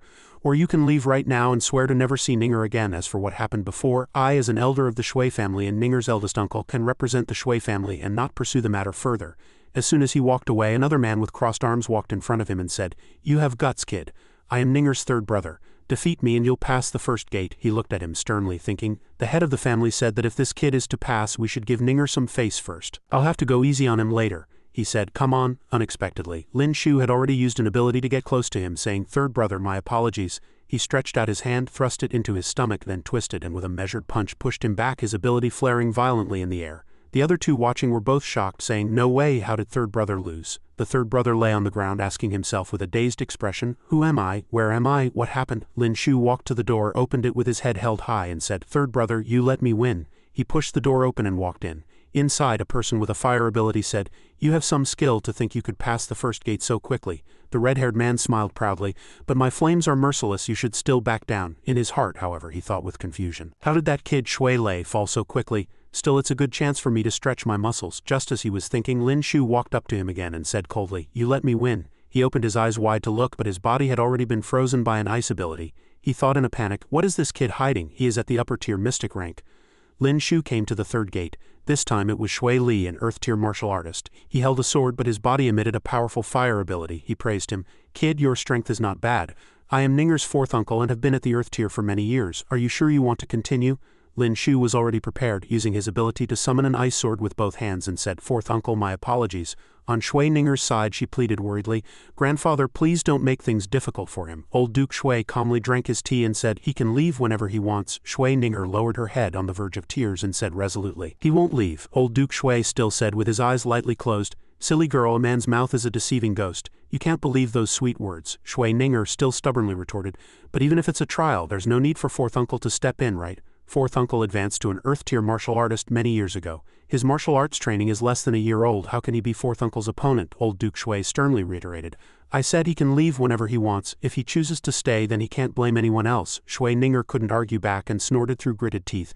"This is just bullying." Back at the dueling ground, Shui Li coldly slashed out with his sword, all of it fire ability.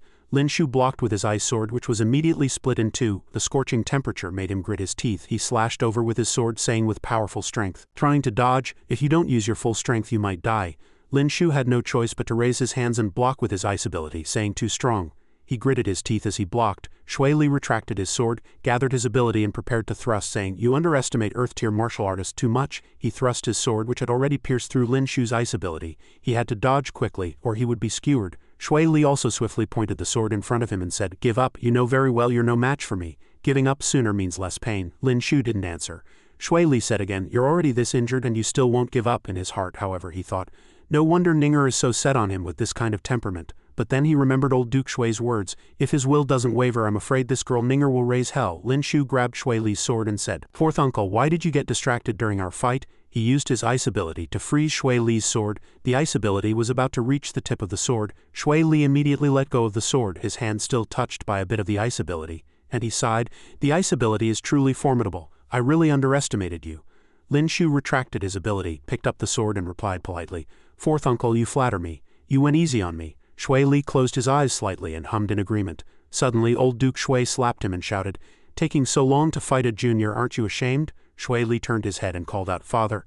He clasped his hands and replied, "Father, I lost." Old Duke Shui pointed at Lin Shu and reprimanded, "You lost to a 19-year-old boy. Do you really think I'm senile?" Lin Shu stood to the side, not daring to make a sound, thinking, as expected of someone who has awakened the fire ability. "What a fiery temper." Shui Li squinted and asked, "Father, didn't you imply that I should go easy on him?" Old Duke Shui said, "Ah," and looked at his son stiffly. Shui Li added, "Didn't you secretly tell me that I just needed to make sure his will didn't waver? This kid is willing to risk his life to see Ninger." At this moment, Shui Ninger ran over and asked worriedly, "Brother Lin Shu, are you all right?" Lin Shu gently comforted her. "Don't cry, I'm fine." Old Duke Shui stepped forward and said angrily, "Lin family boy, let go of my Ninger. You're already married, yet you still dare to seduce Ninger. Do you think my Shui family is easy to bully?" Shui Ninger insisted on retorting, "Grandfather, he wasn't married when I fell for him." Old Duke Shui gritted his teeth, thinking unhappily, "A grown daughter can't be kept her, and she became a menace. She's ruined the tense atmosphere I just created." With that thought, he glared at Lin Shu and said, "I'm not interested in what happened between you two before. Even though you've made it this far, I am still a duke of the court. If you are not the emperor nor a prodigy, what right do you have to ask my beloved granddaughter to be your concubine? If you become the top prodigy on the prodigy ranking, will old Duke Shui agree to let Ninger marry you?" He glared and continued, "This world is vast and there are many geniuses like you among the nations. With just this bit of talent, what do you amount to? Let alone being the top of the prodigy ranking. If you can even get into the top 10, I will no longer obstruct your matter with Ninger." Lin Shu asked happily. "Really?" old Duke Shui said with certainty. "My word is my bond. I'm very curious. What would you do if I didn't agree to your affair?" Lin Shu stood up straight, looked at him firmly. "I am strong enough. I will come to the Shui residence to persuade you until you agree. If I can't persuade you, then I'll fight until you submit." Lin Shu turned and left after speaking. Shui Ninger also wanted to go with him, saying, "Grandfather, I'll take him to get his injuries treated." Old Duke Shui looked at their backs and sighed helplessly. "A daughter grows up, you can't keep her, you can't keep her. This is good too, it proves he's sincere towards Ninger," he added seriously. "To know how to hide one's strength at such a young age, to have such shrewdness, he's much better than those good-for-nothing sons of my Shui family." The scene changes and Lin Shu has changed out of his tattered clothes. Shui Ninger stood by his side, asking carefully with concern, "Are you really okay?" Lin Shu straightened his clothes, reassuring her that it was just a minor injury. Shui Ninger walked with him and said, "Grandfather asked us to go over. He said he has something more to say to you." Lin Shu said, "Let's go, I have to face this eventually." The two came before old Duke Shui. Shui Ninger called out, "Grandfather." Old Duke Shui's face was still stern as he reminded, "Lin Shu, my agreeing to give you a chance does not mean I agree to your affair. Before you accomplish what you promised me, you should stay away from Ninger." Lin Shu asked sincerely, "Even if you want me to keep my distance from Ninger, we can still meet when the prodigy ranking is re-ranked, right?" Old Duke Shui's temper flared up again, and he said loudly, "Stop wasting my time. If you want to see Ninger, you must come to the Shui residence to see her. Now that you're here, I won't stop you, as long as you're not afraid of delaying your cultivation." Hearing this, Shui Ninger said worriedly to Lin Shu, "You must cultivate well. You don't need to come see me. It's only for a year, I can wait." Lin Shu smiled and replied, "Don't worry, I know what I'm doing." Old Duke Shui pointed at him and said, "I've said my piece and you're still not leaving. Are you planning to stay for dinner at the Shui residence?" Lin Shu clasped his hands and said, "Duke, farewell." The old man shouted loudly, "Ninger, you stay. I have something to say to you." She walked to his side and old Duke Shui analyzed with deep meaning, "Ninger, you want to be with the person you love and grandfather won't object. But have you thought about it? In the future, when people mention him, they will think of his wife Zhao Lingjun, not you. Shui Ninger, are you content with that?" Shui Ninger was silent and sad. The old man also lowered his head and sighed. Grandfather is also not content with letting his granddaughter be a foil for someone else for her whole life. He stroked her head and continued lovingly, "Grandfather wants to help you one last time. After this, you'll have to rely on yourself." Shui Ninger looked at him, lost in thought, and called out, "Grandfather." The old man said again, "You are my pride, and the future of the Shui family. For you, I can do anything." Shui Ninger couldn't hold back her tears, which rolled down her cheeks as she said, "Grandfather, no, you won't be able to advance any further in your life if you do that." Old Duke Shui had already made up his mind, and a light from an ability shone in the room. Just as Lin Shu reached the gate of the Shui residence, Zhao Lingyan was already waiting for him, and asked, "They didn't give you a hard time, did they?" Lin Shu replied, "No, I passed the Shui family's test. They didn't do anything to me." Zhao Lingyan pointed at herself and sighed with annoyance, "I told you not to cause trouble outside, but you didn't listen. Now the whole family has called you in for questioning. What did they say?" Lin Shu replied cheerfully, "They said that as long as I get into the top 10 of the prodigy ranking, they will let me be with Ninger." Zhao Lingyan asked doubtfully, "The top 10 of the prodigy ranking?" Lin Shu still smiled and asked back, "What's wrong, you don't believe me?" Zhao Lingyan turned around, crossed her arms and said, "Don't think you're so great just because you're impressive at the Martial Arts Academy. Right now, you can't even get into the top 100 of the prodigy ranking. The top 100, which one of them isn't below the Earth tier? In the Tournament of Nations, you're not the only one with a chance to get on the list." Lin Shu waved his hand and chased after her, saying, "Since you don't believe me, let's make a bet." Zhao Lingyan glanced at him and asked, "Bet what?" Lin Shu smiled, pointed at his cheek and replied, "If I can get into the top 10 of the prodigy ranking in the next Tournament of Nations, you have to give me a kiss." Hearing this, Zhao Lingyan's face turned red with surprise, and she asked, "What did you say? You're my brother-in-law." Lin Shu rolled his eyes, pouted, and complained discontentedly, "My relationship with your sister is purer than my relationship with you. We'll definitely divorce in the future." "Or do you think the top 10 on the prodigy ranking isn't worth a kiss?" Provoked, Zhao Lingyan asked back, "What if you lose?" Lin Shu said readily, "Whatever you want." Zhao Lingyan frowned and replied, "I haven't thought of anything yet. If I win, you have to agree to 3 conditions for me." Lin Shu said, "Deal," which made her pause for a moment before saying, "3 things are too few, let's make it 10. Lin Shu made a face and sighed, "Do you think you're buying vegetables? Can you haggle? 5 at most." Zhao Lingyan replied, "5 then. A kiss for top 10 on the prodigy ranking. What if you get first place?" Lin Shu looked at her, stroking his chin and calculating, "Can I ask for more? This is a rare opportunity." With that thought, he asked Lingyan again, "Who is number 1 on the prodigy ranking now?" Zhao Lingyan replied, "It's my sister." "Why?" Lin Shu replied, "Then it's nothing." As the two walked by, a group of people were chattering about something. Zhao Lingyan looked at them and wondered to herself, "Why are these people back so early?" Lin Shu also looked at them and asked, "Who are they?" Zhao Lingyan answered him, "From their accents, they sound like people from the Wuji Kingdom. To participate in the Tournament of Nations, you must first participate in some minor competitions to qualify, but it's not time for the minor competitions yet." Lin Shu frowned and said, "So that's how it is? It's indeed illogical." Zhao Lingyan explained again, "Among the various countries on the continent, only the 5 major dynasties can hold minor competitions. The small countries around the 5 major dynasties must come here half a year before the official major competition to participate in the minor competitions to qualify for the major competition.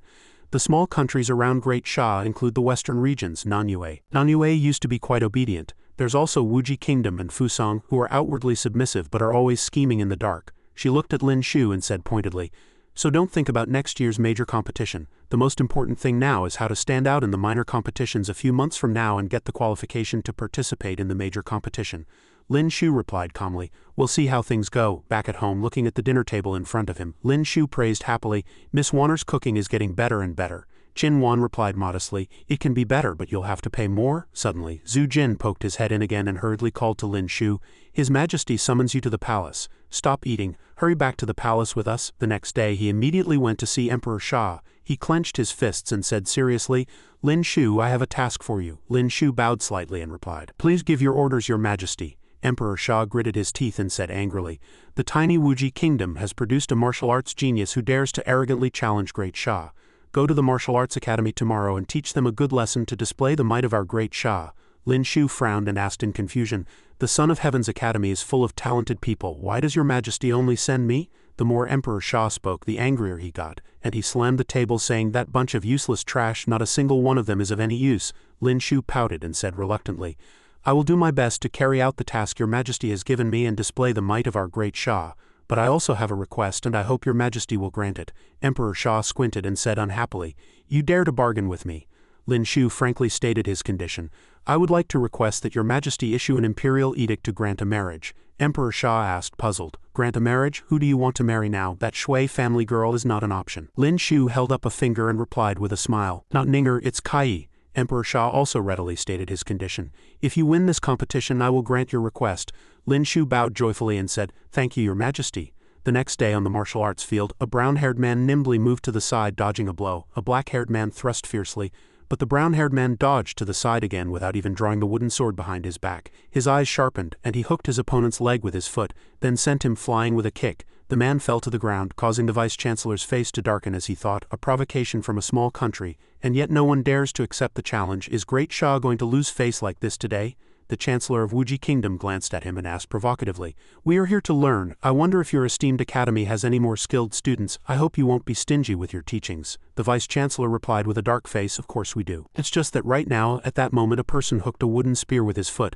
Lin Shu took the spear in his hand and said to the Chancellor, let me do it. This surprised him so much he froze and called out, Lin Shu, but he was still sweating nervously, thinking if we give him another year he might have a chance to fight, but right now I'm afraid Lin Shu is no match for that guy. The brown-haired man clasped his hands and said, please enlighten me.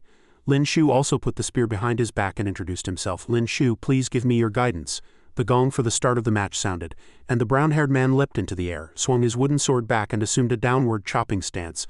Lin Shu lowered his head, took a deep breath and then used his ability to spray ice breath at him. In the face of that ice breath he only had time to exclaim, what? Before his lower body was frozen. The Chancellor of Wuji Kingdom said in shock, what? The Vice-Chancellor also said in surprise. In just a moment, to be able to freeze to this extent with an ice ability, one must have had the fourth awakening. His ability realm has already reached the upper tier mystic rank. On Lin Shu's side he said to him, you let me win. Zhao Lingyan also thought in astonishment, how long has he been cultivating to be able to catch up to my 10 years of cultivation? I'm afraid he will far surpass me in the future. The disciples of the Martial Arts Academy cheered, we won, well done Lin Shu, that guy surnamed Jin, go back to Wuji Kingdom. The Chancellor of Wuji Kingdom shouted discontentedly, this is cheating, it's clearly a martial arts competition. How can you use abilities? The disciples of the Martial Arts Academy crossed their arms and said disdainfully, nonsense, didn't you guys use abilities? Who could you beat without using abilities? You're allowed to use them, but we're not, and you still have the nerve to say that? He was still not convinced, his face red as he argued with the Vice-Chancellor. He has already awakened to the 4th level, while Jin Kun is only at the 3rd. This is not a fair fight. The Vice-Chancellor looked at him and asked mockingly, in your Wuji Kingdom does fairness mean only you are allowed to win? Lin Shu spoke up, Vice-Chancellor Chen, it's alright. The last round doesn't count. I'll fight him without using abilities. Vice-Chancellor Chen broke out in a light sweat and replied, alright. Jin Kun said seriously, since you won't use abilities then I won't either. We'll compete fairly. Lin Shu said arrogantly, you should still use them, or it will be over too quickly. Jin Kun was furious and immediately jumped up, approaching with his wooden sword raised, roaring, don't look at me with those eyes. Lin Shu slammed the tip of his wooden spear on the ground and swept upwards with the shaft, kicking up a cloud of dust that obscured the view. Jin Kun blocked with his sword in front of him, and when he looked again he was already suppressed by Lin Shu's spear, who said, I told you can use your ability. Lin glanced lightly at Zhao Lingyan and asked, you knew his true strength all along? Zhao Lingyan was already frozen in place, thinking, knew my ass. If I had known earlier I wouldn't have made that bet with him. If he really gets into the top 10 of the prodigy ranking, then I'll... Jin Ken gritted his teeth and said, "You're too arrogant." Then he jumped up again, using his ability to create 2 clones and dodged Lin Shu's spear tip. Lin Shu also had to adjust his mindset, looking at him seriously, and didn't immediately launch a fatal attack with the 2 clones. Lin Shu didn't dodge but instead used the golden body ability. When Jin Kan's wooden sword struck him, it broke into 2 pieces at the same time.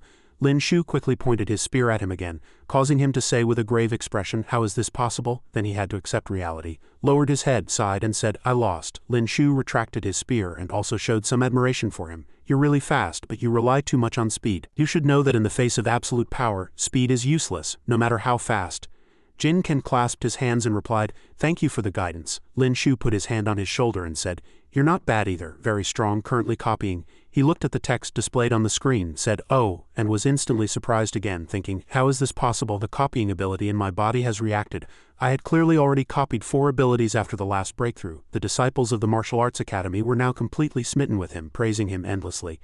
"Senior brother Lin is so strong, he cultivates both abilities and martial arts. He will definitely get into the prodigy ranking in next year's major competition. Is there any doubt? Maybe this time our great Shah will have 2 people in the top 10 of the prodigy ranking. Now I know why Miss Zhao was willing to marry senior brother Lin. Besides senior brother Lin, who else is worthy of her?" Zhu Jin appeared again and announced, "His Majesty summons you." Back at the Imperial Palace, Emperor Shah was praising him very happily. Good, the mere Wuji kingdom, daring to act so presumptuously on great Shah's territory. He stood in front of Lin Shu and praised again. "Good boy, you did very well." Lin Shu bowed slightly, called out, "Your Majesty," and asked with some hesitation, "About the matter you promised me before," Emperor Shah replied impatiently. "What I promised you I will naturally do, but don't just think about romantic matters all day long. I'm still counting on you to bring me glory in next year's major competition." Lin Shu blushed and promised happily, "I will definitely take good care of them and won't neglect any of them." Night fell, and a patrolling guard walked by, yawning. A gust of wind blew past and he turned around and said, "Oh," blankly. "Did something just go by?" Another said, "You're seeing things. It was just a gust of wind, how could anything be that fast?" Lin Shu opened the door and saw Kai and Zhao Lingjun again. He asked in surprise, "Sister Kai, what are you doing here?" But in his heart he was thinking, could it be that the dog emperor arranged this for me? Kai looked at him and called out, "Young master." Zhao Lingjun replied, "I brought her back." Kai continued worriedly, "The young master from the Duke of Dingwo's residence forced me to go to the residence to play and sing. It was Miss Zhao who helped me out. But this time we have offended the Duke of Dingwo's residence." Zhao Lingjun walked outside and said frankly, "I once owed you a wedding night and now I have repaid you. From now on we owe each other nothing." Lin Shu also thanked her calmly. He took Kai's hand and asked with concern, "Which young master from the Duke of Dingwo's residence went to the Pear Blossom courtyard today?" Kai looked at him and replied, "I heard the servants call him third young master." Lin Shu gritted his teeth and thought angrily, "It's Zhang San again, is he trying to die?" That night he snuck into the Duke of Dingwo's residence. The parrot, Xiao Lu, said something to him. Lin Shu asked back.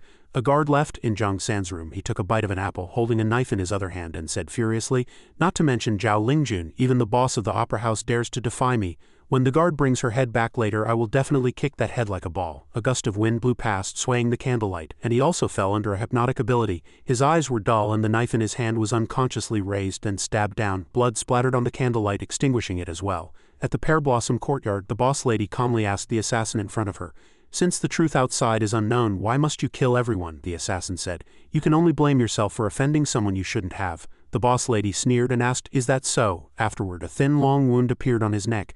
After tonight, the capital was destined to be no longer peaceful. The next day, Lin Shu yawned and tears streamed down his face. Zhu Jin walked up and asked, "Miss Zhao, forgive my impertinence, but where were you last night?" Hearing this, Lin Shu glanced at him. Zhao Lingjun replied, "I was cultivating in my room the whole time." Zhu Jin asked again, "Can anyone prove that?" She replied, "The maids in the residence can all prove it." Lin Shu walked up and asked loudly with displeasure, "Chief Steward Zhu, is there something wrong?" Zhu Jin turned and replied, "A third young master of the Zhang family was assassinated last night. I am under His Majesty's orders to investigate the people he has been in contact with in the past few days. I am not suspecting Miss Zhao. I hope you two will forgive me." Hearing this, Lin Shu pretended to be surprised and asked back, "Zhang San is dead?" Lin Shu stroked his chin, thought for a moment, and said, "Speaking of conflicts, I have also had some with him. Last night I was." Zhu Jin said, "I have no suspicion of young Master Lin. You don't need to prove it. I have to return to the palace to report. We'll meet again." Lin Shu's eyes widened and he chased after him, calling out, "Eunuch Zhu, about the marriage." Zhu Jin waved his hand and said, "Go find the Ministry of Rights." At this moment, the Earl of Ping'an and his wife appeared again. She took her hand and comforted her sadly. "Lingjun, I heard Shower is taking a concubine. Don't worry, I don't agree. No one will enter my Lin family's door." But Zhao Lingyan said calmly, "You misunderstand. I am usually busy with cultivation and don't have time to accompany my husband. I was the one who took a concubine for him, to find someone to take care of him for me." As she spoke, Kai called out from a distance, Sister Zhao, I've cooked some porridge.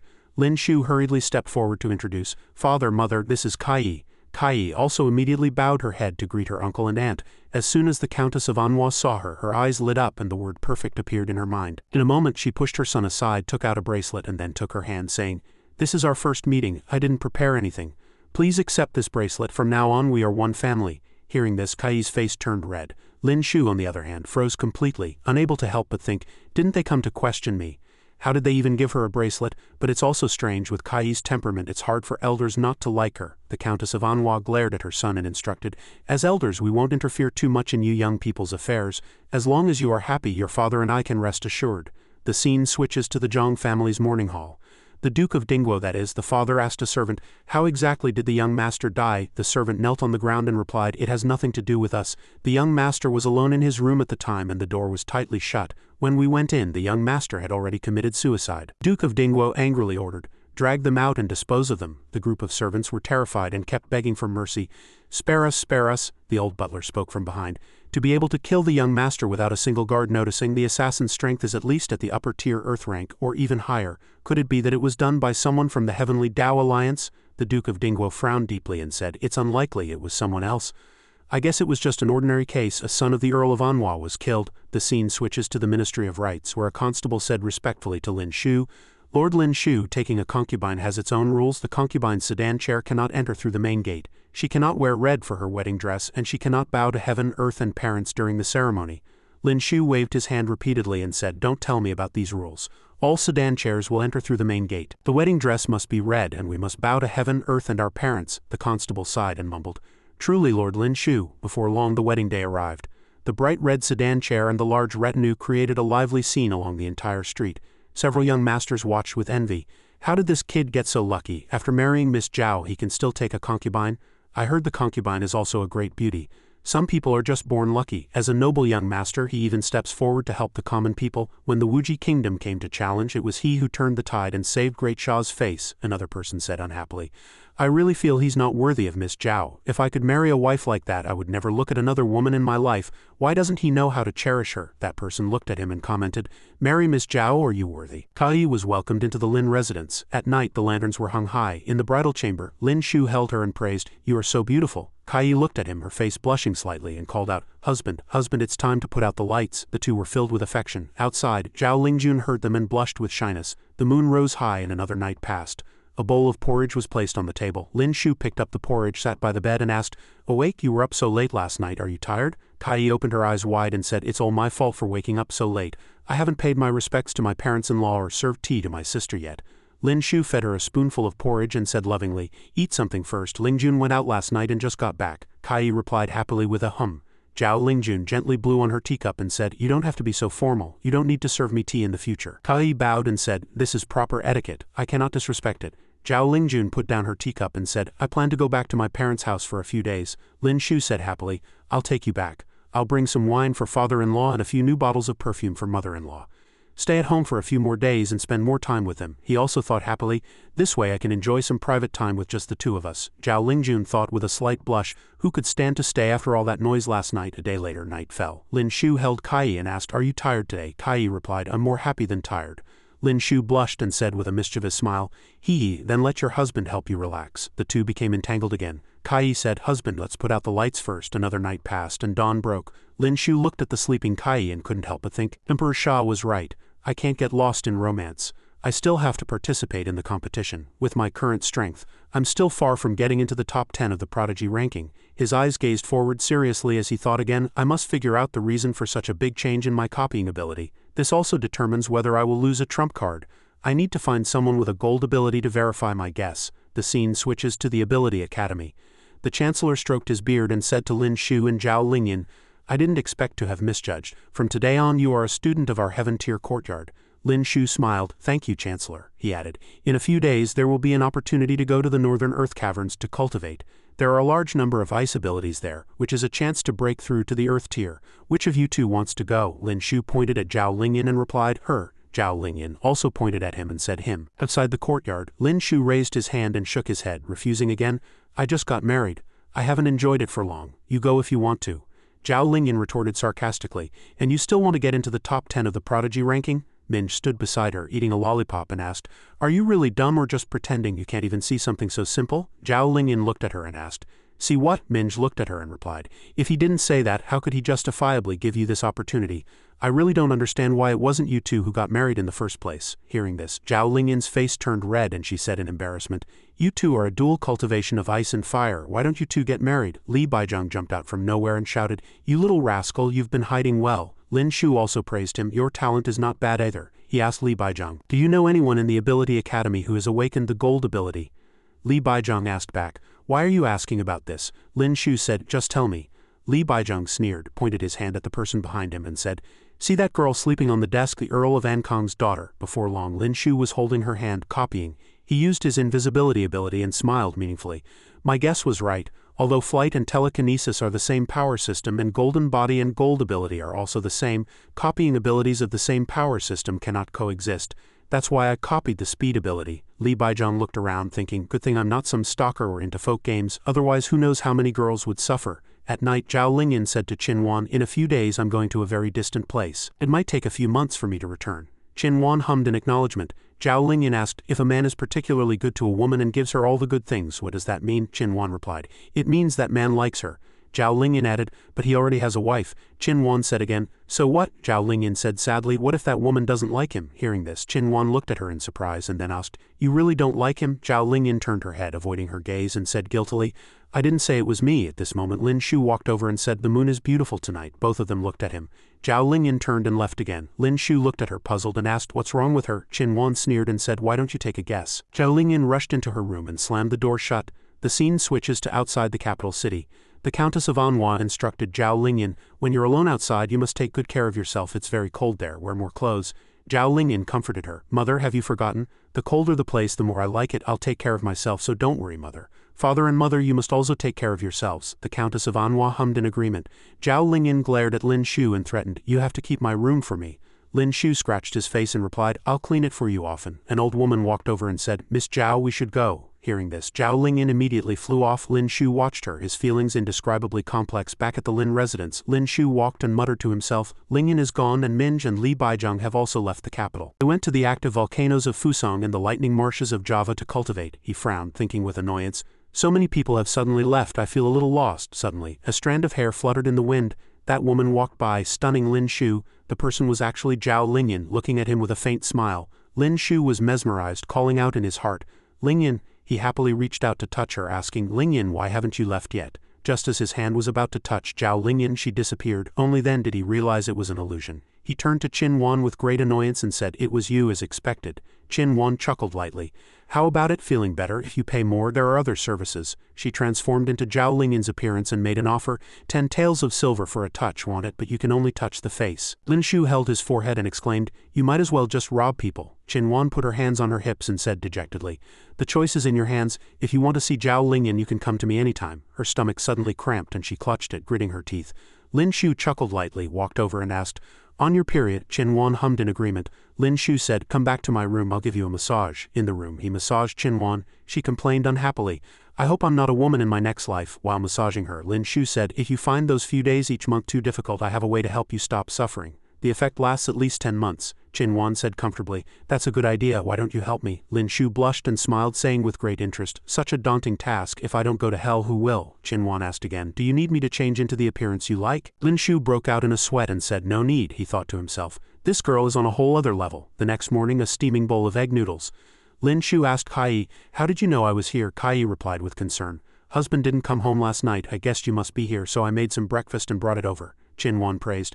"Miss Kai's cooking is really good," Kai said happily. "Thank you for the compliment." Zhu Jin arrived on time again. Lin Shu had just taken a bite of his noodles when he looked up. Kai asked, "Chief Steward Zhu, what brings you here? Does His Majesty have something for me again?" The Chief Steward said, "I'm here to see Miss Qin this time." Hearing this, Qin Wan looked at him in confusion.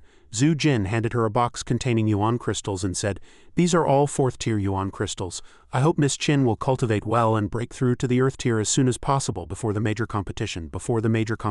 His Majesty has high hopes for you." Lin Shu pouted and muttered, "That dog emperor is actually so generous. Is this competition really that important to the country?" Zhu Jin glanced at him and added, "Young Master Lin, His Majesty also asked me to tell you to stop wasting time and focus on your cultivation." Lin Shu rubbed his hands and said, "Please rest assured, Your Majesty, I am cultivating diligently every day. Does His Majesty have anything to reward me with?" This left Qin Wan, who was next to him, speechless. And Zhu Jin also said speechlessly, "Young Master Lin, please have some self-respect." After seeing off the chief steward, Lin Shu thought dejectedly, "Ling Yanminge and Li Baizheng all have their opportunities and Qin Wan has the full support of that dog emperor. It seems I have to cultivate seriously, otherwise it will be too embarrassing if I can't get into the top 10 of the prodigy ranking." With that thought he turned and asked Qin Wan, "Do you know where the metal ore veins are in our great Shah?" Qin Wan said, "Why are you asking about this?" Lin Shu replied, "I have a friend with a gold ability, I'm asking for him."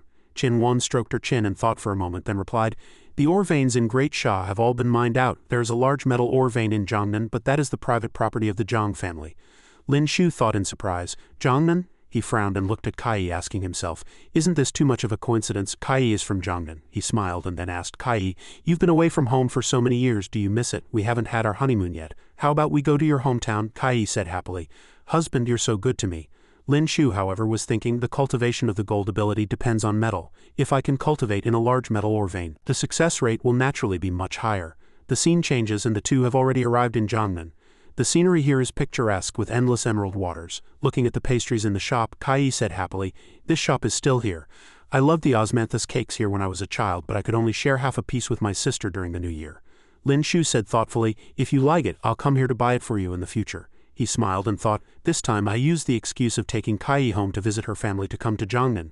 At night when Kai is asleep, I'll go check out the Zhang family's ore vein." The two walked to Kai's home. She stood in front of a young boy and asked, "Excuse me, is this the Jiyu family?" The young boy asked, "Sister, are you second sister?" Lin Shu was stunned, thinking, "I heard from Kai that she has 4 siblings. The eldest sister went to a rich family as a maid. She joined an opera troupe. The third sister was given away as a child bride, and this one in front of me must be the 4th brother." The 4th brother said with teary eyes, "Second sister, where have you been all these years? Father and mother were still talking about you before they passed away." Kai was stunned and said, "Father and mother have already—" Lin Shu took some money from behind and handed it to the 2 children, saying, "Take this and buy some candy." He waved to the 2 children and said, "Go early and come back early." The 2 children also waved back and replied, "Oh." Unexpectedly, he turned around and bumped into someone. It looked up at the tall figure in front of it and was frozen in fear. The man in red looked down with a grim expression, exuding a murderous aura. The 2 children ran back in fear. It hid behind the 4th brother, who was trembling, and asked, "Lord Huang, haven't we already paid this month's protection fee?" The man surnamed Huang crossed his arms and said arrogantly, "Today you're wearing yellow, which clashes with my color, so you must be punished." The 4th brother asked, with sweat on his brow, "Grandpa Huang, aren't you wearing red today?" The 2 henchmen behind him heard this, laughed, then covered their mouths, not daring to make a sound, which made him shout in anger, "I wore yellow yesterday and I might wear it again tomorrow." Lin Shu generously took out a banknote and said, "I'll pay 100 for them first." The man surnamed Huang reached out to take the banknote, saying with satisfaction, "That's more like it." Only then did Lin Shu smile sinisterly. "You really dare to take it?" He grabbed his hand and froze it with his ice ability. The man surnamed Huang cried out in pain, "Young master, spare my life." Lin Shu ordered decisively, "Have your underlings go call the constables. Return all the money you've collected tenfold or keep it and wait for your family to burn it for you." The man surnamed Huang quickly agreed, "Yes, yes, yes." Lin Shu looked at Kai and instructed, "You stay here and catch up with your family. I'll go for a walk by myself." Kai obediently agreed, "Thank you, husband." Lin Shu strolled through the streets, looking at the pastries in his hand and thinking, "Consort Gui is also from Jiangnan. She should like this if I bring some back." At this moment, several more carriages passed by. The common people looked on and asked each other, "What crime did these people commit? Why were they arrested? I heard they are rebels from the Heavenly Tao Alliance." They were arrested after failing to assassinate the prefect's son and are being taken to the execution ground to be beheaded as a public example. I heard that the Zhang family's son in the capital also died at their hands. It's only been a few months and the Zhang family has launched a large-scale hunt for the Heavenly Tao Alliance members. This incident was a trap set for them. I didn't expect they would actually catch a few people. Hearing this, Lin Shu's eyes widened and he frowned, thinking seriously, "This is not good. I've implicated my comrades. I killed Zhang San. The Zhang family couldn't find the killer, so they blamed it on the Heavenly Tao Alliance. 3 members of the Heavenly Tao Alliance were tied up and prepared for execution." The official above shouted, "You 3 rebels, do you have any last words?" One of the Heavenly Tao Alliance members turned his head and cursed, "To hell with you, you dog official. Kill one of me and there will be thousands more like me. There are so many righteous people in the world, you can't kill them all. Even if we die today, sooner or later someone will avenge us. Dog official will be waiting for you in the netherworld." The official angrily threw down a token and ordered the execution. The executioner raised his large blade. At this moment, someone else shouted to act, forcing the executioner to stop. That Heavenly Tao Alliance member shouted to the person who came to save him, "Go quickly. Don't worry about us, this is a trap." As soon as he finished speaking, sharp spikes of Earth ability shot up from the ground. The Heavenly Tao Alliance member said in horror. What? It wasn't over yet. A fire ability appeared at the foot of the stone spikes. At this moment a person floated in the air. His ability was Earth, he said arrogantly. I didn't expect you rebels would really dare to storm the execution ground. He turned to the people behind him and said, What are you waiting for? Continue the execution. It's just a few rebels, leave them to us. The executioner raised his large blade again and swung it towards the neck of the Heavenly Tao Alliance member, but someone used an ability to control the blade and it couldn't be swung down. The executioner pushed down hard but it still wouldn't go down. Then the blade flew out of his hand, spun around and stabbed straight at that official. Immediately, one of his subordinates blocked in front, then drew his sword and slashed, turning the blade into iron filings that clattered to the ground. The brown-clothed man's eyes sharpened, recognizing the metal-manipulating ability user, a gold type. This kind of guy with a body as hard as iron like a turtle shell is the most difficult to deal with. He scanned the people present and challenged loudly, What kind of skill is it to hide in the dark? Come out if you have the guts and fight me fair and square. Suddenly, another constable slashed at him from behind with a sword. He dodged in time. Another person held a sword, eyeing him menacingly, wanting to attack. The others were also swaying as if they were being controlled, forcing him to block with his sword behind him and ask loudly, Are you crazy? Are you trying to rebel? Several constables fell to the ground, a phantom ability emanating from their bodies causing him to break out in a cold sweat. He stared intently at the group surrounding them, thinking they're being controlled. Several Heavenly Tao Alliance members hid and observed from the side. The person behind asked the helmsman, Is this the expert you invited? The helmsman said, I don't know who is helping us, let's save the people first, we'll talk after we get them out. The constable looked at the helmsman's group and shouted, Rebels, they're running away, he ordered loudly. After them. But the nearby brazier fell over and the fire spread, blocking his path. The fire grew larger and he said in a mad rage, A gold ability controlling fire and a divine ability that can affect others' minds. When did the Heavenly Tao Alliance get such a powerful expert? Beside a mountain range, the helmsman clasped his hands and thanked the person in front of him. I am Zhang Li, the helmsman of the Jiangnan branch of the Heavenly Tao Alliance. Thank you, friend, for saving us. I am deeply grateful. The person waved his hand and said, There's no need to be so polite, heroes. I also admire those who fight for justice. Encountering such a situation by chance, of course I couldn't just stand by and watch you all be harmed by those dog officials. It's not convenient for my friends to show themselves, so please forgive us. Zhang Li still bowed and said, Thank you, heroes, for your help. If you need anything in the future, I will go through fire and water without hesitation. Lin Shu laughed heartily and said, To be honest, Miss Aki of your alliance is a friend of mine. For her sake I couldn't just stand by and watch you die. Hearing this, he said in surprise.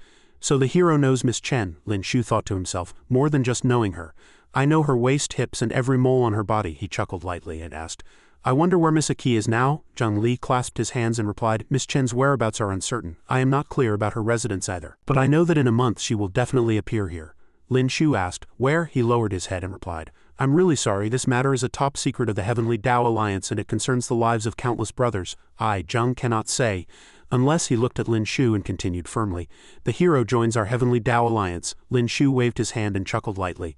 I'll join. In fact, we have also killed some powerful figures who oppressed the people before, so we can be considered your comrades. He turned and waved his hand. Please wait a moment, we'll go get the proof of our membership. In a short while, Lin Shu threw a person to the ground, followed by several more, causing Zhang Li and the others to say in surprise, The tutor's family of the Jiangnan Zhang clan, the prefect of Jiangnan and his son. They immediately knelt down, making Lin Shu say in surprise, Is this necessary? The Heavenly Tao Alliance member replied emotionally, My parents were beaten to death by the son of the Jiangnan prefect under his orders. The hero has avenged me, so of course I must kneel. Zhang Li also continued, My younger sister was insulted by the Zhang clan and jumped into the river to commit suicide. I went to the Yamen to report it, but I was beaten up and thrown into prison. If it weren't for the helmsman's rescue, I would have been beheaded by that dog official long ago. He looked at Lin Shu and asked, May I ask for the hero's esteemed name? Lin Shu replied readily, Li Xiaoyao. Zhang Li stood up and called out, Junior brother Xiaoyao, welcome to the Heavenly Tao Alliance. Lin Shu said, By the way, what do you plan to do with them? Zhang Li replied, We will let the people of Jiangnan decide their fate. Lin Shu said, All right, I'll leave these people to you. I have something else to do, so I'll be leaving first at night in the Murong residence in Jiangnan. Old Murong asked, Why is it so noisy outside? The head of the Murong family reported, Father, the son of the Zhang clan disappeared yesterday, and the Wang family's father and son were found dead on the street. Everyone outside is talking about it. Old Murong put down his teacup and asked again, Was it the people from the Heavenly Tao Alliance who killed them? The head of the Murong family helped him up and replied, No, I heard they were initially alive, but later more and more onlookers gathered. By the time the Zhang family arrived, the 4 of them were already dead. Old Murong said, They brought this upon themselves. He asked again, How is yours cultivation? The head of the Murong family replied, Sister has made great progress these past few days, but she's still a little bit away from the Earth tier. Old Murong said seriously. The world is vast. That girl shouldn't stay in the small Jiangnan for her whole life. For this minor competition, let her give it a try. A figure quickly flew out and then landed on the ground. Using his invisibility ability, Lin Shu surveyed the surroundings, thinking to himself, I must commit every room, every tree, and every rockery here to memory. I want to give Consort Gui a surprise when I return to the capital. Suddenly, a young woman pointed her sword at him and asked, Who's there? Lin Shu looked over, thinking cautiously, This feeling is truly terrifying. Wind ability, the young woman frowned and asked, Who are you? Lin Shu used his ability and said calmly, Don't be nervous, I'm just passing by. The young woman asked again, Are you from the Heavenly Tao Alliance? She sheathed her sword and said in surprise, Was it you who killed the Zhang father and son in the prefect's family? She placed her hand on the wine jug on the stone table and asked, Would you like a drink? This wine costs 200 taels of silver a jar and you can't buy it even if you have the money. Lin Shu said, I don't drink. Then he frowned and thought, This is actually red mud furnace. This quality only sells for 30 or 40 taels of silver in the capital. She's been tricked by a middleman. If I were to get into the business of speculation, I'd make 170 taels per jar. 100 jars, he asked her. What's your name? Pouring wine, she replied. Murong Yu. And you? Lin Shu smiled and said, My name is not important. Let me ask you a question. What is Consort Gui to you? Murong Yu sat down and said, I can't say. Lin Shu placed a jar of red mud furnace on the table and said, Then let's change the question. Tell me Consort Gui's name. This jar of wine is for you, how about it? Murong Yu's eyes lit up as she looked at the wine jar. Then she composed herself, cleared her throat and said, Consort Gui's name is Murong Mingzu. She looked at him and asked in confusion, But why are you asking this? But Lin Shu had already left without her noticing. She was stunned for a moment, thinking, He's gone. Then she thought with some confusion, Why are people from the Heavenly Tao Alliance so interested in my aunt's affairs? The scene switches to night. Lin Shu has arrived at the Zhang family's mine. With one swing of a pickaxe, countless yuan crystals flew out from the ground, soaring into the sky and landing in front of Lin Shu. He took a deep breath of these yuan crystals, thinking with satisfaction, This feels great, just being near the mine makes the gold ability in my body restless. Suddenly a long spear flew towards him, with someone asking, What little thief dares to steal from the ore vein here? Lin Shu glanced back, then dodged, saying with a serious expression, Not good, it's an earth-tier upper stage expert. The person flew over and said, Where do you think you're going? Lin Shu used his invisibility ability to hide. The person swung his long spear but hit nothing. He said angrily, He disappeared, he said with annoyance. It's them again. Lin Shu stood aside, crossing his arms and humming, thinking, As a transmigrator I've read The Art of War. I'll let you know what it means to retreat when the enemy advances, advance when they retreat, and harass them when they're tired. In the darkness of the night he appeared again, making the mine guard chase him until he was out of breath, cursing, You little thief, you have no guts. If you have the courage, stop running. The next day he took some more ore, making the man with the spear chase after him relentlessly, cursing, You little thief, you robber. On the third day he used the same trick again, making the man chase and curse him like a madman. You little thief. From the fourth to the fifth day it was all shouts of Don't run or You little thief. By the 10th day of the chase the man was finally exhausted, panting like an ox and saying, You little thief, stop running. All you know is how to hide. If you have the guts, come out and fight me fair and square. Lin Shu hid behind him, and hearing him shout come out, he covered his mouth and laughed smugly, thinking, I can't beat you, but I can wear you down. The scene switches to the Palace of Eternal Spring in the capital. A maid brought some pastries and called out, Your Highness, please have some pastries. Mingzu petted Nianiu and said, I'm not hungry. This made the maids behind her discuss worriedly. In the past, although Her Highness ate little, it was never this little. Could Her Highness have developed anorexia? That would be troublesome. Lin Shu came here as soon as he returned to the capital. Bai Shuang asked happily, Brother Lin Shu, you're back? Qin Wan added from the side, If you didn't come back soon it would be inexcusable. The moment Mingzu heard this she turned around, thinking Lin Shu in her heart. He walked over with a box and said to her with a smile, Your Highness, I brought you some pastries and preserved fruits. Please have a taste. Mingzu looked at him with a slight blush, then froze. Lin Shu's eyes widened. He waved his hand and called out, Your Highness, Your Highness. Only then did Mingzu come back to her senses, turned her head and extended her hand, saying, I happen to be hungry. Let me have a taste. As soon as she took a bite, she said in surprise, This osmanthus cake tastes exactly the same as the one from the pastry shop outside my home. Lin Shu squinted, chuckled lightly, and thought, It is from the pastry shop outside your home. He added, I have another gift for Your Highness. Mingzu looked at him and asked, What gift? Qin Wan spoke up, Your Highness, please close your eyes. As soon as Mingzu closed her eyes, she asked curiously, What kind of gift requires me to close my eyes? Lin Shu turned his head and said, You can start now. Qin Wan hummed in agreement, also closed her eyes and then opened them. Having already used her illusion ability, Mingzu opened her eyes and was drawn into the illusion. She looked around and asked, Is this Jiangnan? She was standing on a boat looking at the panoramic view. Qin Wan swayed weakly and fell over. Lin Shu supported her and said, Thank you for your hard work. Qin Wan looked at him and replied with a light chuckle, Seeing how hard I've worked, you should add more money. Lin Shu said helplessly again. She enthusiastically asked for another 100 taels. Lin Shu also gave her the extra. Mingzu opened her eyes after a while. Lin Shu looked over and asked, Your Highness, are you awake? Mingzu asked curiously. How did you do that?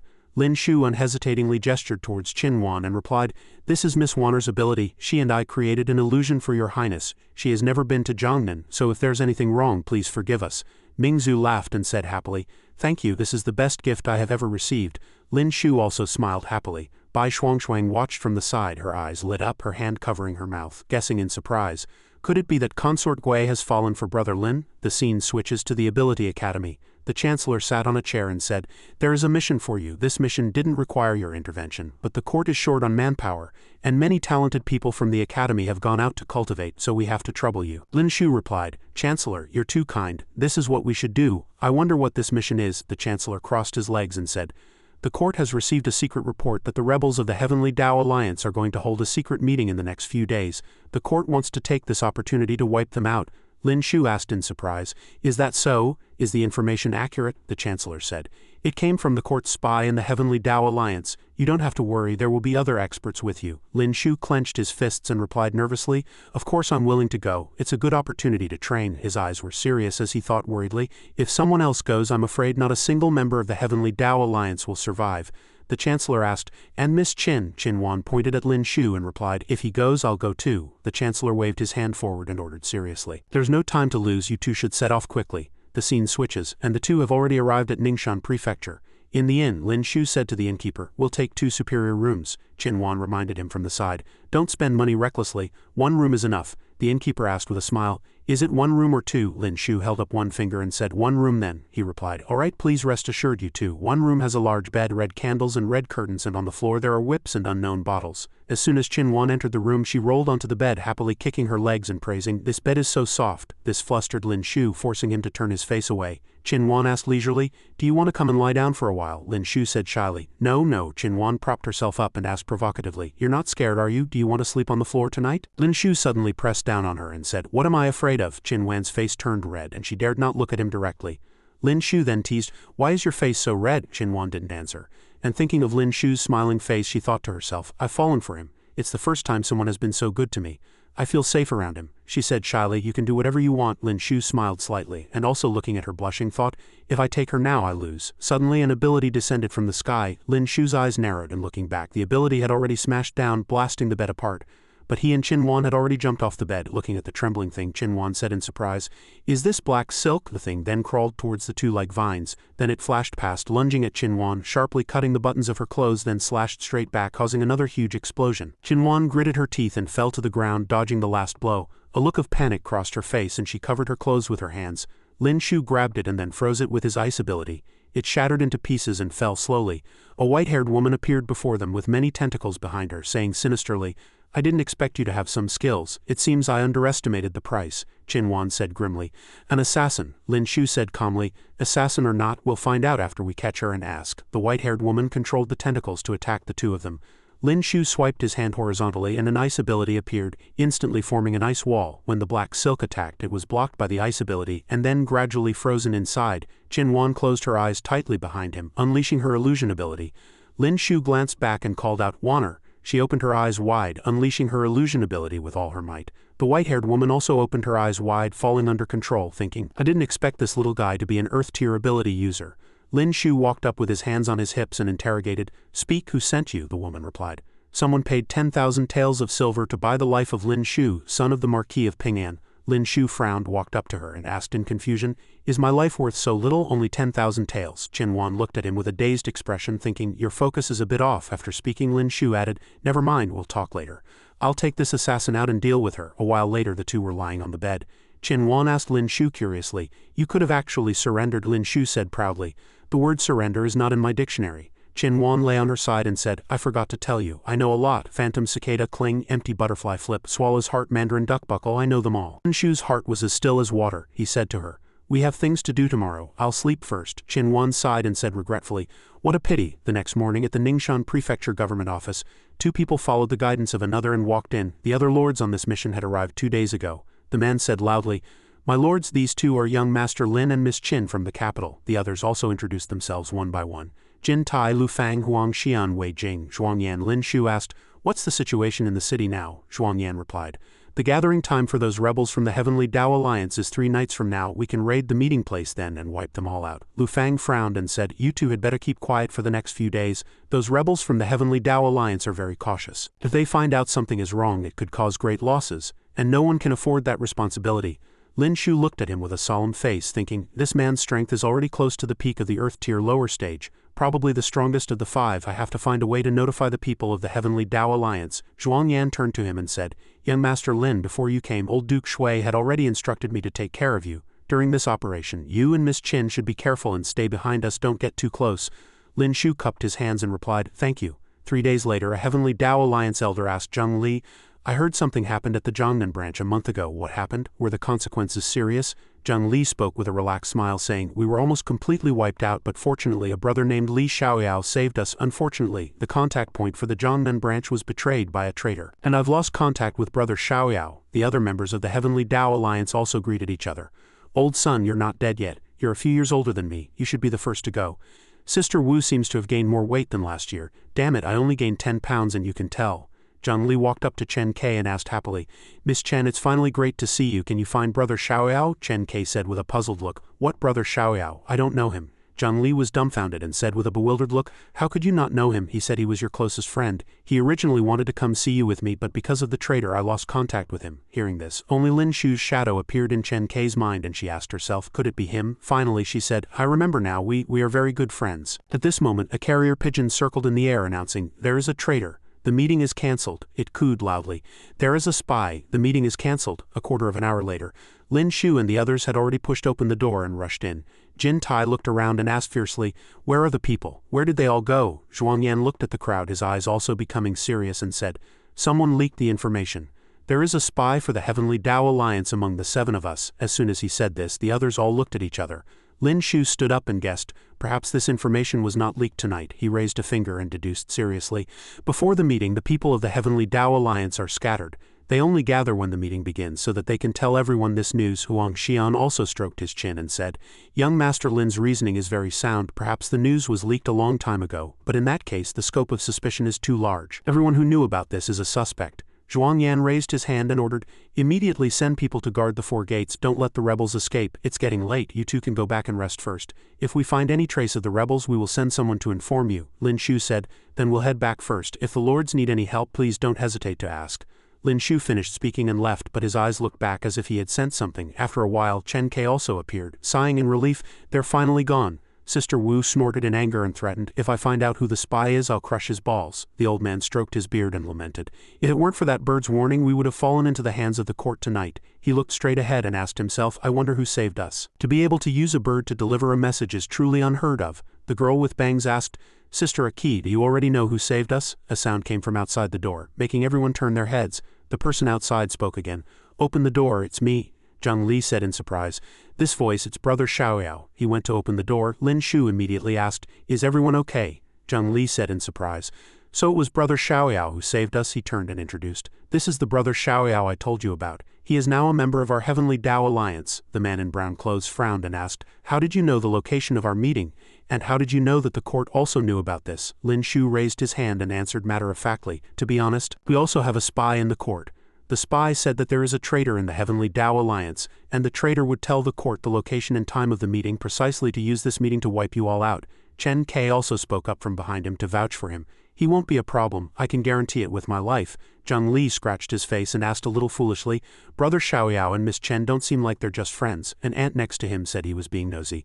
What kind of friendship can there be between a man and a woman? If they were just friends, why would he risk his life to save us? The girl with bangs opened her eyes wide and said, no wonder Sister Aki has been so distraught these past few months. Lin Shu said, it's not safe to stay here for long. I'll escort you out of the city first. The people from the Heavenly Tao Alliance replied, thank you then. At the city gate, Lin Shu and Chen Kai were on the roof. He asked her, why haven't you come to see me these past few months? Chen Kai replied, I did look for you on the day you took a concubine. Lin Shu looked at her and asked again, have you been injured these past few months? Chen Kai looked away blushing and replied, I was injured. Lin Shu asked anxiously, where are you hurt? Chen Kai showed him the wound and explained the reason. When I was assassinating an Earth-tier martial general, I couldn't dodge one of his moves. Lin Shu used his ability to heal the wound, nagging, "Why were you so careless?" Chen Kei's wound began to heal. Lin Shu smiled and said again, "In the future, if you have dangerous missions like this, come find me in the capital and I'll go with you." Chen Kei turned her head, avoiding his gaze, and said, "We shouldn't see each other again." Lin Shu was stunned and asked in surprise, "Why?" Chen Kei murmured with a sad expression, "You should enjoy your wealth and glory. Don't get involved in the affairs of the Heavenly Tao Alliance. If your identity is exposed, the people around you will be implicated."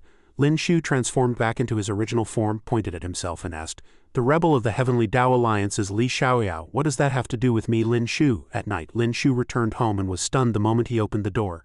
Qin Wan was lying on the bed in a thin, sexy nightgown, and asked, "Why were you out for so long today?" Lin Shu scratched his face and stammered, "I just wandered around outside for a while longer today." Qin Wan didn't say anything more, walked over and sniffed him, then said, "You smell like a woman." Lin Shu looked away guiltily and said, "No, I don't." Qin Wan gently stroked her hair and asked charmingly, "Am I not pretty enough, or is my figure not good enough? I waited for you in my room after taking a bath. Why did you still go out to find other women?" Lin Shu was mesmerized for a moment, then turned his head away, trying to cover it up. "I just went to see a friend, just like you and me, purely friends." Qin Wan touched her lips lightly and asked, "Is it unbearable? Do you want me to help you?" Lin Shu was both curious and looked at her, asking back, "How can you help me?" What followed was a blinding display of affection. Lin Shu also cried out, "Wait, wait." The next day, in a bamboo forest south of Ningxuan Prefecture, Huang Xian walked and reminded, "Last night before our operation, a person named Li Xiaoyao tipped off those rebels from the Heavenly Tao Alliance, which is why they escaped beforehand. That Li Xiaoyao has a flight ability and took everyone out of the city." Hearing this, Lin Shu's face sank, and he thought, the traitor was indeed one of those people in the Heavenly Tao Alliance last night, but he didn't expect that the traitor in the Heavenly Tao Alliance was also a person from the court. That Huang Xian added, "Today's operation did not inform the Ningxuan Prefecture Yamen. With too many people there are too many mouths. It's just us. The Heavenly Tao Alliance has a total of several rebels, 3 of whom are Earth tier and the rest are Zon tier." Jin Tai said, "Wait, is our spy also among these 9 people? We don't want to hurt our own people." Huang Xian held up a finger and replied, "The spy is about the same height as Zhuang Yan and as thin as Lu Fang. When we catch up with those rebels he will immediately turn his coat. Don't hurt him." Lin Shu stroked his chin and looked at him, thinking in surprise, "So it's him, that guy surnamed Yang who questioned my name yesterday." He looked back at the 2 carrier pigeons and gestured with his eyes. They immediately hung up the Carrier Pigeon Express sign and flew away over here. Chen Kei and her group were walking. The girl with bangs bounced up again and asked, "Sister Aki, when did you meet him? How did you meet? Will you two be together in the future?" The carrier pigeon had already flown over to deliver the message. "Helmsman Yang is a spy. Your location has been exposed. Run quickly." Hearing this, everyone was stunned, and then their eyes all turned to Helmsman Yang. He pointed at himself and said with a solemn expression, "We've been brothers for so many years. Just based on the words of a bird you suspect I'm a spy?" The old man said seriously.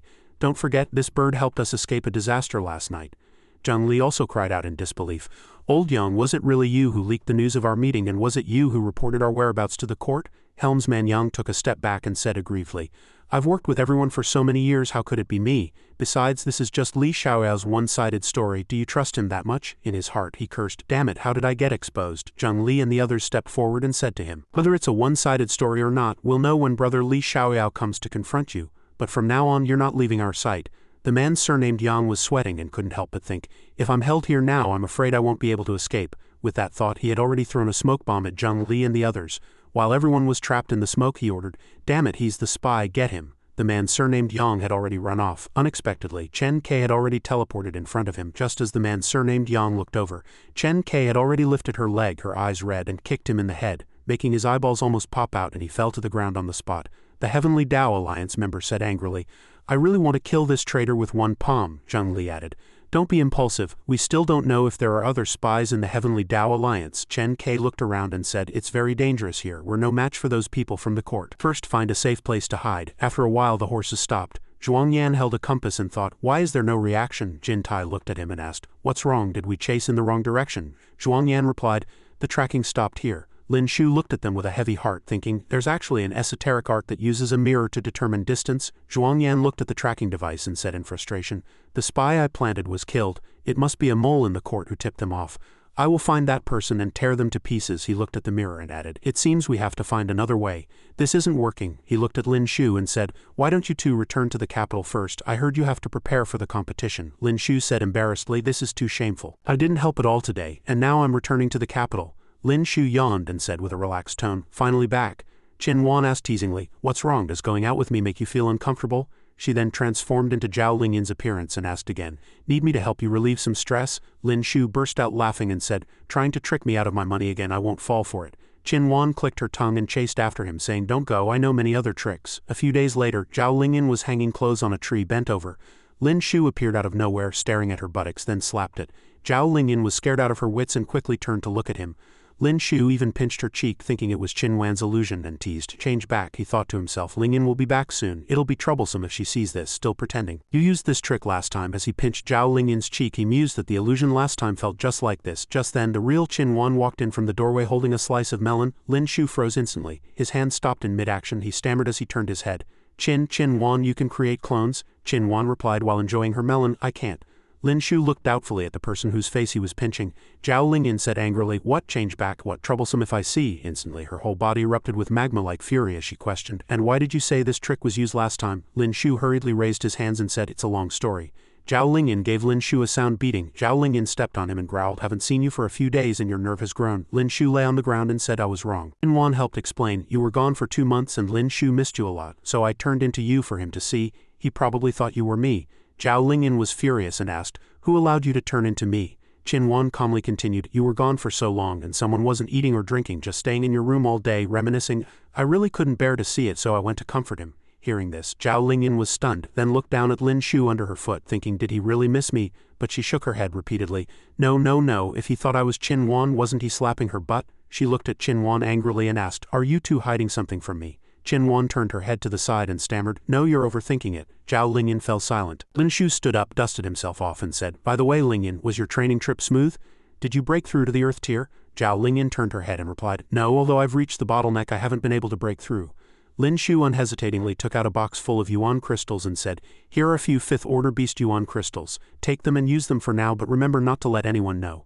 Zhao Lingyin asked in surprise, "Where did you get 5th order yuan crystals?" Then she crossed her arms and said, "I don't want them, you can use them yourself." Lin Shu stroked his chin, his face slightly flushed, and asked back, "Are you sure? After I reach the Earth tier, won't it be a piece of cake to enter the top 10 of the prodigy rankings at that time? You hee. Hearing this, Zhao Lingyin's face turned beet red and she was speechless. She had to take one and say, "Then I'll take one." She turned around and added, "If I can't break through, I'll just wait for fate. You can have the rest." Lin Shu waved his hand, wishing her success. Qin Wan breathed a sigh of relief and said, "Zhao Lingyin is back, so we can only do our thing in secret."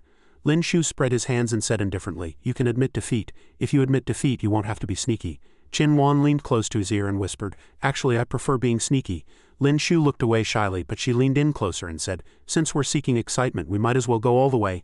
Lin Shu was startled and yelped, "Ah," then turned to find Kai. She walked with him, calling him master, and said, "The troop leader is getting old and can't perform anymore. I want to bring her here to live with us." Lin Shu replied, "Sure, and Xiaxia and Anon too. If they're willing, you can bring them over as well. The house does feel a bit empty." A cold wind blew by. Kai shivered from the cold, rubbing her hands and sniffling. Lin Shu took one look and recognized it as cold energy, saying, "Lingyin has broken through." He opened the door and walked with Kai to Zhao Lingyin and Lingjun, praising, "You only used 1 yuan crystal. You must be blessed by the god of luck." Zhao Lingyin replied, "Thank you," he added. "We're family. Why be so formal? If we meet in the tournament, just go easy on me."